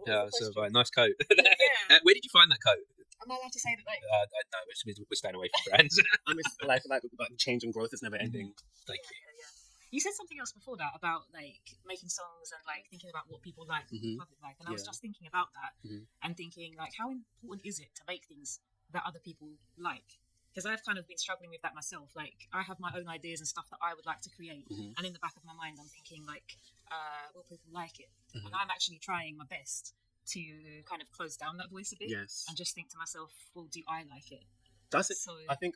Well, for me, I think both are important. Yeah. Like, when I put out my latest project, Phoenix, it's a collection of songs. When I approached making that, I actually approached it with, you know what, I'm just going to create what I'm feeling and what I like, because it depends on the goals you have as an artist. Well, for me personally, I want to be like a superstar that's global, that's international, that has songs that appeal to different types of people. So when I make certain songs, I do have in mind like what country would like this or what age group would like this. However, I do think you should factor in when you are creating, if you also like the song, like don't completely create for other people, but depending on the goals you have as an artist, because there are some artists that just want to create because they love to create their own vibe, their own sound, their own music, and if the people like it, then that's a bonus. But it just depends on your goals. But I think it's just a blend of both. I find with me, helping me move forward with things is and it might sound selfish, but I always put the audience last. Of everything I consider, interesting, it is the last thing, because when I did put it first and foremost, I didn't do anything because it's too much. It's too much to consider, too much pressure, too much. It's almost overwhelming to listen to all that. True. It's almost it just stopped me. It stopped me moving forward because I'd put in too many different imagined scenarios from thinking about the audience. So now I just do my thing, and if people like that, if it resonates with them, wonderful. If it doesn't, that's a shame. It's not for you. That's fine. But I'm enjoying my thing. I think for me is earlier in my journey, when I would send songs to DJs and people in the industry, they would give me feedback and say, I think that your songs could be more catchy, or maybe your like lyrics are too wordy. So it's also the feedback I get from people that affects how I make music, because obviously I want to go somewhere in my career. So if like people are telling me things about my songs, I have to factor that in and sort of change it. I do agree though that I don't think that you should make art completely based on the audience, because then it's like you're not really creating from yourself. You're just creating through the lens of other people. But depending on where you want to go, I think you have to factor in both. And plus, I think in some ways, Martin, I think even though you're saying that you don't think about the audience, I personally feel like in some way you do sort of. Well, I do. I love my audience. I appreciate them. Yeah. I'm grateful that they come along. But someone said something earlier that sticks out with me today. Your vibe attracts your tribe. I was actually going to say I like that. Yeah, and I think that's what happens here. I like and I'm seeing that with the guests that are coming through and the people that are around me in my life. It's the right people at the right time. And what we choose to put out, we get back. And on that, because there's more guests coming, and we've got to keep powering on. I want to go. I feel like with you two in particular, we could keep going deeper. And I think you two, there's some collaboration could happen here somehow. I don't know, but you're both very creative. So keep chatting after this conversation, and maybe we'll do a catch up follow up episode. Yeah. Okay. So I do appreciate you for joining, and share the Just Giving link. Of course, because we want to. Doing well. Yeah, we're powering through. Yes, we are. So thank you for joining, guys. Absolutely. Thank you for having me. Thank you. Bye. Good luck, guys. Thank you. We're going to keep going. What way should I go Welcome. off? Come join the conversation. Thanks, Sam. See you later. Thanks, Sam. Thanks, Eddie. Hello. Hiya. You're right. We've got here Steve. Steve, yeah. Hello, Steve. Hello, nice to meet you. Yeah, great. Steve, this is Leo. Leo. Hey, Nice to mate, meet how are you? Right. Yeah, I'm fine, thank you. Steve, the show, Essex Recovery Foundation. Foundation. Is that where you've come from today? It is, yeah. I actually just live around the corner. Right. And I was avoiding watching The Masked Singer, so I went I saw this was happening. So Do you do work at the Playhouse? I do. Do you know Harry? Yes, Harry. Harry is amazing. Yeah, he's super. Yeah, he's just gone. We've got an Essex Recovery Fund. Yeah. And we've just given £10,000 For his show. for his show, which I was lucky enough to watch. Yeah, he's It's super. absolutely amazing. Yeah. Yeah, no, yeah, so great. He's great, yeah. He's great. So how did you find out what's going? Because we're getting some people starting to walk through the door today with this that weren't planned. On the Harlow website, on your Harlow. Your Harlow, the local paper. Yeah. I like to go on there, and I saw this was happening. Excellent. I thought, come down here, come and get involved and share with what it is you do. Because I don't know, I've not heard of the Essex Recovery Foundation. Yeah. So tell me a little bit about what you do. Essex Recovery Foundation, we are building a community for people in addiction or recovering from addiction. I'm a recovering alcoholic, been to detox and rehab, and I started there, going there to do their walk and talks and their workshops and stuff. Then I started volunteering. Now I work for them, and so we're trying to get rid of that stigma of people in recovery. And we're based in Essex, and we have got recovery spaces in Harlow. We work at the Playhouse on a Wednesday, 10:30 to 12. We get people in recovery. Some are just starting their journey. Some have been, in their sobriety for 20 years, and we just get together and just swap war stories and just stop stories and give advice. Yeah, and when I say community, we're not just talking about people in recovery. We're talking about people who are in the services, the recovery services, like Open Road, Phoenix Futures, Sharp, which is the community rehab in Essex. And we're just trying to make the best service possible. We want to have the best service in the whole of the UK. Okay. So we're just talking to each other. You're starting here and you're expanding out. Essex. We're based in Essex. Yeah, and Essex is huge. We didn't realise how big it was. Yeah, so we're building a community, and we've got a community voice that we have every 3 months, and we've got all the services together, and we talk about what's going on, what's new, what's just getting together and seeing what we can all do to bring out. Unfortunately, money is a problem, but that we can't talk about. We have to deal with what's there. It sounds to me like you recognise the power of talking. You recognise the power of a conversation. I know it. I've experienced this in my life with what I'm doing here. I think, Leo, you know it as well. But a lot of people, it can't quite understand that. And especially I know as a man, that for a long time in my life, I shut down and didn't want to talk to anyone about my problems and my issues. But it seems like to me that you get it. Yeah, I think it took me a long, long time because I suffered on my own. For some reason, my family suffered with me, but I suffered on my own. And I'm ex-forces, and everything you did was like that man sort of don't talk about it, a sign of weakness. Yes, yeah. But I didn't get better until I started sharing and talking. 100%. I completely. And it took a lot for me to do that. It takes a lot of people. And when I see people coming in who are just in that stage of trying to get recovery, trying to get them, you've got to talk to people, be honest and open. Because stuff with people in addiction, they know someone's not telling the truth. They can spot it a mile away because I've done it. I've been there, done walk, got the t-shirt. I think there's so much power in the truth as well. When we've got something that we're struggling with, if we open up and face it with the truth, no matter how hard. For me personally, I've always found that the best outcome has come. Yeah. It might not be at the time, but eventually it will end up as the best outcome. Yeah, I don't think I would have been. I would not be the person I am now without going through all this stuff. And you've got to look at it like that. Yeah. Maybe in some ways you had to go through it, exactly. so that you could be in this position to help others. Yeah. Yeah, and it's just been open and honest with everyone about everything. I think my philosophy in life is totally different from what it was. No, you had to experience that to understand. Yeah, I wish I had. No, I wish I had put my family and friends through that. No, but now you're in a new chapter. Exactly. Now you're in Yeah, and a I'm phase helping, in your life. I'm helping people, and the people who work and who are in that recovery addiction are some of the most amazing people I've ever met in my life. Yeah. They all care and all, just open and honest. It's nice. Mm-hmm. Yeah, it's warming. Let's at this point, let's bring another guest into the conversation because we're moving through with this world record attempt to have the most guests on a podcast. So if you don't mind jumping down the sofa, come and join us. So you're waiting over the back there. How you doing? Good. Thank you for coming to be part of this. Stuart, how's it going? Yeah, good. Thanks. Yeah, good. Hi, Stuart. How's everything, Stuart? Yeah. I've just had a long drive back from Leeds, but I've really got to be here. So. I do appreciate that. Yeah, I might be divorced by the time. Well, send the link. Let her know that you're on a world record. I'm thinking risky. So, did you catch any of the conversation that we were having here about how it's important to talk? Yes. And us being males, that for me personally, I know that I shied away from that a long time. Does any of that resonate with you at all? Absolutely. Yeah. I mean, I've been on antidepressants for about 6 years now. Much like every other bloke, tried it for a while, and then I decided not to. After a little while, not to hide it. I was essentially, it's very hard for someone. Obviously, I hide it well under dark clothes, but I'm quite big. I'm a bit chunky under all this. So, with the shaved head and the big stature, it's hard to admit that you're being bullied at work. Mm-hmm. And I was being bullied. And I had enough one day. And I just I'm not really sure how I was going to handle it. What way you go? Do you just lump the bloke, or it's never the answer. Sometimes. So I just went on Facebook Live one night just to see who was around and to have a talk to, and it all just come out. I just broke. Mm-hmm. I cried. And what did that do for you by finally releasing all that stuff you held in? Easily the best thing I've done. Just go on Facebook and whinge. But it was good. And did it I feel like, did it unlock something for you? It did. It really did. And obviously I was getting messages all the way through. Don't worry, we're here for you. And I just think of course you know that people are there, and you know you're loved, but it's hard to believe it. Yeah. So it was probably the best thing I did, really. It upset my mum for a little while. I don't know why you can't just talk to me. Funny enough, my dad, who's passed away since then, he understood. He said it's much harder to talk to your family than it is to just open up. Yeah.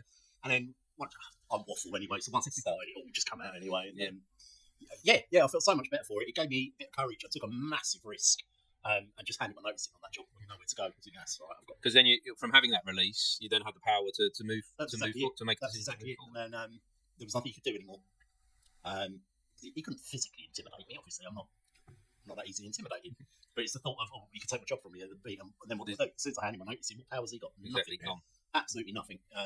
So, Steve, have you got, because we've got the guests that keep coming and we're moving through the guests, I want to go deeper into this with both of you.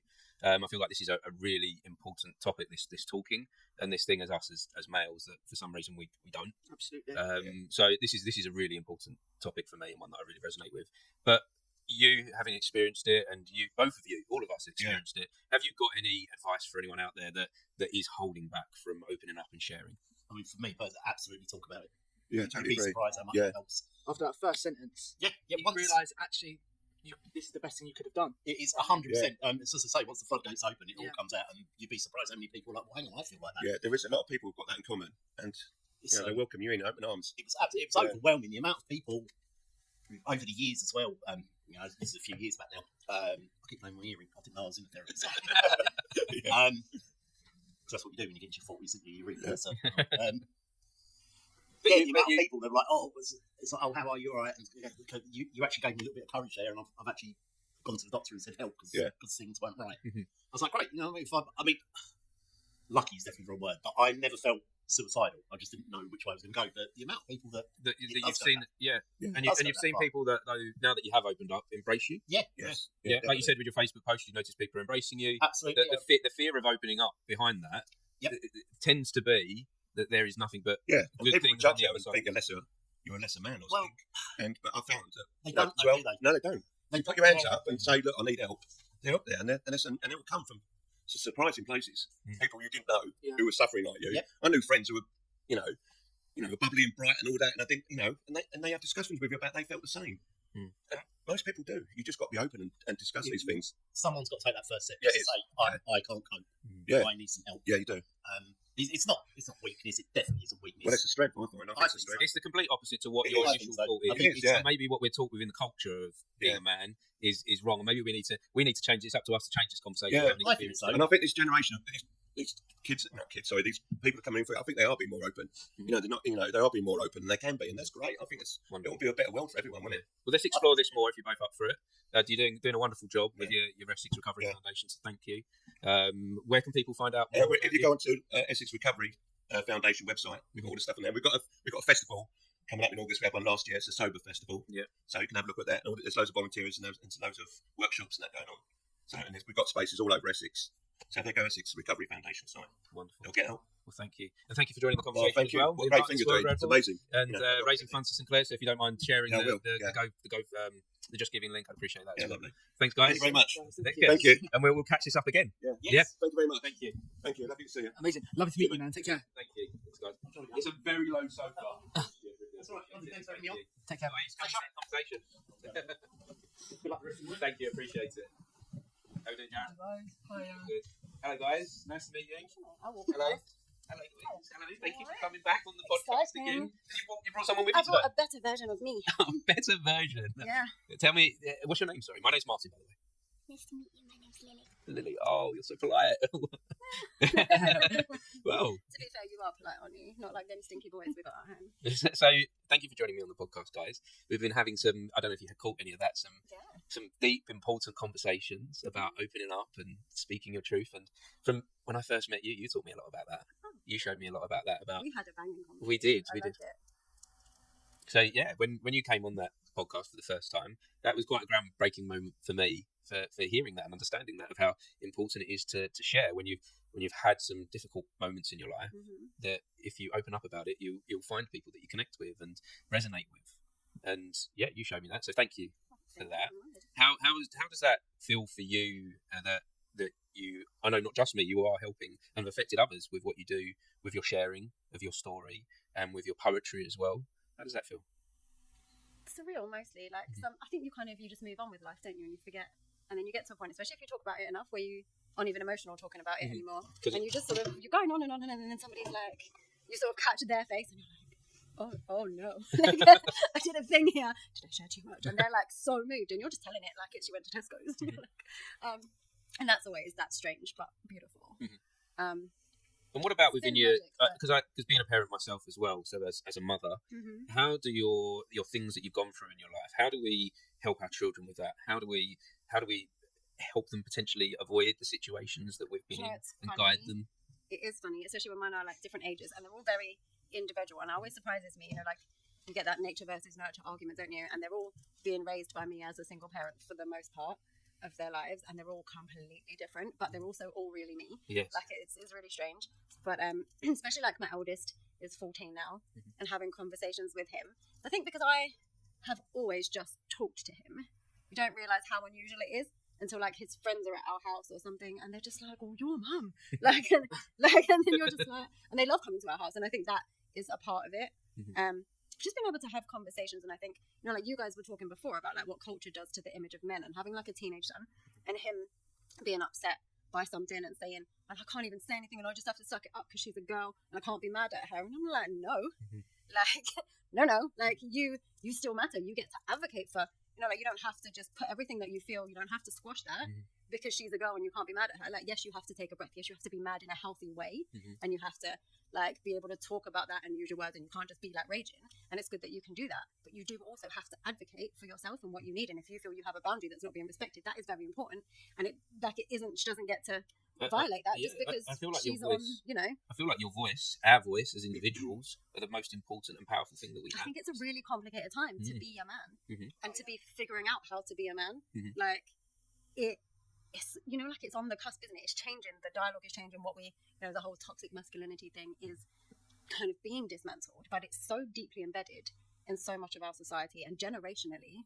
Because even if you're having a conversation with your mum about actually this, but also if all you've ever seen is, your granddad, your great granddad, or whether being the certain way they are, that's without you thinking about it, you've internalized.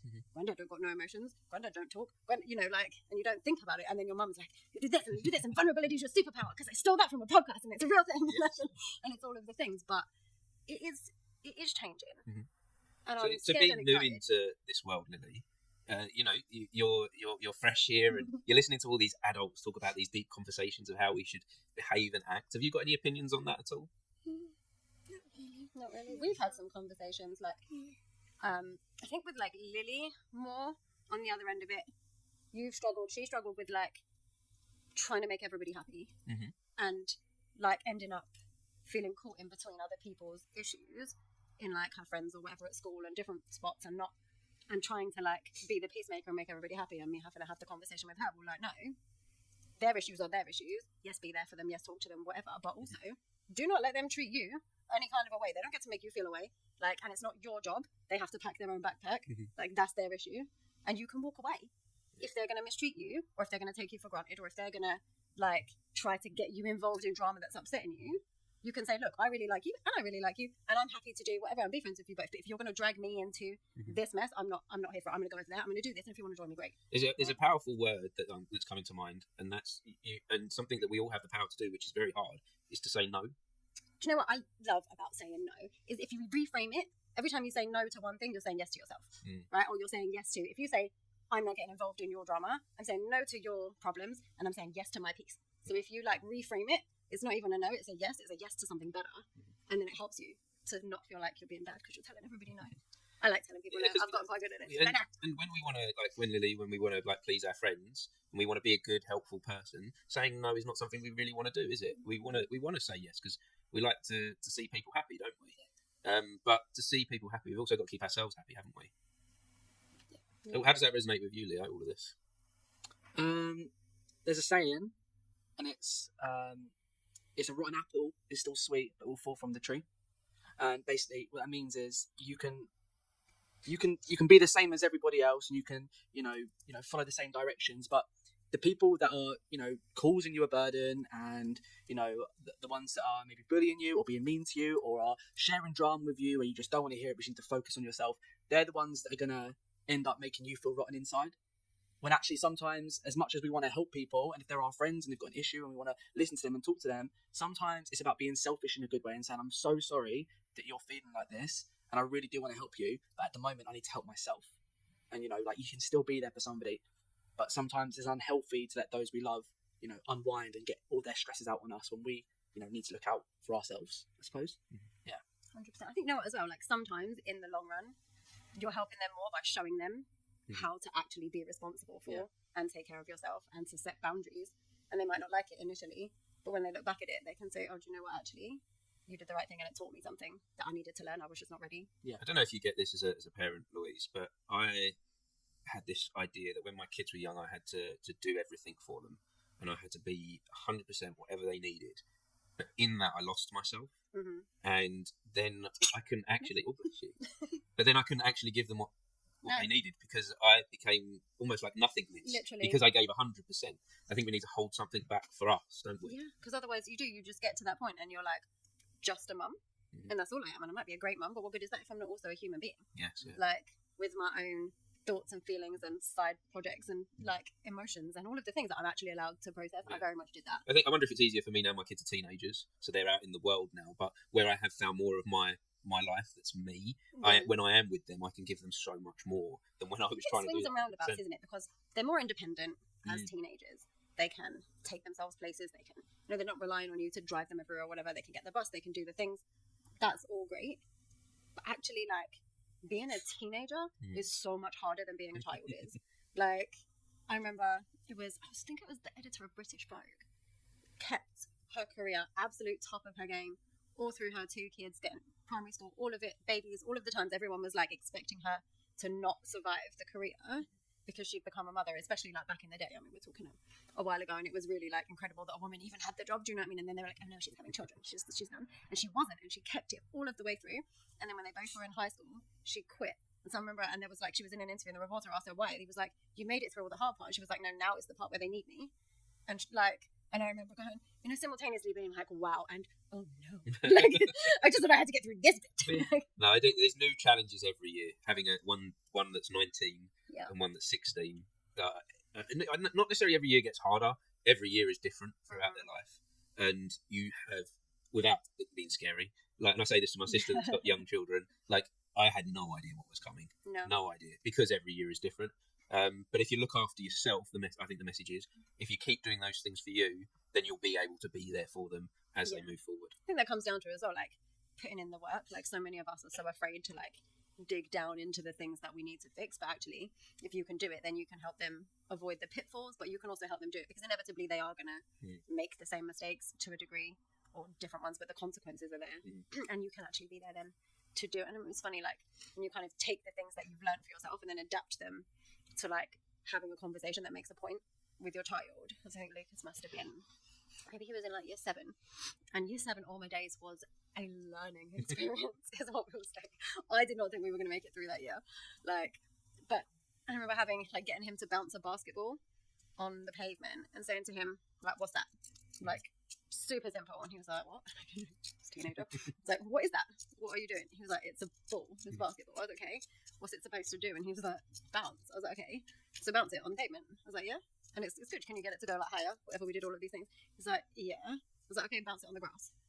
And so and he was like, nothing happened. I was like, okay. I was like, oh my god, that ball's broken, put it in the bin. He was like, there's nothing wrong with it. I was like, because it's just not the ball, it's the environment. And then being able to unpack that, and being able to have that conversation, I couldn't have done that with him if I hadn't had to figure that out for me. Actually, I'm not necessarily just broken.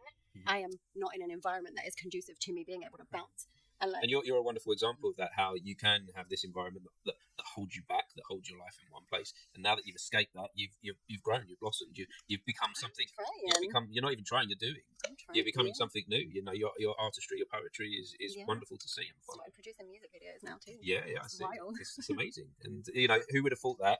What was it, 10 years not ago? Even. I mean, Zebedee's 7. That's when I left the younger one, but 7 years ago. Yeah, and so you know that's a wonderful inspiration for others. So thank you for what you're doing. Keep doing your thing, Louise. Well, thank you, and you, my fabulous little.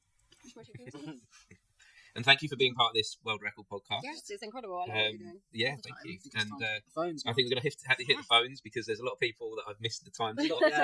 We're a bit behind. Helen, do we have numbers? Do we know what numbers we're up to? 82 and 83. 82, 83. So we're over halfway. Yeah, we're getting there.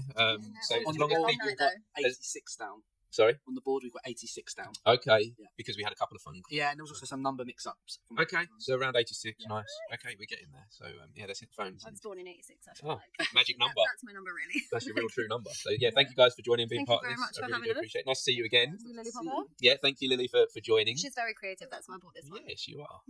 Have you got anything to share before we go? Do you want to tell me about anything that you're working on at the moment? I like to make songs, I can play guitar, and I've performed at the Indigo O2. Wow. I know, right? The O2, the Indigo O2. I made that. Jealous. What an amazing achievement. How did you manage that? Was that with school? It was with my dance, act and sing group. We every 1 to 2 years we go on a big theatre and get to perform with lots of different dance groups and perform to our parents. Yeah. How did that feel to be on that stage and look out and do your thing in front of your mum? As being a people person, I liked it. But if someone had stage fright, I don't think they'd enjoy it. No. Because there were also so many other groups, so it seemed like lots and lots of parents instead of just... Did any of your friends have stage fright? I don't think so. No, you were quite confident. Do you think you helped did the work, didn't you? Like, you did a lot of extra rehearsals. You were prepared. Yeah. You were prepared. There's something in that gives us confidence, isn't there? Doing the work. Doing the work before. Knowing you're going to smash it. Well, guys, I appreciate you. Thank you so much for joining. And share the fundraiser link. Yes, we will. Appreciate it. Well, you won't, because you're not. You're not on the set. I'll take it. But you'll take some pictures and share the link. Thanks, guys. Thank you for having me. Oh, no, Exit. Stage left. Thank you, guys. Nice to see you again, Louise. Is this your drink down here? Oh. Is that yours? Just making a mess of it. That's okay. I'm going to stretch before we hit these phones. How are we doing down there technically? Yeah, we're doing good? Okay. I know Jared just sent this message earlier about moving the mics closer and things. There's a little freak out there. What we thinking, Leo? I'm just trying to sort out this. Are you looking in the WhatsApp group? I'm getting some more people just there back up. Okay. Jared, I'm going to. So, for anyone that doesn't know, that's listening to this whole conversation, we have Jared is now in the chair giving Noah a little rest. So appreciate Jared for joining us. Yeah, thank you, Jared. Okay, I've got one person ready to do the call. Literally, I've told him 2 minutes, so I'm just going to send the release form now. Okay, should we try? I'm going to try one before that. One on my list.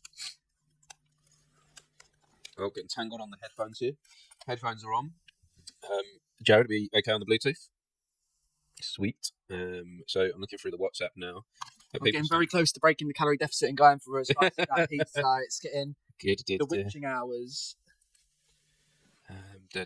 Right. Do you know what? I should go back to my list and see who was next. We did Lauren. Let's try Lauren. Now, Lauren has her own podcast. She's been a guest before.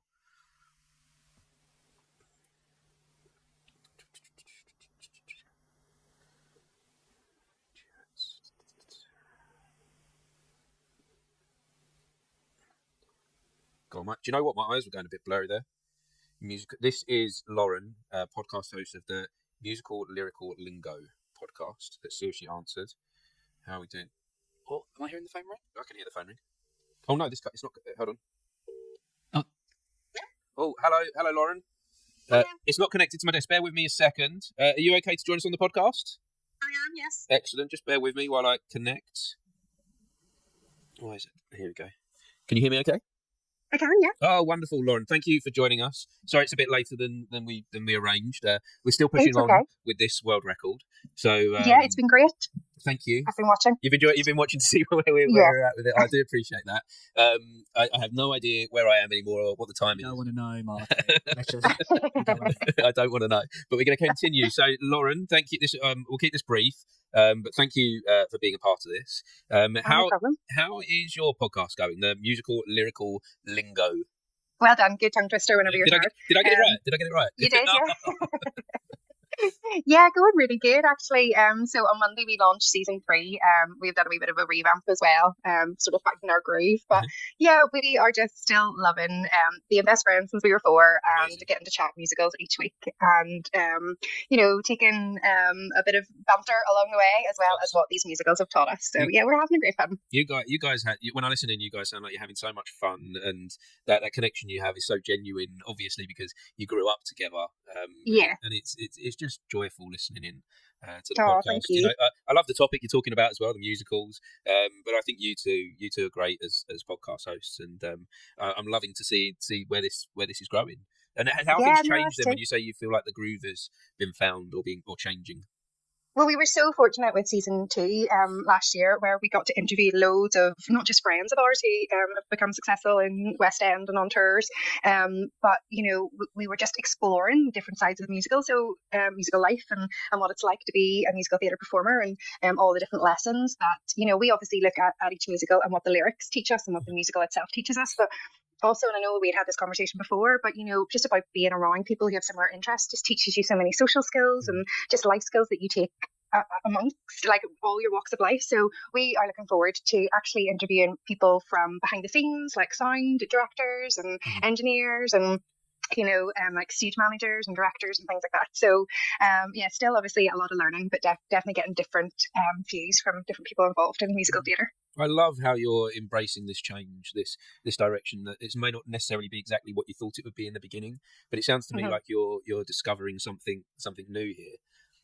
Yeah, no, definitely. And I think what's lovely is obviously we've known each other since we were 4 and we've been involved in musical theatre for 32 years now in loads of different ways. And it's nice that we've met people along the way and then we're reconnecting and, you're able to go, oh my goodness, like that musical taught me this. And then go, actually, well, I don't have that experience of being bullied or, like coming from a disadvantaged background or something like that. But you can understand how that musical maybe speaks to somebody in a different way. So I feel like we learn not only on like one level, but maybe on like a different level. So yeah, it is exciting and it's lovely, and we get to sing and listen to musicals.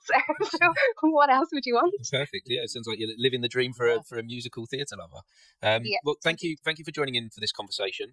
Because no problem. Thank you for having us. Conscious of the time, and I've got lots of people to get through. I think we're going to catch up again soon. I'd love to have you guys back on for a follow up and to dig deeper into this evolving podcast thing that we've got going. 100%. Well, amazing luck for the rest, and enjoy your sleep. Thank you so much. All right, say hello to Tim for me as well. Thank you. Will do. Bye-bye. Bye. So Martin, I've got somebody's number here. They've just completed the form. Oh, lovely. Have you sent it over? I've sent it over. They filled it out. They're ready to go. Leo, where'd you send it? Oh, sorry. No, I'll send his number to you now. Sorry. So this is how do I copy? There we go. Copy. So this is a friend from drama school called Bailey. I haven't spoken to them in a while, so it will be nice. Are we keeping up with the numbers on the board, Leo? Yes, 'Cause we I'm are. totally trusting you on this. Martin, Yeah. that has been my solo job for the day. We're up to date. You're up to date. We're up. You've had more jobs than that, yeah, but like that's Yeah, a big one. swear magnet. Did you send it? I've just sent it. Yeah. Okay. I was confused. I'm like, I forget your name on WhatsApp is Victoria Hall. Is it? Why? You've just got me down as the theatre. Oh, I must. Yeah, that's my fault. Sorry. So like original, because that's I guess the original point of contact with us, isn't it? Yeah. Audio cool. Here we This go. is Bailey. Bailey. Hello. Bailey, hello. You're with me and Martin on our world record attempt on Martin's talk show. How are you? All right, guys. Yeah, I'm not too bad, man. Not too bad. Hello, Got Bailey. my bowl of soup. thank you for joining us, for being part of this. So look, we're at this point now where Leo's dragging in all his friends to be part of it. So like, fill me in. How do you guys know each other? So Leo and I went to Rosebery College together it was 2019 we started, wasn't it, Leo? It was, yeah, before things got rough. Yeah. We went at that, we were there at that exact moment where it's like the worst possible time to be in higher education. Yeah. Especially on a practical sort of course, isn't it? Absolutely. Yeah. And what are you up to now, Bailey, since we've last spoke, which was a while ago? What have you been doing? Yeah, absolutely. So at the moment I've been building my own theatre company, and at the moment I'm working in management in theatres. Wow, that's exciting. Wow. Yes. And it seems like quite a big leap. Like it wasn't that long ago you was at drama school. Was it? How long ago was you there? I graduated about 3-4 years ago, and you're taking that 3 years, yeah. big leap into running your own thing. I mean, I suppose that's what, and Leo will be able to agree with this. That's sort of what we're trained to do on the course we took. Really? Is sort of getting that self-sufficiency and really learn how to fend for yourself in this sort of industry.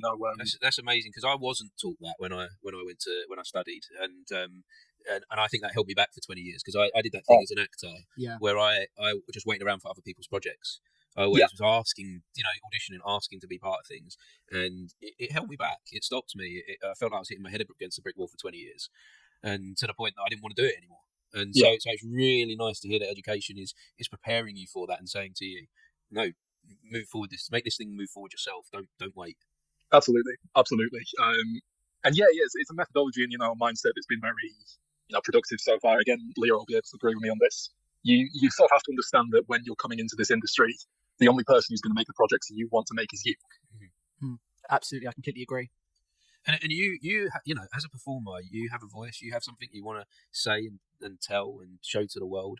And if you're just doing other people's projects, you're not necessarily going to get the chance to do that, are you? Exactly. You're not getting your voice out there doing, being the mouthpiece for someone else isn't getting your own voice out there. And I think what's really important to me is being able to get, my work out there the way I envisioned it, being able to make that and not have to wait for, funding or a director to come on and be like, that's a good idea. Yeah. It's rough to wait for people to have faith in your ideas. If you don't have faith in them, how else are other people gonna, Yeah, it's a really important message. I agree. Well, thank you so much for joining this conversation. Sorry, it's been brief. Carrying on with these, getting in the guests now. So thank you for joining and being part of this. Lady, thank you so much. And just one last question: where do we find you and what you're up to? Then are you on your social media? How can we find you? So you can find my Instagram is at Bailey Dobson, or you can find my theatre company's Instagram at Broken Records TC. Awesome. Thank you so much. You're a legend, appreciate you. No problem, guys. Well, good luck with the world record attempts. Yeah. Thank you. If you get a chance, please share the Just Giving link. Absolutely. That'd be much appreciated. Yeah, no problem. Amazing. Thank you, man. Thank you. Bye bye. Right. Best of luck, guys. Bye. Cheers, mate. Bye, mate. I don't know what it is, Leo, but now that we're reaching out into the world outside of here, it's re-sparked my energy. We've got more people filling out. This. Like I was feeling like, we're not going to do this. But there was that negative talk in my head. But then as soon as we've put the headphones on and we've changed up the vibe a little bit, I'm like, no, come on. Like, same here. We're nearly there now, Martin. We can go. I feel like we can go back into sprinting mode again. I've got someone here who's just on a break. They've got a couple minutes, but send me the number. Send me the number. I'll send you the number. Number is being sent. Don't delay. No delays happening, Martin. Don't delay. No delays happening. I promise you. And then after your one, I'll go back on one of mine. I've got like 8 people lined up, Martin. We're doing well here. Okay, we're doing well with the ammunition. I call in the troops. They come. The backups there. This is like that scene in Lord of the Rings when they think they've won, then they hear that, and they turn around, the elephant men are there. That's where we're at right now. We ain't stopping. We're going all night long. It's that bit with I'm thinking like Avengers Endgame. Where Captain America's standing there with his broken shield. These portals are opening. Portals are opening with numbers. Here we go. Makes the call. You better go upstairs right now and tell them we're going to be here all night long. Let's do this. Do we know how they're doing upstairs? I guess we've got no idea, have we? Martin, I do not care right now. All I care about is these blimmin' phone lines. These phone lines, ring. Here we go. It's Tash Moolah. She probably only can call for a little bit. Okay, we're going to keep these at like 3 minutes, okay? Free I don't even know she got that. Hello. Tash Moolah. Welcome to the podcast. Thank you for joining us. Oh my god, thank you so much for having me. Yeah, this is going to be a brief conversation because we're powering on now with the guests. But Tash, just Leo knows all about you, but I don't. Tell me who you are and what you get up to. Hey, I'm Tash. I'm just a nice girl from the south coast of England and also Italy. When I'm not trying to be an actor, I'm working front of house at a theatre, which will remain unnamed because I'm currently on shift. Selling ice creams, making drinks. How does it feel to be in that ushering environment when you want to be on the stage? Sometimes it's hard. Sometimes it's really hard. But the show we've got currently, the actors spend a lot of time in the front of house space. And when that first happened, I found it really jarring. I was like, oh no, why? And why are they looking at me like I'm not exactly the same as them? Obviously, that was just coming from a place of insecurity. They're all really lovely. But it does sort of shocks the system a little bit. But then when you get to cover at different venues and see shows and plays you haven't seen before, and you see really amazing performances, you just think, God, yeah, no, that could be me. And I think it's going to be me. Do you think there's a benefit to just being in the environment that you want to be part of? You're not on the stage, you're not doing your thing, but you're there. I do think there is. I think it's really helpful to understand sort of what big beast theatres are and how your role can sort of impact things, and also how other roles like backstage, what those sort of environments are, because quite often we have to do like extra little tasks in like the backstage spaces. So that's what's quite interesting because you sort of really get to understand the like ecosystem. And I wonder, like, by being in that environment, by being in the theatre where the thing is happening that you want to be involved with, there's the opportunity there to connect with people and meet people that you might not have the opportunity to meet elsewhere. Yeah. 100%. So one of the best things that's come out of working at the theatre I work at, along with a group of really amazing friends, I connected with a guy who we've been working on a show together, and we're planning on taking it to the Edinburgh Fringe this year. Amazing. And that would not have been a connection I would have made if I hadn't been working with loads of really talented, like-minded people. So, have you been to the Edinburgh Fringe? I have indeed. I went and worked for a month there after graduating. And so I went there last year, and it had a massive effect on me and impact. But I want to know how that changed you. I think you just get so good at meeting people and chatting. Yes. You might be a really outgoing person, but still the hill of sort of going up to someone that you might not necessarily know or starting a conversation with a stranger, that always feels quite scary. But I was flying a lot when I was at the Fringe, and you just were just chatting to people on the streets, and then all the fun things as well, like meeting people at a bar when you've just seen the same show and chatting about the show. Finding people with like common interests is just special, isn't it? I want to go deeper into this conversation with you. I want to catch up again. Love to have you on the podcast. That'd be great. Yeah. But for now, we're going to say thank you for joining us. Ash, I love you and I miss you so much. I love you, Leo. That's my boy. Leo's my boy. This is perfect timing because I have to go sell ice creams now. Wonderful. So I'll see you guys later. Thank you so much for being part of this. Thank you. Break legs, boys. See you later. Bye. Here we go. This is exciting. Where are we at? Oh, no teas or anything. Nothing up here. Thank you. We're fine. We'll call if we need anything. Thank you. We're powering through at the moment. Right, here we go. I'm going to do a number now. I'm going to go back to Ramin, who I called earlier. He texted me to say try again.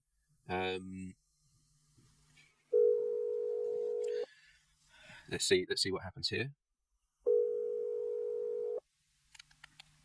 We're going to go with 5 rings. So that's 2. This is 3. He's probably working on a film or something. Hard to answer. One more. Okay. So who have I got next on my list? I've got Richard Pink. He's on a holiday at the moment. Gave me a specific time to call him, and of course, I'm at that point where I'm spelling pink with an R.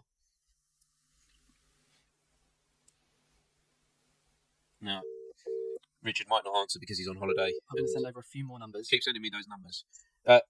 Hello, Richard. Sorry, this is a lot later than organised. Are you okay for a 3-minute chat? Yeah, why not? I'm so sorry.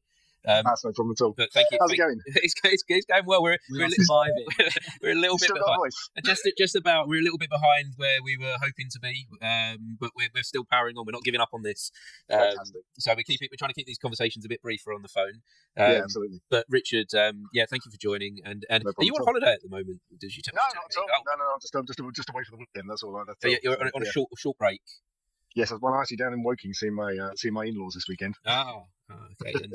And I know I wanted to touch briefly on, because you were on the podcast recently, Richard, and we were talking about, we talked about a lot about your hopes and dreams putting on a particular show, which I know you've had to put that on hold, haven't you? Yeah, it's a shame. Unfortunately, it's just one of those things where, there's a touring production of the Lion, the Witch, and the Wardrobe, which we were hoping to do, and of course, with the rights being what they are, unfortunately, that's not going to be possible to do it. So yeah, we've had to postpone it. But the plan at the moment is to actually continue and do it next year instead. So, having put in an awful lot of the work already, it seems a shame to kind of leave it and kind of not to put it to use. And I know that we were talking about reusing a lot of the costumes that you used in your original production for it as well. So, we've done all the preliminary work for it. So it's there ready to go. You've just got to wait. You've got to wait for the right time. Maybe this wasn't the moment to do it. Yeah, that's right. I mean, just gives us another year to kind of get it absolutely perfect, which is what we want. But the all of the things that we had in place are going to remain the same. It's just literally moving back a whole year, which in some respects is okay because I'm actually doing the production at the moment. I'm going on stage in March at South Mill Arts in Stortford doing Secondary Cause of Death, and so it's probably a good idea not to come out of a rather large acting role and go straight into a directing role for the next 3 months. So I think Mrs. Pink's probably going to be pleased about that. So yeah. So yeah, maybe when things are out of our control, maybe these things sometimes do find a way to work out for the best for what we actually need. Sometimes the B route's better than the A route. Absolutely right. Yeah. So some things are meant to be, aren't they? They are. Well, I appreciate you for joining the conversation, Richard. No problem at all. I'm still excited to see what you do with Lion, Witch and the Wardrobe. I know it's going to happen still. And I'm excited I'm going to come see you on the stage at the South Mill Arts then. Oh, brilliant. I look forward to it. Yeah, make sure you keep up to date. Properly dodgy accents for you as well. So. The best type of accent. The best. You want to give us, just to sign off, do you want to give us a little bit of a taster now, what we should expect? I don't think I should be giving you too much of this. Brilliant. Appreciate you, Richard. Thank you so much for joining. Take it easy. Best of luck, mate. Thank you very much. Cheers. Take care. Bye. Bye.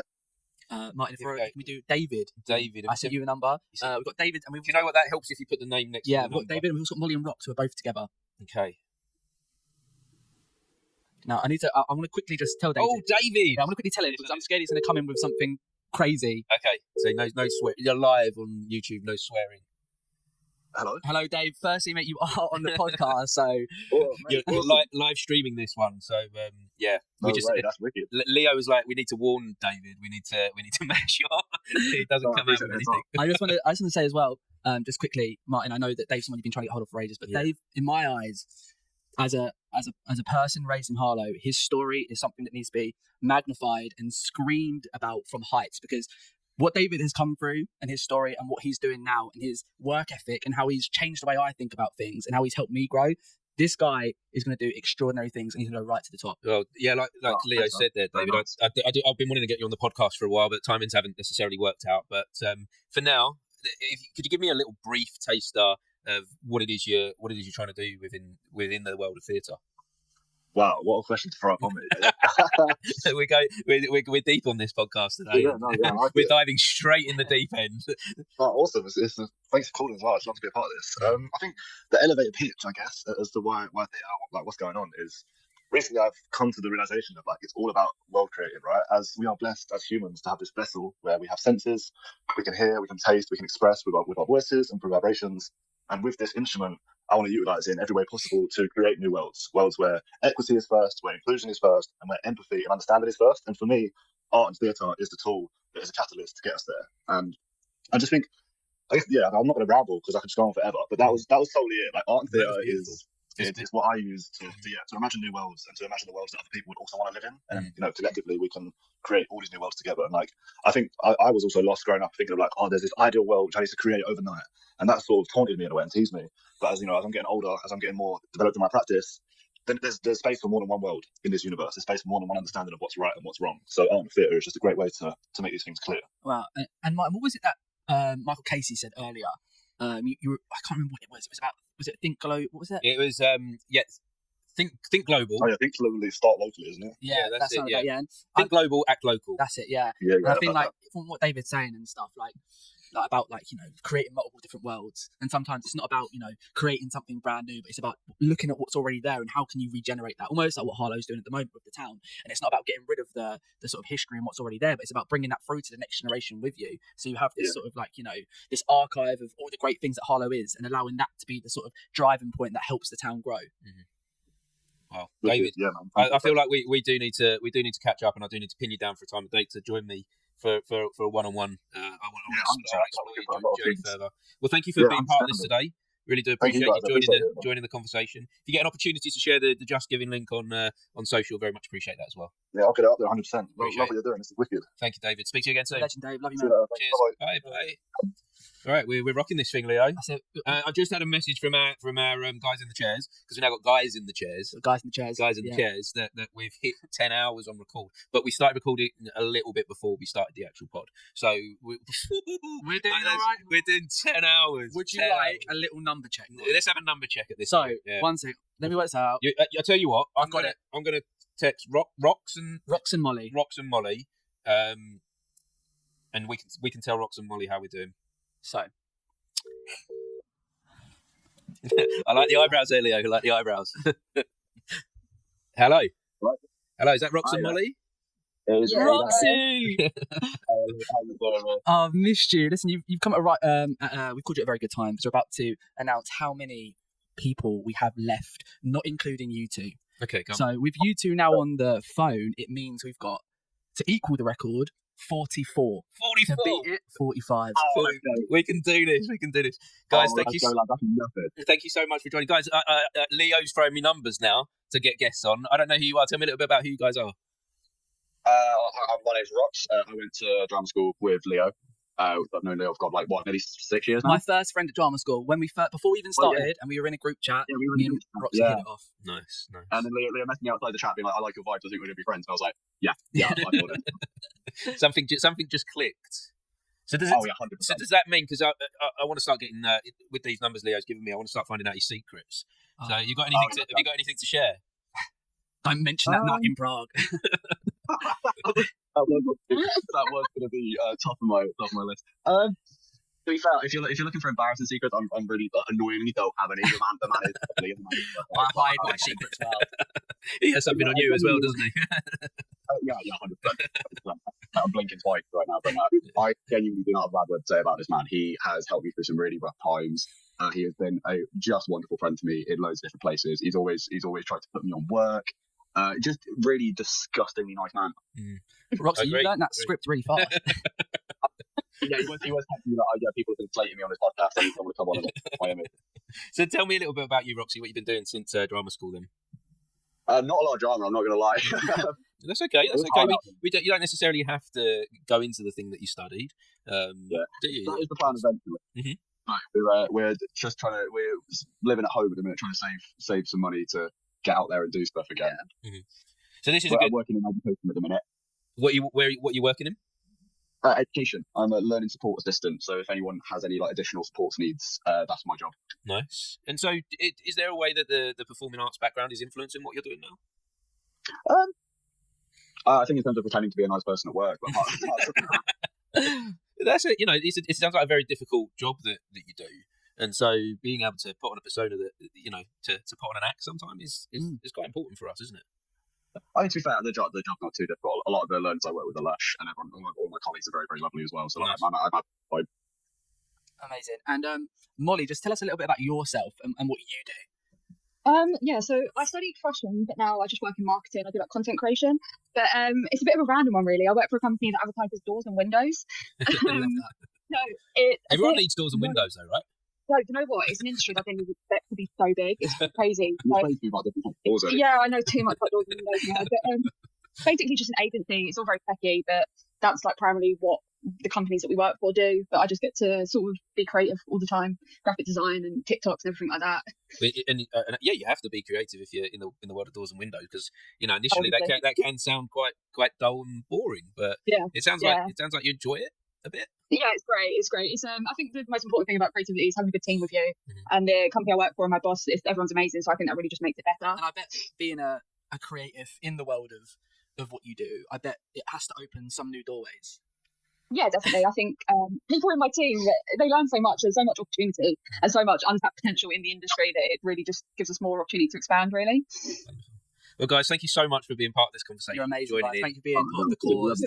Although it is a world record attempt, we're also raising money for charity. So thank you guys so much for just taking time to be involved with this. And if you get an opportunity to share the link on social media, we'd appreciate it. 100%. Thanks, guys. And I feel like maybe we should do a podcast on doors and windows. I feel like that's a future podcast. I bet no one's doing that. they're about to start a podcast on what we do in terms of advertising. So it needs to be done. We're getting there tomorrow. Yes. We're doing it before that. Yeah, we are. Or maybe I take back all the nice things I said, Leo. If you're looking for guests, anyone what you want to speak to about doors and windows, I use them every day. So we'll look you up. Thanks again, guys. Really do appreciate it. Thank you so much. Love you guys. Thank you. Cheers. Bye. Bye. I'm a bit disappointed. The door joke didn't land as well. You did a joke, did you? I said, surely being a creative in your line of work must open some new doorways. And no one laughed. No, because and I was there like, it just said it. You said it just so dry. Oh, we haven't used sound effects all day. Since when have we had sound effects, Martin? We've had sound effects all day. You could have played them when Martin had a tear up about 6 times on the podcast. Right, too early for a round of applause. Yeah, no, too save early. that. I don't want to get my hopes up. I'm feeling good. I might have to have a run around in a minute. Yeah, is the monster kicking in? I tell you what, I'm going to phone someone that I haven't spoken to in a long time.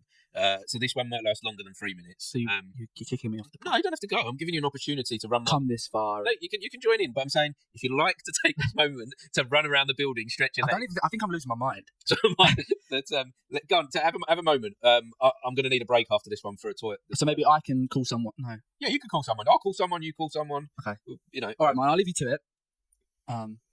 Yeah. Make sure Martin doesn't take all the credit for this podcast. Well, no, this is a joint venture, mate. You're just having don't have to run around the building if you don't want to. No, I will, Martin. I will go and stretch my legs. If I can find the telephone number. Do you know what? Because the telephone number has completely escaped off my phone. I feel like these are going to be the golden hours of the pod. The moments where I can't work my phone all of a sudden. Did Lawrence? Did you say he messaged somewhere? Yeah, he did. He messaged me. Could you send me the number because I don't seem to have it. There's a guy called Tom as well who's Yeah, Lawrence is the one I wanted to call before it got too late. I missed the opportunity to talk to him. Lawrence. So Lawrence is the person that introduced me to the one. Lawrence. Yeah. Okay, I'm sending it over to Martin Colton, Victoria Hall. Lovely. There you are. You've updated my name on your phone, have you? Oh no, I'm leaving it as Victoria Hall. Oh, okay. Have you run around? I'm gonna try this one. He's mentioned the run around a bit too much now, so I'm feeling maybe I have to leave. See you in a bit, mine. Enjoy. Okay. I don't know. I'm assuming Lawrence has got WhatsApp.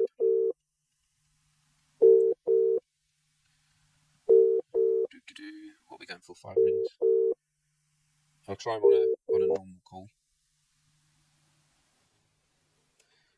Do you know what? Sometimes I find on my phone that there's too many pop-ups, and it's like I don't want to know the suggestions of what you're telling me to do right now. I just want to do the thing that I want to do. We did a WhatsApp, but we're trying a normal call.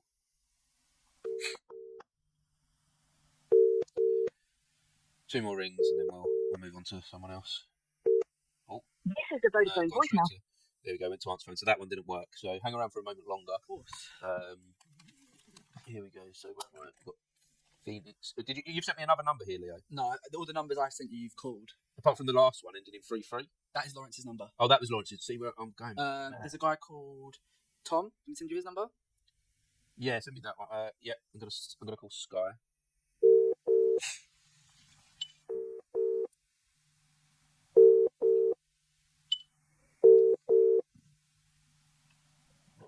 Hello, Sky. Hello, we're on the podcast. Thank you for joining us. Sorry, it's a bit later than expected. No, you're fine. Thanks for having me. No, thank you for being part of this. We'll keep the conversation brief because we're trying to power through the numbers. We're a bit behind. I can imagine. We're 10 hours in. We're a bit delusional. Oh my goodness. And I think we're only just over halfway. Yeah.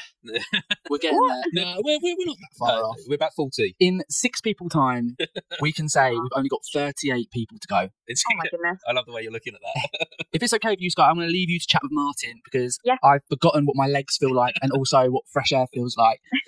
So I need to just excuse myself. We'll have a little chat. Yeah, we'll enjoy you guys. Perfect. Sky, how are you? Yeah, good, thanks. How are you? Yeah, well, in the podcast world now, fully enveloped in this place of conversation. Good. Yeah, it's a challenge. It's exciting. It's lots of things. Yeah. But we're trying to do this for a good cause as well. It's not all about the podcast, so it's giving us that push to drive forward.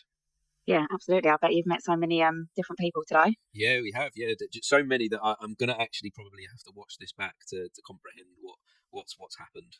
Yeah. And that's the thing that we talked when we met and you was on the podcast. We talked about the benefit of podcasting has had to my life, and it was something that you wanted to also embrace, wasn't it? And something that you looked at.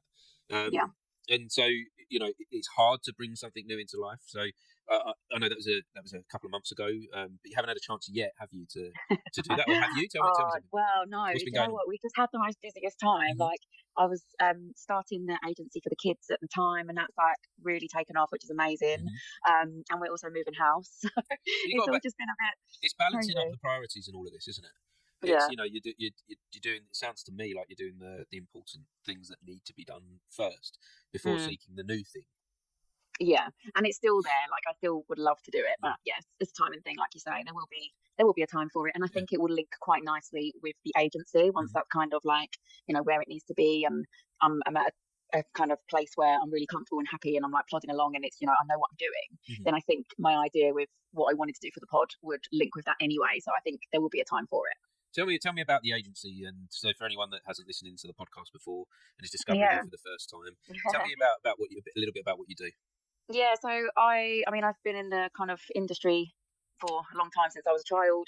Over kind of lockdown, I did an internship just to learn the ropes to how to be an agent, because it was something else that I'd considered doing. Obviously, you know, not all of us are fortunate enough to become actors, so just as like another kind of side of the industry. So I learned the ropes, and I was working for like an adult-based agency, but really my passion was with children in the industry. So the lovely lady that represents me wanted someone to come on board with her to grow the children's side of her agency. So that's where I've come in. So yeah, it's growing, and we're getting kids apply weekly, and I'm going out to performing arts schools to meet lots of children and signing them on the books. So it's really good. So now you're in this position where you're driving the dreams of like the new generation. Yeah, and you know what? I love it. It's such a weird, like, it's like a different feeling. Obviously, when you do it as a performer, like, it's amazing and you love auditioning and like you want the job, of course. But when you're doing it for someone else, it's just, I don't know, there's just something else about it. Like when my clients are getting like recalled in, or they're getting, you know, seen for really massive projects. Like, I work mostly at home, and when it comes in, I'm literally like jumping up and down. Like, can't wait to call them to tell them.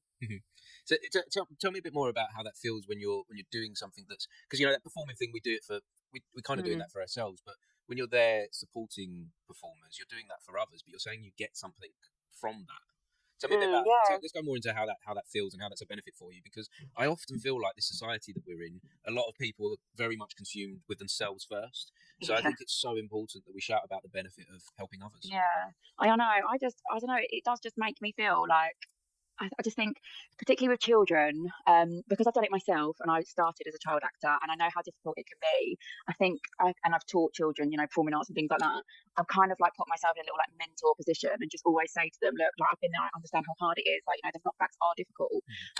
So I just think, like, when something positive comes in for them, and I've been there along the way, and I've helped them with their self-tapes and things like that, I think like, wow, look, like, you know, how good you are, and like, I don't know, it just makes me feel like, I don't know, like warm inside. I love it.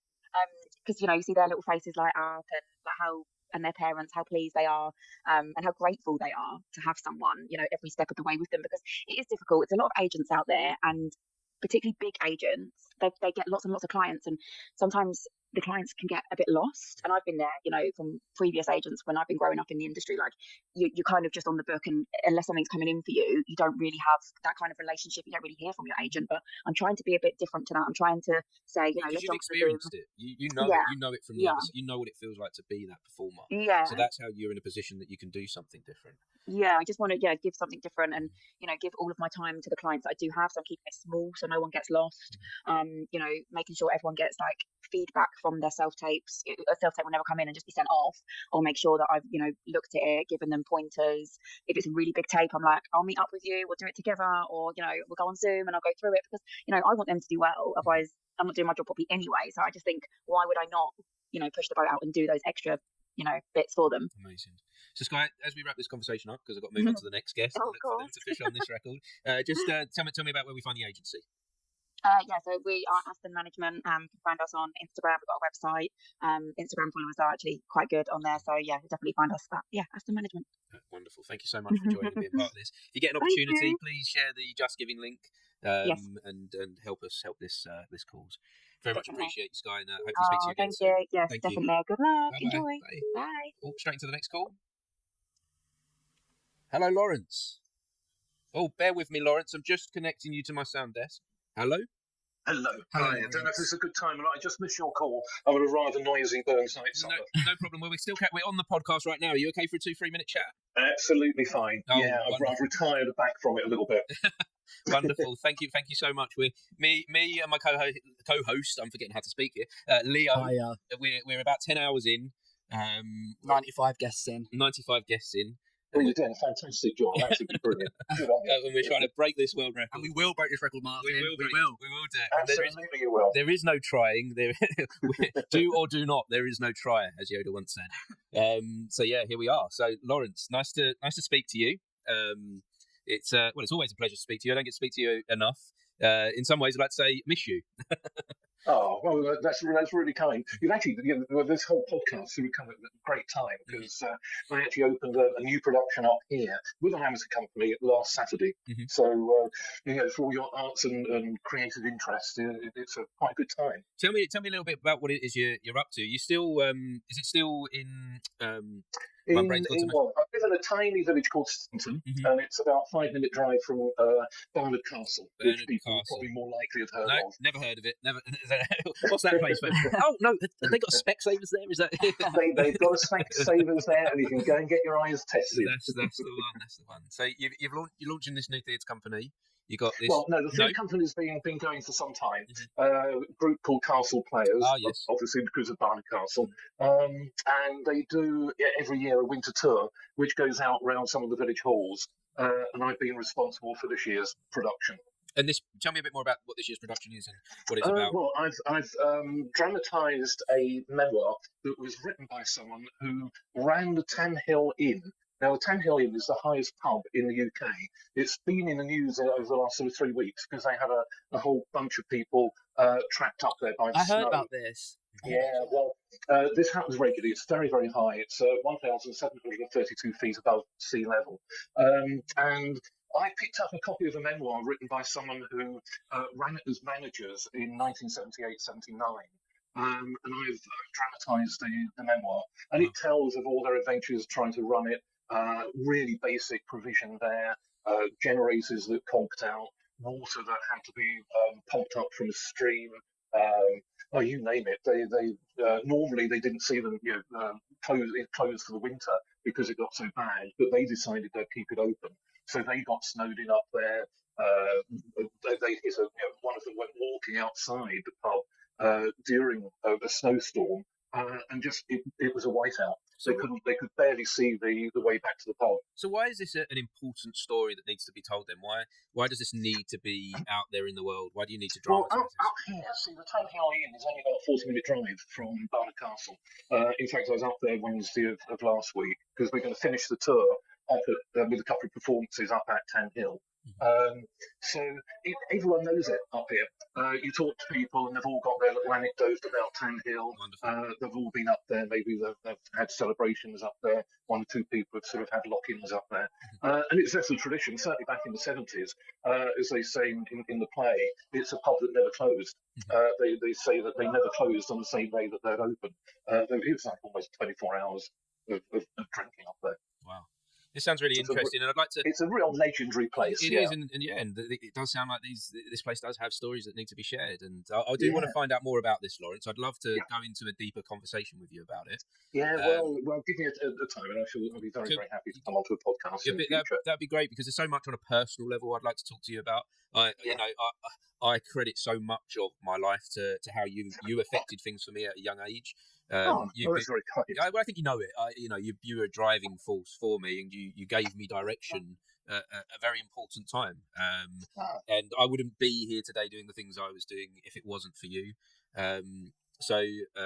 In some ways, the waterworks. I've had a few tears already today, Lawrence. No, it's absolutely brilliant. I think you're doing great stuff with the podcast and range of people that you're interviewing, etc. Absolutely, really exciting stuff, and this being done for charity as well, and to get that record, go for it. Absolutely brilliant. Appreciate it, Lawrence, and let's find a way to catch up, and maybe it's been so long since I've seen you. I think if it's okay with you, I'm gonna come up and see you, and let's do it in person. Absolutely perfect. Brilliant stuff. Let's maybe do some things with your theatre company as well to promote what you're doing at the moment. I'd love that. Yeah, Yeah, Be let's great. make a date. Absolutely brilliant. I'll speak to you soon, Yeah. Lawrence. Thank you so Okay, much. all the best. Keep on going. Thank you. And if you get Bye. an opportunity to share the Just Giving link, please do so. Certainly will. Thank you. Speak to you soon. Bye bye. Okay, bye, Martin. Bye. Here we go. That could have got emotional, that one. I really do credit Leo's Lawrence. I would not be here today. Sometimes you have to take moments to like really to say and to say thank you to people that have had an impact on you. You know, yeah. And so You need to respect your gurus. yes, yeah, and let them know. There's no harm in that. That if someone has made a change in your life, say thank you. I truly do believe that. I think it's important to not miss that opportunity, because I have missed that opportunity with some people. I think for me, I'm always showing my gratitude to all the people that I respect. Yourself, Nathan, Rory, Sam. You know, like I respect all of you so much, and like, you know, I'm so glad I live in a town with people like you. Oh, I'm glad too, mate. How you feeling? Well, I'm feeling like I need a little break, and I was wondering if you wanted to do a phone call now to anyone without me for a moment, just on the beginning part. I think it's a good time to just say a big thank you to somebody. Yes. And that is Noah, who I've just been informed is leaving. Noah, I think you need to come and join us for one more second on this sofa, please. Yes, because you did have let's take our headphones. Not an official guest. Not an official. Let's go back to humanity for a second, Martin. I think headphones off. And I think for a second we respect our friend who has done so much for us behind all the cameras, on the technical side of things. And now, how's it been for you? I want to hear how you've been today. Yeah, give you a hug. Oh. Thank you. It's been really good fun. It's been really different as well. So I'm trying to say yes to more things, more opportunities. And yeah, this was really different to what I've done in the past. I'm very glad I've done it, because it was a lot of fun. Good, I'm glad. And it's hard to say there's been any guests that stood out today, because first you've been behind there, and also we've had 95 guests, which so far is crazy. And if we get to 138, then I'll start the waterworks. But yeah, what have you learned? Have there been any struggles? I found, in terms of the guests, I found lots of filmmakers really interesting. I think that's I'm doing stuff like that at uni, so I think hearing people actually in the profession, that's really interesting. And in terms of any struggles, I think it's just we're live. You want to be very still. You want to make sure that everyone can hear the guest properly. So you've got to be very still, very quiet. So yeah, I'm quite fidgety, so that's quite difficult. But other than that, it's been loads of fun. Really enjoyed Good, it. I'm glad. And so you're at uni. Yeah. What are you studying? Film and TV production. So nice. You enjoying it? Oh yeah. And how many years have you got left there? So literally, I'm in my first year, so I've got 2 more. Nice. Cool. And have you grown up around this theatre? Oh yeah, I've been here. I think this is like 5 years. Wow. Quite a little while. That's crazy. Love it. I would say you are free to go, but I'm scared to be on my own talking. Is that against the rules? I don't know. I'll wait till mine. Oh, thank you. So, tell me about yourself. There's no one about another. Let's go. So I came to this theatre basically off of a limb. My mum's friend said, I need someone to do sound. Can you come and do a show? I think it was a show with about 3 cues in a 2-hour show, so it's very, very light. But even then, even with that little involvement, I really enjoyed myself. And I can't get rid of me. So yeah, I'm still in. Amazing. So, yeah. Well, thank you so much. This wouldn't be possible without the likes of the technical team. So you are a superstar. Thank you very much. Appreciate it. Thank you. Right, I'll let you with it. Best of luck, mate. I appreciate it. I'll be watching from home. Yeah, put it on at home. Share the Just Giving link. It looks like Dan's coming back. Dan is returning. I'm literally just seeing if I left my water bottle. Did you? Hi, everybody. It was there before. But Someone may have cleared it. keep ticking back. I appreciate it. I went outside, and they're having ideas about how to get people on the podcast, which I appreciate, but at the same time I was concerned for a moment because they went over to the pub. And I was like, that could be dangerous, couldn't it? I mean, it could either be dangerous or it could turn into the world's best podcast ever. Because there is an event over at the War Memorial as we speak. Yeah, I think we need to be careful. I mean, do we need to be careful? I think we do. I think we do. Before we just bring it. So where are we then? We have got... Where are we, Leo? How many more? 43 to beat the record. 43 people to beat the record. We can do this. Yeah, we keep talking. We are not stop talking. Not even making sense anymore. Here we go. I have got... where are we calling from? Sorry, I'm going to sleep. Soon it's 10:30 p.m. here. You didn't call me, so I'm assuming not. Good luck. Okay, so we've lost one there. Loads of people tagging. Let's see what this one. Okay. I'm calling a number here. All right. So Thank you. We are never stopping talking. Oh, I've lost my headphones. We're calling someone.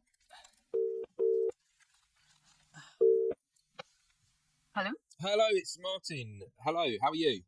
Hello, Martin. How are you? I'm fine, thank you. Good, thank you for joining us. Is it okay? Have you got a few minutes to talk and join us for the podcast? I know it's a bit later than pre-arranged. Quite a bit later. I've maybe got a couple of minutes. I've got to read my wee one story and a wee while to get to bed. Of course, wonderful. What story is in line for tonight? Well, she's reading one by, I think, Miranda Hart. I can't remember the title of it, but it's about a little girl who lost her smile. So Wonderful. I just wanted to double check before I said anything. I just wanted to check how I pronounce your first name. Aliyah? Aliyah. Thank you. And I apologise. Pronunciation no worries. is not my strong suit. But thank you for joining. We're going to do a podcast episode in a couple of days' time. So this is just a little pre-chat, pre-meeting before we do so. And joining us for this world record attempt. So thank you for joining. And so I understand that you're up in Scotland at the moment. Yes, I'm Scotland based, yeah. And that the weather has been terrible up there today. How has it been in the end? There was some yellow and red weather warnings. It's a lot better today. It started snowing and then disappeared, but we normally get 4 seasons in one day. But yesterday we were having winds up to 70 miles an hour, and the coast got it pretty bad at 100 miles an hour. So, but we're central, so yeah, it's absolutely nuts. But you've survived it. Yeah, we managed to tether the trampoline so it didn't knock anyone out. So moving on from the weather, the typical British conversation that we can have. But yeah, moving on from the weather. So just give me a little brief description about what it is you do. I know you do lots of voice acting. Yeah, tell me a little bit about that. Well, I started doing a bit of voice acting like during lockdown, because predominantly I did like film, television and theatre, but I'd given up theatre for a while to raising kids. So then during lockdown, actors get really bored, and then we discovered audio drama, and a lot of it was Doctor Who and like impressionists, and people just said, could you do this voice? And I'm like, I could try, I've never done impressions before. And boom, lo and behold, that it kicked off. So ended up with about 200 titles over lockdown. So I kind of remember half of them, but yeah, it's great. You're deep entrenched into the Doctor Who world, it sounds. Pretty much, yeah. It was fan-based stuff mostly, and I've done one semi-official one that was done during lockdown, and it had David Bradley in it, and I was like, oh my god. So is there a particular character then that you keep playing, that you keep coming back to?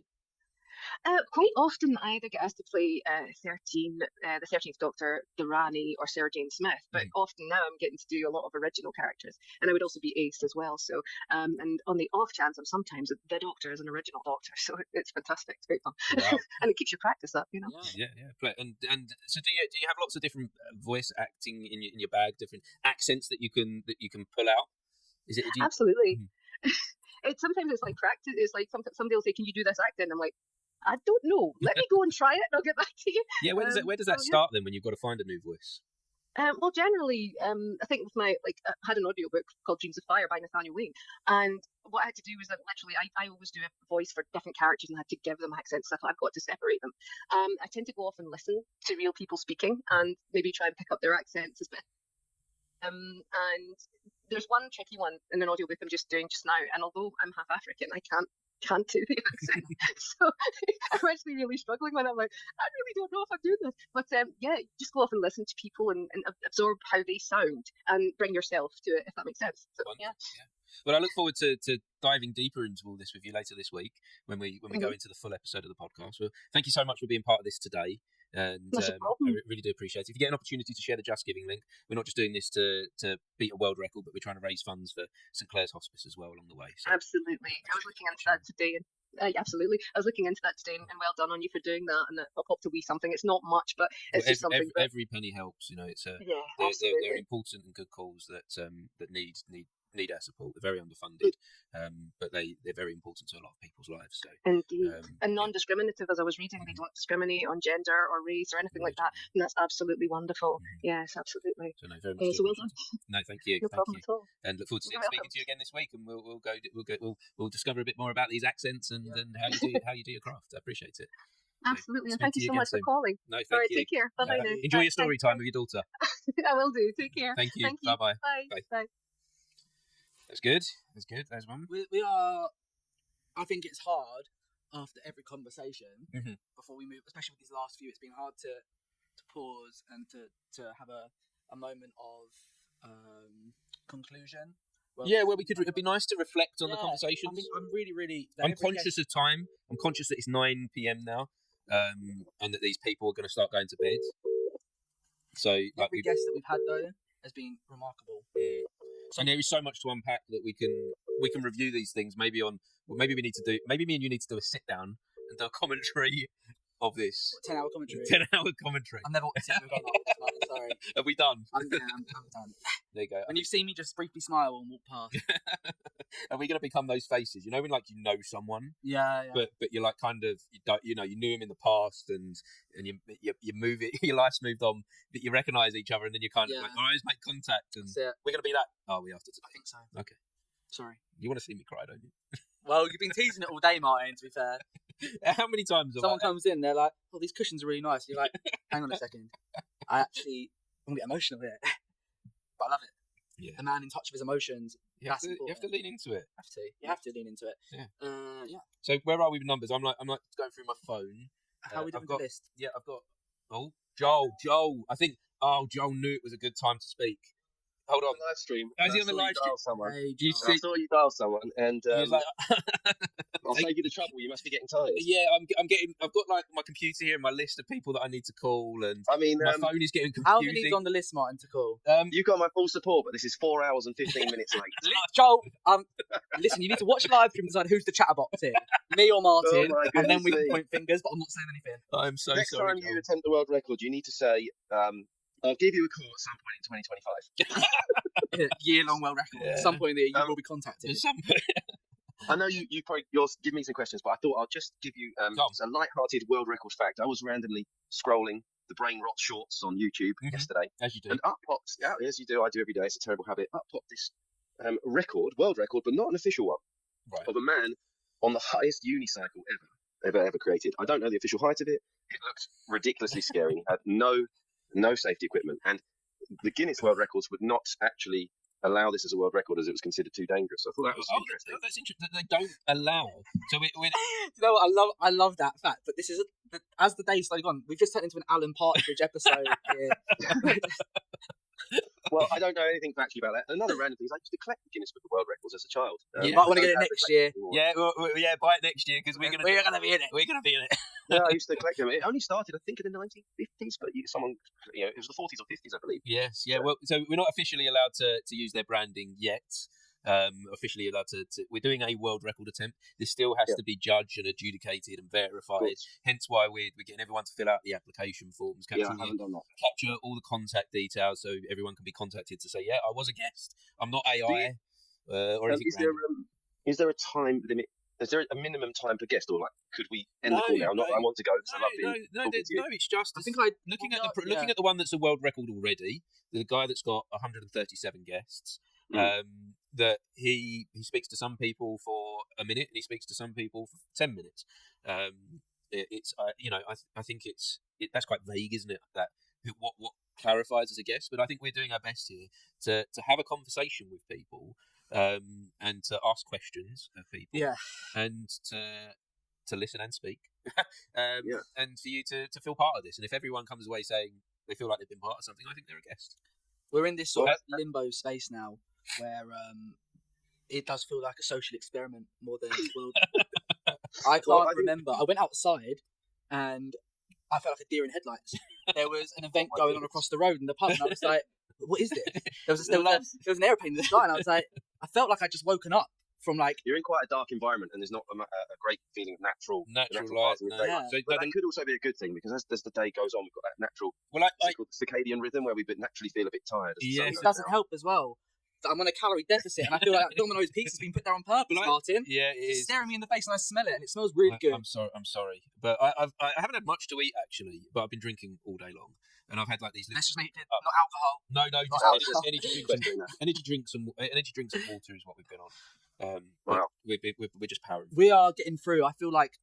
I don't know how you feel this, Martin, but I feel like maybe with the next few, maybe we find that energy that we found about a couple hours ago. I think Joel. We're not giving Joel a minute to speak. I think our energy's somewhere. Right, mate, can we get some sound effects involved here? Can we like? No, it's quite funny, but I'm enjoying listening. I was going to say I haven't obviously listened to the entire live stream throughout the day. Well, you haven't been. Not everyone's been watching for 10 hours. Shocking. I know, I'm sorry. People have got lives. But I'm presuming that you've tried to link a little bit to the arts with each guest, knowing your background and the background of the podcast you do. That's the majority. I think so. In a way, each one can be connected to the arts, and I feel like in some way, even when they haven't, like we had someone on here that was from the Essex Foundation. Yeah, but with this podcast, if I was going to have to title it or put it in a genre, I'd say it's more community. I feel like there's been some sort of link in community with each guest. I don't know how you feel about that, Martin, 100%, yeah. or whoever's been watching for 10 hours straight, but yeah. And the community has been growing as well, which has been really weird, Joel. Something that has come from today that I didn't expect is that whilst the guests have been turning up to come here and be on in person, they're then going back into the green room and connecting with everyone in there. And that's very, very lovely. Yeah, there's friendships and community building happening outside of this conversation. And we've had guests sit on the sofa today that didn't know each other before they arrived, and they've gone off with each other, and they're having a chat outside and connecting. And hopefully we can spark something today. Hopefully there can be some unexpected wonders take place from this. Yeah. Well, I remember I spoke to you a year ago. I was on podcast number 22 of yours. Wow.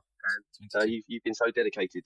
And completely dedicated to furthering your podcast since prior to that and since then. Well, I love it. An early episode we sat down, Joel, and yours was a stage where I really started to embrace that thing of, I had this idea that I was the teacher in the beginning. I've said this a few times. Yeah. I really did 2 years ago, 18 months ago, thought I had something to teach and say. But around the time that you joined in was where I started to go, no, I need to listen more, and there's so much here for me to learn. I think you're brilliant at it. I think you're a brilliant podcast host. I appreciate that, mate. I really do. We don't have to lie on the podcast. I'm joking. No, I really do think. I know you're joking, but genuinely, I do think you've definitely found. Not that we have one calling, but I definitely think you have found your calling with that. I think. Yeah. Well, I think when you find the calling, you recognise it, you feel it, and that's why you said I'm dedicated to this. That's why I am, because I feel that. I feel episode 22. This is episode 323. So this is 300 episodes later. Would anybody like another call? We're getting another guest now, Joel. I'd like to catch up with you, but let's do this world record. Thank you so much for being part of this. Thank you. See you, mate. Bye. Hello, Lou. Hello. You're joining. Oh, hello. Hello, Lou. Lou, do you realise you're joining? I don't know if you know. You're joining my podcast for the world record attempt. I had a feeling it might be something to do with that. I was kind of hoping it wasn't. I think are you okay to be a guest? Who's that? Who's the second voice? Oh, hello. My name's Leo. Leo's my co-host. Oh, hello, Leo. Yeah, I can't do this alone. I don't want to do this alone. And Leo's my support network. I have a quick interesting fact as well.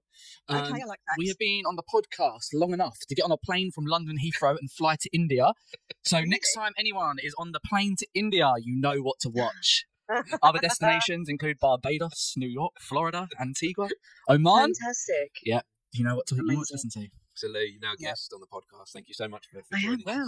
We're doing this world record. I don't know if I informed you with what we're doing. Lou's, I by the way, did know, Leo. yes. Lou is a very old friend I've known for a very long time. I am, yes. I feel sorry for you. It's getting to the point now of the evening. I'm trying to find a joke and everything. No, he's given me some of the most amazing entertainment over the years. So. Same with me. And today's the longest amount of time I've ever spent with him. So very appreciative for Martin.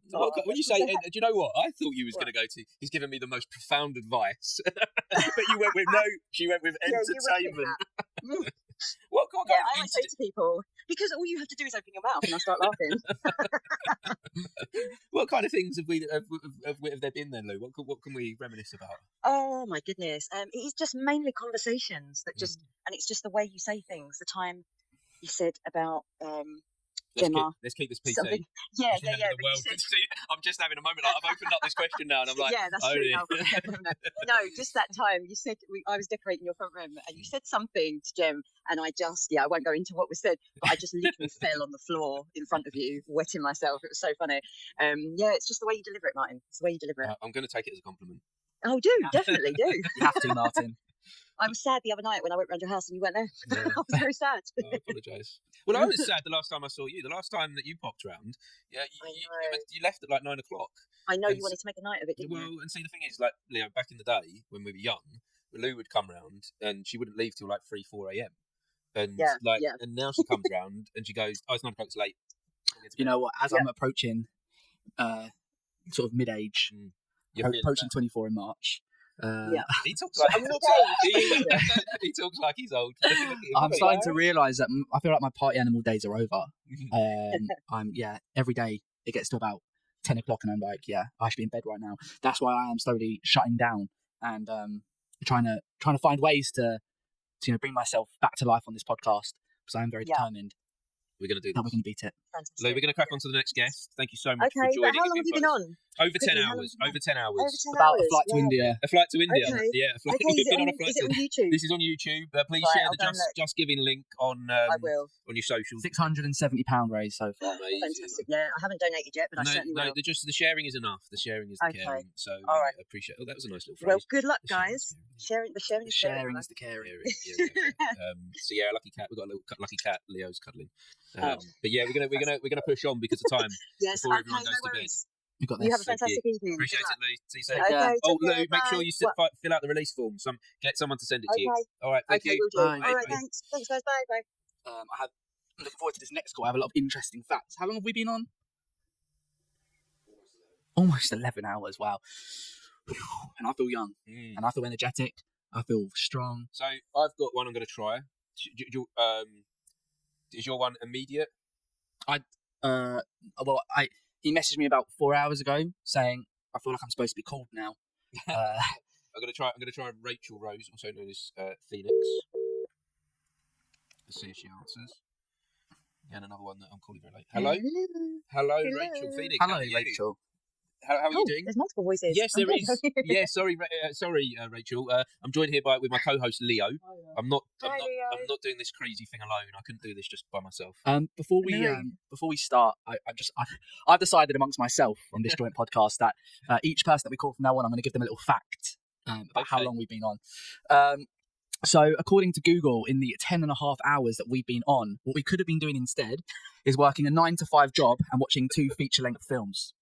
But instead, we're doing We're going to watch 3 feature-length. Yeah, I feel like I agree. So how are you, Rachel? Yeah, I'm good, thank you.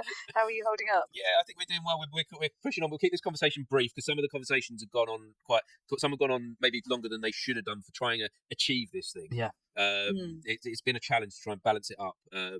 So yeah, what's happening in the world with you right now? You're one of my very first guests on the podcast, supporting me as I got this thing started, and it was the first time I did a podcast on Zoom, and I wasn't very good at it, and learned a lot of lessons. But you were really supportive of me, and you gave me a lot of encouragement. So thank you so much for helping pushing me forward. You're very welcome. My dog made a grand entrance to that podcast filming. Yeah, no, things are good. Yeah, I'm currently in the process of writing an album, but also I've moved into the world of boxing journalism. So that's cool. So I've been doing recently started writing articles, and also I was at the press conference for one of the big fights this week, and hopefully going to be at a couple of fights coming up in the next few. So yeah, things are exciting. Things are really good. It's like all my worlds are kind of merging. I was wondering, how does the world of becoming like a journalism and being a performer, how does that merge? How does that connect? Well, I think easier than you think, because I guess I'm different because I'm not here to get a story that's clickbait. I'm here to have conversations, and because I do the work that I do in boxing, and I do the work that I do in music and film, I create relationships with people who are very famous, very well known anyway, just from the work that I do for myself, performing. So the journalism is just me having conversations with other people that I respect, and I enjoy the work they do. So, it kind of all comes together. And I think, I've been a boxing coach for a couple of years now, and I really love boxing. I love the sport. So having conversations about boxing kind of makes sense to me. And I also love the kind of the mindset element. And actually, boxing has really helped me navigate my mindset in the world of the arts and the pressures and everything that comes with being in the creative world, and learning how to navigate my mind in a better way, because I go and get punched in the face on a weekly basis. So. Is there a danger then that doing something like that could hinder your career as a performer? Because you're a performer, that you're a singer, you're an artist. You put yourself out there in the world. That you've got then being a boxer as well, which you could break a nose doing that. Or get a black eye. Yeah. And if we're being honest about it in this industry, something like that could hold you back. Nah, No. I'd wear it with pride. Yeah? I'd wear it with pride. I'd probably keep the makeup off it and be like, guess what I was doing this week. Do you know what I mean? I love that. Don't mess with me. I celebrate my sport, so I think I love the fact that I'm such an anomaly. People look at me when I'm on stage and go, "What?" Do you know what? I'm feeling like we're living in an age of authenticity, where we're learning as like this collective consciousness that if we lean into our true selves, then that's where we're going to resonate with people. That's where we're going to be able to shine brightest. Do you see where I'm going with this at all? Totally, and I feel like I tried being what I thought I should be, and it suffocated me. and it put me in a black hole. And I'm finally coming to a place where I don't have to make sense to someone. If I don't make sense to you, that's your business, because I feel like I make sense to myself, and that's where I feel comfortable. And if I'm polarizing because I'm ultra feminine and creative with my music, and then I live in my masculine energy to make sure that I can box and I can, be in this and coach and be in this still quite dominantly masculine world, then I feel like I'm in balance within myself. And if I can be those parts of myself and be an anomaly and do all the things, because it's, being pigeonholed is for other people, it's not for me. So if people go, yeah, but ever since I started boxing, it's like, oh, so you're a boxer now? No, I'm still a singer. Yeah, but how are you going to make that work? Why does that matter to you? Yeah. Why does it? Why do you need to figure that out when I'm figuring it out just fine? So Tuesday I was in London at a boxing press conference. Then all week I was coaching people how to box, and last night I was on stage.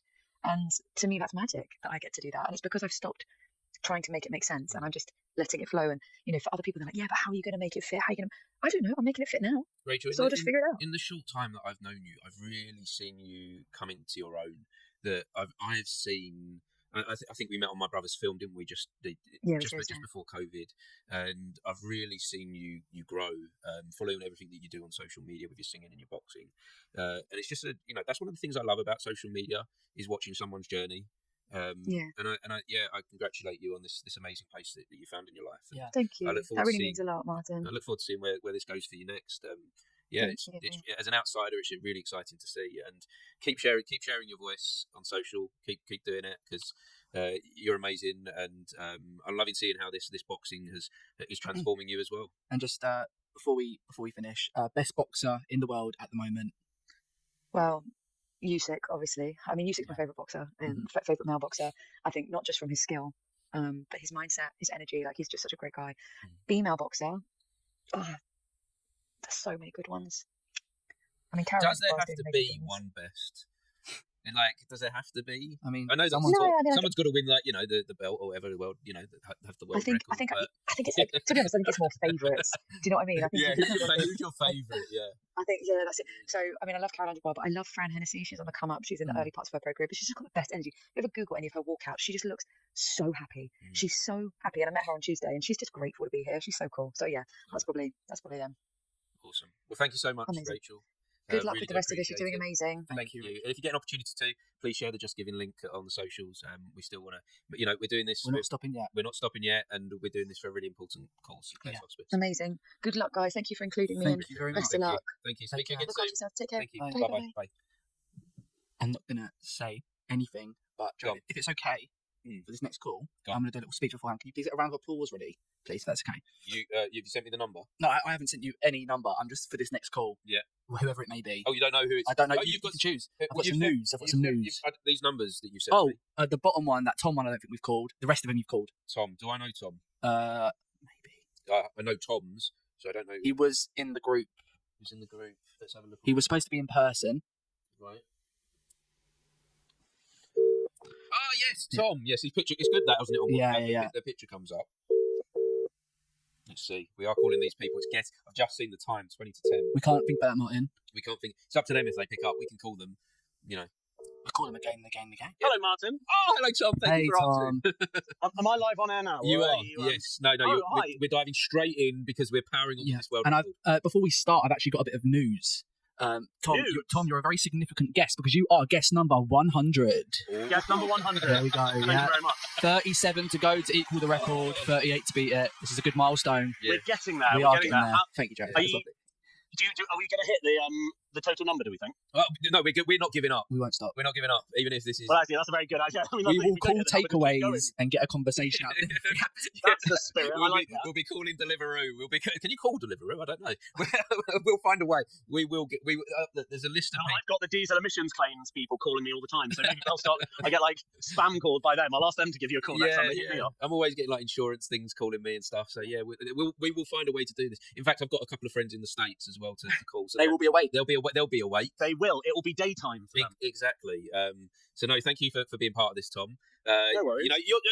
Gosh, I'm getting so many guests on this that have been guests on the podcast before, and every time I speak to a guest, I'm like, I remember the impact that they had on me. And Tom, it's actually really significant that we're talking at number 100 because you're someone that really told me about committing to something and giving it your all, and with your background that you've got in the army and moving that into the arts and the entertainment world, about how that you've used that philosophy to push you forward. And I've also, by sitting down and speaking to you, I've taken that on myself now.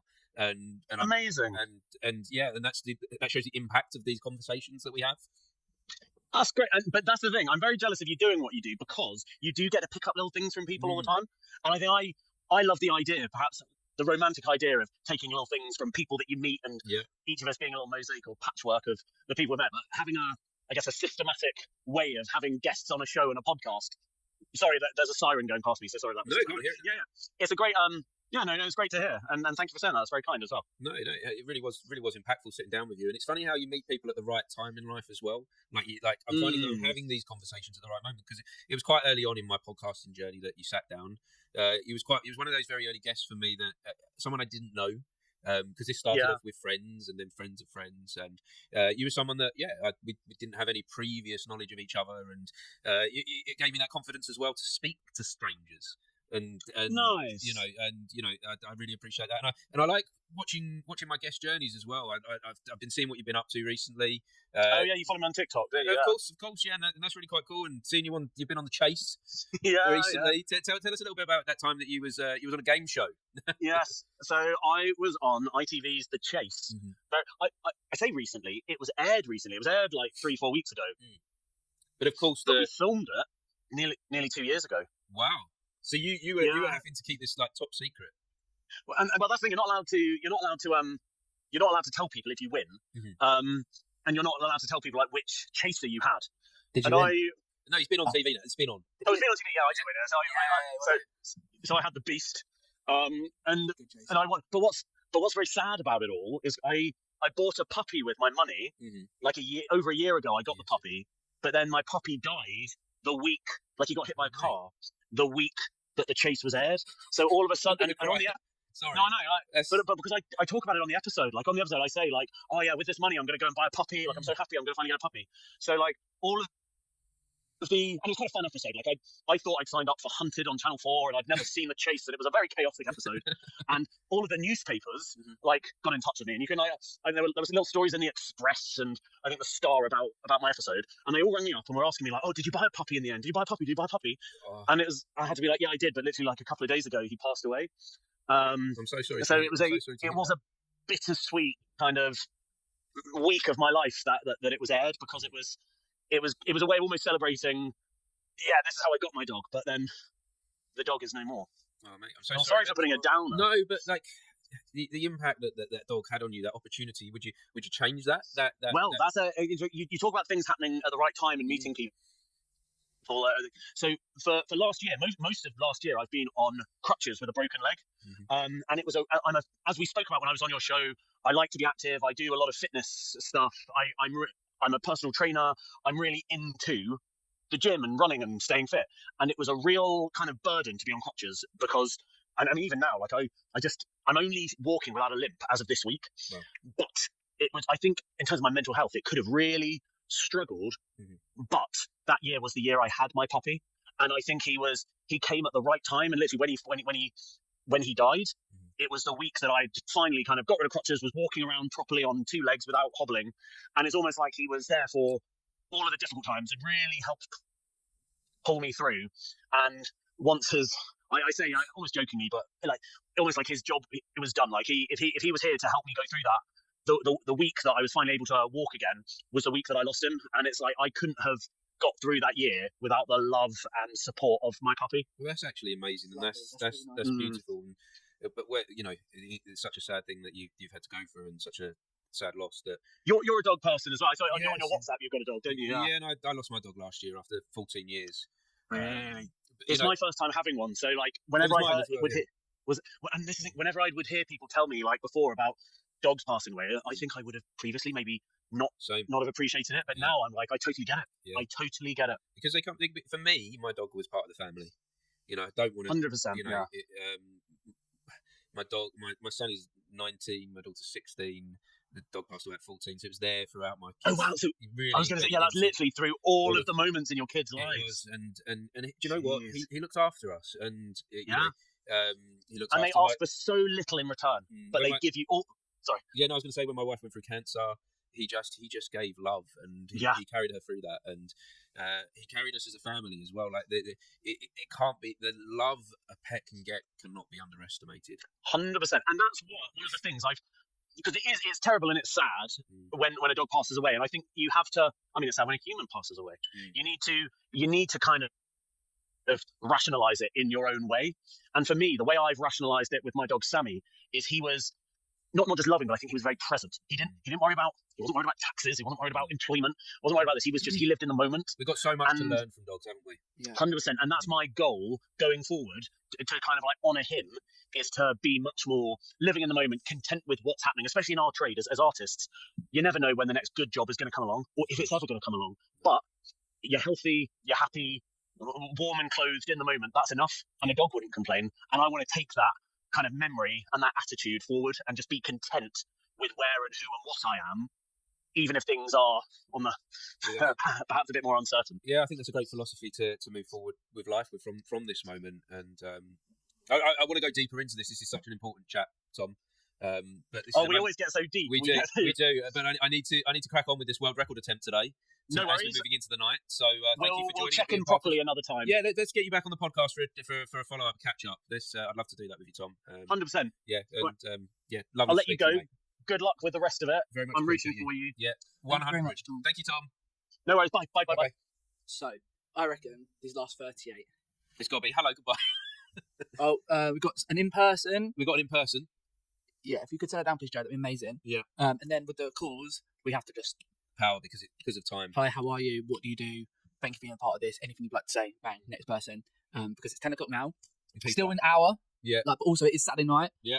And we'll be clear with that next guest that's coming down. God, I've got burps. Messages. Oh, they're on their way. Yeah, someone's on the way down. So we can do a call, Martin. What, do a call? They're on their way to the Victoria. Oh, they're on their way to the theatre. Let's try. 37 guests. 38 guests, sorry. I want to do it by a couple as well, just in case there's any. Do you know what I mean? In case we had a little trip up, could you imagine if we get to like the number and there's been a slight miscount? Yeah, because we can't verify this as we do. Yeah, even when we've reached that, we will still carry on. Let's carry on for a few. Yeah, I would like to. We'll go until there's no one else to call. Yeah, I've also got some more fun facts to share with the next guests on the podcast. Right, this is a long shot. This one. Who are we calling? This is a local councillor. It's a lot later than I was hoping for, but we'll give it a try. If they answer, but it's very late now. I don't think we're going to get any luck there. I just thought it's worth a try. They know we've reached out. I'm gonna have to send apologies to quite a few people that wanted to be part of this. That just the timing hasn't quite connected. I've got an old friend here, an old school. An old friend. This is an old friend. This will be a nice one. Let's see what happens here. This is my best friend from bestie. My best friend from school. Let's see Let's see how much they care about you, Martin. Yeah. Will they pick up the phone? Will they pick up the phone? He's probably looking at the phone now. Oh, it's a bit late, mate. We'll see. You never know. Oh.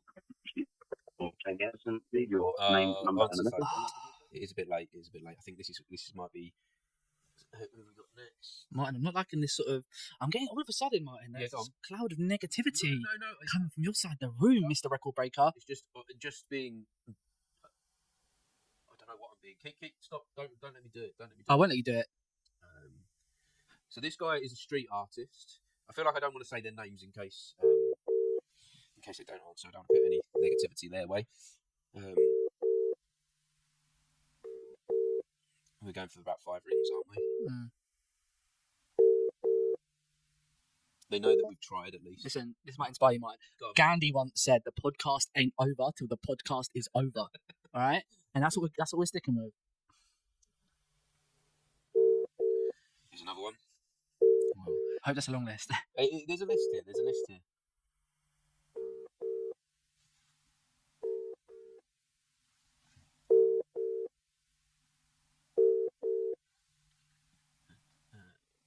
Let's try that one. This is all part of the program. Oh, here we go. Hello, Alexander. We're straight into the podcast. So sorry this is later than we originally said. Hello, Alexander. That's absolutely fine. Hello. Good. Thank you so much for joining us. So we're going to keep this, as you can tell, we're running over on time. We're about 11 hours deep into this now. I would like to just start off with a quick quote, if that's all right. Go for it. So we've been doing this over 10 hours now, but I found this when we were at the 10-hour mark, and it goes like this. I'm going to count this as work. Let's just say this is work. 10 hours at work can impact your physical and mental health in various ways. Longer hours can involve prolonged sitting, which could cause posture-related problems like back pain and neck pain. Working for 10 hours daily without an off day can also promote obesity due to less movement and poor eating habits. Besides, not giving your brain the much-deserved break can impact your productivity and curb your creativity. We're doing this for the people. Alexander, what do you take from that? Wow, what a positive message to come right in on. That's great. That's where we are in the day. Yeah, it inspires me more to have jobs where I am not working 10 hours a day. That would be That'd be a beautiful thing. So how are you, Alexander? What's happening in your world? Last time we met was at the Edinburgh Fringe Festival. After I witnessed, and I want to say I was part of your one-man show. I don't think you can be an audience member in your show and say you weren't part of something. No, I do try to involve as many people as possible, which becomes particularly interesting when we get bigger and bigger audiences in to see the show. Since Edinburgh, I've been keeping a bit low, just kind of taking a bit of time. A period of incubation is what I've been saying, and have been focusing more on just writing, coming up with ideas, and not worrying too much about the next big deadline. Mm-hmm. Well, that's a really nice space to be. Sometimes we don't have to push that deadline, do we? We don't have to keep working, do we? We kind of started this conversation off with a little fact about work, and as human beings, we are allowed to rest, aren't we? After a well-deserved podcast. We'll have a rest after this. We're going to have more than a rest, Martin. We're going to have more than a rest. We're going to have a week off. But so with what you do, Alexander, and you've been to the Edinburgh Fringe a couple of times. Are you planning to go there again this year? I'm not. No, I resolutely decided not to, and this is all part of this period that I'm going into where I'm just trying not to push myself and stress myself about getting to that next big goal or that next big deadline too quickly, because I feel like it means that I don't celebrate enough the small moments along the way. Exactly, the little wins. Yeah. So, I'm taking the time to just think more about the show that I want to make next, whether it's a live show, whether it's something written for screen. Yeah. Excellent, and take your time with that process, and the art will benefit from it. I think with this kind of philosophy of rest and pause and giving yourself, when we're forcing the stuff, the creativity doesn't flow, does it? No, and it's an ironic position to put myself in, because as I think about these things, about taking the time to rest and taking the time between artistic endeavors, it makes me want to make a show about that and about encouraging that. Uh-huh. But it is you're finding something new there, aren't you? Within the exactly. Yeah, but then the catch-22 is I can't make the show about taking my time unless I take my time making that show. Yeah. Well, maybe you'll discover some answer to that in the space, is what I hope for you. But thank you so much for joining this conversation, Alexander. Thank you so much. I was hoping I would see you again at Edinburgh Fringe. I had such a great time seeing your show and talking with you. I was hoping to meet you there again this year, but I'm sure you will be returning, won't you, after this? Oh, definitely. To the world of theatre. Yours is one of my favourite moments of the Fringe. Very kind. I expressed it to you there. I wasn't sure what to expect from Snake Boy Takes Manhattan, but it was. I'm going to tell Leo all about it after this show. But it was a groundbreaking moment for me seeing that show. So, hugely entertaining and right up my street of comedy. So, thank you. So, it was a joy to be on here, even for a brief moment. No, I'm happy to be a part of this. Thank you for being part of it. And if you could share the Just Giving link, we're not just doing this to break the world record. We're raising money for Colton as well, St Clair's Hospice. So I appreciate it if you could share the link. Absolutely. All right. Thank you very much. Thank you, Alexander. Speak to you again soon. Hopefully. Take care. Bye-bye. Bye. Martin. Do you know what? I'm loving this connecting with people. Every person has been different story, different, and this is beautiful. Yeah, it really is, and reconnecting with people as well. So I saw him at the Edinburgh Fringe back in August, and I loved his show. It was a one-man theatre piece, comedy, a little bit like the Mighty Boosh. Nice, I love offbeat comedy, and I wasn't prepared for what I was going to experience, and it was an experience. That's great. So it was nice to just speak to him, to catch up with him again. Someone that I met last year. Beautiful, man. So where are we going next? Where are we going with the phone calls? Have you got someone? I have. I'm finding people, but I thought I've got a list of facts now for 11 hours. So Martin, I'd like to tell you one now, if that's okay. Yeah, keep going while I'm just looking through my list. So we could have had a non-stop flight to Los Angeles. We could have driven approximately 660 miles, and if we drove 660 miles at 60 miles per hour, That can't be right. We couldn't end up in New York, could we? No, surely not. I don't believe so. I'm going to try Clive now. Hi there, Martin. Oh, hello, Clive. I'm so happy you answered. It's really nice to be here. Yeah. Well, thank you. Are we live on a podcast now? Then We're straight in. We're straight in. We're 11 hours into this. Clive, did you know in these 11 hours, a fun fact, You must be shattered. our hearts have done 40,000 beats, which is a fun fact. I would like to share with you. Thank you. Leo's my co-host here. I'm Clive. losing my mind. And we're in a, we've touched on this a bit, Clive. Me and you on our previous conversation about, we had a phone chat before I met you on the podcast about other dimensions and this not being the only reality that we exist in. And I think this podcast is taking us somewhere else. To a new level. I promise you. How many cups of coffee have you had? Do you know what? I had one big one at the start of today. I've had a monster, but I've had lots of water. I've probably had, I don't know, a litre of water at least. But yeah, we're in this weird dimension now that no substances have been needed. It's just conversation has done it. So what's been your favourite conversation of the day? Have you got a conversational highlight? Oh, that's a tough one at this point because I think me and Leo are living in the moment. Yeah, we're very present right now. Every single person has been different, and it's been so lovely hearing different stories from different people, different backgrounds. It's been absolutely incredible. It's been amazing. It really has. And so, Clive, we're going to keep this conversation brief because we've had some guests turn up. But I just wanted your podcast and what your conversation is. It was really exciting to be on your first episode. Give me an opportunity to share some things about my journey. And I'm excited to see where your podcast is going next. What's happening with your podcast at the moment? Well, I'm converting it into the Curious Threads podcast. There's going to be a clothing line, which I've started. Love it. As all kind of printed clothing. But the main thing is to link it back with psychology, creative thinking, and basically kind of growth mindset. So just stuff that sparks stories. So within the Curious Threads, we'll do stuff like on breaking addictions, and growth mindsets, and just loads of different stories, which is tricky because podcasts meant to have a niche, but I like to cover everything. But that's just how my brain works. So we'll see how I can carve it out. But I'm looking forward to doing it. Well, I look forward to following the journey as well. And I've listened. Obviously, I checked back my episode, and I listened to the follow-up episode as well. And I look forward to seeing where this is going next for you, Clive.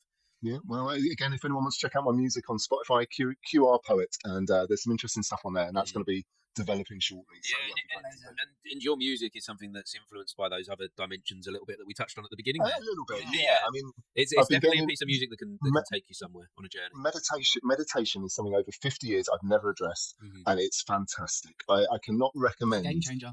Working on your own mental space. You don't need anything else. When you own your own mental space, your life changes. Amazing. Thank you so much, Clive, for being part of this conversation. Really do My appreciate pleasure, it. and best of luck with the rest of it. What time are you going on till? We're going to break this thing. We're not at this point. I think you're guest 101. 102. Oh, that's awesome. That's 102. a great number. Yeah, so 102. Yeah, 102 guests today. So well, I can't even look Martin in the eyes anymore. Oh no, I was deep in you. I was lost in your eyes. All right. Appreciate it. It's been great hearing from you, and best of luck. And we look forward to seeing how it goes. Right, take care, guys. Bye-bye. See ya. Wow, back to the real world. We've got some in-person guests here. Hey guys, please come and join us over here. Come and join in. Hi. Sue. Hello. Come and take a seat. Hi, Stephen. How you doing? I didn't recognise you for a minute. I know you've been following you for years, and he's growing, everyone's growing up. What's happening, Stephen? He was a little boy, wasn't he? And he's a man. Yeah. I'm really excited because I can now deliver my first in-person fact. Okay. I've been just doing this for the last few calls. I'm not sure Martin's a fan of it, but it's keeping me going. Yeah, so Leo, I'm loving it. Thanks, Martin. I needed to hear that. Jared, what time are we on? 11 hours 30. In 5 minutes' time, we break the 12-hour fact. So, did you know slow cooking a brisket on roast at low temperature takes about 11 hours for the perfect tenderness? That's a long time. Well, we could have cooked a perfect brisket. We could have been eating it now. Yeah, exactly. We could have been. Could you imagine that would have been the moment of bringing it out? It would be great. Brisket and served it. Yeah. Oh, we didn't plan this well enough, did we? No, not at all. But here we are. We're cracking on with the conversation. I think this is a really great point to bring Sue in. you look like you're hyped up like something. Too much coffee? Too much monster. It's the energy drink. It's the energy drink. And the fact that I know that this is his guest 103 and 104. Have we actually got those numbers there? Is that? I haven't seen numbers. Oh, because you're that's the in-person, but we've been doing phone calls as well. Yeah. So we're about 103, 104. So yeah, we're going with this. Is it strange if I ask to take my shoes off, Martin? Well, will they smell? That's you got smell of vision? I was just going to sit cross-legged on the chair, so hopefully. Do you know what? I would prefer if you didn't. You know, like we talked about a safe space earlier. Okay. Yep. And now I don't feel this will be a safe space anymore for our guests. I'm If you take your shoes off, that could be worse. All right. Well, guys, should we vote on this? Keep your shoes on. Wait till I leave. Oh, keep them on, guys. Okay. I'd love to take my shoes off, but I think it's like new floor. So, guys, tell me about Rock School. Is that what you want to know about Rock School? I do. Right. I'm here. This is Stephen, as you know. He first came to Rock School when he was 10. Yeah, I started when I was 10. That was crazy. What, about 8 years ago now. And how old are you now? I'm now 18. Wow. Yeah, so he was this quiet little shy little boy that sat on the sofa and didn't move, and all the girls. Oh, they all loved me. It was great. Yeah, they loved him, but it was a safe space. I feel. Yeah, Rock School was amazing. Like it still is, to be fair, but it was absolutely as a young person and being so young and walking into a building like that, I didn't feel like at first I'd be accepted, but then I walked in and then I literally had everyone just take me under their wing. It was crazy, and it's like, yeah, it's a massive safe space now. How is that? Do you think that's transformed your life? Where do you think you'd be without Rock School? Honestly, I have no clue whatsoever. I worry whether you'd still be alive. Yeah, no, to be fair, that's what I think that's a genuine thing for a lot of young people that attend Rock School. That I can see it with my own daughter. What that's given to her life. Yeah, the confidence it gives, but the familyness of it all. They become one little. Yeah. Like look out for each other in school, in everyday life, not just at Rock School. They become friends for life. Yeah. In a different way. We've got young people now, like 11, 12, 13, but then we've got people that are in their 30s, near on 40 that did Rock School, and they all hark back to those days. Not necessarily about it's the music, but it's about that bond they had. Yeah, there's going to a place where they all felt alike and felt included. They didn't get shouted at like they did at school. They didn't get excluded because they got the wrong colour hair or the wrong colour whatever. They were there and they were included, but they felt like they were something. And I think too often there's too many places that puts you on a level. You either come first or you come last, and you're graded. They're not. It's just a natural. Do you recognise that, Stephen? Oh yeah, it's a natural. I'm home. I'm here. I'm where I want to be. Yeah. And I think that is more important than the music in a lot of ways. Although Rock School is about music. Rock School is like the foundation of it. The music is the foundation, but you're really building like a family. And I do feel like that. And the amount of when we call me Mummy Sue or whatever, and it's funny when I meet a guy and he's like 35 and he'll shout at Mummy Sue to me. It's like what? And it's because they refer to me a lot in that way because I think I've always had that pastoral care type side. Yes. So I don't play music, can't play music, but I love it. But I also like the way that young people feel free to be able to do it. Yeah. Too many people put young people on the bad naughty step and or they're nuisance there, whatever. Actually, if you give them the space and the stage, they'll shine. That's all they need sometimes is just that space to be free, to be who they are, heard, to express that thing. to express how they feel. And if they're having a bad day or they're having a great day, they can share that without feeling like they're going to be judged. Yes, yeah. So many young people mask their behaviours now and learn to hide from like everyday things to fit in.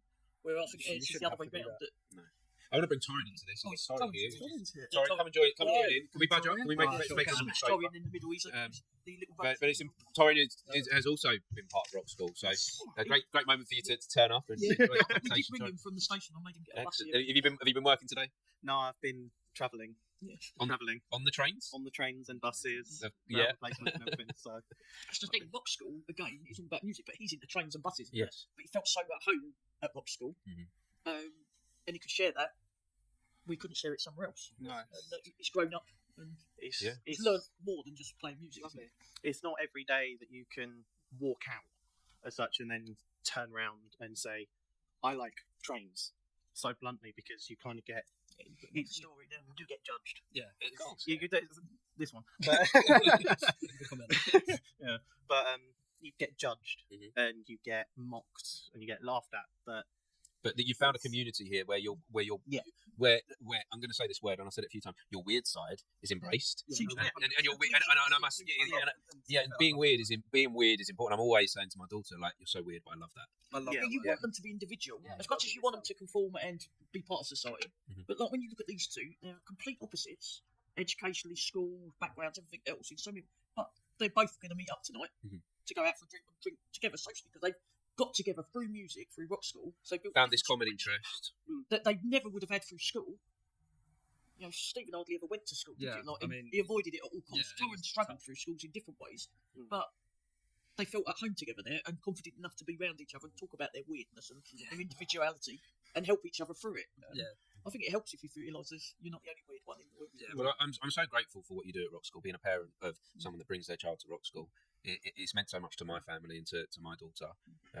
So taking, like we were talking about earlier, wasn't we, Leo? How we should take the opportunity to say thank you to people. Yeah. And this has been a nice space to do that today. So thank you, Sue, for everything you do. It's almost a thankless task sometimes what you do. No, I don't think it is. I think I get more out of it. People laugh when they say, "Oh, like you're part of rock school and whatever," but I don't play music. I can't play an instrument. I can't sing. I can't dance. I wasn't naturally talented in that way, but I love being around it. And in a way, that saved me in a different way. It's given me something else, a different direction. I love being around young people and young teenagers and that, which aren't always given the best of credits. But it's a natural thing for me to be part of that. And even if all I do now is go in and sit in the room, they'll all come and just chat to me and that because they feel confident enough to do it. I don't have to go to them, but they're giving me a lot more than I'm probably ever giving them. It's just... This is something that's coming up as well today, isn't it? That thing about giving. Yeah. There's like this... I just feel like I've got more out of it. I left the Playhouse a couple of weeks ago and walked into the Harvey Centre like on my own. I don't want to be here. And I literally went round the corner and bumped into about 5 or 6 rock school kids. They gave me the biggest hug because they hadn't seen me since Christmas. And loved me. High five or whatever because I wasn't fist bumping people properly. One big family. And so it was one big laugh. Yeah. And then I was like, I'm glad I came here now because I've just met up with, like, wherever I go, I meet up with someone related to rock school. I could be in like a meeting somewhere and like you're chatting about where you come from and someone, I did rock school when I was 13. And so it's lovely that there's that connection. You go back to a lot of people in Harlow over the years that have done some form of rock school. You've had a massive impact on so many people's lives. So the rock school does an amazing thing. It does something that's like we're saying here, beyond education. You're building families, you're building community, and building bands, building music. Yeah, they've got all this stuff that's happening now is going to resonate for years to come. So well, you can see so many of them that are going to go through, like Chloe's done, Steve has done. They move on without any real direction from school, but they know they want something different. And they don't have to do music. Darren, you're doing trains. I work for the train. I dispatch trains for a living. And we've got young people that have gone into accountancy, politics, solicitors, builders, painters. They've not all been musicians, or they're doing it as a part-time job, but they've said it gave them a confidence, a boost. It gives you a purpose. It really does. Like, music really does give you a purpose, and especially doing it over the past, obviously 8 years, and coming how far I've come. I started off knowing the bare basics about singing, and I'm now 8 years down the line. I'm now a bassist, vocalist, and drummer for my band Remedy, and we're doing gigs. We've got a gig in London at the end of the month. We've got a gig at Rock School on the 1st of March, and we're just booking more and more gigs. We're looking at festivals in the summer.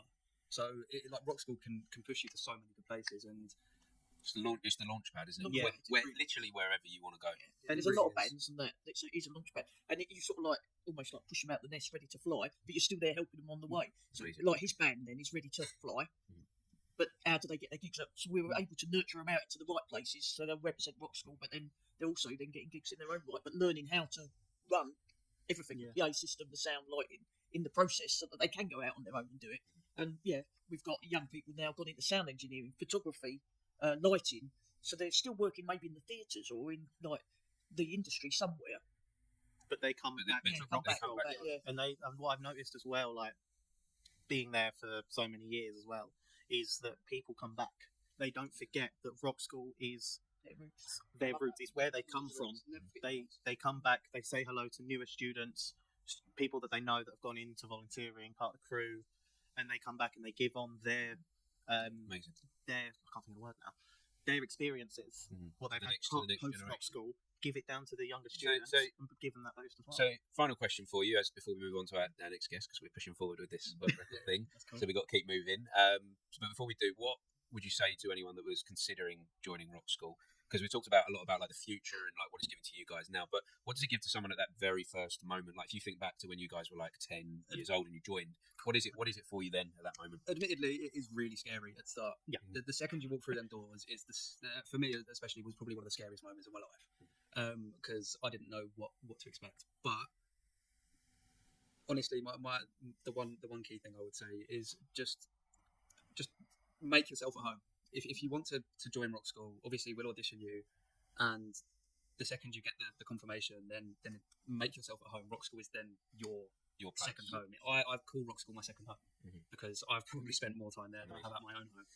So yeah, I'd definitely say one key thing is definitely just introduce yourself to everyone. Don't hold back, because don't be scared. Most people, there will embrace you. Take you I've seen that firsthand. And I would always say that the doors are open for anyone to walk in. Yeah, I welcome anyone, regardless of where they're coming from, where they live, whether they're in school or out of school. The door's open and there's no judgment. So I think that's one thing the amount of them who come through the doors struggle with, and the parents say, "Oh, I'm not sure they'll fit in," and they naturally fit because I think you're open, you're accepting, and and you're not judging. You embrace. You say, "Yeah, the door's open. The door's open. Come on in. Just come on in. Have a look." You'll always have. It's always doors always open. Yeah, to anyone. There will always be something to do as well. It's not like some instances where in school they'll segregate them into groups. It's, as I said earlier, it's one big family. If you want to learn something, if you show an interest in something, say sound or lighting or etc., or a new instrument, they'll just ask. Yeah, just ask. Just turn around and say, "How does X thing work?" We'll try our best to explain it to you. Well, what you're demonstrating for me there is that someone said something to me recently about everything that's beautiful is just outside of your comfort zone. Mhm. So just go just that one step outside. Go into rock school. Never be scared to jump outside of the box. Give yourself that little push, and we'll try to do that as well. Push your own person. Don't let anyone else. Well, thank you so much, guys, for coming to be part of this. We're not just doing this to try and break the world record. We're trying to raise funds for St Clair's Hospice. So if you could share the link on the socials, that'd be wonderful. So we bet let's we'll crack on with trying to get that guest numbers up before it gets too late. Yeah, we're a bit concerned that people are going to stop answering their phones to us. You just want to start ordering breakfast. But yeah, we've got to keep this going. And, we're nearly there. Get round the corner. We'll get there. You got this, guys. So thanks, guys. Appreciate it. Nice to see you. Yeah, thank you so much. All right. They're low, aren't they? Yeah, but push yourself in the back. Thank you, guys. Here we go. Take care. Yeah. So, Leo, are we putting the headphones back on? Yes, we are. Are we diving straight back in? I have a number to call. Have you sent me? I will send to you now. Again, apologies to anyone that we've missed on this. Anyone that we didn't stick to the agreed call times. After a coffee is in the thought bubble at the moment. What about you, Martin? Oh, do you know what? This Monster, I should not be drinking Monster. Even though I'm tired, there is no way I'm sleeping tonight. At this point in my life, Monster doesn't agree. Energy drinks don't agree. I shouldn't be allowed. I don't think I can stop talking. I think. Hello. Hello, James. Hello, you alright? Yeah, James. Before we start, I have something to tell you. Yeah. Did you know in 12 hours the Earth rotates 180 degrees, completing half a day? No, I think that's obvious, Leo. So Leo's been giving me these little interesting facts now for this point of the day because we've been in this for about 12 hours. But up until now, they've been really good, and I feel that one's a bit weak. So. All right then, Martin. How about this one? Did you know some birds migrate? Some migratory birds can cover over 600 miles in 12 hours during long-distance flights. Okay, that's nice. I didn't know that one. There you go, James. There you go. James, thank you for being a guest on this podcast. We're going to keep this conversation short because we're trying to push on with trying to do this world record thing. So thanks for joining. Now, James, I'm at this point where guests are joining. I don't know who you are. Tell us who you are. So I'm James. I have known Leo for many, many years. We went to college together, then university. I'm a performer, I write, I direct. I guess that's what I'd say, who I am, what I do. And so what's happening in your world right now? So I'm currently working on a show for Harlow Playhouse. Amazing. Called Freeze Awake. It's been a long process. It's started 2 years ago in Barcelona, and it's got to the point where it's now being made and produced properly. Mm-hmm. So I'm working on that. I'm also starting up looking at touring for my other show this summer, which explores hate crime with homosexuality. Mm-hmm. So that's what I'm up to at the moment. Why is that an important story to be sharing with the world then? Why that sounds interesting. What is it behind that that's driving you to put that on? I mean, I'm a gay man. I know firsthand people who have had physical hate crime happen to them. A girl I went to uni with. And I just think that it's not really spoken about. You don't really see much. You see a lot of people being called slurs and whatnot, but you don't see the physical attacks on what gay people are going through, or queer people, or trans people. And more importantly, especially the last couple of weeks, or the last few months, just with politics in the world, I think we need to be talking about what is going on. This hasn't stopped yet, and it hasn't stopped for a lot more people, and it's ridiculous. So, for me, I think that it's an important thing for people to see. And we can get your message out there in the world through theatre. through entertainment. It doesn't. All these messages don't have to be given to us by politics. I think the news would have us believe that that's how it is drummed into us. How the media like to say this is the way things are. But I think there's a space there that theatre can widen people's perception of the world and give people an opportunity to think a little bit differently. I agree. Yeah, I mean, my whole perspective on theatre is making everything I make feel like you're watching a TV show or a film. So you're getting that accessibility of what you see on TV, what you believe on TV. You're seeing it on theatre, you're seeing a different perspective. Amazing. I'm looking forward to coming to see this show. So where do we find out about the show then that they're going to be putting on this year? You say it's at the Harlow Playhouse? Yes, the one I'm putting on at the Harlow Playhouse, that's exploring families and addiction and grief, which is called Freeze Awake, which will be in May time. Yeah, we haven't given up the dates yet, so I'm working on the festival that the show's going to be a part of. So dates will be released soon. Nice. We'll keep an eye on that. Thank you so much for joining this conversation. Thank you, James. for having me. And thank you for being a guest. And if you get an opportunity to share the Just Giving link, we'd very much appreciate that, because we're not just breaking a world record here. We're also trying to raise funds for an important cause. St Clair's Hospital. 100%. I'll go do that in a minute. Thank you for having me. Love it, no. Thank you for joining the conversation. Thank you. Very much appreciated. Take care. You too. Bye. I don't like to end these chats because, like you were saying earlier, everyone's got so much to offer, so much to give, and it's like 5 minutes isn't enough. But we've got to remember what we're trying to achieve. Exactly. We're not at a point for failure. We've got our goals. And I mean, like. So you've just sent me a number. Is this a different one? I haven't seen any other numbers, no. Also, Martin, just wondering, I know there was a rule of no coffee or hot drinks up here, but is that different for us? It's different for us if you need a coffee or something, of course. I just didn't want the guest. So you could message a request. Oh yeah, if you, the wonderful Jared here's seen me. He's seen you needed it. No, it's just I didn't want. I had this image of all these guests walking through with cups. Yeah, Martin. I was just thinking absolute nightmare, and I think my kidney hasn't produced 50 gallons of blood in a 12-hour period for someone to knock over a coffee. No, exactly. Another fact for you, Martin. Another fact for you. Without further ado, I think we bomb through these. Yeah, I'm on a phone call. And the thing is, I'm still, even though I'm a bit tired, I'm still enjoying talking to everybody. Oh yeah, can you see my foot's buzzing? Hello, Richard. Hello, Richard. Richard was one of the first guests on this morning. My brother. And it's late. I have no idea what the time is. I think it's a lot later than I said. 10. Yeah, okay. I kind of wish you hadn't told me actually. So yeah, Richard, you said you might have a guest to join us on the podcast? It's only going to be a brief chat if you do. Unfortunately, no. I'm hanging up straight away. Yeah. We haven't got time for niceties anymore. Okay, that's no problem. Have a good night. Hope you don't have any finish. Good luck. Yeah, see you. Yeah, all right, bye-bye. Bye-bye. All right. All right, I've got someone that's not going to be afraid for a call. Tony. I'm really hoping that Tony answers, because Tony gifted me this beautiful little Lego man with a T-shirt on of my logo. It's beautiful. He made this. He's got his company Silver Snaps, where he 3D prints for you on Etsy. Silver Snaps on Etsy. If you've got something that you want 3D printing, you can do it. He 3D prints pictures and photos as well, which is a really unique thing. But yeah, it's a bit late for Tony right now, so that's fine. We'll keep on going. We'll find the next one. But thank you, Tony, for the Lego man. Thank you, Lego man. We love it. So, did you have anyone on text messages that have been messaging? No, from like earlier in the day that said, "When am I going to call?" Like, no, just on the group chat, really. Yeah.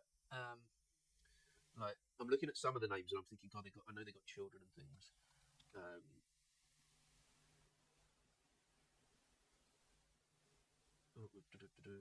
And I'm even looking at some names on my thing now, and where my mind is like in this space. Are you hearing things? I'm hearing things. Are we good, Jared? I keep hearing things, to be fair. You heard some like footsteps and creaking. Yeah. It's the ghost. Another guest. Another guest. We've had the ghost. There's actually 40 of them here, so we can work that.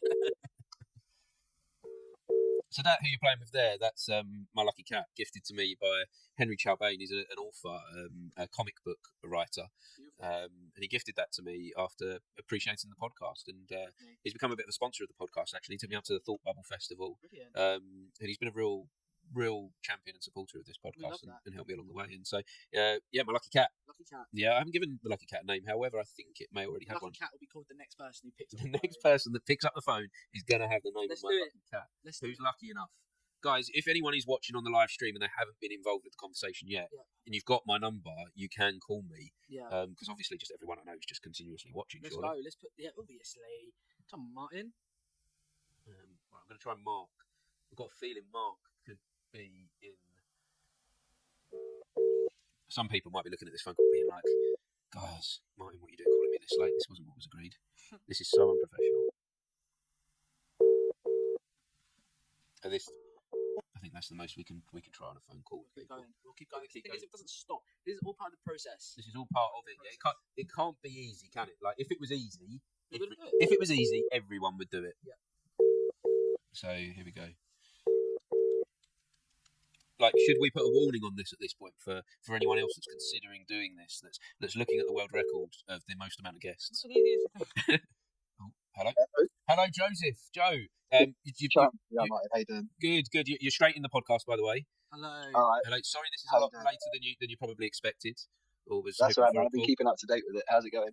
We're 11 hours in. Yeah. I have I don't know what number guest you are. I think you're around 105. Okay. So we've got a little way to go yet. I think we've done all the in-person guests. So I think we're in the phone call zone now. So yeah, we're powering on. I'm buzzing through the energy drinks. And yeah. So how's everything with you, Joseph? Yeah, all good, man. Yeah, not too bad. Yeah, I'm down in Cornwall again. Been back for a couple of weeks. Awesome. After spending Christmas and New Year and that at home in Hertfordshire. But yeah, all good. Yeah, lovely. And are you working on anything at the moment? Any productions in the pipeline? I know I saw your play up at the Edinburgh Fringe, last year, which was lovely to see. Obviously, we didn't get to catch up there, but I saw the production. Shot done. Yeah. And so you working on anything there at the moment? Well, we're still doing Shotgun. Actually, we've collaborated with an external producer who. So, sort of long story short, someone saw it at the Fringe from a theatre in Hammersmith called the Riverside, and really loved it, and they wanted to commission it for a 3-week run at their theatre in Hammersmith. So that's going ahead in September, I believe. We're just sort of dotting the I's and crossing the T's on that, and they've set us up with one of their producers to sort of make it happen and make it a bit less taxing on me and Matt. So yeah, we're doing that, and we're trying to get a short film together actually that I wrote a script for last year. So yeah, a couple of things in the pipeline, sort of chipping away at it, keeping busy. Yeah, and your show. I remember your show was one of the shows that I saw that it got really good reviews, didn't it? It was being really well received by the audience. Better than we thought. I know that does sound a bit weird. Like we had confidence in it, but yeah, I think we were sort of a bit blown away by the reception we got in the end. And I wonder, like now, 6 months later, what effect that has had on you getting that kind of applause, getting that kind of reception. Aside from the sort of like the obvious stuff about getting put in touch with external people and other theatres, I think just a bit of confidence, to be honest, because it was our first project, not my first creative project, but our first project that we did under the name of Kangaroo Court, and we sort of you think you've got a good idea and you're never really sure until you put it out there, are you? And then I think your mum and your girlfriend and that says it's great, but getting that real world feedback. So that's probably what sort of the most valuable thing, to be honest, was a bit of confidence for me and Matt to go, okay, yeah, we can do a few more projects, and amazing. We've got something good going on. Excellent. Well, I very much look forward to seeing what comes next from you guys. Oh, thank you, mate. Thank you for joining this conversation, Joseph. That's all right. It's just a brief one. We're smashing the program now. We are, because I'm concerned it's getting late for people to answer the phone. Yeah. I won't keep you, man. No, but I do want to catch up with you at some point. I'd like to do a follow-up episode with you. Next time you're down this way, because I know you've got family down here, get in touch and we'll catch up. I will do, and good luck. I'll be keeping up to date with what's going on. We appreciate it. Thank you so much, Joseph. Cheers, bud. Thank you. Have a good one. And you. Bye-bye. Bye, guys. Yeah, I had a couple of callbacks actually. Let's try this one again.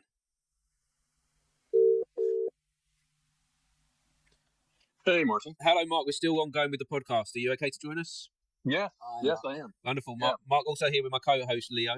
Hello. Leo, do we know what guest number this is? I don't want to tell you anymore. You don't want to tell me anymore. Just keep going. Okay, we're powering on because we're somewhere in the early, about 105, 106. I'm guessing. So and how many more to break the record? About another 40.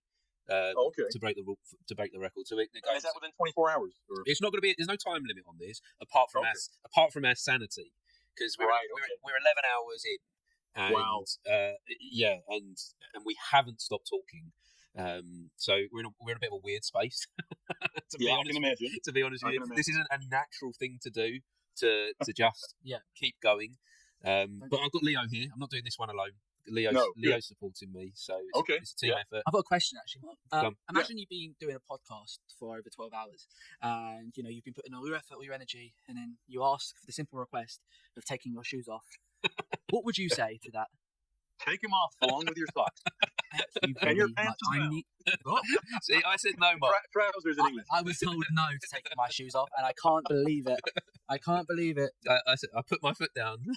Yeah, but isn't this a bit like in lockdown when people were having Zoom and team meetings and in their pajamas. they had a shirt on and These are underneath clean they just had boxer shorts? These are clean socks. Just take them off. No. But now I don't want to. Now I don't want to take them off. Bringing it up, isn't he, Mark? Yeah. Oh, let him be. There is psychological warfare going on here. I'm staring at a sofa with the comfiest looking cushions, a Domino's pizza under the desk. I'm losing. I'm feeling teary now. I'm feeling teary. Take if we're done with the in-person guests, take your shoes off. Listen, if you insist, Mark. Yeah, there we go. So we Mark, finally got. Mark, just briefly, because we've got to keep this short. What's happening in your world right now? How's the world of professional acting going?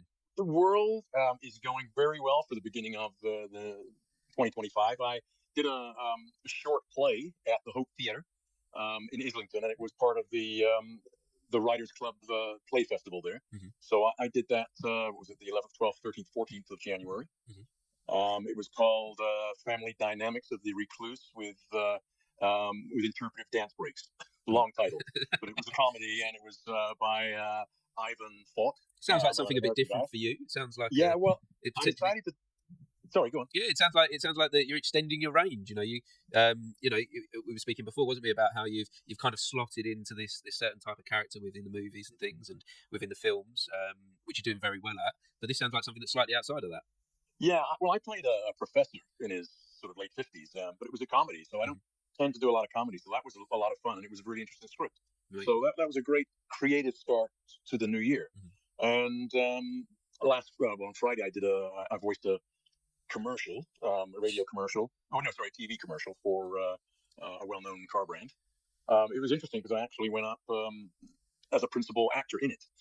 Didn't get that role, but the director fell in love with my voice. And then you have got a really nice voice, hasn't he? Yeah. Oh, thank you. You're perfect for the phone in, Mark. Not that you've got a beautiful, not that you've not got a beautiful face as well. But, Well, sit back and listen to my bedtime story. Don't tempt us. I will fall asleep. Do not tempt us, Mark. Mark, it's been so lovely speaking to you and catching up. Just one other quick thing. Next Friday, this coming Friday, the 31st of January, I will be on the television at 9 p.m. on BBC One in the first episode of Series 14 of Death in Paradise. Love it. Amazing. So listen out to that. I'll be watching. And if anybody wants to follow me on Instagram, it's it's just real Mark Holden. Yes, and Mark, I'm always amazed by what you're doing in the world of acting and performing, and you're doing some amazing things. And I love seeing you as a performer. I met you on my brother's film set, didn't I, a few years ago? That's right, Ria/Override. That's right, and I've been following your career ever since. And you're one of those actors that you're just a joy and a pleasure to watch. Keep doing your thing, and I hope we can catch up again soon, Mark. Absolutely, we will.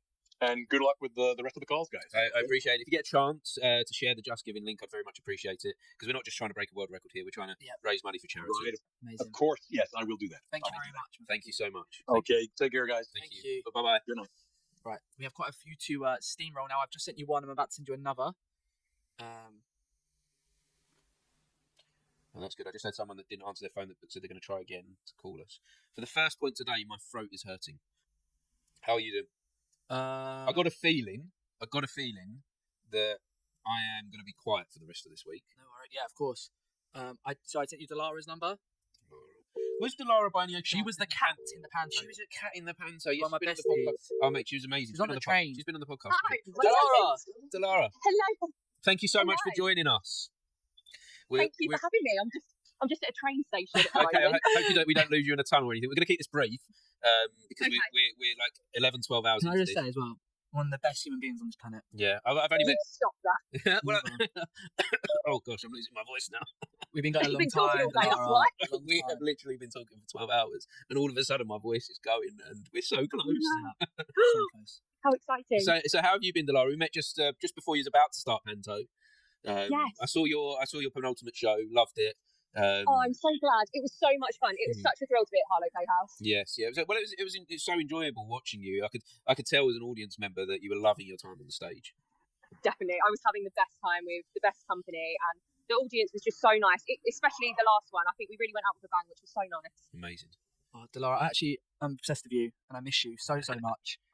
I miss you too, Leo. For people who don't know, Leo is like my best mate, and we went to drama school together. Oh, you have history. He's not just like he's not just some No. kind of weird stalker. He's not. Well, he might be. No, he's not at all. Loveliest bloke, loveliest, and we're so glad that we reconnected. Yeah. But yeah, how many more have you got to go? How many more people? I'm not even thinking about. We're not even thinking about this, but it's something like 40. Oh my goodness. Okay. And did you even think we talked about it? Yeah. We're gonna do this. So this one's been brief. Thank you so much, Delara.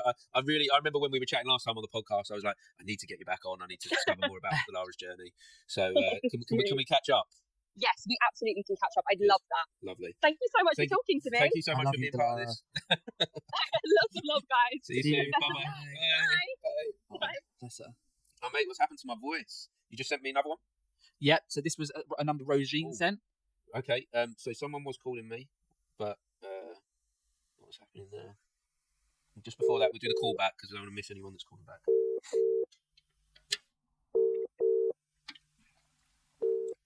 It's ringing. No. They should pick up. No. That was the one that was calling me whilst the conversation was happening.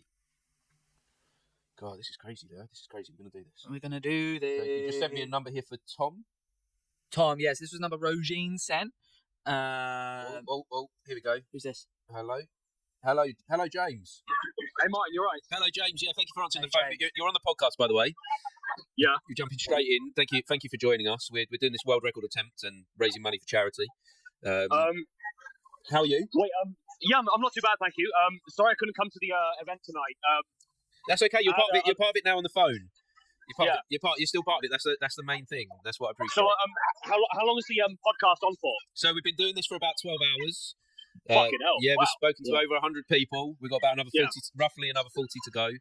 So we're gonna smash this thing, and you're now part of this, James. So James, so I've got my co-host here today, Leo. Hi, James. Sounds like where are you, James? It sounds exciting there. I'm in the Hawley Arms in Camden. Love it. What's happening with your night? Well, just been talking to some birds, you know. Legend. That's me. Yeah. Are you having a good time? Yeah, man. Love to hear. I'll tell you what. Send me a link to this podcast. Yes. And I'll be on with some birds that I met tonight. That's a great idea. Do you know what? This could be the ultimate chat-up line. How would you like to be on a podcast tonight? Yeah, how's that to break a world record? Don't you think that? Wait, who's winning the world record tonight? We are. Fucking hell! Wait, what's the world record for? The most people on a podcast. Wow. Yes. And how many is that? It's 137 is the record. So we just to make sure and double check and cross all the T's. We're going for around 150. Wait, sorry. Say the number again. We're going for 150. And okay. So we've got a little way to go yet. Yeah. So yeah, if you can gather some crowds, gather some people, like you really are part of this now, James. Find as many people as you want. They are going to have to sign a release form. They are going to have to. So if they're too drunk to sign a release form, then it's not going to work. No, they should be fine. They should be fine. Okay, but yeah, this could be your ultimate night, James. This could if James, tell them Timothée Chalamet is on the podcast and they get to speak to him directly. Fucking hell, Timothée Chalamet. Wait, Chalamet, yes, of course, yeah. He's on the podcast. This could be interesting. So, James, I'm gonna leave you to it. Nice. If you get an opportunity to call us back, and you get the phone get them on the phone one at a time. But like I say, they've got to be sober enough to fill out the release form, which I'll send you later. Yes, of course, yeah. I appreciate that, mate, and I appreciate you for joining. Yes, of course, yeah. Just send me a link and wait, how long is the podcast? How long is the podcast going to be? About 3 minutes. Okay. Like we're doing here now, we just got to get people to join in at this point. Okay. I'll tell you what. Yeah. Have you got someone there with you now? Yeah, there's about 4 people. Have you? Do you want to ask them for us now? Sorry. Do you want to ask them now if they want to be on the world record? Okay, yeah, sure. Wait, one sec. Let's see what happens. This is exciting. Guys, Are we putting him down? Is Jared still here? He went for a smoke. Hang on a minute. Are we putting him down? If they can sign My a friend release Martin form. has just asked if you guys want to be. I'm not sure if this is going to work. My friend Martin has just asked if you want to be on the World Podcast for 3 minutes for a world record. I mean, you don't have to if you don't want to. Okay. We'll keep this brief. They said yes. Okay. Yeah. Yeah. Put them on. Okay, yes. One at a time. One at a time. Okay. Wait. He said one at a time. Yep. Wait. Sorry. One of them asked, what do you have to do? James, what I'm going to do, if I leave it with you, I'm going to give you a call again in about an hour if we're struggling with the numbers and see where we're at. Oh, I don't know if I'll be around in an hour. I believe in you. I mean, do you want to do it now? Let's try one and see how that goes. Okay, let's try one. So are you going to send me a link and then it goes from there? Yeah, no. Just pass your phone over to them if you're not worried that they're going to run away with the phone. Okay, yeah, of course, yeah. So is it going to be on FaceTime or just like phone? No, it's literally right now. It's right now. Pass the phone over. Like this, right now. Okay. So I'm going to pass the phone over like yes, that's what you do. Okay. Hola. Hello. You're right. We're trying to break a world record here for the most amount of guests on a podcast. Okay. Oh, wait, I'm totally in for it. Oh, I love this. Sorry, what's your name? My name's Eleanor. Eleanor, tell me, what do you do, Eleanor, apart from go up Camden on a Saturday night? I work for Tesco in the club card team. Right. Yeah, and I work in the operations team for Tesco in the head office. Do you enjoy it? I absolutely love it. Oh, good. I love that. Someone that loves their job. Do you do I anything? absolutely love my job. Do you do anything outside of your job? Like, are you creative in any way? Or? I mean, no, I'm not a creative in any way. I just I walk to and from work, and I try not to get too much trouble on the weekends. Perfect. Love that. And you get enough fulfillment from that, from having a job that you love. I'm getting a lot of fulfillment. And I just need so that we can qualify this as a guest on the podcast. I know that my friend James, he's currently out drinking. Are you sober enough that if I send you a release form, you can sign the release form? Absolutely. Wonderful. I think this counts as a guest, Leo. This counts as a guest. We've got about 40 guests to find. Let's get your next friend on. Have you got a friend there that's also sober enough to talk? Absolutely. Well, the thing is, she just goes to the toilet. Do you need all your guests to speak English? No, I think we do, Leo. No, we need to speak Espanol. Hola. Okay, Hannah. I'm gonna transfer you to my friend. She's chilena, and she's already gone to the toilet. So I'm gonna transfer you. Wait 1 second. Okay, thank you. Can I hablar English? Same girl. Con unos chicos. Same girl, Martin. That is Eleanor. Yeah. Fine. Right. Thank you so. That's okay. Because of time. End the call, Martin. End the call. No, I want to say thank you. Are you still there, Eleanor? Can you just hang on 1 second? Because you're actually confusing me. I just need to. I'm so sorry. Because of time, we're going to come back later. Oh, all right. Because we've been at this for about 12 hours. So. That's no worries. So thank you so much. Like 5 minutes. All lovely. Thank you. Bye. Okay. So we got a bit of debriefing to do after that. Firstly, Martin, does that really count as a guest? No. Because I'm going to send the forms, but we can't risk it. I got to appreciate Eleanor. Thank you for your help, and thank you for trying to be another person as well. We need to accommodate that number Tom I sent you, Martin. I'm going to Tom, am I? Just too risky at this point for things like that. Like there's so much love and appreciation. It does make me want to go out in Camden though. He sounds like he's having a cracking night. Bless him. Hello? Is that Tom? Hey there. Hi, Tom. We got your number from Rogine. How are you? You did, yeah. I'm good, thanks. How are you? Yeah, thank you for joining us on this world record-breaking attempt podcast. That's right. I don't think I can beat James there. Can I follow on from that? Would you listen? Yeah, he's having the best night of his life. We decided that we're not going to class that one as a number because I don't think. But we will leave the tick on the board for you, Tom. Yes. I don't think it's going to count, unfortunately. Oh, that's a shame. I don't think he knew where he was. I've got to say though, he sounds like he's having the best night of his life. He's having the best night of his life. He doesn't even realise. No. That's what often happens, isn't it? When we're in the greatest moments and the greatest time, it kind of just slips by, doesn't it? Yeah. That's very profound of you. We're at 12 hours in of this conversation. Yeah. I just can't believe the amount of gestures I was throwing towards Martin to end the call. I'd like to throw something at you. So end the call, Martin. It's going on too long now. So who are we talking to now? Like that's where I'm at. Tom, how did you find what we're doing here? How did you come across us? Well, Rogine, let me know. Oh, because Rogine's been a guest that's been on today, of course. And she has, yeah. A Harlow pioneer. A true artist. They call her. Yes, I do. She's a legend in the town. So where are you from, Tom? I'm from Hertfordshire originally, but I live in Enfield. Nice. And I'm seeing your profile picture of a guitar. You an artist? Yes. Performer? Well, we have a mixture of things. We have a musician, producer, and composer for media, film, and TV and stuff. Amazing. Tell me a little bit about what you do then. Well, I divide my time. I actually run a uni course as well, film, TV, music for film, TV at ICP, but also I write music for film. Last one's on Disney Plus. Got an Emmy for one. Amazing. So You've got an Emmy? Yeah. Well, that's an achievement. That's cool. Wow, that's not something to be quite. I wish you'd have started the conversation with that, Tom. We'd have been a lot more professional. I was trying to ease in there. And, also, I play guitar for Rachel as well. Oh, amazing, super. Right. There you go. That's the pinnacle right there. So you're keeping in touch. You know, you've gone to the heights of getting an Emmy, but you're keeping in touch with your roots. It sounds like. Exactly. Yeah. Keeping it real. How important is that to do that? You've gone to a place with your profession that's that's something to be really proud of to get an Emmy, but yet you're still connecting with local artists. How important is that to come back like that? Well, I mean, it's really important. I wouldn't say it's not even coming back. It's you don't really go to a place to then come back to. Really, I always feel you're in that area regardless. It's just playing songs is what I do, or what we do, and in whatever capacity that is. I think it's getting the creative. Yeah, I guess there's something about awards, isn't there? And I had this thing that when I was young and I was starting out, just wanting to be an actor. I set myself up with this email account. It was called Give Me an Oscar at gmail.com, because I just when I was this was it wasn't even Gmail, it was Hotmail back in the day when emails first started, because I had this thing that I was like working towards getting an award. I thought that was the thing that I needed to feel like I had an achievement. But you're completely changed and you just chased records. Sorry, did it work? Yeah, did it work? It didn't. No, it didn't work for me. It didn't work for me at all. So I'm interested. Has it worked for you? Has that given you something? Your email address. It won't go nowhere now. So I would say that your email address, your Hotmail address, was way better than mine. What was yours? Ludicrous, my first one. I think my first one was the artist in the ambulance. Tom at Hotmail. Leo's too young for these kind of names. Emails. Leo. Hotmail. Do you know what Hotmail is? I know what Hotmail is. Do you? Yeah, I've read it in history books. History books. We're at that point in our life, aren't we? Yeah. I was teaching some students last semester, and there was a weird sound. I was like, "Oh, it's a bit like the dial-up internet," and they were like, "What's that?" I was like, when you connect to the internet? No. Yeah, to get your mum off the phone. How old are you, Tom? 30 something, 39. Yeah, so I'm 40. So we were that kind of generation that still remembers a world without the internet, don't we?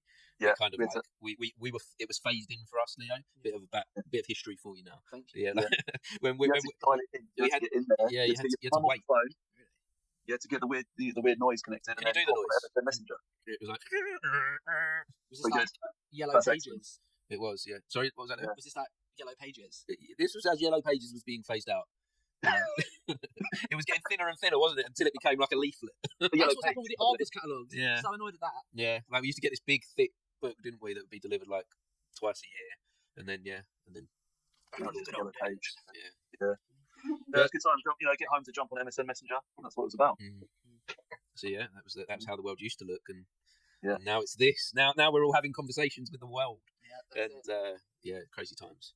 Yeah, you guys are doing a great job. 12 hours in and still chatting away. No, I appreciate it. Pretty weird. I don't really know what else to say, to be honest. No, we're going to weird places. I'm just asking people about their personal lives, talking to girls who are clearly the same girl who's just putting on a Spanish accent. But it's been an interesting one. Tom, we need to crack on, but I'd love to catch up with you and do a more in-depth podcast with you if you're up for it.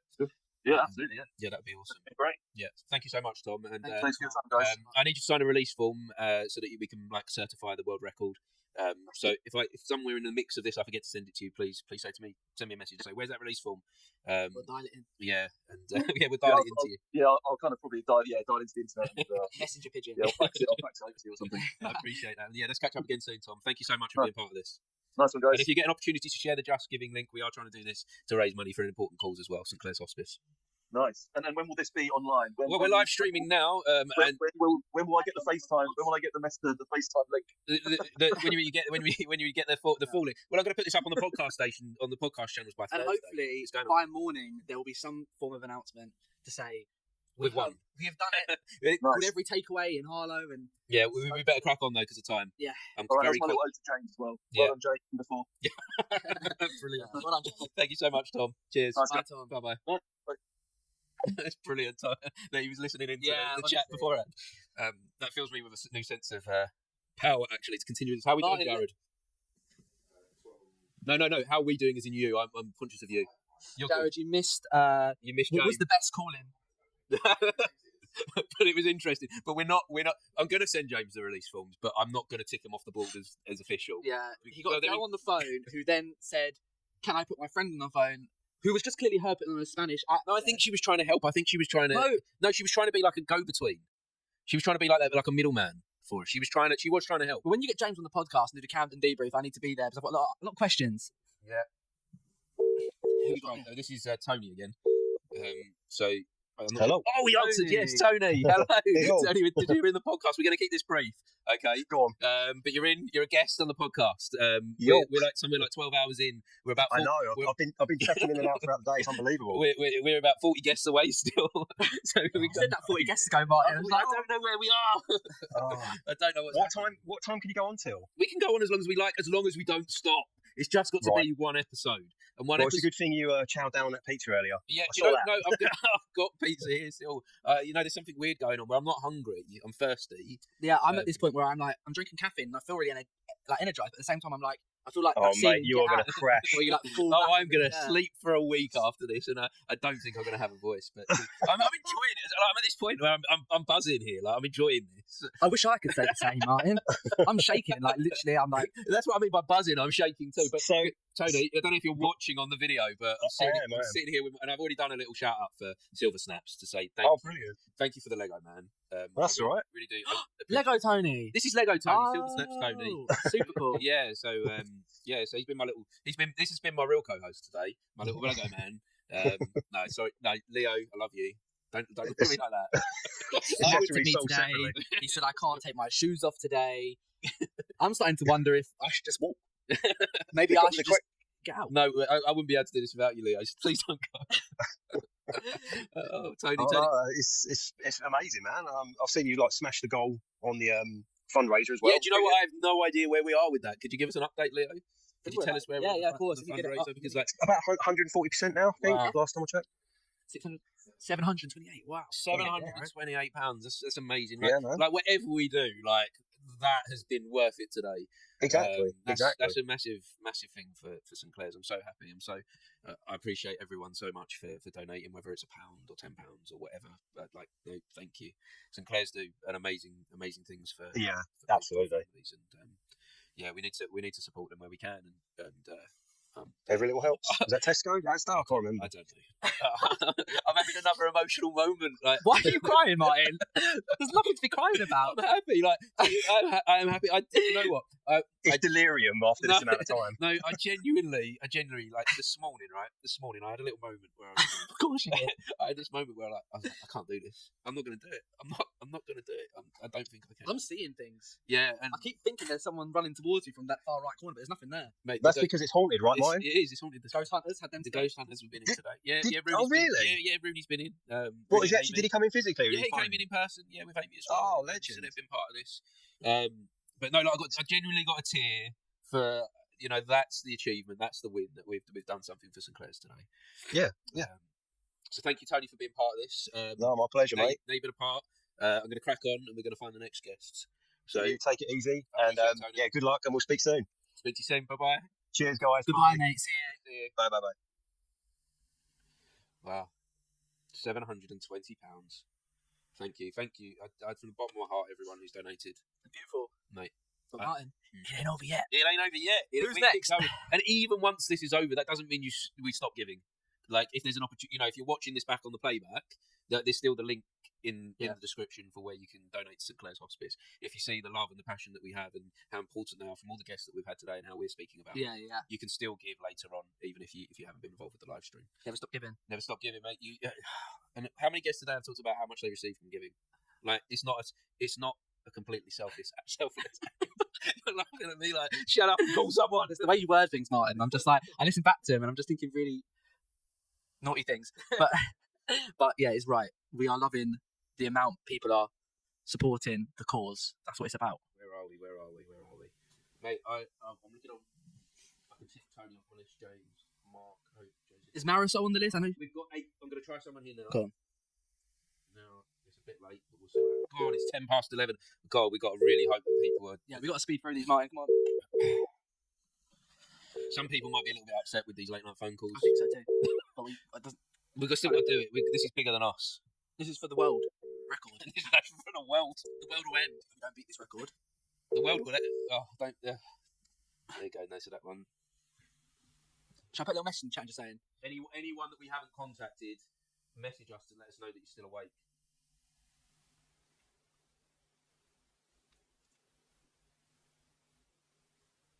I'm trying to find numbers. And there's people that have messaged. There's people that have messaged me that have said, "Come on." So where are we? And saying, sorry, you can do phone call. I'm not sure if I've got this. Have you got Marisol's phone number? Because I've only got her on. Is she in the group? I don't know. I seem to. I'm in this. I'm actually struggling with finding people on the chats. Never got a phone call. Hope it went well. There are. Heather is in the States. I'm going to try Heather.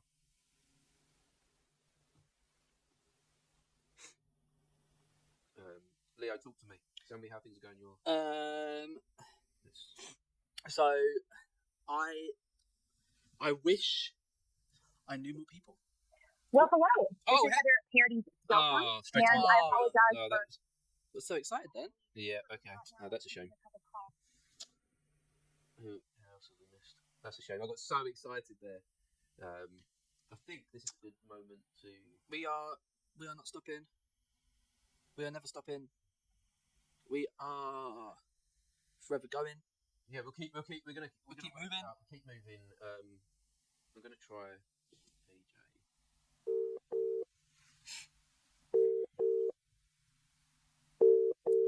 Gotta keep that ringing. Keep that ringing. Keep on ringing.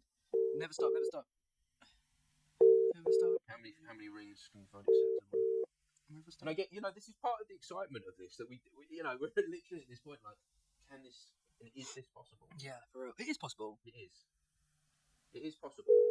We can't get this far and give up on it. This is another call from the States. 5 hours behind. So this is hopeful. Let's see what happens here. Come on. Every time there's that pause between the rings, the anticipation. Are they going to pick up?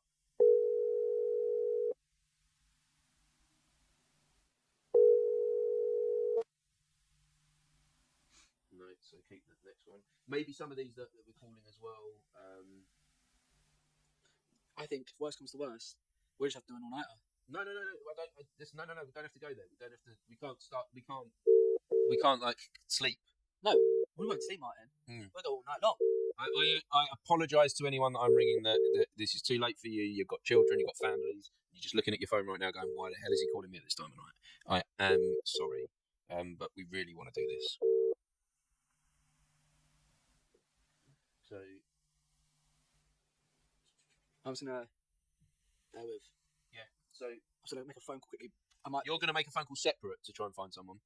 Yeah. Jared, have you got any people in your phone book? So we're at this point now in the podcast where we. If I send a number to Martin, can he just call you and have a quick chat?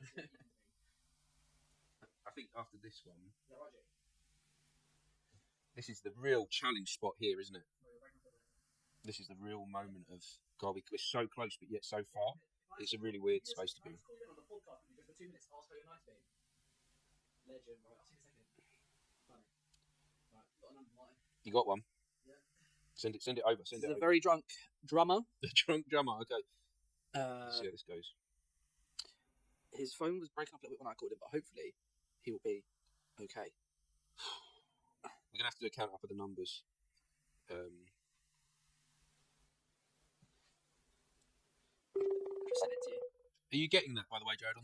Is that coming through? Cool. Is that him? No. This is someone.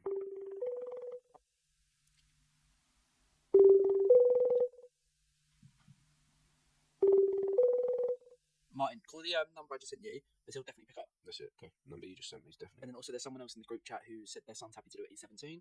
Nice.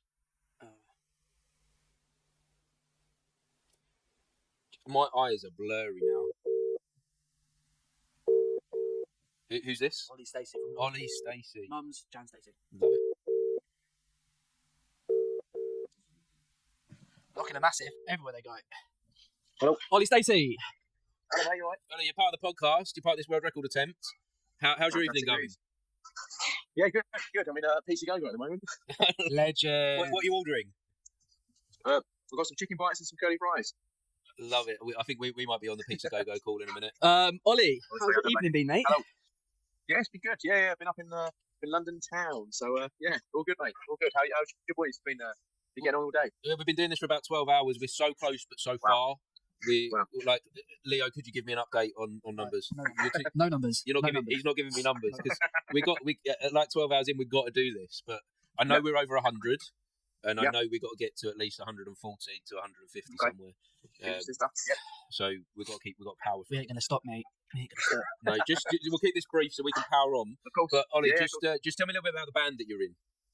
Yeah, so I'm part of Look-In. We're a London/Essex/ Hertfordshire band. We're a 5-piece / 6-piece. We've got our new chap Cam on board. We're indie sort of rock pop music based. Just loving it really. Headlined festivals such as Isle of Wight Truck Festival. And we've got a fantastic new London based headline gig at Dingwalls in London later on this year. So we've got a lot going on. Yeah, Dingwalls. You said you're loving it. What is it you love about this life of being in a band? It's just being with my mates, just creating music that we love, and that's the main thing. Like we want to bring happiness to people, and hopefully we're doing so through the space of music, which we're all so passionate for. We love doing, and hopefully it can channel through everyone that likes music as well. So look, it's just being with my mates, making music that we enjoy, and just having fun whilst we're doing it. Sticks, you should also know we've got Jared here this evening. Hello, Jared, you all right, mate? He says hello. He hasn't been given mic privileges, unfortunately. Although I would quite like a tech mic. Yeah, just tune in and be like. I think that's dangerous. Yeah. But listen, Sticky Toffee Pudding, love you, man. Love you. Thank you for being part of this. No, I'm going to send you a release form to fill out, Ollie. It takes like 30 seconds. We've got a release form to do, and also if you could find a moment to share the Just Giving link. We're not just doing this to raise. We're not just doing this to beat a world record. We're doing this to raise money for St Clair's Hospice as well. So I appreciate if you could share the link for that. Yeah, of course. Yeah. Well done, boys. Yeah, no, I really look forward to hearing it. Yeah, well done, boys. Yeah, brilliant stuff. Yeah, see you soon, Ollie. Cheers, mate. Bye, mate. See you soon. Bye. See you later. Bye. Right, nice. Keep going. We've got to keep going like this. We've got to find numbers. I'm actually going to start going just through my phone. Yes! That's what I'm talking about. What did you do, Leo? We needed this. And I love the fact he did it and none of us noticed it was happening. Jared, introduce yourself. Tell us how the day's been for you. You came. Well, for me, it's been pretty good because I've not actually been in that long. No. It's quite nice. To take over from Noah because he did power through, didn't he? He powered through. I'll give it to him. I don't know how he's done it. No, it's long, to be fair. It's a long time, isn't it? But I mean, it sounds like it's all going really well. Everyone seems to enjoy it. So, Do you know what? I'm going to start giving him some people I haven't spoken to in years. Some random I'll start calling ex-girlfriends if I have to. I'm sorry. We got a number. We got a number. I have no idea who this is. Hello, you're on the podcast. Hello there. This is Clive Wilson's son, Callum. Oh, hey, Callum. How are you? All right, thank you. Thank you so much for joining us and being part of this. We're so close, but yet so far to breaking the world record that we're at this crazy point, like 12 hours in, that every conversation is so important. So what's your name again? Callum. Callum. So Callum, tell me a little bit about what it is you do, what you're about. So I dropped out of college and school, and I'm starting a business at the moment, which is a clothing brand. How old are you? 17. You're 17. Wow, your voice is very deep. I thought he was about the same age as me. Is that an insult? That's not an insult. I probably should. It's not an insult. You sounded very mature. I'll take it as a compliment. Please do. I do mean it as a compliment. So you're having this little moment where you put educate. You've said, I did a similar thing. I said I've had enough with education. I've done that for long enough now. But now it sounds like you're going out there into the world. Yeah, pretty much. Mm-hmm. So starting a business of my own now, trying to get that up and running. Amazing. And what's the business going to be about? What is it going to do? It's the Lost Gate Society, so it's a skateboard clothing brand. Is this something you're particularly passionate about? Something that... Yeah, I've been into skateboarding since I was little, but never really took it up. So I played the game, watching the videos and stuff. Mm-hmm. But getting into actually trying to do it and starting a brand at the same time. Amazing. It's so important to follow a career, something you actually love. And I'm really excited to hear that you found that at this point in your life that you have, that you've recognised that. How do you think you came to that conclusion that you need to be doing something that you love? Well, I really wanted to do something I'm passionate about. Mm-hmm. And I wanted to start my own business and work for myself. So sort of the idea of finally actually getting on a board and selling clothing that relates to the culture, relates to the community, and isn't just the same main brand name as everybody else, sort of pushed me into it a bit. Especially considering skateboarding's in a bit of a lull state at the minute, so I thought it had potential to try and pump some life back into it. That's amazing. This really sounds like you're doing something that's not just about you. You're doing something for the wider community as well. Yeah, it's very much I want to try and build it and use the platform to give back to the community. Amazing. Well, thank you so much for being part of this. We're going to continue to power on with the finding the guests. We're going to send you a release form. Please make sure. Already signed it. Already done. Oh, we're on this, are we, Leo? Yeah, thank you. Yeah. You're so good at this, Leo. It wasn't me. It wasn't you. But I'll take the credit. Okay. Thank you for being part of it. I think that this is a conversation I'd like to go a lot deeper into. Yeah. And I feel like there's something really important we've got to discover here with you. Yeah, So let's do a catch up after this. But for now, thank you so much for being part of the World Thank you Record very much. Attempt. And if you get an opportunity to share the Just Giving link for St Clair's Hospice, we're not just doing this for breaking a world record. We're trying to raise some money for the charity as well. We'll make sure to. Good luck, guys. Appreciate Thank it. you very much. Thank you so much. Right. Thank you. Bye bye. So I know there's two numbers coming your way. So are you sending no? these? So Jen from Hip Hop Pop. There should be somebody named I'm getting Shane messaging you. Yeah. Also, we're going to be getting a call from Danny, Luna's Danny. Oh, Danny, yes. In about 10 minutes. Oh, I love that. Yeah. But we need to really start making these calls as hard as it is, and a little bit shorter, just so we can really Yeah. start Well, I was conscious there of. Oh, Martin, I weren't having a go, man. I'm gonna try my son. There's saw your son at his work a few weeks ago. Yeah, Welcome to the O2 message. no, do you know what? I call him. I bet you that doesn't happen when I call on WhatsApp. I don't know why that is. What kind of setting is that to have on your phone that you do a normal call and it goes straight to answer phone, but you do a WhatsApp and it doesn't? Yeah. Let's see. This will be interesting. If he's at work, will he answer? Will he think, what's dad doing? What does dad want? He knows I'm at work. Why would he call me at work? What if I actually call the work? What are you? That's a bit unfair. Extreme, that's a bit unfair. But maybe that's a good idea. Are we at that place now where we're going to extreme? I mean, it's 27 minutes past 11. I'm Jared. If there was imagine there was a time. I know. I just sent me a message. He had to go to work. He did want to be involved with this, which Alex, I appreciate you for trying to help. But he's got to do the work thing. He's got to do the work. I was going to bring Jared back into the conversation for a second. You do that while I'm searching through these numbers. Jared, imagine this podcast. We are, we're in that final sort of stretch now. I like to see it.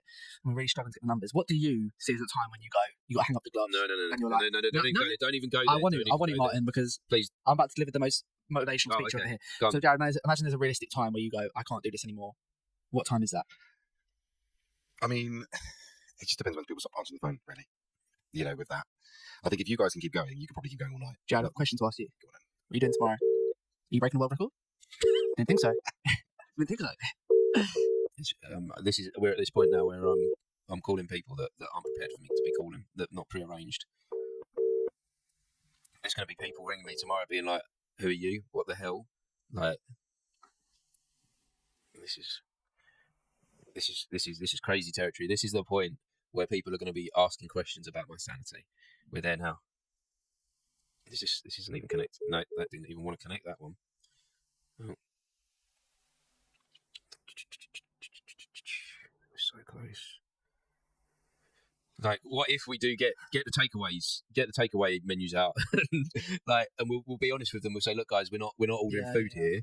We are looking for guests to be on this podcast. Have you got anything profound to tell us? And see what happens. Like that could be an interesting podcast in itself. What happens when you just ring the world? When you just what are you talking about? What happens when you just start calling people you don't know? Like this is where we want the yellow pages back, isn't it? The yellow pages would have been awesome at this point. Whereas you can't do that with because the internet is so open. Like you have to know what you're searching for. Whereas the yellow pages, it literally would have been everyone's phone number. All right, I'm about to make another call. This could be a successful one. Go on. I got one here that this one. She might be like, why are you calling me like this? She's abroad. She's been on the podcast before. We're gonna try this. Hello, Danny. Hello. Hi, how are you? Hello, Danny. It's Martin. We're from the podcast. Sorry to you're on the podcast at the moment, Danny. It's Martin. We met last year. Yes. I'm trying to break this world record today. And are you okay to talk to us for a moment? Repeat, please, because I don't understand. Are you okay to be part of the podcast for a moment? Yes, but now I am in Colombia. Yes, you're in Colombia. So you've moved because we met on the podcast, didn't we? When you was at outside the National Theatre, didn't we? Yes. And so you've moved from London now to Colombia. And how are things for you back there in the moving away from London? No, because my project is here, so it's for that reason I come back to Colombia. Yes, for that reason, because too, I am going to study. What is it you're going to be studying? No. Yes. What is it you're studying in Colombia? Acting. You're working on your craft, because we spoke about this, didn't we, on the podcast? That whilst you're a dancer and you're a model, you want to learn the craft of acting. Is something you aspire to do. Yes. So I'm so pleased to hear that that's what you're pursuing now, and that you're gonna study and learn about the craft. That's so nice to hear. Well, Danny, that is only a brief chat. Thank you so much for being part of the podcast. We're trying to break this world record. Thank you, and you too. We're trying to break this world record and raise money for charity as well. So thank you, Danny. Thank you for being part of this, Danny. I'll send you a form if you can fill out the form for me, and share the link for the Just Giving. I'd appreciate it. I'll send you some details on WhatsApp. So nice to speak to you, Danny. Catch up again. Thank you, Danny. Thank you. No, that was an interesting one. So Danny, it was a day that I was experimenting with the podcast. Yeah. I went out onto the streets of London with my equipment, and I just tried to stop people in the street and say, "Do you want to be part of this conversation?" Kind of what we're doing here. I was just like, "Shall I do something new here?" Yeah. And we sat in the gardens of the National Theatre, and we had like an hour conversation with someone I just literally, and while she was Colombian, and we got through that language barrier thing. And we had send her that release form, and she's part of it. You're about to get a text from somebody called Shane. Jen's, he does 24 Carat Bruno. He's not messaged me yet. He'll be coming through. I'm just going to make a phone call quickly. You're going to phone some people. I'm going to keep going through my phone book because we found one there. I can't ring my next door neighbour. That won't work well. But he'll be like, what the hell are you up to now? I haven't looked through my phone book in ages. Are you a mega awake? Are you awake? Yeah, that's the point we're at. Are you awake? So basically, I've been on this podcast for 12 hours, right? We're breaking a world record for most amount of podcast guests. Can I call you in on the podcast, you and Meg, just ask you a few questions, please? Be part of this. Just how are you? Literally just normal questions, because we're in the home stretch now. We're really getting there, man. Please, you'd be doing me a massive favour, you and Meg. Something important to say to you, Leo, at this point. You'll be helping your friend out. We're begging. It's the world record. You'll be in the book. Don't promise that. Don't promise that. We can't list the names of all the guests. 12 hours. Oh man. Literally, like in a second, yeah. Yeah. Please, guys, I beg. Come on, we can do this. Just ask once. If they say no, don't push it. It would literally just be me talking to you for like 2 minutes max. Right. I'm going to. This is someone I'm calling. It's big for me, man. All right. I'm calling my sister now to try and get my brother-in-law in this, but he might be asleep. She's probably going to be like, "Why are you calling?" Please. Hello, Laura. We're so close to breaking this. We're still going. We're still going, and I'm hoping you've got Jim next to you. We're just watching you. Like, have you got Jim next to you? Like, have you got Jim there? Yeah, he won't be happy. He won't be happy. Just say, do Martin a favour. Do Martin a little favour. It'll just be like 30 seconds. 30 seconds. No, he's sleeping. No, 30 seconds. Sorry, if he's sleeping, we'll leave it. If he's asleep, no, don't force him. No, don't worry. Say apologies. No. All right, love you. Bye. I did contemplate it. No, don't push it. Love you. Bye. Can we just call the number I sent you quickly, please? Yeah. Please. I'll do the majority of talking here. And but you do the talking. Do you know what? You do the talking on this one because I'm going to go to the toilet. Yeah, let's go. I'm just going to call pass me the phone so I can end it when it's. Yeah. But you talk about it. Yeah. And don't put that in front of the camera. It's not in front of the camera. Don't worry. Hello, Bailey and Meg. How you doing? You alright? Hey guys, so just a quick one. I've been on this podcast with Martin. He's just gone to the toilet. I've been on it for 12 hours now. We're attempting to break. Yeah, I know. I could have flown to India and back. Well, not back, but to India. So we've been on for 12 hours. We're trying to break the world record for most amount of podcast guests on a single podcast episode. The number we're trying to. What is the number amount of time? So the number we're trying to beat is 137. We are currently, I'm not trying to tell Martin this, we're on 117. So we are getting there. That's been in person and on the phone. So just quickly, Bailey, how have you been, mate? Yeah, I mean, the same old, really. Work's been busy. Yep. Constantly hectic at the minute, but I mean, the same old, really. I can't really complain too much. And what is it you do for work, Bailey? I'm a lorry mechanic. Lorry mechanic. Okay. And what's your favourite part about being a lorry mechanic? The people that I work with. Yeah. Nice. Yeah, tons of it, mate. Tons of it. It's a really good place to work at. Amazing. And Meg, how are you? I'm good, Leo. How are you? I'm good, thank you. I want to thank you guys so much for being here. Can we get a little round of applause, please? There we go. I just want to. This probably seems like a fever dream to you guys, but yeah, I just want to thank you guys. And Meg, what do you do for work? I'm a bank manager. A bank manager, and do you work a lot with numbers? Do you know what? Not as much as I thought I actually would. Okay. Maths wasn't actually my strong point in school either. No, neither with me. But, That's why I'm doing actually 12-hour-long did help. podcasts on a Saturday night. And what have you guys been up to today? I went for brother earlier. Nice. Went for a run this morning. Super. Oh, I went to work actually as well for a few hours. Yeah, I like work. That's really silly about it. That's the highlight of the day. Well, I guys, watched the cards about it. I can't thank you enough for being part of this. My Secret Santa present next year will be buying everyone a copy of the book. The Guinness World Record book. Listen, you're all legends. Secret, is it? No, it's not a secret anymore. It'll just be giving you the book with me in it. Listen, I love you guys, and I will speak to you soon, yeah? You got See you soon, mate. Have a good one. Right, bye, guys. See you later. See you later. Bye-bye. Martin, a call came through. I sent a voicemail. I think it's Danny. You might want to call him. Yeah. And then also we've got one other person filling out a release form now. Jared, do you want to put the shutters down because it's getting late and I heard like people wandering around outside and there's definitely no more in-person guests at this point. The other thing do you want to put the heating on as well? Thank you, Jared. Yeah, Jared, can you do like everything else as well, please, mate? Thank you. Can you find us some people? Yeah, can you do like maybe that idea that I wasn't liking about the phone getting people from the pub? The far left corner of the top floor looks a bit dusty, Jared. So if you could do a bit clean up there, mate. Thank you. Where are we? Who called me? Someone called, didn't they? Danny. I'm going for Danny. I hope Jared. I'm assuming Jared's left all the correct settings as he walked away. I'm sure he did. Danny. Good evening, good evening, good evening, good evening, good evening. I love the energy that you're bringing. I love the energy. So we're still here. Good. We're still trying. Have you had a long evening, Martin? A long evening, a long day. We're 12 hours in. We're going nuts, man. I'm scared I'm going to hear Martin's voice when I'm trying to sleep. I'm scared. I can hear the sanity cracking.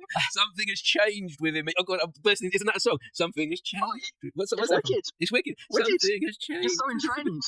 We're in this now. We're so close, but yet so far from breaking this thing. And my emotions are running wild, Danny. Danny, it's lovely to have you on the phone. I'm going to ask you a few questions in a second. But Martin, firstly, we picked up a little bit. There's a few people that are now ready to call, and we don't want this window. No. So Danny, I think we are classed as a guest if we just ask people one question now. So Danny, a really profound question for you. I'm going to dive straight in. What's the meaning of life? What's the meaning of life? One question. To experience, to explore, to learn, to share, and spread. And I'm going to follow that up with what's your favourite ice lolly? Favourite ice? Oh man. A Magnum doesn't count as an ice lolly, does it? No. Because I'm ice gonna say cream on a stick. Not at all. Orange Calypso. Orange Calypso. Yeah. Sometimes when I'm like squeezing it, also I like rubbing it in my hand, making Let's it warmed keep up. this PG now. No, it's PG. It's PG. I don't know. If you're talking about rubbing it and warming it up. Keep it nice and warm, then project it out when it's ready. Right, and then sometimes we're not talking about ice lollies anymore, are we? Danny. No. Then let me finish. You're talking about my celebration after the pod. Let's hear this. Oh my goodness. No, once it's warmed up, then sometimes you get a solid orange juice at the bottom and you could just slurp it up. All right. You sickos. We are. I've lost my mind. Don't ruin my favourite food. Appreciate you, Don't Danny. ruin this for me. Oh, I love you, Danny. Thank you so much for being part of this. And if you could share the Just Giving link, we'd appreciate that as well. You got to get a Calypso to rub and warm up, my friend. Thank you. Yeah, enjoy that next Calypso. Calypso. For everyone. You get a Calypso. You get a Calypso. Love it. Let's keep going. So thank you, Danny. We've got a window. We've got some people now joining this conversation. Apparently, we've got a house full of actors waiting. No way. Look at the group chat now. Right, Danny, thank you so much. We'll see you soon. Right, I'll head off now. Good evening, guys. Good luck. Thank you. God, I love the way that the energy is changing with this thing. There's 7 potential actors in a single house. If we can get that, that's going to be a proper score, isn't it? Where is this number? No, it's Emma. You need to message Emma right now. Emma, all have been drinking since 7. Are you sure? Yes. Yes. We've James, had on the group chat. Eleanor. James We've had Thompson saying, Calypso. do it in capital. So I'm calling Emma, who was on the podcast earlier. My phone is not even responding to my finger. What the hell is going on? Martin, listen. If Emma picks up, let me handle this instruction. What the hell is going on? I'm a good drunk Are translator. you good at... Can you send Emma the release form while I'm trying to get her number to work and say, make sure they all fill this out afterwards, okay? Because we need to verify this, okay? Or if they just want to stop seeing you pop up on YouTube as a recommendation. They probably have had enough, haven't they? Oh, come on, Emma. Bring them all. Emma! Hello? Emma, hi. How are you? How are you? Emma, you're on the podcast again for the second time. Breaking up. You're here again for the second time today. Can you hear us okay? I can now. I've just got to get my charger. One moment. Emma, no worries at all. I've got a very nice way of Hold on, my doing phone's this. literally about to die. One sec. No, There we go. I'm back. Hello. Hey Emma, you're okay? I'm back. Good. Hi Emma. So I've heard you're in a nest of actors. How can I help? Yeah, we need people. I am. I'm trying to convince them. Line them all How up. many do you need? We need as many as you've got, and we need them now. I will ask them three questions, All right. 3 questions each on a speed run, like speed Hang on, dating. hang on. And Let then- me take my phone in. And Hang on. Oh, she's. Emma's. What's also important? These people have got to be sober enough to fill out that release form as well. Okay. Right now. They've got to do. They've got to fit it out tonight. So do it with them. Sit with them. Sit them down. Give them a glass of water, and say this is time to sober up, and then they can get back to drinking afterwards. I might need to bring them into another room because it's very That's loud. fine. That's fine. Grab a This is so important, Emma. This is so important now. It's so important. Tell them like So important. It's for There's charity. 3 questions, that's all you need a to answer. charity. Hold on, Charity. just convince I'm going me. to speed run these questions, right? I've got them in my head right now. I know what I'm Okay, doing. I'm going to let you roll this.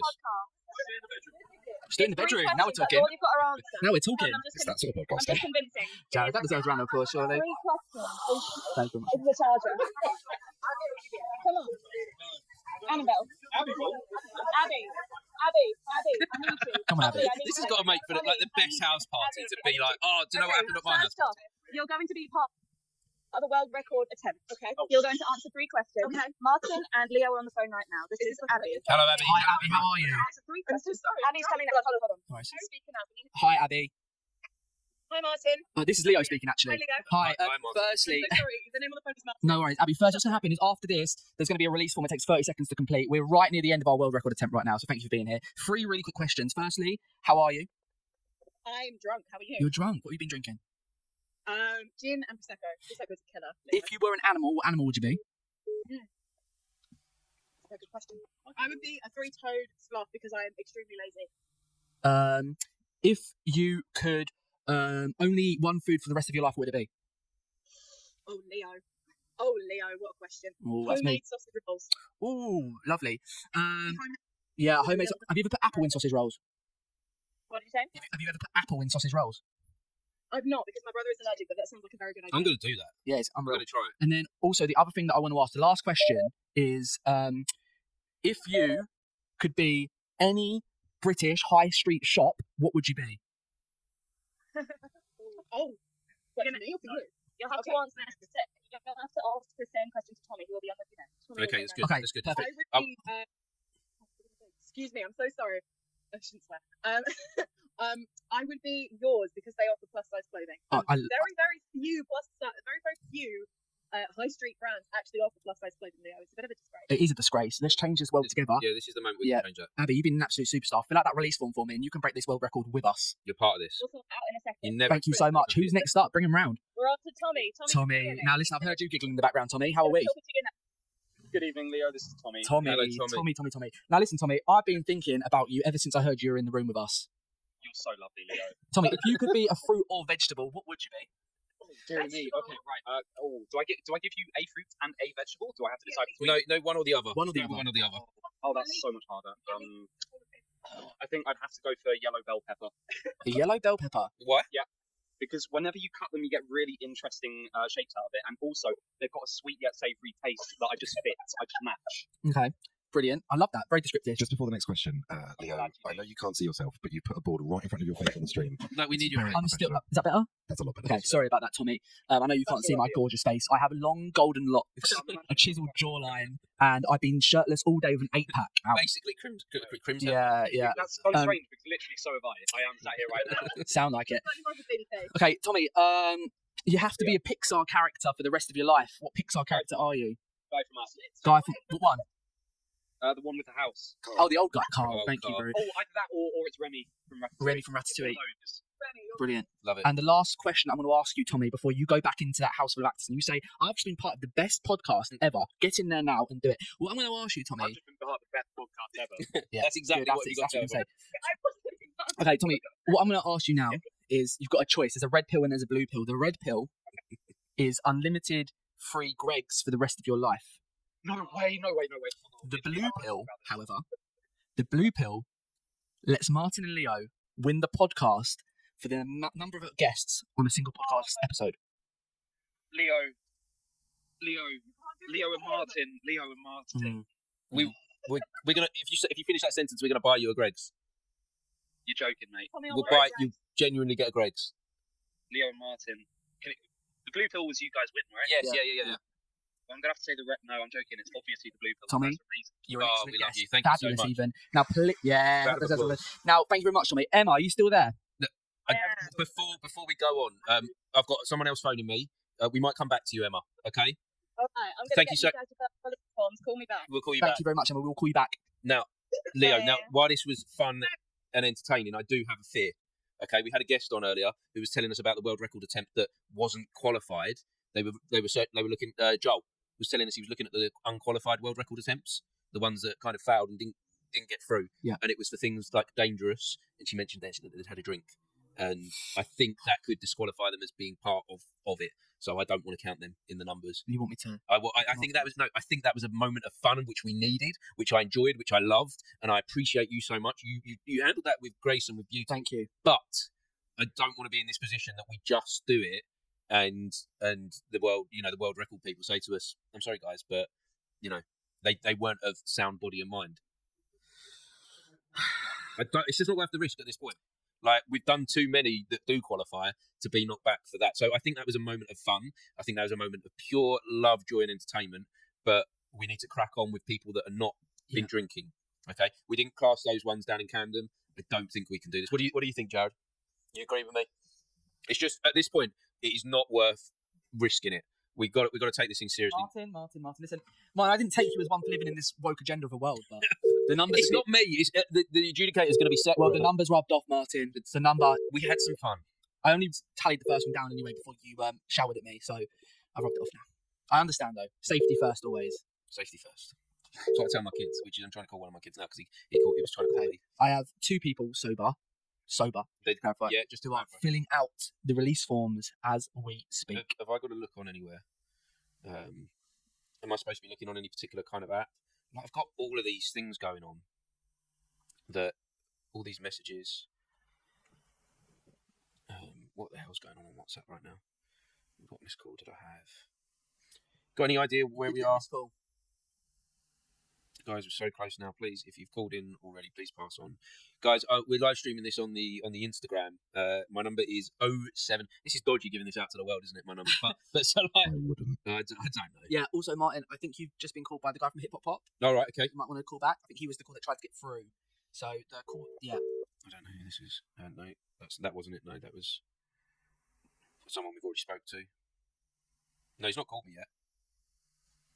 There's no one on here that's called me that we haven't. We sent someone to voicemail though. When we were... No, that was my son. Was it? My son was trying to connect. Your son. Shane, you got a text from Shane. Yeah. You got a text from Shane? No. Oh, you should. Oh.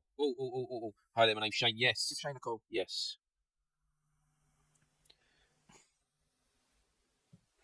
Here we go. It's ringing. We'll try and keep this one to around 3 minutes. Yeah. Make sure they're sober. Make sure they're sober. Sorry. You looked at me there like, why are you laughing? It's bloody serious at this point. Shane, come on, answer. You messaged me. Hello, Shane. Hello, you're right. Hello, you're joining this world record breaking attempt at a podcast. There we go. Yeah, love it. Shane, how did you find us? How did you connect with us? So I had a message from a good friend of mine called Jenny from Hip Hop Pop. May have spoke to you earlier. Possibly, she was on. Yeah, they were on the podcast earlier. Jen and Vic. Yeah. So she texted me tonight and was just like, oh, join the podcast. Trying to break this record. So yeah, that's why. Here I am. Well, thank you so much, first of all, to Jen for reaching out and getting people involved. So Shane, who are you? Tell us a little bit about yourself. Okay, so I'm a musician. I've been on the scene for many years now. I've supported major artists over the years, like Bon Jovi, and played for people like Kim Wilde, guys from BB Mac, all these sort of people. I've created a Bruno Mars tribute show back in 2018, which we tour around theatres and local as well, Harlow and across abroad as well. I play for Forever Jackson. I sort of organised musicians for that, and I'm also for the last year. Something I always wanted to do because I've been in original bands a lot, releasing music and that, but I've been releasing my own music this last year, which has been great fun. Yeah. So it sounds like you've got an amazing career in the industry there. I'm going to jump straight in with the real profound questions as we keep these conversations now brief and short. So what's your philosophies in life then? What is it that drives you forward? There's a few things. I mean, it's obviously entertaining is a big one for me. It's been. I always, when I was a tiny youngster, always wanted to buy my mum a big mansion. That never happened, of course. I never got there, but it's cool. We keep the dream alive. Yeah, you still try it. Yeah, can go, but to earn a living through something I've been passionate about all my life is amazing.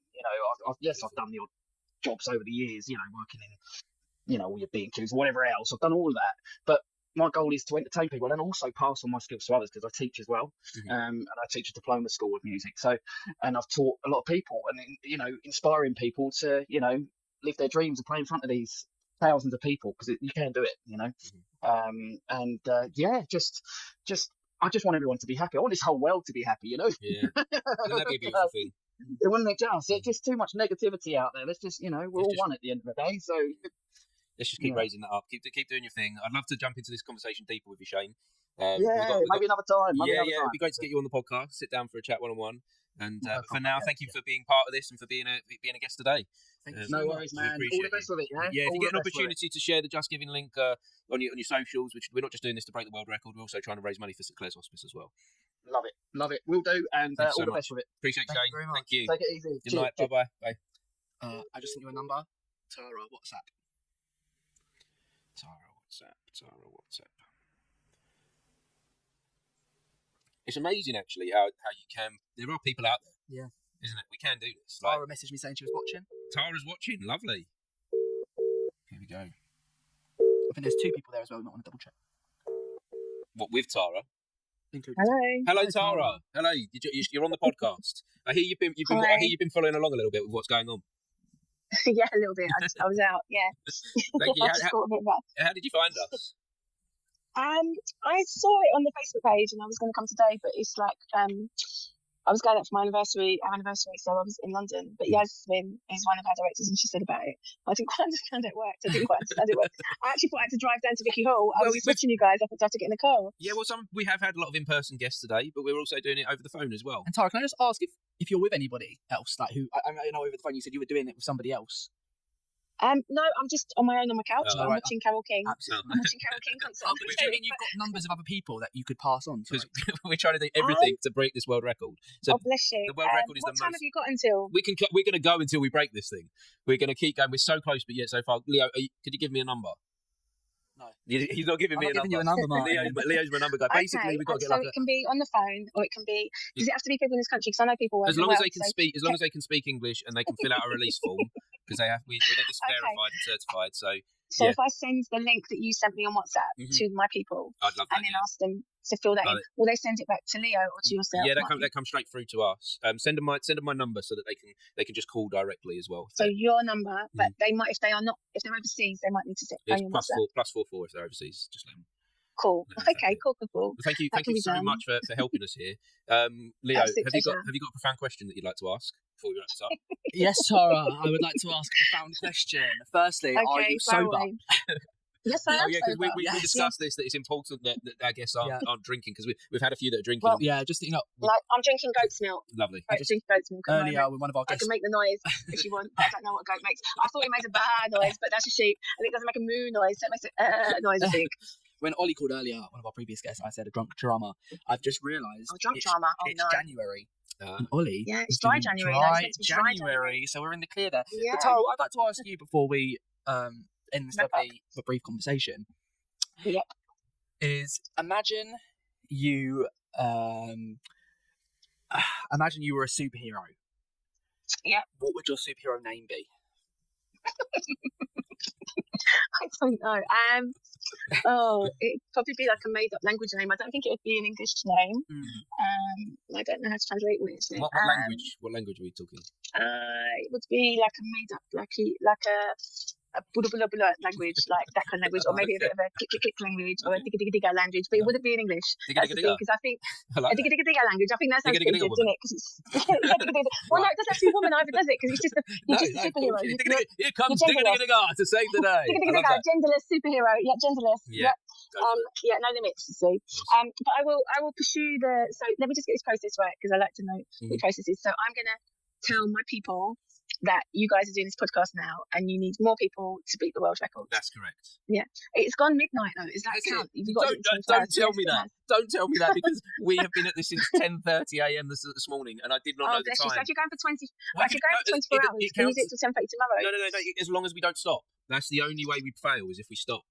As long as got to keep talking. We've got to keep talking, and we've been talking since 10:30. I'd just like to share something that Jared just sent me. This is thanks to Jared. Okay, so to read the full message, it says this. We've hit midnight. Found a mysterious fact about midnight, in brackets, as there are no fun facts about it, close bracket. Midnight is the time people are most vulnerable to spiritual attacks. It is the hour when the enemy slays siege and render people defenseless. I don't know where he's found that fact. I think you found that in a fairy story. I think it's got a link to Cinderella and the Pumpkin, because that turns to midnight, and some positive news as well. Ding ding ding. I have some positive news. Go on, Leo. So we're at 13 hours and 30 minutes now, which feels like crazy. 11 hours ago, I started my fun fact saga. Did you? That seemed like 2 minutes Yeah, it does. But we have 226.5 hours left of recording space. So whatever happens, we will finish this podcast. We will finish it. I'm just trying to work out how to do this to share it to people. Send my number in the link. Send my number in the right, your number in the link. My Can number. I do that on like a big social media group, like a Facebook? Do you know what? At this point, go for it. Let the world know, man. I'll change my number after tonight. let's do this, and then we'll sort out the random calls that I get afterwards. Jared, keep sending me them facts, because that was. Yeah, I'm gonna. You don't want no stalkers, do you? No, do you know what? At this point, I'll have a stalker for the evening if they're a guest, and then we'll deal with the consequences later. It's getting to the point now where do we break one of my legs so we can call 999 halfway through, then take me out? But like, wait, you know what? I stumped my toe once and I called 999, so we don't have to go that far. Martin, yeah, because it bloody hurt. I thought I could have. You stumped your toe, so you called the emergency. I couldn't. No, I'm probably going to get some hate now for this, but I could not stand up. No. I thought I broke the entire foot, but it was just the pink toe, the pink toe with delirious now. It was just the little toe, and yes, I did call them back to say please don't come. Like once it calmed down, but yeah. Oh my god, that's so funny. Oh bless you guys, you're doing well. I appreciate it. Do you want some snacks? I literally don't live far away. Do you need snacks? We got pizza here and we got drinks. I appreciate that. Thank you so much. We're good. Pleasure. Lovely. It's so nice to talk to you. Right. Lovely. Thank you for being part of this. And if you can share the Just Giving link on your socials, we'd appreciate that. Oh, Jamie Anderson! Oh, sorry, I got to go. This is an old friend. Thank you, Tara. Take care. Thank you. Jamie Anderson. We're still doing the podcast. We're delirious, and thank you for joining us. This is outrageous. Mate, this is so lovely to speak to you at this time of night. Thank you for being a part of this. Wait, how are you still going? I have no idea. We're drinking energy drinks and we're so close but yet so far. So Jamie, so I'm with my co-host here, Leo, who's helping me through today. Hi, Jamie. I'd just like to quickly say, Jared's sending me through some absolute bangers at the moment. So I'd just like to read you this full message. For a bit of fun, let's hit 36 hours of talking. Research suggests that after being awake for 36 hours, you start to hallucinate. That might be fun. Well, fun fact, I'm hallucinating already. We are. I've seen some people running at me from the far corner of the theatre. Jamie, we're seeing ghosts in here this evening, like in the theatre in the space. I love how I'm reading Jared's messages. The ghosts of my Amdram career. The ghosts of your Amdram past are now haunting us. That's what it is. Yeah. Did you hear my excitement, by the way? Like, if you watch this back, look at the moment before you call me and I see your name on my phone. I'm like, Jamie Anderson, my best friend from high school is on the podcast. High school was 24 years ago, Frank. How long ago? That's how far he was scrolling. Mate, that was how many years ago was it? 24 years ago, since we cut up the ties and we ordered additional pizza for Mr. Clayton. We did, didn't we? We literally. Do you know what we did on our last day of school? I don't know if you remember this. Our last day of secondary school, we cut our ties and we went to a pub. Wow. we went to a pub. Yeah, me, you, and Natalie. Do you remember Natalie? That was it, yeah. And we went and we weren't even that like friendly with her for all of school. But it was like the last day, and we were like, we're adults now. Let's go and have a pint. And we went to this pub that we'd never been in before. You know, in like white shirts, grey trousers, clearly uniform without the blazer and tie. And was like, and we were like, can we have a Guinness, please?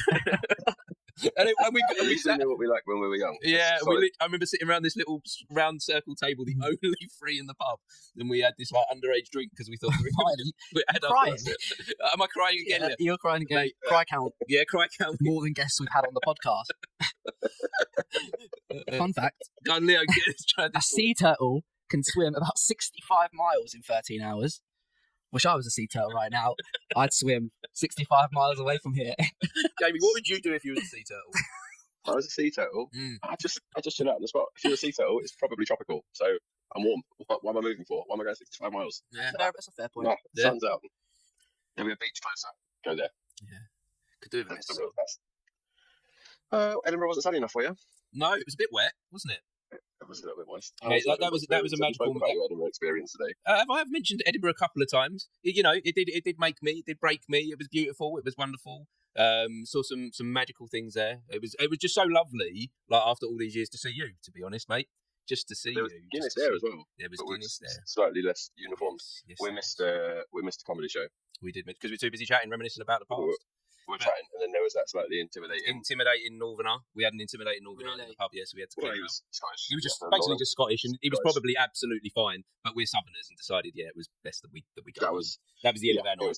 It was quite confrontational for no real reason. Other than did he have a magic show or was it a comedy? He was a comedian. A comedian, that was it. Yeah, comedian, scariest comedian known to man. Yes, yeah. I wasn't laughing. No, but Jamie, we need to catch up and go deeper. But at the moment, we need to push on with getting these phone calls because we're 13 hours in. Right. Before you go, where are you? What's the where are we in this this? number? Leo's in charge of the numbers, and since we got to 100, and he doesn't want to tell me. How many you got to get to? We're able to be in the clear. We want to. So it's 137 is the current record. Do you want me to account? I want to get to 150 to be in the clear because tell you the number. Come on, let's do this. We'll do a live count right now. We're going to live count right now. Live count. Okay. On the air. Whilst we're thinking about Guinness. Jared sent me another fun fact. Can't read that in a second. All right, live count. Here we go. 5, 10, 15, 20, 25, 30, 35, 40, 45, 50, 55, 60, 65, 70, 75, 80, 85, 90, 95, 100, 105, 110, 115, 120, 121. So close. Jamie? That's good. Do you know people who would answer their phone at this time of night? Joyce, so just stick a WhatsApp out into stick a WhatsApp out number in it. Do it. Like I've told the last guest, I said put my number online. We'll get. I don't. Fun fact. I deal with the consequences. Like I'll change my number tomorrow. At this point, just tell everyone my number. Just do it. Right. It's getting to the point now where I'm getting facts that aren't even about the hours that we've been on. I've got fun fact: the largest piece of fossilized dinosaur poo discovered is over 30 centimeters long and over 2 liters in volume. I don't. Gemma like that one, right. But I don't understand. I'm getting facts. But dinosaur poo. Why not? Let's take them. So I'll keep it back on topic now. Yeah, keep them on topic. You can tell me wild cards. I'm on 1% battery. Oh no! Right. Someone get him a charger. I've got you. Yeah, and Jamie, 121. 16 humans to go. 16 humans to match the record, and I'd like 26 to be safe because there is this thing that this has all got to be checked and adjudicated, and and I want to listen to it. Pardon? They'll listen to it, will they? They have to listen to it back. They have to. So I've got to send them all the release forms of all the people that have been on it, so they can be contacted. So many times. And so they've got to be able to prove that they're real human beings because you could be AI or something. We could be fudging this in some way. Fudging, is that a word that we say? I don't know. It is a word.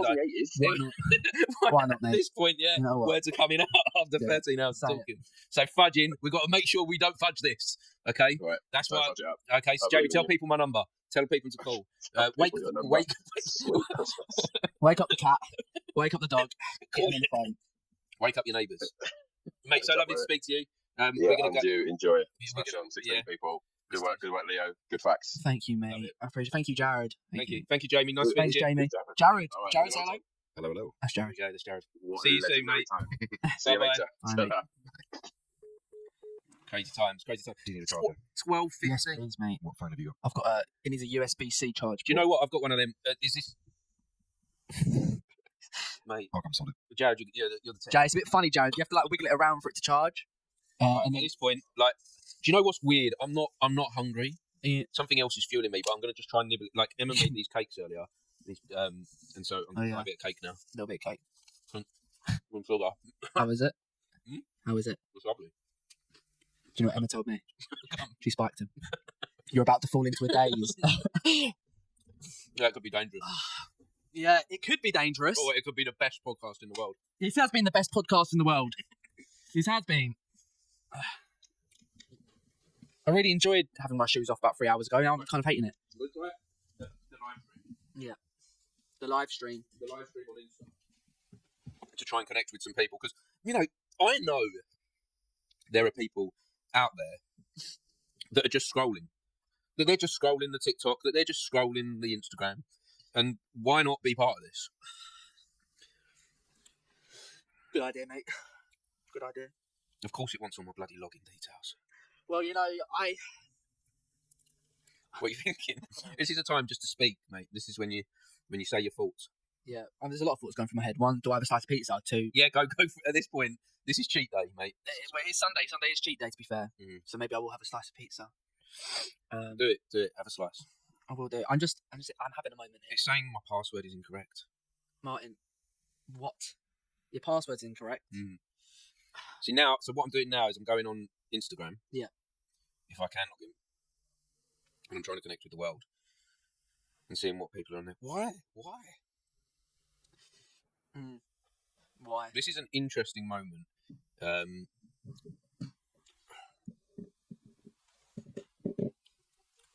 don't know where he is. Oh, it's got check your notifications on other devices. What I've asked this before. Why have all the apps Thank you, Jared. got a problem with me having multiple iPhones? I want multiple iPhones, and it's almost like the system's going, nope. Martin, it's 18 minutes past Check. 1. 18 minutes past. How 12. far are we from the 14-hour facts, Jared? Closer than you think. It says open notifications. Brilliant. I can't wait. I'm absolutely buzzing for them. Another hour of facts. Approve. I'm clicking on approve, and nothing's happening on the other device. Is anybody else awake? Is anybody? Did you go on your Instagram live as well? And your lives? I've messaged every person I know. Have you? Yeah. Every single person. Mate, it's amazing how close we've got. We're so close. It's so close. We can do this. We'll continue to do this. Why have I lost you on the sound, Leo? Where have you gone? I'm here. I'm right here. Guys, if you're just joining this Instagram live, we're so close to beating this world record so far. If anyone's out there who'd like to join in, my number is, I'm giving this to the world now, and I'm changing this tomorrow, so it's only for today, 07471 470 884. 07471 470 884. Get involved, please. Please. We're so close. It's been epic. It's been such an epic day. Oh, you put it in the group chat, Martin? What, my number? Put a little video in the group chat. Hey, Laura. Laura, message all your friends. Ask them to get up and call me. Send my number to the world at this point. I'm just saying I'm going to change my number tomorrow. So, yeah. Leo, bored.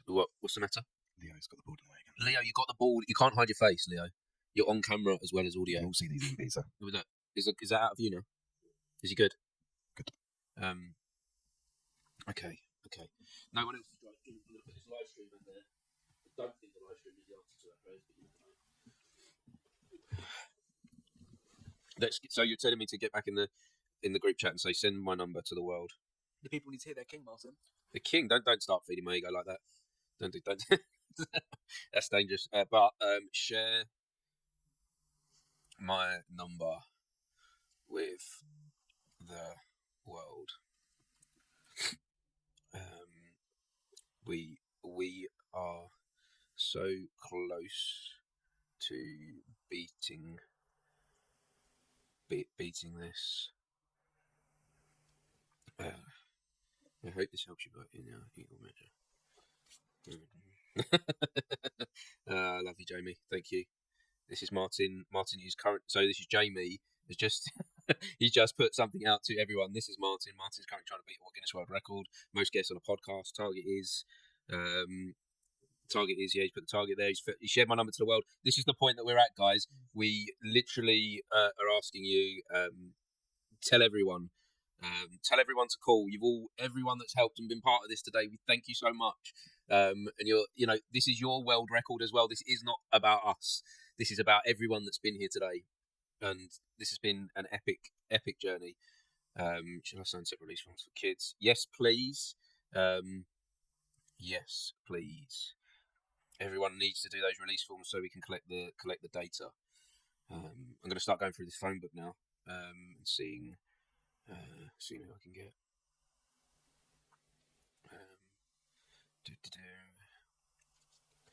What are you thinking, Leo? Where are you work at your out head? how many grams a single slice of pizza weighs. No, this is not what we're doing. This is not a concern. No. Right now, we're going through our phone book, seeing who we haven't reached out to. Right now, we're doing. Sending Ian, thank you. Could try Rita. She's my dentist. This is where we are. Do you know what? I'm not sure how deep I got down my phone book actually saying that. 6 notifications. I think I've got to click on these notifications just to clear them. Do you know what? I'm at this point where I'm struggling to read. I'm struggling to see properly. Are you having that, Leo, or is it just me? Mate. Is this just my middle age eyesight thing or something going on? I genuinely, Mhm. as a lion, Leo, your mic is well away from your face. Turn it towards you. I can hear you. Hello? That's a bit better. I have no idea what you just said. We're looking. Do we need more people? What's this I got here? Do we need anyone else for the podcast? I'm free. Watched on Instagram. Martin Leo, please give me a call. It's Tara. Oh, that's a shame. Martin B. Did you speak to Dante Thresser yet? Dan? It's just been put in the group chat. No. Let's look in that group chat then. No, Dante. Yes, we did. We did speak to Dante. Or did we? No, I don't believe we did. Can Leo? Can you be searching for that? Can you find that? Oh, I don't have access to the form. Oh, so they just filled out the form, have they? I think so. Do you know what? That's a good point. Well, I haven't looked through these emails. Luna wants to message me. Oh, she mentioned it in the story.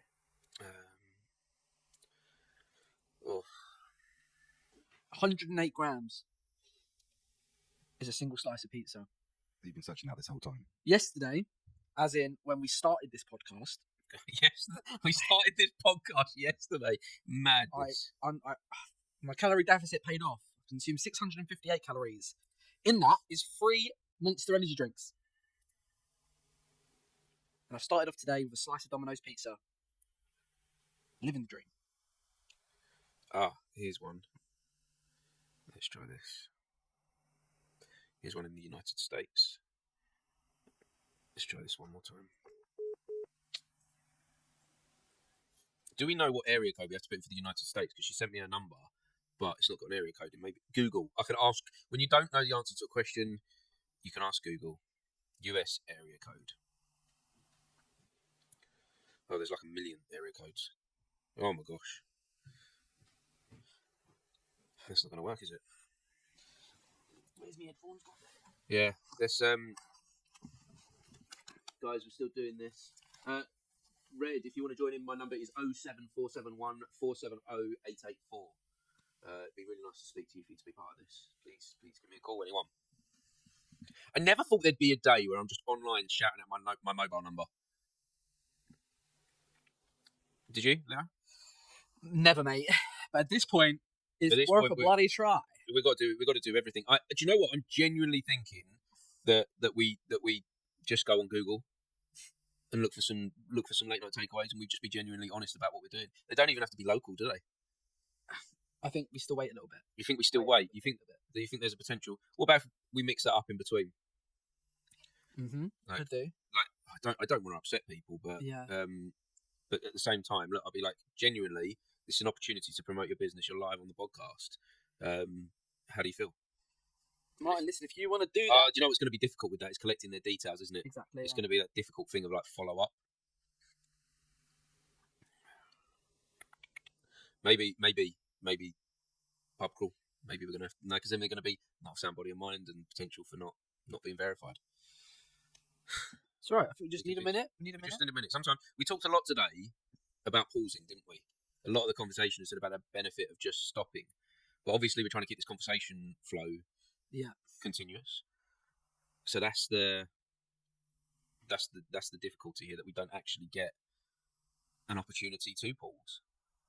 It's not something that's in our capabilities right now. So we can't always use that, can we? No, we can't, but it's all right. It's all right.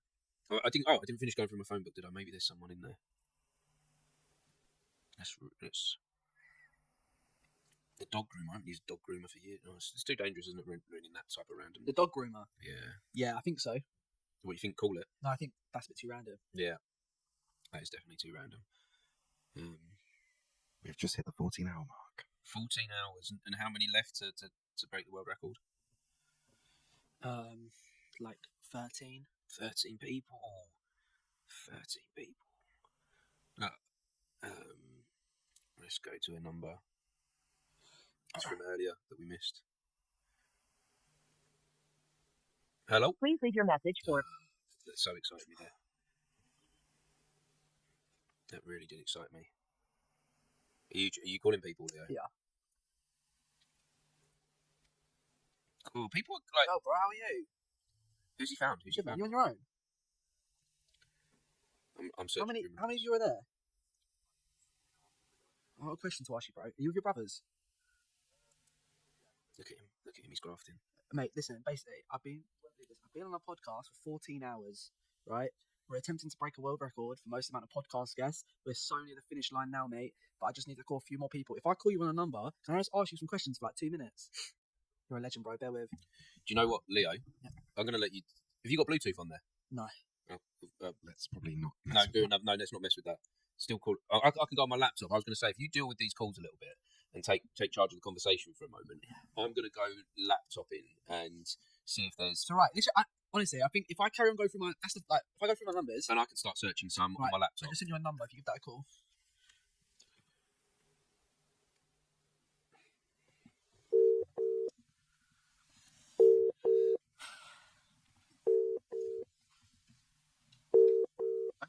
Hello, Ollie. Hello, Leo. How you doing? Okay. Yeah, so you're with me and Martin. Hello, Ollie. Okay. Hello, Martin. How are we doing? Yeah, we've been here for 14 hours trying to break this world record. 14, is that right? 14 hours. Yeah, so I'm going to tell you a quick fact. Oh, Ellie's calling me. I've got someone calling me. It's okay. Okay. I'm going to give you a quick fact, Ollie. Really quickly. You're going to like this one. This comes from Jared, our technical assistant. And that's 14-hour facts. 14 Hours is a 1951 American drama directed by Henry Hathaway that tells the story of a New York City police officer trying to stop a despondent man from jumping to his death from the 15th floor of a hotel. Wait, what are you going on about? That was the 14th hour fact. Oh. That wasn't as good as the previous ones. You can do better than that next time. Martin, find some numbers. What were the previous ones? Oh, Ollie, mate. We can go. Mate, you keep hiding your face with the thing. Right, firstly, don't shout at me, Martin. Secondly, Ollie, how have you been, mate?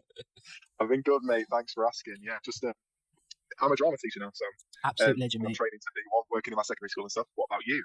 I'm good, man. I'm just still in Harlow, still trying to change the world. Yeah, I see you're doing bits, man. Thank you, brother. Thank you. Well, listen, just a few quick questions, mate. Firstly, what would you like to say to the world? Well, what would I like to say to the world? That's quite a lot. Yeah. I don't know. Just I guess I'm going to be quite cringing to say always be yourself. Cringe. Yeah, lean into the cringe. Always be yourself, unapologetically, regardless of what other people think. Amazing. Yeah. And secondly, if you had wings, what would you do with them? You can't say fly. I can't say fly? Yeah. If I had wings, what would I do with them?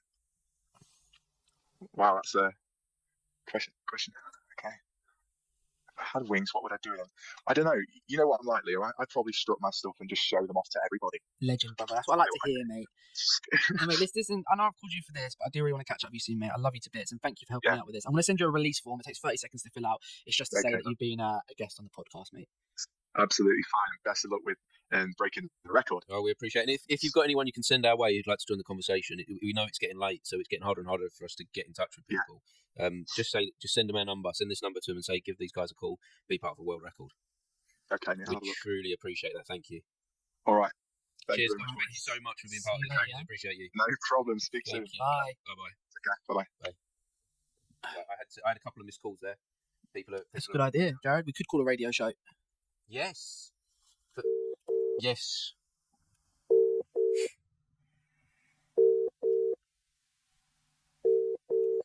Right, this was a missed call. Martin Colton. Ah, Ellie, do you know? By the way, just in case you don't know, you're on the podcast. I guess you know. Very aware. Hello. I'm very excited. How are you? We're doing okay. We're like 13 hours in. We're so close, but yet so far. But you're helping us get a little bit further along. Thank you so much for being part of this, Ellie. So, Leo, have you got a random question for Ellie? Ellie, I've got a random fact for you. Fact. A study on 37,545 people reveals that a 14-hour period of fasting improves hunger, mood, and sleep. If you fasted all through the podcast, you should feel better. How does that make you feel? Does that resonate with you, Ellie? I quite often fast, to be fair. Like the other day, for example, Thursday, I was in a depot for work. The last meal I ate was at lunchtime and didn't eat again until Friday about 1 o'clock in the afternoon. So that was like nearly 24 hours of not eating. Wow. I don't think that's actually very good for you, though, is it? Or is it? I mean... Like, we need the food, don't we? Maybe, but weight loss. But I mean, I just ate a slice of pizza and I'm feeling guilty already. Like, oh, that's bad. But I've heard that thing like... Isn't it? Oh, my God. Pizza is so many calories. But he only had a slice. I only had one slice. That's still so many calories. God. Mate, pizza is weakness. Pizza is so bad. There's so much cheese, so much grease. If you like get a slice of pepperoni, all that grease that sits at the bottom of that box, honestly, it's bad. It's all right, Leo. Leo, don't worry. This is cheap day. Oh, my God. The whole day. I'm doing so well. I'm in a calorie deficit. I'm going to gym every day. Sunday is normally my cheat calorie day. deficit. You eat a pizza. Yeah. But you're on a 13-hour podcast, Leo. Yeah, and Leo, I haven't. It's okay. And yesterday, I didn't hit my... I had 600 calories of my 1,700 aim. So, okay. So I feel like it's not going to So affect me you've too. earned that pizza. Yeah, maybe I have earned that pizza. You have, and we're probably going to, like, after this, sleep for like 48 hours. So, like, there's 2 days there with no calories. I'm going to gym tomorrow, Martin. You're going to the gym Obviously, tomorrow. I've got to work off that pizza. You're going to do life after this. I'm fully stopping. I'm pressing that ball, mate. Once this is ended. Yeah. Martin, honestly, I don't know how you guys are still going. We have to. We're too much. You know, everyone that's been a part of this today, now including you, Ellie, we owe it to all of you to make this happen, don't we? We can't. I saw Jim's Facebook post this morning at like 11:30 or something, and it's now like 20 to 1 in the morning. So you guys have been going an awful long something. time. It was something like 10:45. And we actually have just the start. We're slowly getting a few people. Another person lined up now as well. Nice. We're getting people in. So Ellie, if you know anyone that would like to be part of a world record, I'm at this point where I'm putting my number online and like tell the world to call us. And we're about 20 people away. So I mean, at 21 in the morning, I don't know who's going to be. No, awake, neither do we. Neither do we. But then I think about it, and I'm like, there's so many people just scrolling on social media. Keep trying. Like let's do something that's fun. Let's call into a podcast. Just go to the pub. Yeah. Well, we can. No. So someone today warned us that when they tried to get they were doing this thing where they tried to get. God, oh my God, I'm losing words now. I'm going to start again. They were looking online at all the failed world records, and the people that adjudicate.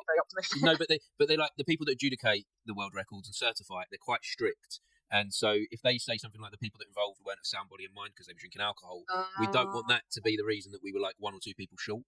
No, that makes sense. So we don't want to risk it. So we don't, with no one so far that we've officially counted have consumed alcohol. We've had like 4 or 5 people, about 4 people that had, but we're not counting them.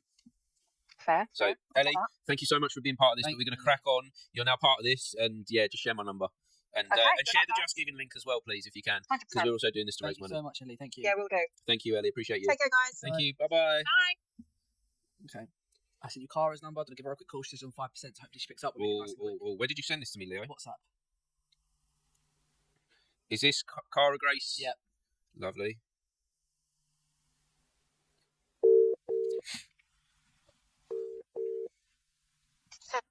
Hey, Cara, it's me and Martin. Hey, Cara, how are you? Hi, I'm good. How are you guys? Yeah, we're doing okay. Yeah, 14 hours in. Yeah, we're doing okay. We thought, like it says 14 hours in, and like we're so close, but so far. But thank you for being a part of this. It's all right. So, what's happening with you? Where are you in the world right now? I'm basically next to down the road to you guys. Really? Oh, what? Like just at home? I'm house sitting for my boss. So.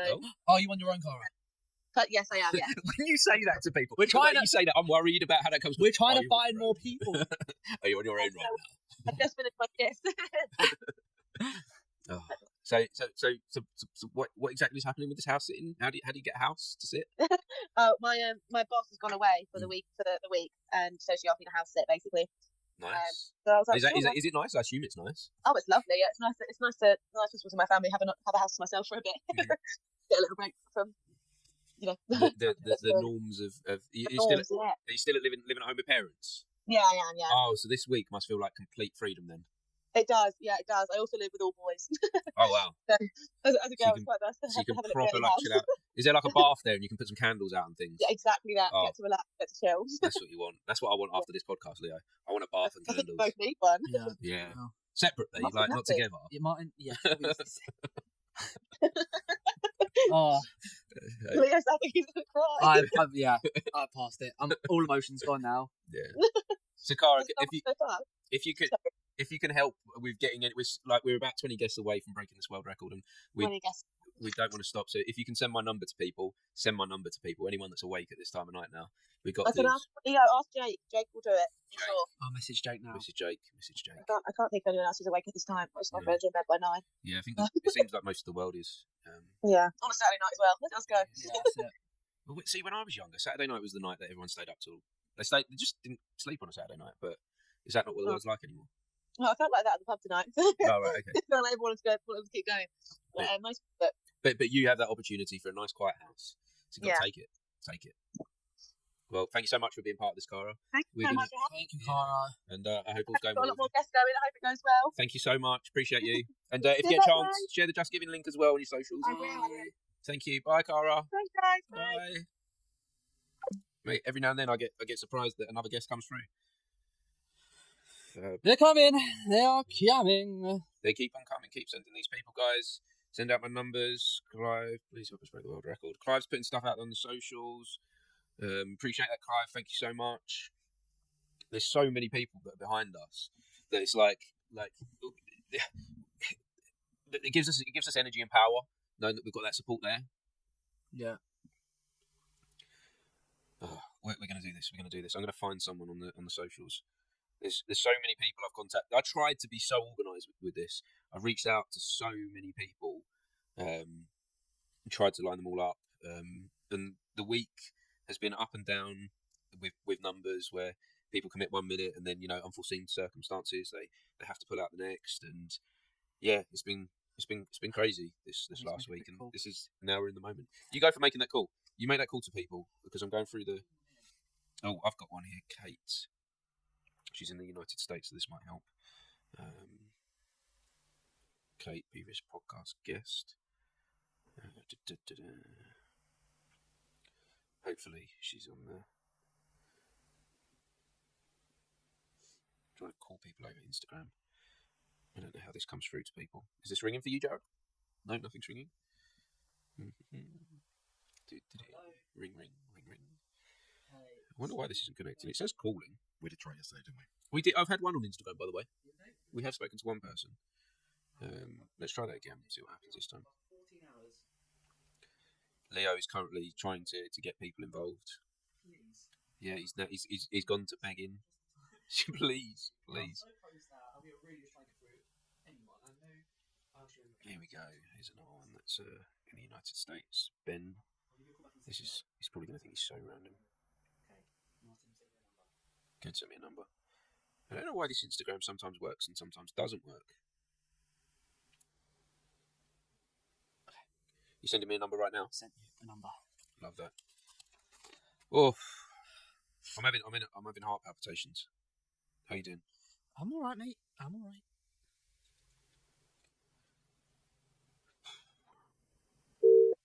Oh, I'm doing a video call. Sorry. Sorry. The phone is like having these moments where it keeps showing me things that notifications I don't. Hello, Belle. You are on the podcast with me and Martin. Thank you so much for joining us. Thank you for being part of this. How are you? Yeah, we appreciate you for joining. Thank you for joining this time of night. It's 10 to 1 now, Leo. Leo, it's 10 to 1. We started the day at just before 11 a.m. and it's now 10 to 1. I feel like crying. I feel like I can't feel my tongue. Don't do it. Don't break my legs. Belle, have you got any advice for us of how we can find this last 20 people to call? Have you got any ideas? I think just prank calling people. Prank calling's underrated. Prank calling's underrated. It's not illegal, is it? It's not illegal. I don't feel like the affiliator's going to like it. The affiliator's going to like what if we just... No, because we've got to get this verified as well. We've got to get this But if we include the drunk people, right, we'd be on 150 or something like that. Yeah. The amount of people we've had to take off our list of being drunk. Yeah, because boys in clubs. We want to do this. We want to do this officially. We had a moment earlier, Belle, where we could have just had the whole of Camden involved, couldn't we? Oh, we were in a pub in Camden, but we decided no, we're going to do this thing properly. We're going to do this with people that have sound, body, and mind. I don't have any of that left. No, we're not. But as long as the guests are, that's fine. Yeah. Yeah. Sounds like you guys have been grinding. We have, and I would not be able to do this without Leo. Martin's cried about 20 times. Honestly, Martin, I couldn't have done this without you either. I wouldn't have done this. No. Well, you planted the seed of this. Like, this is your fault, Leo. I planted your seed. You planted my seed. Yeah. I gave it a bit of water. Your seed grow. Yeah, and then like I watered it a bit, and then the sun's coming out. The guests like the sun. Nice. And it's now like this little rosy plant in We the garden. We did. That's a good analogy. Our guest's water has watered it. The guests are the guests are watering this plant. The guests are watering our seed. So tell me, what has the podcast been like so far? It's been epic. Like it's been great. It has been a marathon. Like there was a weird part of the day where it was just like this continuous roll, and I had no idea what the time was. Somewhere between like 12 a.m. and 4 o'clock. Yeah, it just disappeared. Wow. I've been outside twice today. I've done like 2,000 steps. I've had like 600 calories, half of which has been made up by Monster energy drinks. I don't. I had a slice of pizza, which is going in the back of my brain saying I shouldn't have ate that slice of pizza. I feel like I don't know what I feel like doing. Right? Part of me is like, I keep having these phases where I'm like, maybe I'll just flip the table. It's crazy. Do not flip the table, Leo. Leo, do not flip the table. No, I can't feel my bladder. I might have wet myself. I don't know what's going on right now. Jeez. Sounds wild. It is. It's crazy times. Like it does feel like I'm in a dream. That's for sure. Like just being with Leo feels like I'm in a dream. Oh, stop it! Stop it, Martin. Just me and you here together. Yeah, locked in this dark space. It's locked in this dark theatre. It's a dream come true. Wow, Martin. Yeah, thank you so much. Yeah, love it. I feel like I'm in a nightmare. One man's dream is another man's nightmare. Yeah. But listen, Belle, we've actually got somebody else waiting to be called now. Have we? I sent you the number, No Martin. worries. But Belle, listen, thank you so much for being part of this. Yes, appreciate you. I'm going to send you No the release worries. form. It takes 30 seconds to fill out, just so we know that you've taken part in this. Thank you so much again. And remember, whatever we're going through in our personal lives, every cloud has a silver lining, and we can always get through. I love how you That was a good piece of advice. Yeah, you just turned into something profound at the end there. That was beautiful. That's what I do. I love that. I sprinkle. I add the sprinkles to the cake. The oddly shaped cake. Nice. Yeah. Well, keep going, guys. You're doing you. great. Thank you. I believe in We you. need this encouragement at this point. Like that drives us forward so much. Yeah. And if you know This anyone that's is awake, quite an hour to be doing this. It sort of is. thing, Well, so- after a day like this, we cannot stop now, can we? Like, Of course. like how can we stop now when we are so Just push close? through. We have to do it. We're gonna find these people. It has to happen. Absolutely. we will get there. Thank We you will for the get there. encouragement. Belle, thank you very much. Thank you for being part of this, Bill. We've got to get on to the next No call now. worries. See Thank you you. guys later. See you guys soon. Bye. Bye. Bye bye. God, even I'm saying see you guys soon. Yeah. Let's call Jake. I am glad that we made sure we did the in-person calls. Yeah. That we did. Yeah, I'm glad we did the in-person calls like as we did them. Yeah. Rather than those phone calls because I don't. The mixing of it up wouldn't have worked. Hiya. Hi, Jake. Hi, How you Jake. doing? Hi, I'm good, thank you. How are you? Yeah, good. Well, I don't know if good is the right answer. Yeah. I don't know how we are right now. We are 14 hours in, and we are zombies. Yeah, crazy Oh times. shit. Yeah, we're aiming to break this record for the most guests on one episode of the podcast. So as long as we don't quit, as long as we don't stop the conversation, which we haven't done from since 11 a.m., we're good. And now you're joining us, Jake. So Jake, tell us who you are. I don't have a clue. I'm Jake. I went to Harlow College with Leo. Leo was the year above me, and then I left to go to drama school, and now I'm working in a pub. So What it's like a pub class do you two. work in? I work at Queen's Head in Harlow. Is it? I was going to say it's nice. I don't know. Is it nice?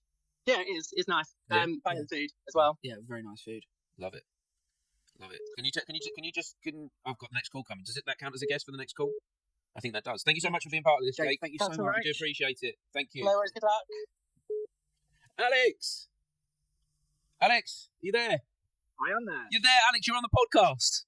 No way. Yeah, Alex.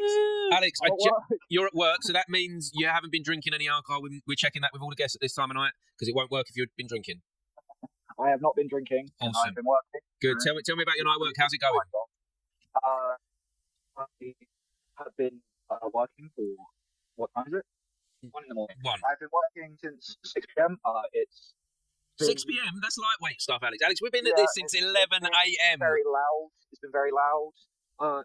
Alex, yeah, but, we've been doing this since 11 a.m. yeah, but No. that's very different because It is. I've been labouring. You've been labouring. You're saying this isn't labour?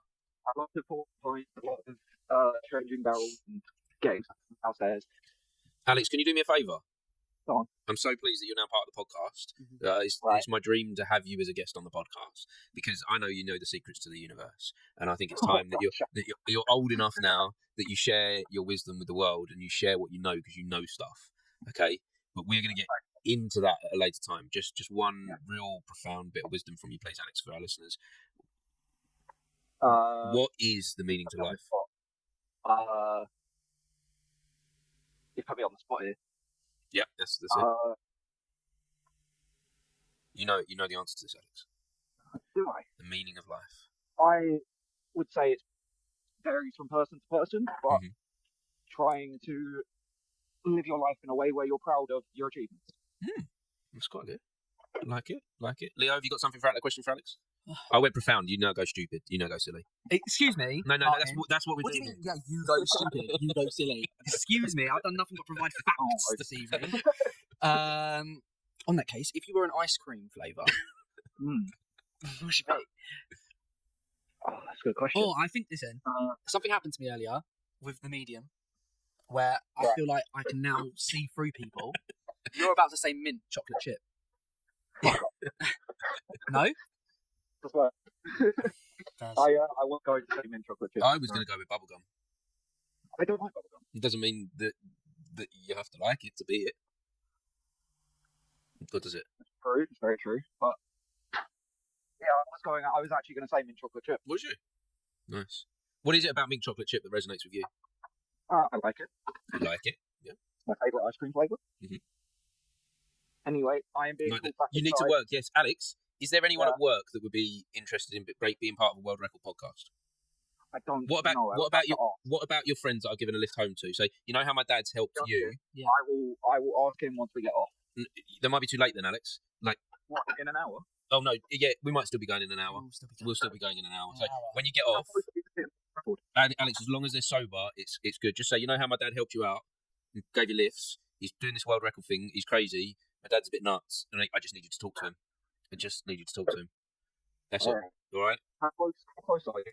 How close are we? We're about 20 people away. It's not bad. It's not bad. So that's why we can't give up. So Alex, I know I've got you in the bag for at least 3 people. 3 people. Go and talk to everyone. Call Max. Will Max answer? Who's Max? Will Max answer a phone call from you? Text Max. From you, Alex. I'll text him now, text him and say my dad's calling you. It's an emergency. Okay. All right. Love you. Love you too. Bye. Before you call Max, we have somebody from the theatre who is still awake. Yes. On a retreat with their friends who is about to call you. How many friends? Someone's calling me right now. That'll be them. How many friends? Here we go. Tasha Saxby. Hello. Tasha Saxby. How many? Hello. Please tell me, Tasha, you are with a group of 30 to 50 individuals, all sober, all sat down, ready to have a conversation. Unfortunately not. That's no. okay. That's okay. We've got you. That's the main thing. How are you, Tasha? I'm well. I'm on a reading retreat, so I'm in a very weird, calm space. But this is fun as well. This is different, isn't it? This is different. Not what I was expecting to do at 1 a.m. But No, here we are. of course not. To be honest, Tasha, it's not what we were expecting either. No, we did not. I can't believe I'm about to say, Jared, how far are we from the 15-hour fact? Oh, we're at 14 hours 30. Still some time. Half hour and the 15-hour fact. I started my facts journey at 11 hours, and I thought, this is a fun little segment to end the evening on. We're 15 hours deep now. There's no going back. All that's standing in front of me is Martin Colton in his checkered shirt. Mate, your checkered shirt is all that's going. I'm losing my mind. You're going at this point, man. Sorry, Tasha. Tasha. No, that's okay. I need to know more about what a reading retreat is. I've never heard of one of these before. Well, so you get a group of friends who all want to read the same book. In this instance, it's the 3rd one of the Fourth Wing series, if you know what that is. It's about dragons. It's very cool. And you get a group of you together who are obsessed with the series. And you book into like an Airbnb or somewhere, and you make it all nice. You get nice things. You get nice food. You get blankets. Get your pajamas on, and you just sit and read. And you put in little check-ins. So you get to a certain point, and everyone pauses, and then we talk about what we think about the book. And it's very calm and it's very nice. Yeah, definitely recommend it. It does sound lovely. It sounds like something that I need in my life. Honestly, I would recommend it. I really would. Where do you find this kind of thing? It's not like in a normal holiday brochure. Like, how does No, it came about because I'm friends with a group of very organised women who like to read, so we all just do it ourselves, to be honest. It's just a way to get away from the world and read your books, I guess. Literally that. Yeah, what exactly amazing thing. I'm learning so much today. Are you learning stuff as well, here, Leo? Lots and lots. We're going to come away with so much knowledge in our brains. Yeah, absolutely. Yeah. What else have you learned today? Tell me, what else have you done on your journey? And not at this point, my brain is a bit frazzled, and I'm living in the moment. I think there's going to be a moment tomorrow or later in the week where I'm going to start going, wow, I'm gonna see Martin in the street and sprint away from him. I'm like, no, go away from me! I'll be like, but I got so much to tell you about what I learned that day. I still hear the voices, Martin, in my ears. I think the best thing right now is to be like just present, just be here, because it's that was almost the too much. non-hippie, right? What you keep that was switching, Martin. We're gonna have to call the army. We're gonna have to call the helicopters in. Actually, we just gotta chill out. We all just gotta love each other and accept what's coming. Martin, what's going on, man? I'm up and down. Oh, Tasha, thank you so much for joining. It's so lovely to speak to you as well, because it's been so long, hasn't it, Tasha? It's been a while. Yeah, I was not expecting this. No, neither was nice I. to hear your lovely voice. Yeah, and do you know what? Speaking to you, like, I think the last time I spoke to you, you were still quite young, and you sound like a grown up now. I am a grown up now. I know you are. I'm nearly 30, babe. No, don't tell me that. Don't tell me that. I just want to have a quick conversation about like your journey in the arts and sort of like that's nice. Where you like how you've ended up where you are today, really. Oh, that's a nice question. Oh, well. I mean, let me see. Where am I at? Where do you want me to start? Because, you know, we're talking like 10 years at this point. Since I've caught up. Year one. Because, you know, I've had your dad on the podcast. You know your dad's been on the podcast, don't you? Has he? I didn't know that. Did you not? No, I didn't know. No, I didn't know that. No, I didn't know that. He did tell me. Of course he told me. Yeah, you need to watch it. He just talks about you the whole time, of course. Oh, no. That's why I can't watch it, Martin. You know I can't. He's so savage. Bless him. So he's given me a little insight as to this story. He knows a bit. Yeah, so tell me about from your perspective. Well, yeah, no, I mean, I left lovely Old Harlow, went to uni, studied English, which was good, but got very heavily involved in both the musical theatre and the drama societies, because I picked my uni based on the fact that they had two, which meant I could maximise my not studying time. And I did. Did three plays a year and 3 musicals a year, basically for 3 years of my life. Did my degree at the same time, mostly, but I, you know, directed and produced stuff as well, and it was brilliant. I just sort of fell and continued that sort of love of theatre throughout uni. Met my lovely friends that I have now, that I still am. It's like a 10-year long friendship now, all forged within those musical theatre societies, which I always did back at Vicky Hall as well, and then and my lovely partner as well, who I met performing Shakespeare together, and yeah, we've been together ever since. There's something beautiful about the friendships that you make in theatre. Something that doesn't seem to happen quite the same way in the outside world in the rest of life. Have you found that at all? Because I have. Completely. There's, and I think it's because when you put creative people in rooms together to make something, you know, magical, it also forges like these bonds between people that you can't really do in some other types of work. I think you're not using that part of your brain as much, and you know, I've got like work friends and stuff, but it's never quite the same. It's not the same, is it? It's not the same. No. And I talk to people that don't do anything creative, and they kind of can't. They don't get it sometimes. They don't relate. They don't relate because like I think it is because you're using a different part of the brain. And there's something about that doing something like as a collective, as a collection of people. Yeah, and you put your heart and soul into it, don't you? You put your time into it. And that's kind of happening here today as well, with all the people that have been involved with this, that are helping champion and bringing the guests that have been on earlier are now pushing people forward to get them involved, and they're sharing my number online and stuff. So and another phone call's coming through right now, Tasha. Do it. So you've got to jump to the next one. Thank you so much for being part of this. Thank you. If you can share the Just Giving link as well, because we're not just doing this to break a world record, we're doing this to raise money for St Clair's Hospice. And we will go on that. So I will. If you can share the Just Giving link, I'd appreciate it. Thank you so much. Thank you, Tasha. No, thank you. Have a lovely rest of your night. So nice to speak to you. Bye. Thank you. Bye-bye. Oh, this is really nice. Like, that was really nice to speak to Tasha. I haven't spoken to Tasha for probably about 15 years. Yeah. So really nice to. That's crazy, isn't it? You're welcome. Yeah, well done for that, Jared. Thank you for the question as well, Jared. Leo's just sent me Sam. Sam Ropart, videographer, cinematographer in Harlow. Great guy. Yeah. Sam, you're with me and Martin on the podcast. Yo. We're still going. I told Sam yesterday, I was with Sam playing squash, and I said to Sam, "Oh, you got a podcast in the morning, be done by 9. Did you have plans tonight, Leo? No, I didn't have plans, but you know. we didn't expect this. We did try and organise this. There was a plan in place, but it's, you know, things have happened, and we're still doing it. We're not giving up. I can't believe you're still going. Yeah, it's so crazy. One of the first thoughts I had this morning was to text you, Leo, and say, "What's the setup with the podcast? How do I get on it?" Oh, where you are now, this is man. You're part of this. You're part of this. So, how do you know Leo? And do you know what? Every now and then, when I've got one of Leo's friends, I really want to find out some secrets, some dirt on Leo. Have you got anything you can give me? Because everyone's just telling me he's telling her about squashing the changing rooms last night. That's between us and only us. Everyone just keeps telling me how wonderful he is, you know. And I'm like, yeah, I know that, but come on, there must be more. There must be something there. The worst I've got is that he wore a headband. He wore a headband, yeah. And it turned me into a horrible player. Was this just for one day, or was this like a phase in his life? it was like one match, and Ollie was wearing it first. He was wearing it first, and it was still creasing. I looked down, I looked back up, and then Leo was wearing it. So this was just it. Just what? That's the worst you got. Just one game of squash. With their head back. He really is the perfect guy. Oh no, there must be someone out there that's got something on him for me. It's not going to be me, I'm afraid. It's beautiful anyway. It really is. How are you guys feeling? What's going on? Madness. Crazy. I'm seeing things. We literally haven't stopped talking since 10:45. Consider that for a minute. Just sit down. Just take a moment and think what that's like to not stop talking for that. And yes, I've been listening as well sometimes. But we have not stopped talking for nearly 14 hours. Honestly, like hats off. Yeah. I just done a shift down to pub from 6, and I couldn't even talk to someone for 30 seconds. This is crazy. It's crazy days. What a day! It feels like a dream.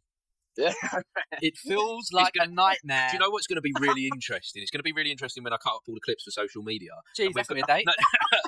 And we've got those ones there that are in the beginning of the day where we're all like, oh yeah, and we're like, oh, so what do you think? And then we've got this thing at the end of the day where we're just like covered in weed, sweat. Mark's got tears running down his eyes. We're just crawling over the floor. Oh, yeah. I'm just pushing it all There's out. no other way to do this now. And do you know what? I've had energy drinks as well. Like, I'm not allowed energy drinks.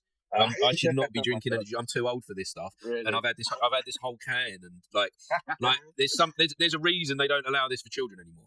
And there's so many pledges broken for the world record. I love it. Yeah. To break the world record. So have you done it yet? Have you broken No. it? That's why we're talking to you. We are talking to you. Over the line. No, you're pulling us over the line. We've still got another at least 15 to 20 people to go. So you got my number. Share it with everyone you know, and say call in right now. Send the number. Call this number. Call this number. Give talk about whatever you. This is your opportunity. If you've never had an opportunity to talk before, this is it. This is your moment. Spread your message. Yeah. Okay. We're so. Have you got people there with you? No. Did I hear someone in the background? You're hearing things. Am I hearing things now? What does that count? Yeah. If you've got like a friend there or something, or someone in another room, go and wake them up. Have you? I don't. That's such a shame. Does it count even if they say like one word? If they answer a question, no, they just have to be part of the conversation. Yeah, they've got to answer a question, and they can't have been drinking any alcohol. Because we want to do this, they've got to be sound body and mind and all that stuff. Well, the best I've got at my disposal right now is probably my sister, but she's a little quiet and she's a little younger than me, so I'm probably not going to put. All right, yeah, don't pressurise her. I called my brother-in-law earlier, and he gets up for work at 2 a.m. and he was. Do you know what? We get on really well, but he was not happy. He was not happy. For the world record, boys. Yeah. It has. Yeah, got to upset some people along the way. So, share my number with anyone you think might want to join in, because we're so close. We're so close, but yet so far. Come on. Yes. It's been lovely to speak to you. If you get an opportunity to, if you can share, we're doing this for charity as well, for St Clair's Hospice. Share the Just Giving link on your socials, please. Okay, we'll do. Amazing. Thank you. Pick up you guys. Thank Keep you. pushing. Appreciate it. Nice Thank one. you so much. Thanks, Sam. Bye-bye. Take care, guys. See you later. Bye-bye. Big love. Mate, I love the energy people are bringing at this time. That when we do get hold of someone, it's like these. We're having these great little moments. Martin, to beat the record, if these calculations are right, we need 9 people. 9 people. 9 people to call in. Okay. Just 9 people. Emma's saying one, but Emma's saying maybe 1. Yeah, but can you just say to her that we can't do any? We're making sure this is official. No drunkards. Yeah. That's the thing that we're going off because yeah. I'm just messaging her. Just send her a message. Oh, I had Max, my son's friend, calling me. Oh no. Max, this is Max. Come on, Max, answer the phone. 1:15. The witching hour. It's not the witching hour, yeah, it's 3 a.m. It's the witching hour. Max. Hello. Max, I don't know if Alex explained to you, but I'm doing this world record podcast. And we're trying to have the most guests on one episode of a single podcast, so we cannot stop until we've had another 9 guests to get us past that finish line. We've been doing this since 11 a.m. Max. You've been doing this since 11 a.m. 11 a.m. So Max, who are you? Where are you in the world? What's your theory on life? So you want to know my theory on life? Who are you, Max? Who is Max? My name's Max, and I'm 18 years old. And I'm your son's best friend. You are, and a very good best friend at that as well. He's gone again. He's crying, mate. The tears have been coming in. The tears are just streaming out now, Max. You know what? Guess number 130. Cry count of 611. One crying. This has been an emotional roller coaster. You imagine Max talking non-stop from 11 a.m. till now. You imagine what that does to a person. In fairness, I mean, I can't imagine being on a shift at the restaurant from 11 a.m. till now. My vocal cords. I don't know about you, Leo, but my that bit where the voice moves, is that the vocal cords? Yeah, that is feeling weird. Like it's not feeling normal anymore. But okay. Do you think I can do this, Max? I believe in you. That's all I need. That is literally all I need at this point. Okay. Come on, you got so far by yourself, so I think you can. Not by myself. There's been so many people helping us here. So much support, and you've got like so many helpful people around you who believe in you. Yep. I myself included, as one of those believers. Thank you. I think you got it. I think you can beat this world record. We can do this. Hopefully, but you can do this. Yeah, we can do this. I'm actually watching right now. Are you? You're watching on the Instagram. Share it with people. If you know of anyone that can join in and get as fast as that finish line, and they're not drunk at this time of night, then I might ask my girlfriend to give you a phone call. Oh yes, do that. We will tell her that you were saying nothing but nice sweet things. Yeah. You were saying about I'll beat you up, my boy. Hold on. What do you actually want from your girlfriend right now? Is there anything you need? You want us to break you two up, and we can do any service you want, mate. Maybe that's how we'll get these phone calls. We'll start offering services. How far will we go with the services? Find out. Who wants what? We'll tell us, and we'll make to it a certain extent. Well, There's some weirdos in this town. Let's just open that up. Do I download Grindr? I don't know. And put out an advertisement. Picture of me and Martin on the sofa. Call us. See what happens. Give us a bell and see where it leads. Yeah, but the problem is it'll probably end up being my son that calls or something. That wasn't funny. Has he not? It weren't funny, actually, Martin. No. That's the point I'm getting. No, Alex has been part of this. Yeah, he was just before you. So he's been on. But if you know anyone else, get them involved, mate. Get them involved. Yeah, no worries, of course. And for my theory on life. Oh yeah, that was the important question. That was the first thing. That was the first important question. That was the main question that kind of makes me a part of this podcast, I guess, as a guest. So my theory on life. Personally, I just believe that we are put into the world to experience things and feel things and live. And the way we live is exactly up to us and how we choose. As long as we find some sort of fulfillment, that I feel like that is the reason for our own sentience. Mate, that's profound. Yeah. Love that.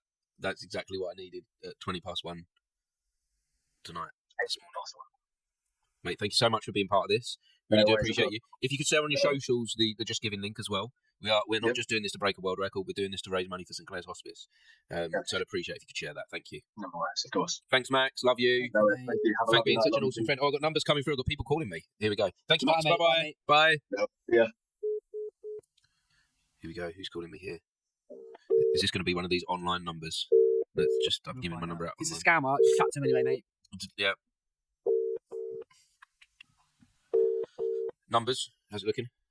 They pick up. No. That was a shame.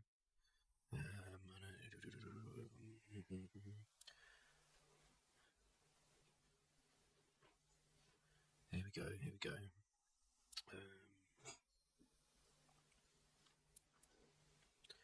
Got any ideas, Leo? Boys, can I ask a question? Oh, hey. Hello. Hi. Has Jared been a guest yet? No, you can't. We can't. He's not allowed. Not allowed. He's part of. I wish he could though. He's part of the team. Yeah, we've great idea. I wish he all did. of that. Nice try. Yeah, we're not cheating any of this. She's like, oh, can I just ask a question on the microphone? Love it. Keep off. You're not allowed the microphone. Why? No, you have to do it with my voice. You have to do it in the sexy Jared voice. That's the only way we can have people coming into this. Guess what we're coming up to, boys?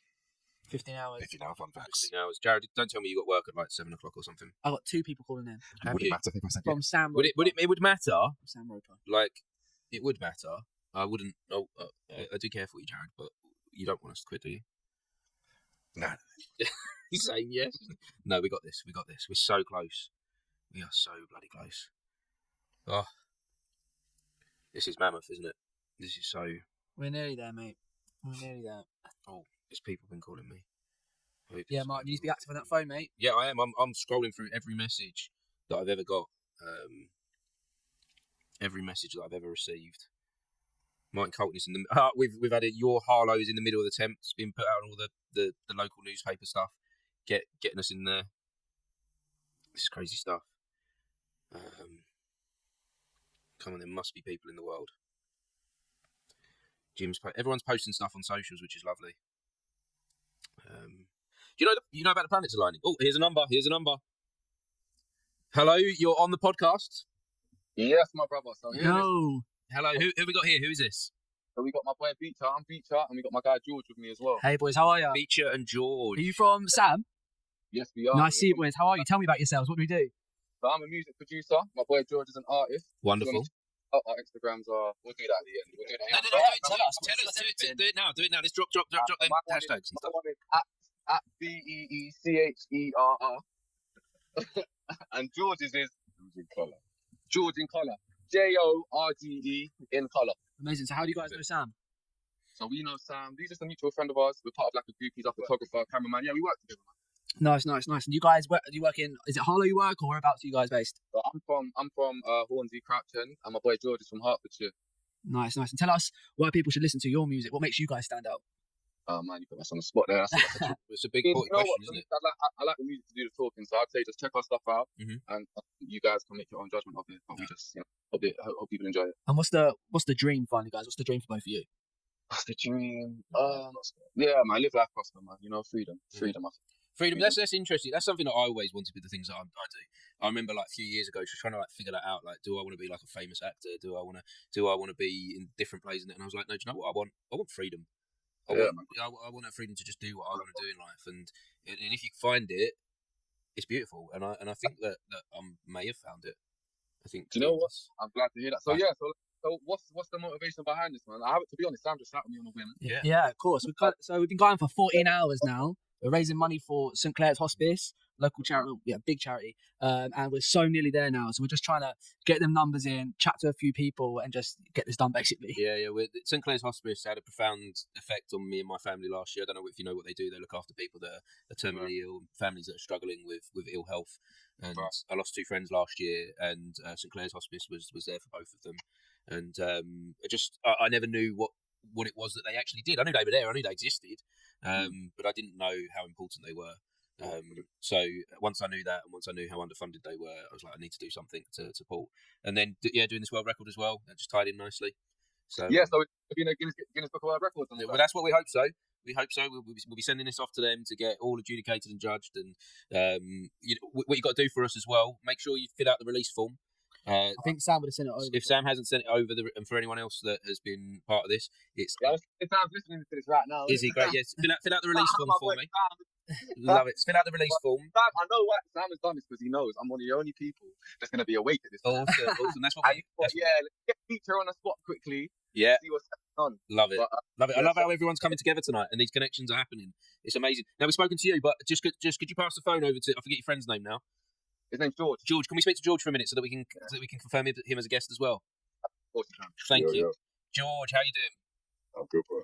George, tell me what it is that you want to achieve with your music. What is your dream? What is the big picture? But I spoke there a little bit about freedom a moment ago. But is there anything beyond that you would like? No, bro. Music's a hobby. I love it. We put it out because we enjoy it. That's it. That's beautiful. Like, it doesn't have to be anything more than that, does it? Exactly. You can just love and enjoy the thing and just take that and roll with it. There we go, bro. It's 1:30 in the morning. What we're doing right now? We make music. What better thing could you be doing with your time? Make some music, do the process. And do you know what? Does it even matter if anyone hears it? Not necessarily, but it's fun sharing it. It is fun sharing it. But that process of going through it and doing the music can be the thing itself. Well, half the shit we do, no one sees, so we do it for the fun. Amazing. I love that. Well, thank you guys so much for being part of this. Thank you. Making sure you fill out the release form for us so that we can clarify you and that we can get this judged and get this in the world record books. And yeah, thank you guys. Thank you. And if you know of anyone else awake at this time of night, send my number on to them. Send my number on. Send it out into the world, and I'll change my number next week. Thanks, guys. Cheers. Nice one, boys. Nice one. Thank you so much. Cheers. Bye. Here we go.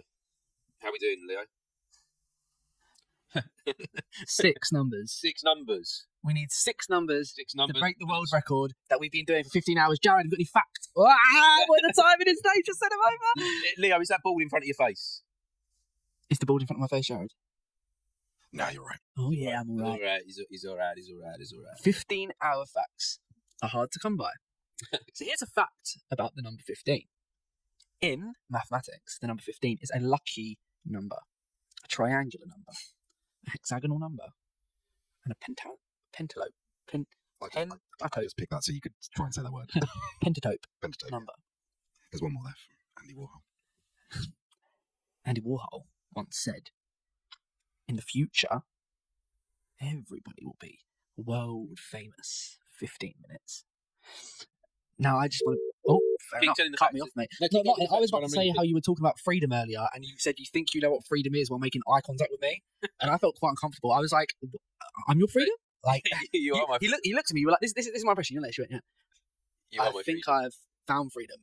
I think I know what freedom is. Without blinking, I was there like, Mate, I'm ringing people now and they're just cutting me off. They're like, they know, they've seen this on the ground. People. Six. I swear you said 9. 5, 10, 15, 20, 25, 30, 35, 40, 45, 50, 55, 60, 65, 70, 75, 80, 85, 90, 95, 100, 105, 110, 115, 120, 125, now, 130, 131, 132. Now, there's something I've been meaning to talk to you about all day long. Yep. And it's just been missing Yep. this. But I think now's the time to bring it up. Yep. Have you any idea why I drew a line down the chalkboard and I broke it up into 20 squares? Have you any idea? No, Martin, because I came here today, sat down, and was told you do the tallies. No, but just like use your common sense. Use my common sense. Here. Why 15 hours. Hold on, there's a number. Let's not fall out at this time. Hello, you're welcome to the podcast. Hello. Thank you for joining us. I hope you know what's going on here, and my number's been shared with the world. So, who have we got here? Yeah, I have a pretty good idea. So we're trying to break the world record for the most amount of guests on one episode of a podcast. We've been at this for 14 hours, and we've got to get 15 hours, and we've got 9 guests to go to break the world record. So, what's your name, and where'd you come from? My name is Bruno, and I come from England. Nice, Bruno. Tell us a little bit about what you do. I'm a fashion designer, so I study fashion. Nice. You're studying at the moment. Where are you studying? I study in London. You study in London. And what kind of course is it you're on? Is it just simply design fashion? course? Design? What's that, like a year thing or 2 years? 2-year thing. Mm-hmm. How deep into it is at the moment, Bruno? I'm on my first year. Are you enjoying it? Yeah, it's pretty good. I'm really passionate about clothes and fashion. I have been for a really long time. So, where does that kind of that love for something like this start? Well, it kind of started really like lightly, just with just like regular like streetwear, and then I kind of just went down the rabbit hole, and over time I just got fell in love with it, I guess. Mm-hmm. And Bruno, do you mind if I ask how old you are? Like, I don't mind. I'm 16. You're 16. So, is this at college or university? Yeah, college. You're studying this at college. And so, what's at this point when you're 16? Do you look to the future with something like this and have a hope and dream, or is it just through passion that you're studying this? Yeah, I've been working on a fashion business as well, and other plans for uni, and if I don't go to uni, stuff like that. So yeah, definitely, I'd say this is like a career. You see this as good. You say you're studying other stuff as well. So what kind of other things are you studying for? No, I only study fashion. Oh, you only study fashion. Do you think like this is completely like? Tell me if I'm wrong. Do you think that when you're studying something creative, should you have a backup plan? Should you have something else to consider doing, or should you just put everything into that field? I think that just depends on how much you love the thing. Mm-hmm. So the love is the commitment, I guess. Well, yeah, because if you really love something, I don't think you should, unless you want to be miserable, you shouldn't be chasing anything else. Mm-hmm. And if you really love something, you push towards it until you succeed. Mm-hmm. Some people would say that, like, I've always pursued the creative thing, and what you're saying to me is the same thing that my parents said to me. But then sometimes, though, through living a life like that, I have had moments where it's been hard to pay the bills. It's there's a level of commitment to the thing that you love that goes beyond earning an income. So this is a deep question for this time of night at 1:30. Isn't it? But we're going there. Like, do you look at someone like me that's like in their 40s that's had struggles with living a creative life, and does that make you? How does that make you look on these things? So I'm rambling on now. Where we're 14 hours. No, it's fine. Well, it definitely is like a worry. It's pretty scary to think about. It is. There's a big open world, and I don't mean to scare you by bringing up these deep conversations. I think Leo's just joined back in. I think you need to lighten this up, Leo, because I'm going deep and dark. And no, it's fine. I'm worried, like everything you've said about. They're just things we need. Maybe we do. Like I said, I've lived a creative life, and I think they're just things we need to consider. And I do hope that you continue with this mindset that you got. I'm not trying to put you off. That's not what I'm trying to do at all. But you do what you want to do, man. Live your dream. Yeah. Who you are. Don't let anyone tell you otherwise. Yeah. Especially me, as someone that has done that as well. Because like I'd say the quality of life that it's given me, pursuing the creative dream, the creative vision, the quality of life that it's given me has been unmeasurable. and is worth Yeah. much more than any salary that I could have potentially got. Yeah. It wouldn't change my life for anything. with I what feel do. like in the end, when you die, Mhm. all that really matters is like your legacy and where you actually live. Like all the money and the salary that you earn doesn't really matter, man. No, do you think in them final moments that we're actually going to count how much money that we got into the bank? Probably not. I don't think anyone's going to do that, are they? But they're going to count the moments that you had. Yeah. Aren't we? We're all going to do that, I think. I think that's that reviewing life thing, that life flashes before our eyes. And I think money's not even going to be a part of that.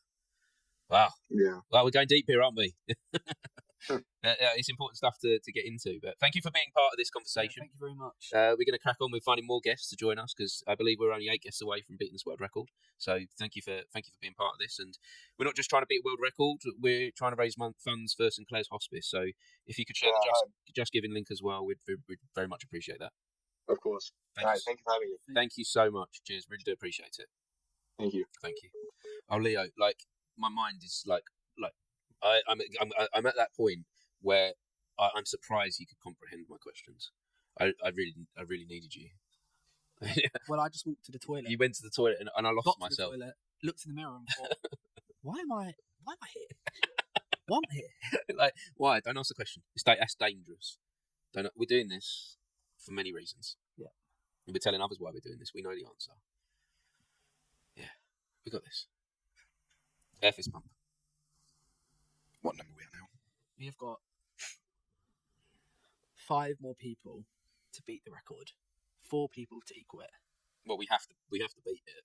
5 people. We have to beat it. And that milestone that that I was going for earlier, where I was saying that we'll do it by 10, we'll do it by 20. I think it's becoming unreasonable at this hour, isn't it? So we've got to beat it by 1, 2 if we're lucky. Yeah, we've got to do it. We will do it. I'm going deep down these messages of history, of people that I've been in contact with, trying to find people that are potentially abroad.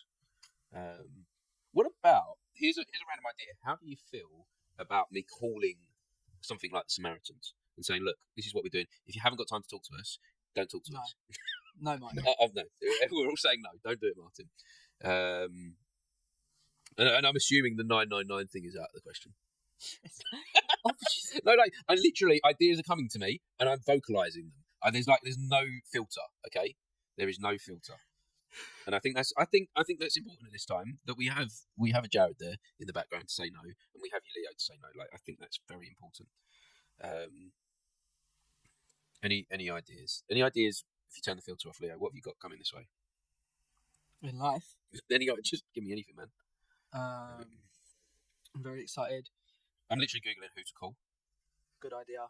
Ghostbusters. Who to call. It actually comes up with Samaritans first. Essex Police is second. Centre for Mental Health is third.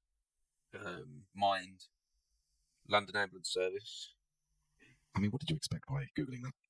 I don't know who to call.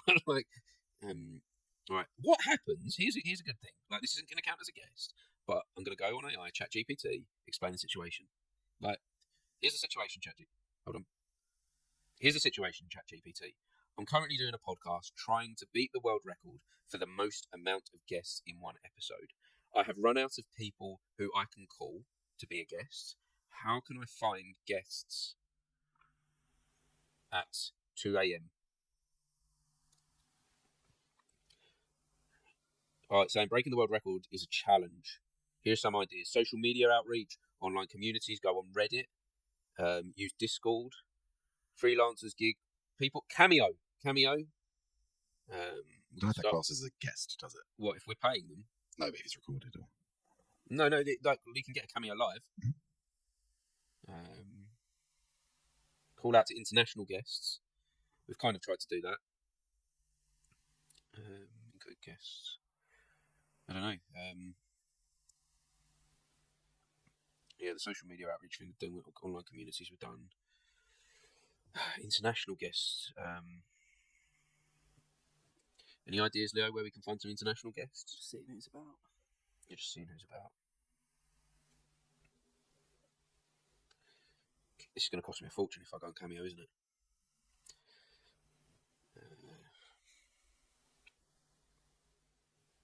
Crazy days. There's this thing about, as a human, we're not meant to know, like, we can only, like, our brain can only comprehend knowing, like, a certain number of people. Yeah. But then collectively between us,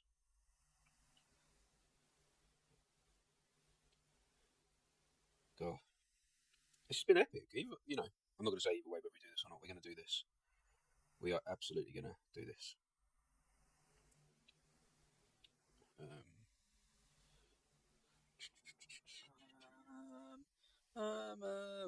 There was Alex who's going to find us. He's going to find us some.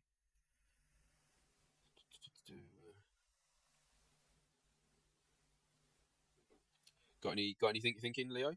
What are your thoughts right now? We're just going through those phone books, going deep, like since the beginning of phone books. I think I've rinsed all of my resources at this point. There was a few that were in the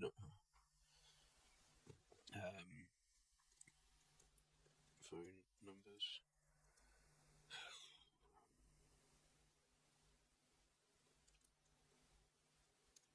Telephone numbers, funny phone numbers for a prank. Cool. Oh, we're adding in the bird sounds. That's nice. I do like that. It's a little bit, since it's nice actually. It's making me feel like it's morning. I mean, technically it is. Technically it is morning. Oh man, come on, something inspiration. Where can we get a group of people at this time? Where can we get a group? Where can we get a group of people? You know, the stars are aligning, by the way. I know we talked about it already. Martin, don't get sidetracked by trailers of Superman.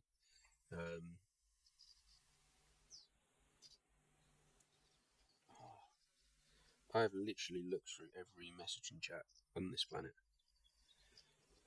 Oh my days. How are you feeling? How are you feeling now? I'm okay. You're doing okay. That's good. That's 5 people. You're doing okay. 5 people. That's all you got to do. Only 5 people. And you know what? We'll get there. Mm-hmm. We will get there. I tell you what. While me and you, I know someone that's been on the podcast already today that is actually a really good talker, and it would be great to, I think, for a moment. We're doing this for St Clair's Hospice. Yeah. Gemma's here supporting today, and I think it would be nice if Gemma came back on the sofa for a moment and told us a little bit about St Clair's Hospice and the journey that she's had. Absolutely. And yeah, that would be really nice, Gemma, if you don't mind coming to say a bit about St Clair's, if you don't mind, because you've experienced St Clair's firsthand. Come and take a seat. Thank you, First of all, Gemma. First of all, thank you so much for all your support today. That's okay. I'm just a bit more prepared now. It's very much appreciated. So I'm going to let you tell us your story of your experience of St Clair's. St Clair's Hospice. So, the reason why you decided to raise money for the hospice was because you touched on it earlier and said we didn't really have much experience of it. We knew it was there, and we knew what it was for, but had never had anybody that had used it or had a reason to use it. And then, unfortunately, my nan was diagnosed with cancer last year, and she became very, very poorly. Yeah. She got admitted to St Clair's Hospice in May for end of life. But they took such good care of her that she did an amazing turnaround and astounded us, the doctors, the nurses, and she ended up living until August. Wow. And I had always assumed that the hospice was somewhere that was quite a sad, morose kind of place to be because of what they do there. It couldn't be more different. If you've not had a reason to be there, it's hard to describe just how magical of a place it is and just how special it is, and the work that the people do there, and how special the people are that work there as well. And my nan absolutely adored it there. She made it very, very clear to us that is where she would like to pass away. And she did in August. And obviously, but you can see that he's listening for something. She was a good age. Yeah. Sadly, we lost a friend last year as well that was well before his time. You know, my nan had lived a good life and a long life, but it's still not easy to lose somebody. And they do an amazing job of making it as dignified as they can, and they really listen to the wishes of the person. So my nan had made it known this second time that we went back, because I stayed with my nan the whole time while she was there. Yeah. And she had made it known that she would like to pass away outside if it was possible. I did say to her, well, that depends on you, because if you decide to go at 3 a.m, I'm not dragging your ass outside, so choose wisely. I'm going to be back in a moment, okay? And they listened. I told them that. I explained why, because you can take the beds outside. Wow. And I explained why I was dragging her out all the time, and it's because she'd said she wanted to pass away out there. And my nan ended up going about 8:15 in the morning. And I'd read about, you know, signs to look out for when someone was going to go and everything, and I'd tried to prepare myself. And then when it actually came to it, and it happened so quick, there's the fight, flight, or freeze. Yeah. And it turns out I'm a freezer. Yeah. And I just absolutely froze. And Jean was the nurse who was with me, and she said straight away, she went, darling, do you want to get her outside? I said, oh my God, yes, please, yes. And we got her outside, and the sun was shining, and the birds were singing, and she was around the flowers, which my nan adored. And it was almost like something out of a movie. Yeah, of course. And it was just exactly how my nan wanted to leave. And they remembered that, because I froze and forgot, and I'd have really beaten myself up about that if I hadn't have. I tried so hard to do everything that she wanted and make sure she got everything she wanted. And if she hadn't have got that, I would have really struggled with guilt of that. I would have felt like I'd let her down at the last minute. But because they're so good there and they know what that person wants, she was on it straight away. Do you want to get her outside? And the gratitude that I have for them, they got her pain under control, which the hospital was struggling to do. Yeah. And you know, I spent 6 days there with my nan, the second time round, and you'd think, you know, you're there and you're just spending the whole time crying or not talking to somebody, but I spent 6 days laughing.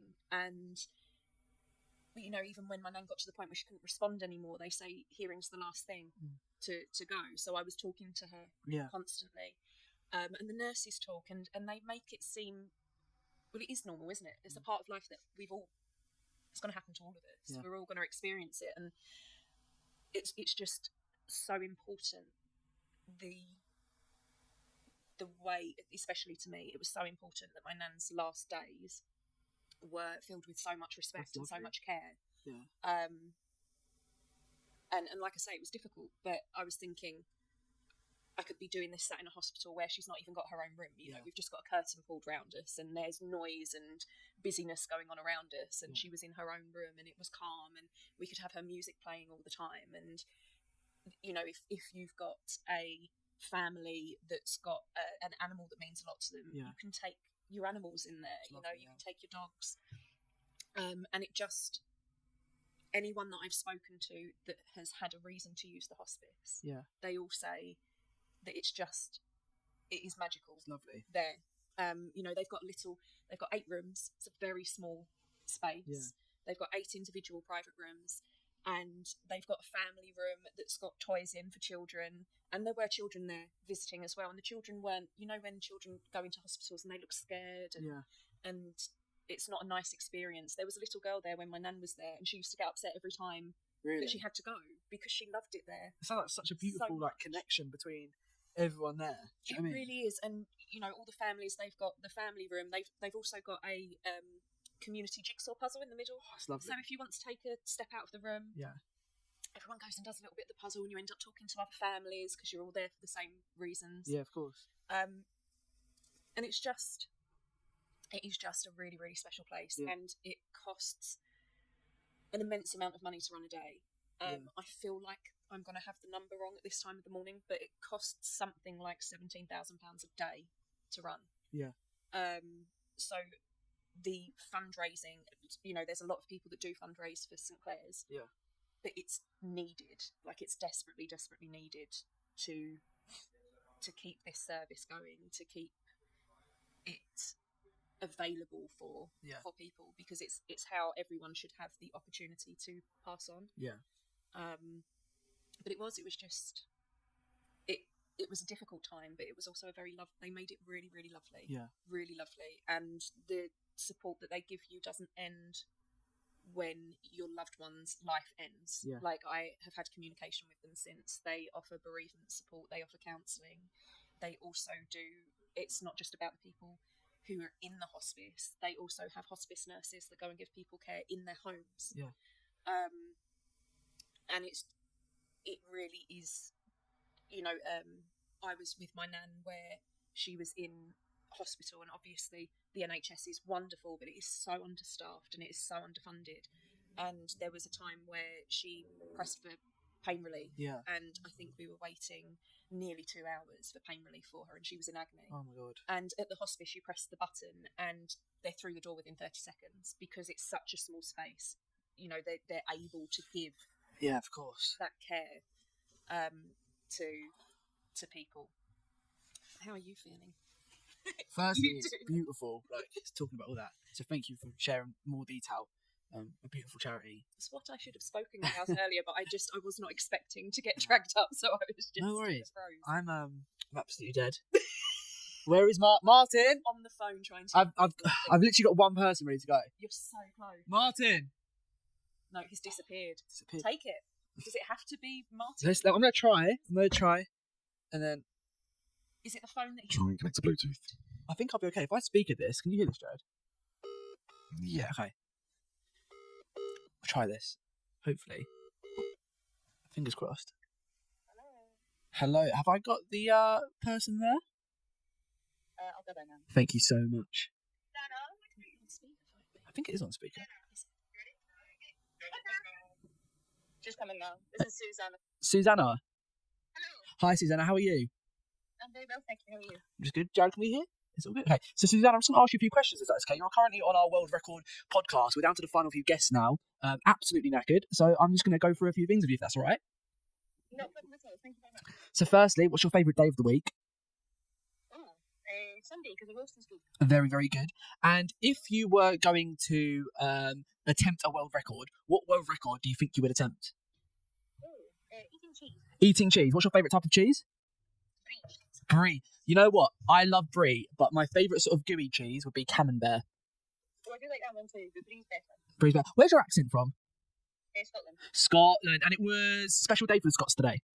Yeah, it's Burns night tonight. Burns night. Did you have some haggis? We did. We absolutely did. Nice. That's lovely. And tell me, what do you do, Susanna? I've worked with the police. My answer name and ankles. Oh, really? Yeah. And that must be stressful. That's it. Not too bad. Well, Susanna, I'm not sure if you've signed the release clause or not. The release clause? The release clause. The release form. But after this phone call, if you could sign up for me, that'd be great. Thank you so much for being part of this. And thank you for being on the phone. Just quickly, what would you like to say to anybody that's listening? Good luck with the thing, and I hope it goes well. Thank you so much, Susanna. You've been great. Thank you. Thank you. See you later. Bye. So I've just called 5 radio stations. Yep. And of each 5 of them, the producers are looking into what we're doing at the moment. Really? And maybe we'll get some radio stations calling us. Hopefully, fingers crossed. Fingers crossed. So that's yeah. So I'm not going to mention the names of the different radio stations at this point. But that's the dream right now, that one of those radio stations comes through. Any other ideas, Leo? So we're another one down. Good. How did that one come about? Just constant messaging. Yeah. Eventually, someone came through. Has the group chat for all the guests today gone quiet? Yeah, it has. Has it? They've all gone to bed. Amazing. Oh, that's someone I haven't tried. That's in United States. How are they?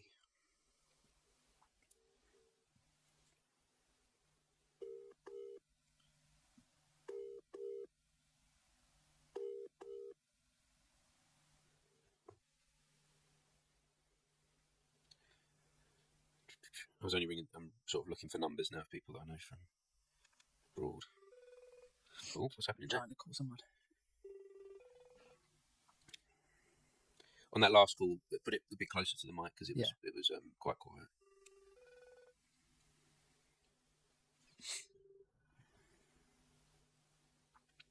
Here we go, Joe. Here we go. Here's one. I got one as well. So tell me as soon as you're giving up on that one. I've got one. I've got someone that's just messaged me say. Hello, you've reached the voicemail to Dan. No. Please leave me a message. People are turning off their phones now. People are like they said, you know. Message Dan. Tell him to pick up the phone. Oh, here we go. Got a phone call coming through here. Hello, you're on the podcast. Hello, who are we speaking to? You are speaking to Conchetta Clarizia. Connie! Hello. Oh, hi. Connie, how are you? Hello. I'm really good, yeah. Thank you for giving us a call. You're helping us out. Are you on your own, Connie? I'm never on my own. It always sounds so creepy when you say that to me. Who are you in the room with? Because we're trying to get these numbers now. We're at the final stretch. Okay, well, I've got Shabbat here, my French bulldog. We need people that can talk. Can you do I'm here. You're here. So important to us. So important. That's the main and thing. I love your voice. I love you, Connie. I love you, Spitz. Connie, tell us a little bit about what you do. Who are you and where are you from? I am an actor. I live in Essex, not far from you guys, not far from Harlow. I am always up for exciting projects, so I put myself forward for really interesting things. And sometimes I'm really lucky and I get them. Yes. On Monday, I did a page to stage, and I did Hamburg 1943, a scene from that with some other ladies. And that was at the Water Rats over in King's Cross, and that was fabulous. Amazing. We had a lively audience, and everybody was really joyful, so it was fantastic. And I am fully supportive of new writing. Why is that? Why is it that you like to embrace new writing? Because as an actor, as a performer, that can be a scary thing to go into. Well, quite. And the more terrifying, the more you're going to get your kicks, right? And the fact is that stuff has to be written, stuff has to be said, and we need to keep things relevant. And I celebrate all of the plays I've ever been in. I love Shakespeare, and I was in Oedipus not long ago. But I think it's really important to support new writers because I think it does all of us good. Amazing. The planet, all of us, good. Why do you think that is? Why do you think that feeds into the good energy of the planet of the world? Got any ideas? Yes, because it's a wonderful opportunity to say the things that most of us don't feel confident or powerful enough to say. It's a way to explore themes that are relevant to now and will be relevant in the future, and we can look back and say, gosh, we learned nothing from history, but let's try.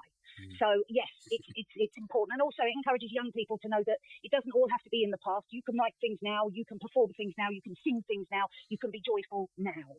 Wonderful. That's it. Well, that's such a powerful message at this time of the morning. At 2 a.m. we're up to now. Yeah, Leo, 2 a.m. I needed this right now. We needed this. We needed your voice. You're still going strong. I admire you both. We are. We can't. We're so three more and we break the record. You're joking, mate. 3 more calls. Are you joking? I promise you now. 3 more calls. We are currently on 135. 137 is the record. You're not counting Gemma twice, are you? Because she was on earlier. No, I didn't write Gemma down. You didn't write Gemma down. Good. Okay. Good. We're definitely not counting the drunk people. They're off the list. You've taken them off the list. Good. Okay.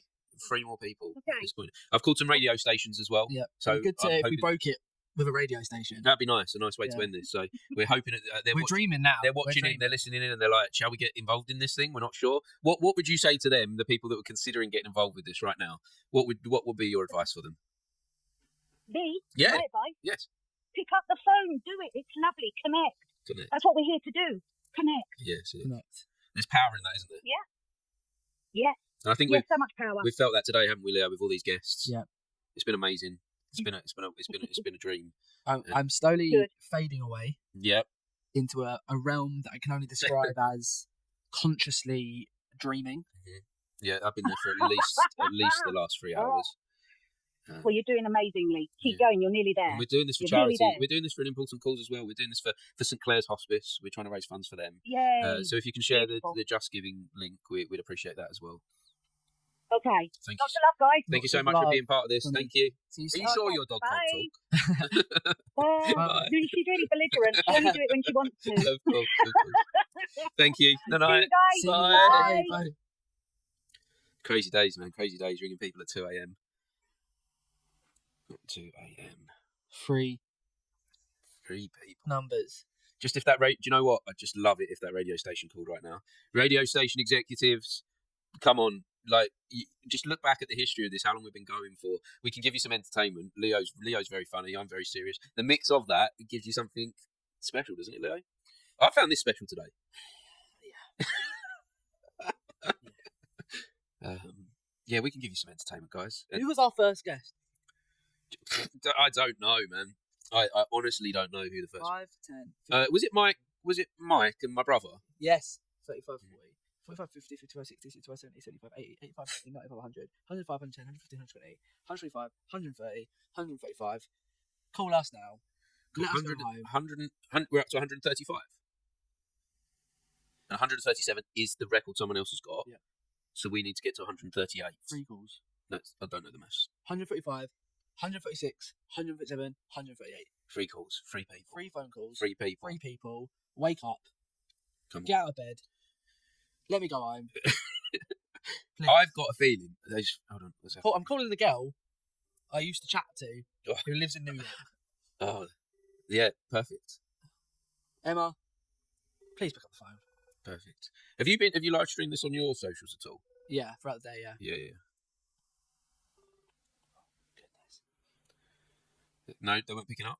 No, so I'm resorting to I'm gonna get so many messages. I'm looking forward to it tomorrow. People are like, why the hell were you calling me throughout the night? What the hell's going on? These are crazy days. It's Heather is active now. Heather, I tried calling your number you gave me, but you didn't give me an area code. So if you're watching or listening in, let's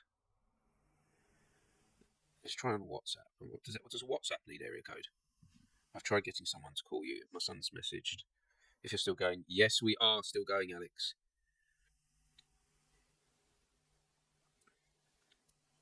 Going. Of course, we're still going.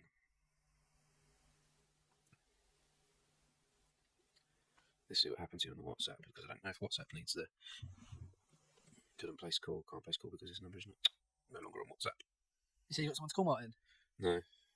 Fast, Aaron. My son's found a friend that's asked, giving him my number. What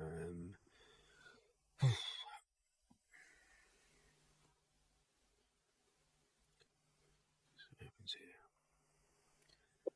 Oh, is this ringing? Well, hello. This is Heather. No. Why are Americans so enthusiastic? Hey! How are you? I hope you're having a lovely day. Is it sunny where you are? Anyway, leave me a message and we'll call you back. Hey! How's the family doing? How's little Jimmy? Is he good? That's good. Leave a message and I'll call you back. Like, what?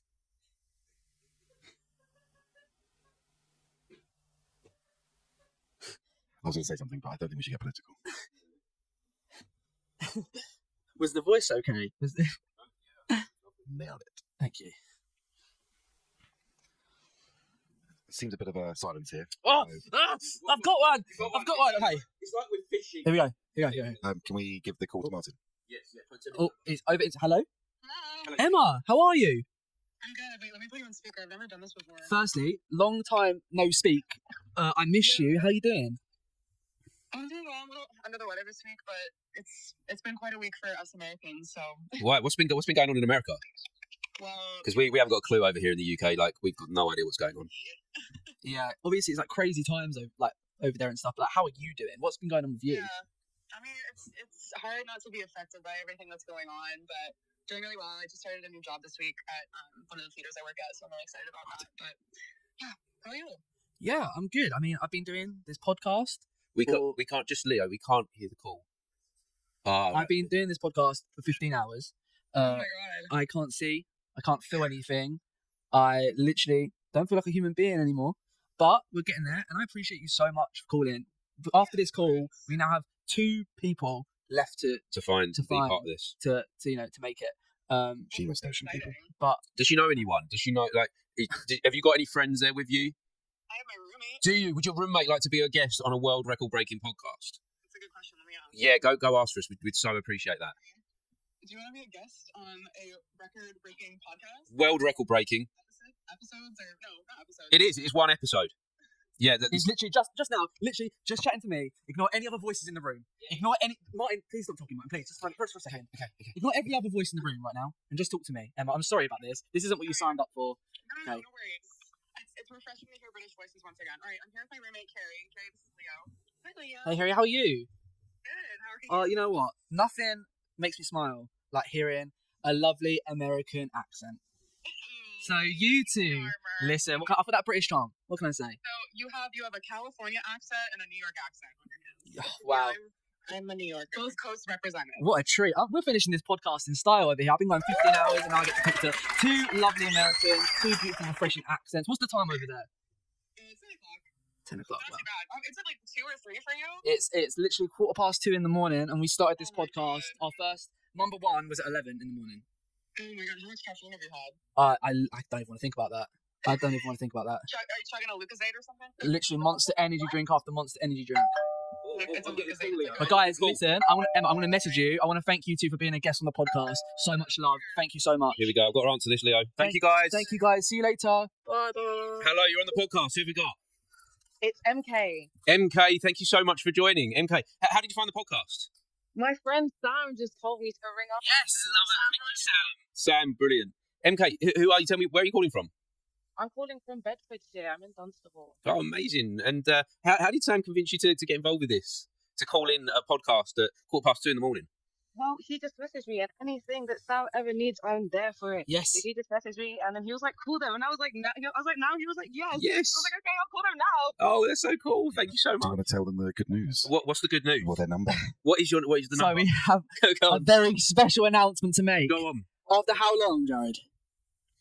It has been 15 hours and 40 minutes. After 15 hours and 40 minutes, after 138 podcast guests in person and over the phone, calls from America, Colombia, all over the place, we have officially broken the world record for most podcast guests in a single podcast episode. We've done it. Oh! We have done it. We have done it. I almost feel like I'm dreaming. Have we really done this? You've got a tally 138 chart. guests on that tally. We've done it. We've done it. Oh my god. Oh my god. Oh, thank you so much. How does it feel to have pushed us over the line? I'm stunned. I didn't think I was going to be the one to. You were the one. You brought the magic. Thank you so much for having me. No, thank you. I'm getting more phone calls. Let's boost this number. I'm going to say thank you for joining. I'm going to feel my words are going. Thank you for joining. I'm going to send you a form that you need to fill out. Okay. Thank you so much. Bye. Hello, welcome to the podcast. Oh, I lost the number there. We done the world record, but if this last minute people are calling us and people want to join in. Oh, hello. After you finish your message, just hang up. No. It's probably. Guys, if anyone's out there, congratulations, amazing. We want to push this just a little bit further at this last stretch. Anyone out there that hasn't already been part of the conversation that wants to get involved, my number is 07471 470 884. We've broke the world record. Here we go. Here's a phone number. Hello and welcome to the podcast. Hi. Thank you so much for joining us. What's your name? Ruby Cave. Ruby Cave, who's about to be performing at Spit's newest event next Thursday. Is that right? Yeah. It is. What is that? What is this event? I'm not sure, to be honest. Well, to be fair, maybe I've got the wrong Ruby. Have we got the wrong Ruby? No. My friend wanted me to call because they're trying to break a world record. That's right. That's what we're doing. That's us. Yeah. That's us. So I'm helping you guys out. Oh, amazing. Thank you so much. What do you do? You're welcome. So Sorry, what did you say? Yeah. What is it you do? What do you mean? What do I do? Like, what do you do in general in life? Any however you want to take that question. Oh, I'm at college at the minute. Mm-hmm. What do you study? Policing and public services. Nice. That sounds like a really nice career to be going into. Yeah. And so I do criminology. Criminology, and what does that look like? Is that studying criminals and their minds and why they do these things? Mm-hmm. And once you've got that knowledge, you understand how they think and feel, I guess. Basically. What can you do with that knowledge? Well, I mainly just want to use it to help people. Mm-hmm. So yeah, that's what I want to do. I just want to help people. That's super. That's really cool. Well, thank you so much for joining in this conversation. We've just crossed the finish line. We've now got the world record for the most amount of guests on the podcast. So you're now part of that. You're now pushing us that a little bit further to help us secure this record. So I really do appreciate it. We're going to send you a form that you need to fill in. To make sure that we can get this verified as the world record, that you're a real human being, not ChatGPT or anything like that. And yeah, thank you for reaching out and calling in. It's been wonderful speaking to you. Thank you so much. You too. Thank you. No, we really do appreciate it. And also, we're doing this not just to break a world record, but to raise funds for St Clair's Hospice. So if you can share our Just Giving link, we'd very much appreciate that. Oh, that's amazing. Thank you. No, thank you. Thank you so much. Bye-bye. You're welcome. Bye-bye. Mate, Leo. What? So after 15 hours, 139 guests, we have beaten the world record most podcast guest. This guy. No, this guy. We've done it together. It's been a mission. Thank you all. Guys, who have we got on this? We still going. We don't want to stop. Yeah, like, if we can just get a few more. People are there right now. My telephone number is 07471 470 884. 07471 470 884. We can just push at this last minute to keep us definitely in the clear. Definitely make sure that we're past this thing. Give me a call. My number's there. Call me, people. Call me. What do we feel? Do we feel that it's a possibility? Should we give it till 2:30 to see what happens? 2:30 is a nice place to. You okay with that, Jared? We'll give this till 2:30. If any more calls, just push us to there. But you know, this has been such a mammoth thing, such a mountain to climb to get to this point, that it's going to be amazing if we do get just one or two more. But I'm so pleased that we have. Mate, I'm delirious. I've asked Aaron. What have we got here? Put my headphones on, of course. Do you want to know the latest on the giving page? Of course I do. Of course. Yeah. Where did we? So we beat the world record, and at that point of beating the world record, how much have we raised? We have raised £770, which is 153% of your goal. Amazing. Wow. What a beautiful day, Leo. What a beautiful day. Right. Yeah, I'm going back to that moment I had this morning of this self-doubt thing and thinking that I can't do this. That, you know, I think in that thought, when that negative thought comes in, it was just all about me in there in that negative thought. I think sometimes we need to look at the bigger picture and like look at the people around us and the support that everyone gives and has pushed it over. And so, yeah, moment to say thank you, Leo. Thank you, Jared. Thank you, Gemma. Thank you, Chloe. Thank you, Eve. Thank you, Luna. Thank you, Noah. You're all part of this. You're all part of the team, and yeah, this isn't a solo thing. I may have this may be called the Martin Talk Show now, but it's no, this isn't about me. It's bigger than that. It's never been about me, any of this. Yeah, we did it. Shall I have a final cry? Yeah, it was so far. We did it. Let's get you both on the sofa. Yeah, we did it. Martin, sit on the sofa.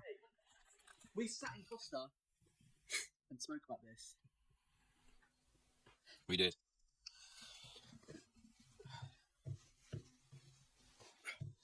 Let's go. Let's wrap this up with if anyone still wants to call in these last few minutes, but let's wrap this up with just a moment of going back to that idea where we were sitting upstairs in here, weren't we? Yeah. And you said, "Break a world record on your podcast." And we're here. We did it, man. We're now in this moment. We did it. Got a big question for you. Go on. How does it feel?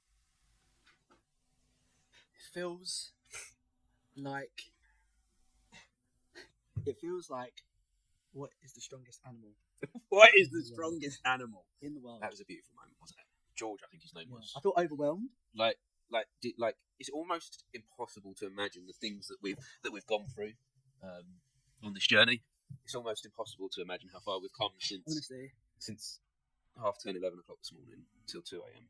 139 people from around the world, different stories, different lives, different journeys, who have all just picked up the phone and spoke to us. Pick up the phone. They've come here. We've had people travel from all over the country to be here today to sit on the sofa just for sometimes 2 or 3 minutes. Yeah. Just to share and be part of something, and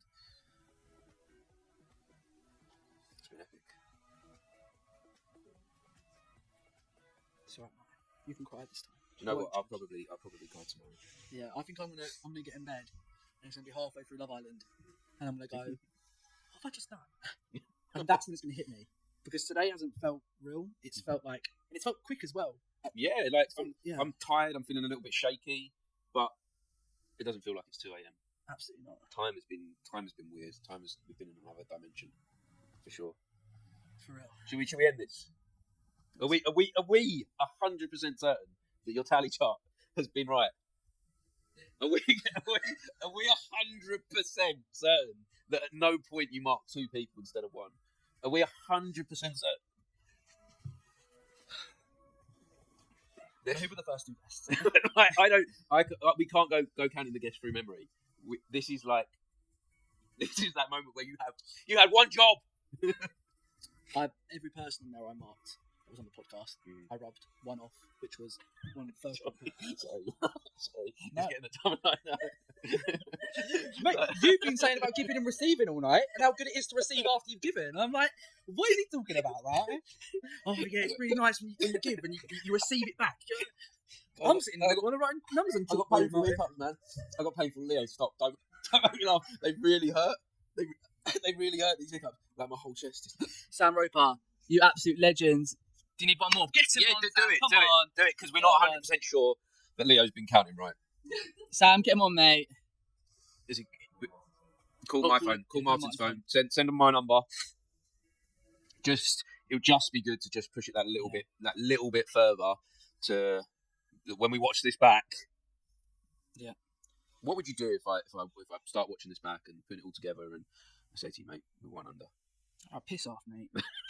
I mean, would that be the moment of we never speak again?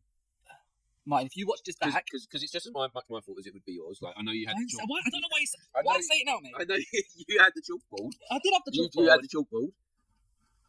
I gave it to you. So if you mucked up, it's my fault for just assuming you know how to count. Like you didn't know what the boxes. Well, there goes the celebration, mate. No, you didn't. Like, drop it in the group chat. Actually, guys, on second thought, we're not sure. No, we have. No, we have though. We've done 139 people. Even if there was a small. Is Jared unplugging us? Oh, okay. I thought he was like, no, this is it. They can argue all night, but we're done. Yeah. Yeah. Yeah. Yeah.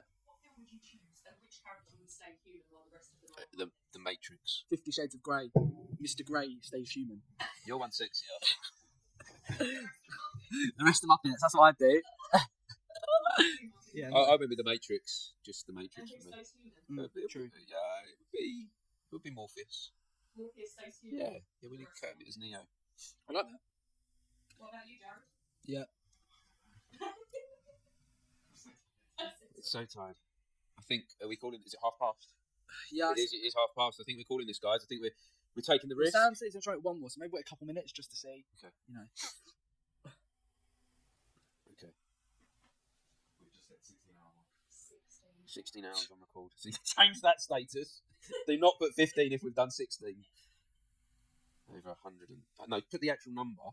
Don't put over 130 guests. No, but we've done, because everyone counts. 139 guests. Yeah, every one of those people who's on that live stream. Tell mine I want to sit in the famous red chair next time. Of course you will. Of course you will. You'll come in the red chair. Okay, so one more question then. Yeah, I like these questions. You have done 138. 139. 139 people. Are you doing this again to be your own record? No. I'm never stepping in a room with this man. This is it. Never No, again. this is it. No. This is a one-off moment. Maybe we'll do the longest continuous podcast. That's 7 summer. days. Good to hear. 7 days. Yeah. I think we need a group. So the people that have done that already for 6.5 days. That was 5 people rotating. Yeah. So you take it in time and a 5. You break the day up into 5 slots, and you all take that moment to get out and sleep. Yeah. But you need 5 people that have got no life for a week. Yeah. We can find them. Yeah. Maybe that's the next one. But you're not going to try this one again? No, we've done this. We succeeded. We've climbed this mountain. It, and then you redo it. No, we know we did it. We know. Don't we? We'd like. It would be lovely to get the badge.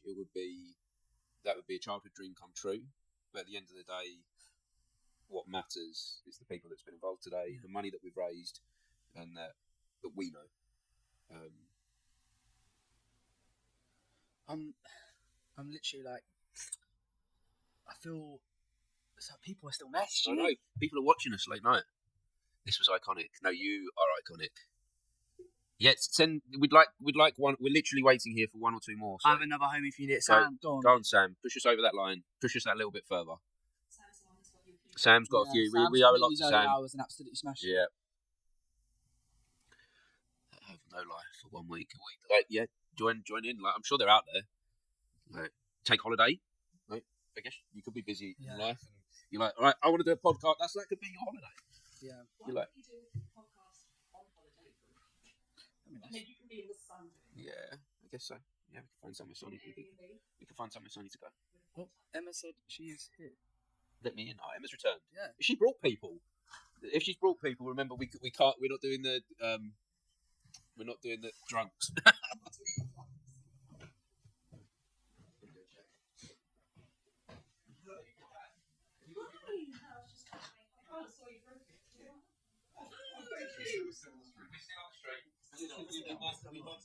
Hey, Emma. How are you? You can join it again. You might as well for this last moment. Jared, just for this closing moment, because I don't think they're going to get any more calls. How was your party? It was really great fun, you know. Everyone was very confused. Nice. Just asking around everyone who's. We decided because of like the verification stuff, because we phoned into Camden at one point as well. We got a few randoms there, but we decided that we wanted to make sure this is 100% official. And someone brought up earlier in the day about failed Guinness World Records, and they wouldn't verify for safety reasons. Okay. And so we was like, anyone that's had any alcohol. So when we had your two friends earlier, we had to rub them off the board as well as the Camden. Yeah. Oh, okay. Yeah. Okay. And he filled out the form. Yeah. He did sound alright. Yeah.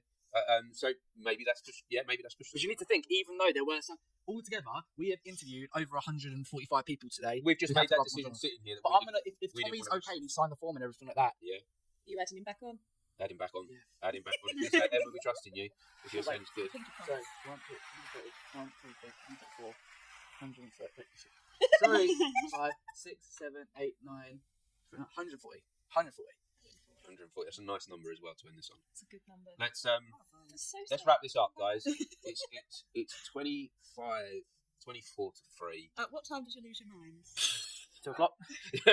Yeah. At 2 p.m. As soon as that pizza entered the room, yeah, it's gone. Yeah, and you know, I could only eat 2 slices of it as well. Really? Which is crazy. We had some great type of pizza. And your cake was lovely. I just haven't wanted food, to be honest. It just got too much adrenaline. Adrenaline's going. I've never talked so much in my entire life.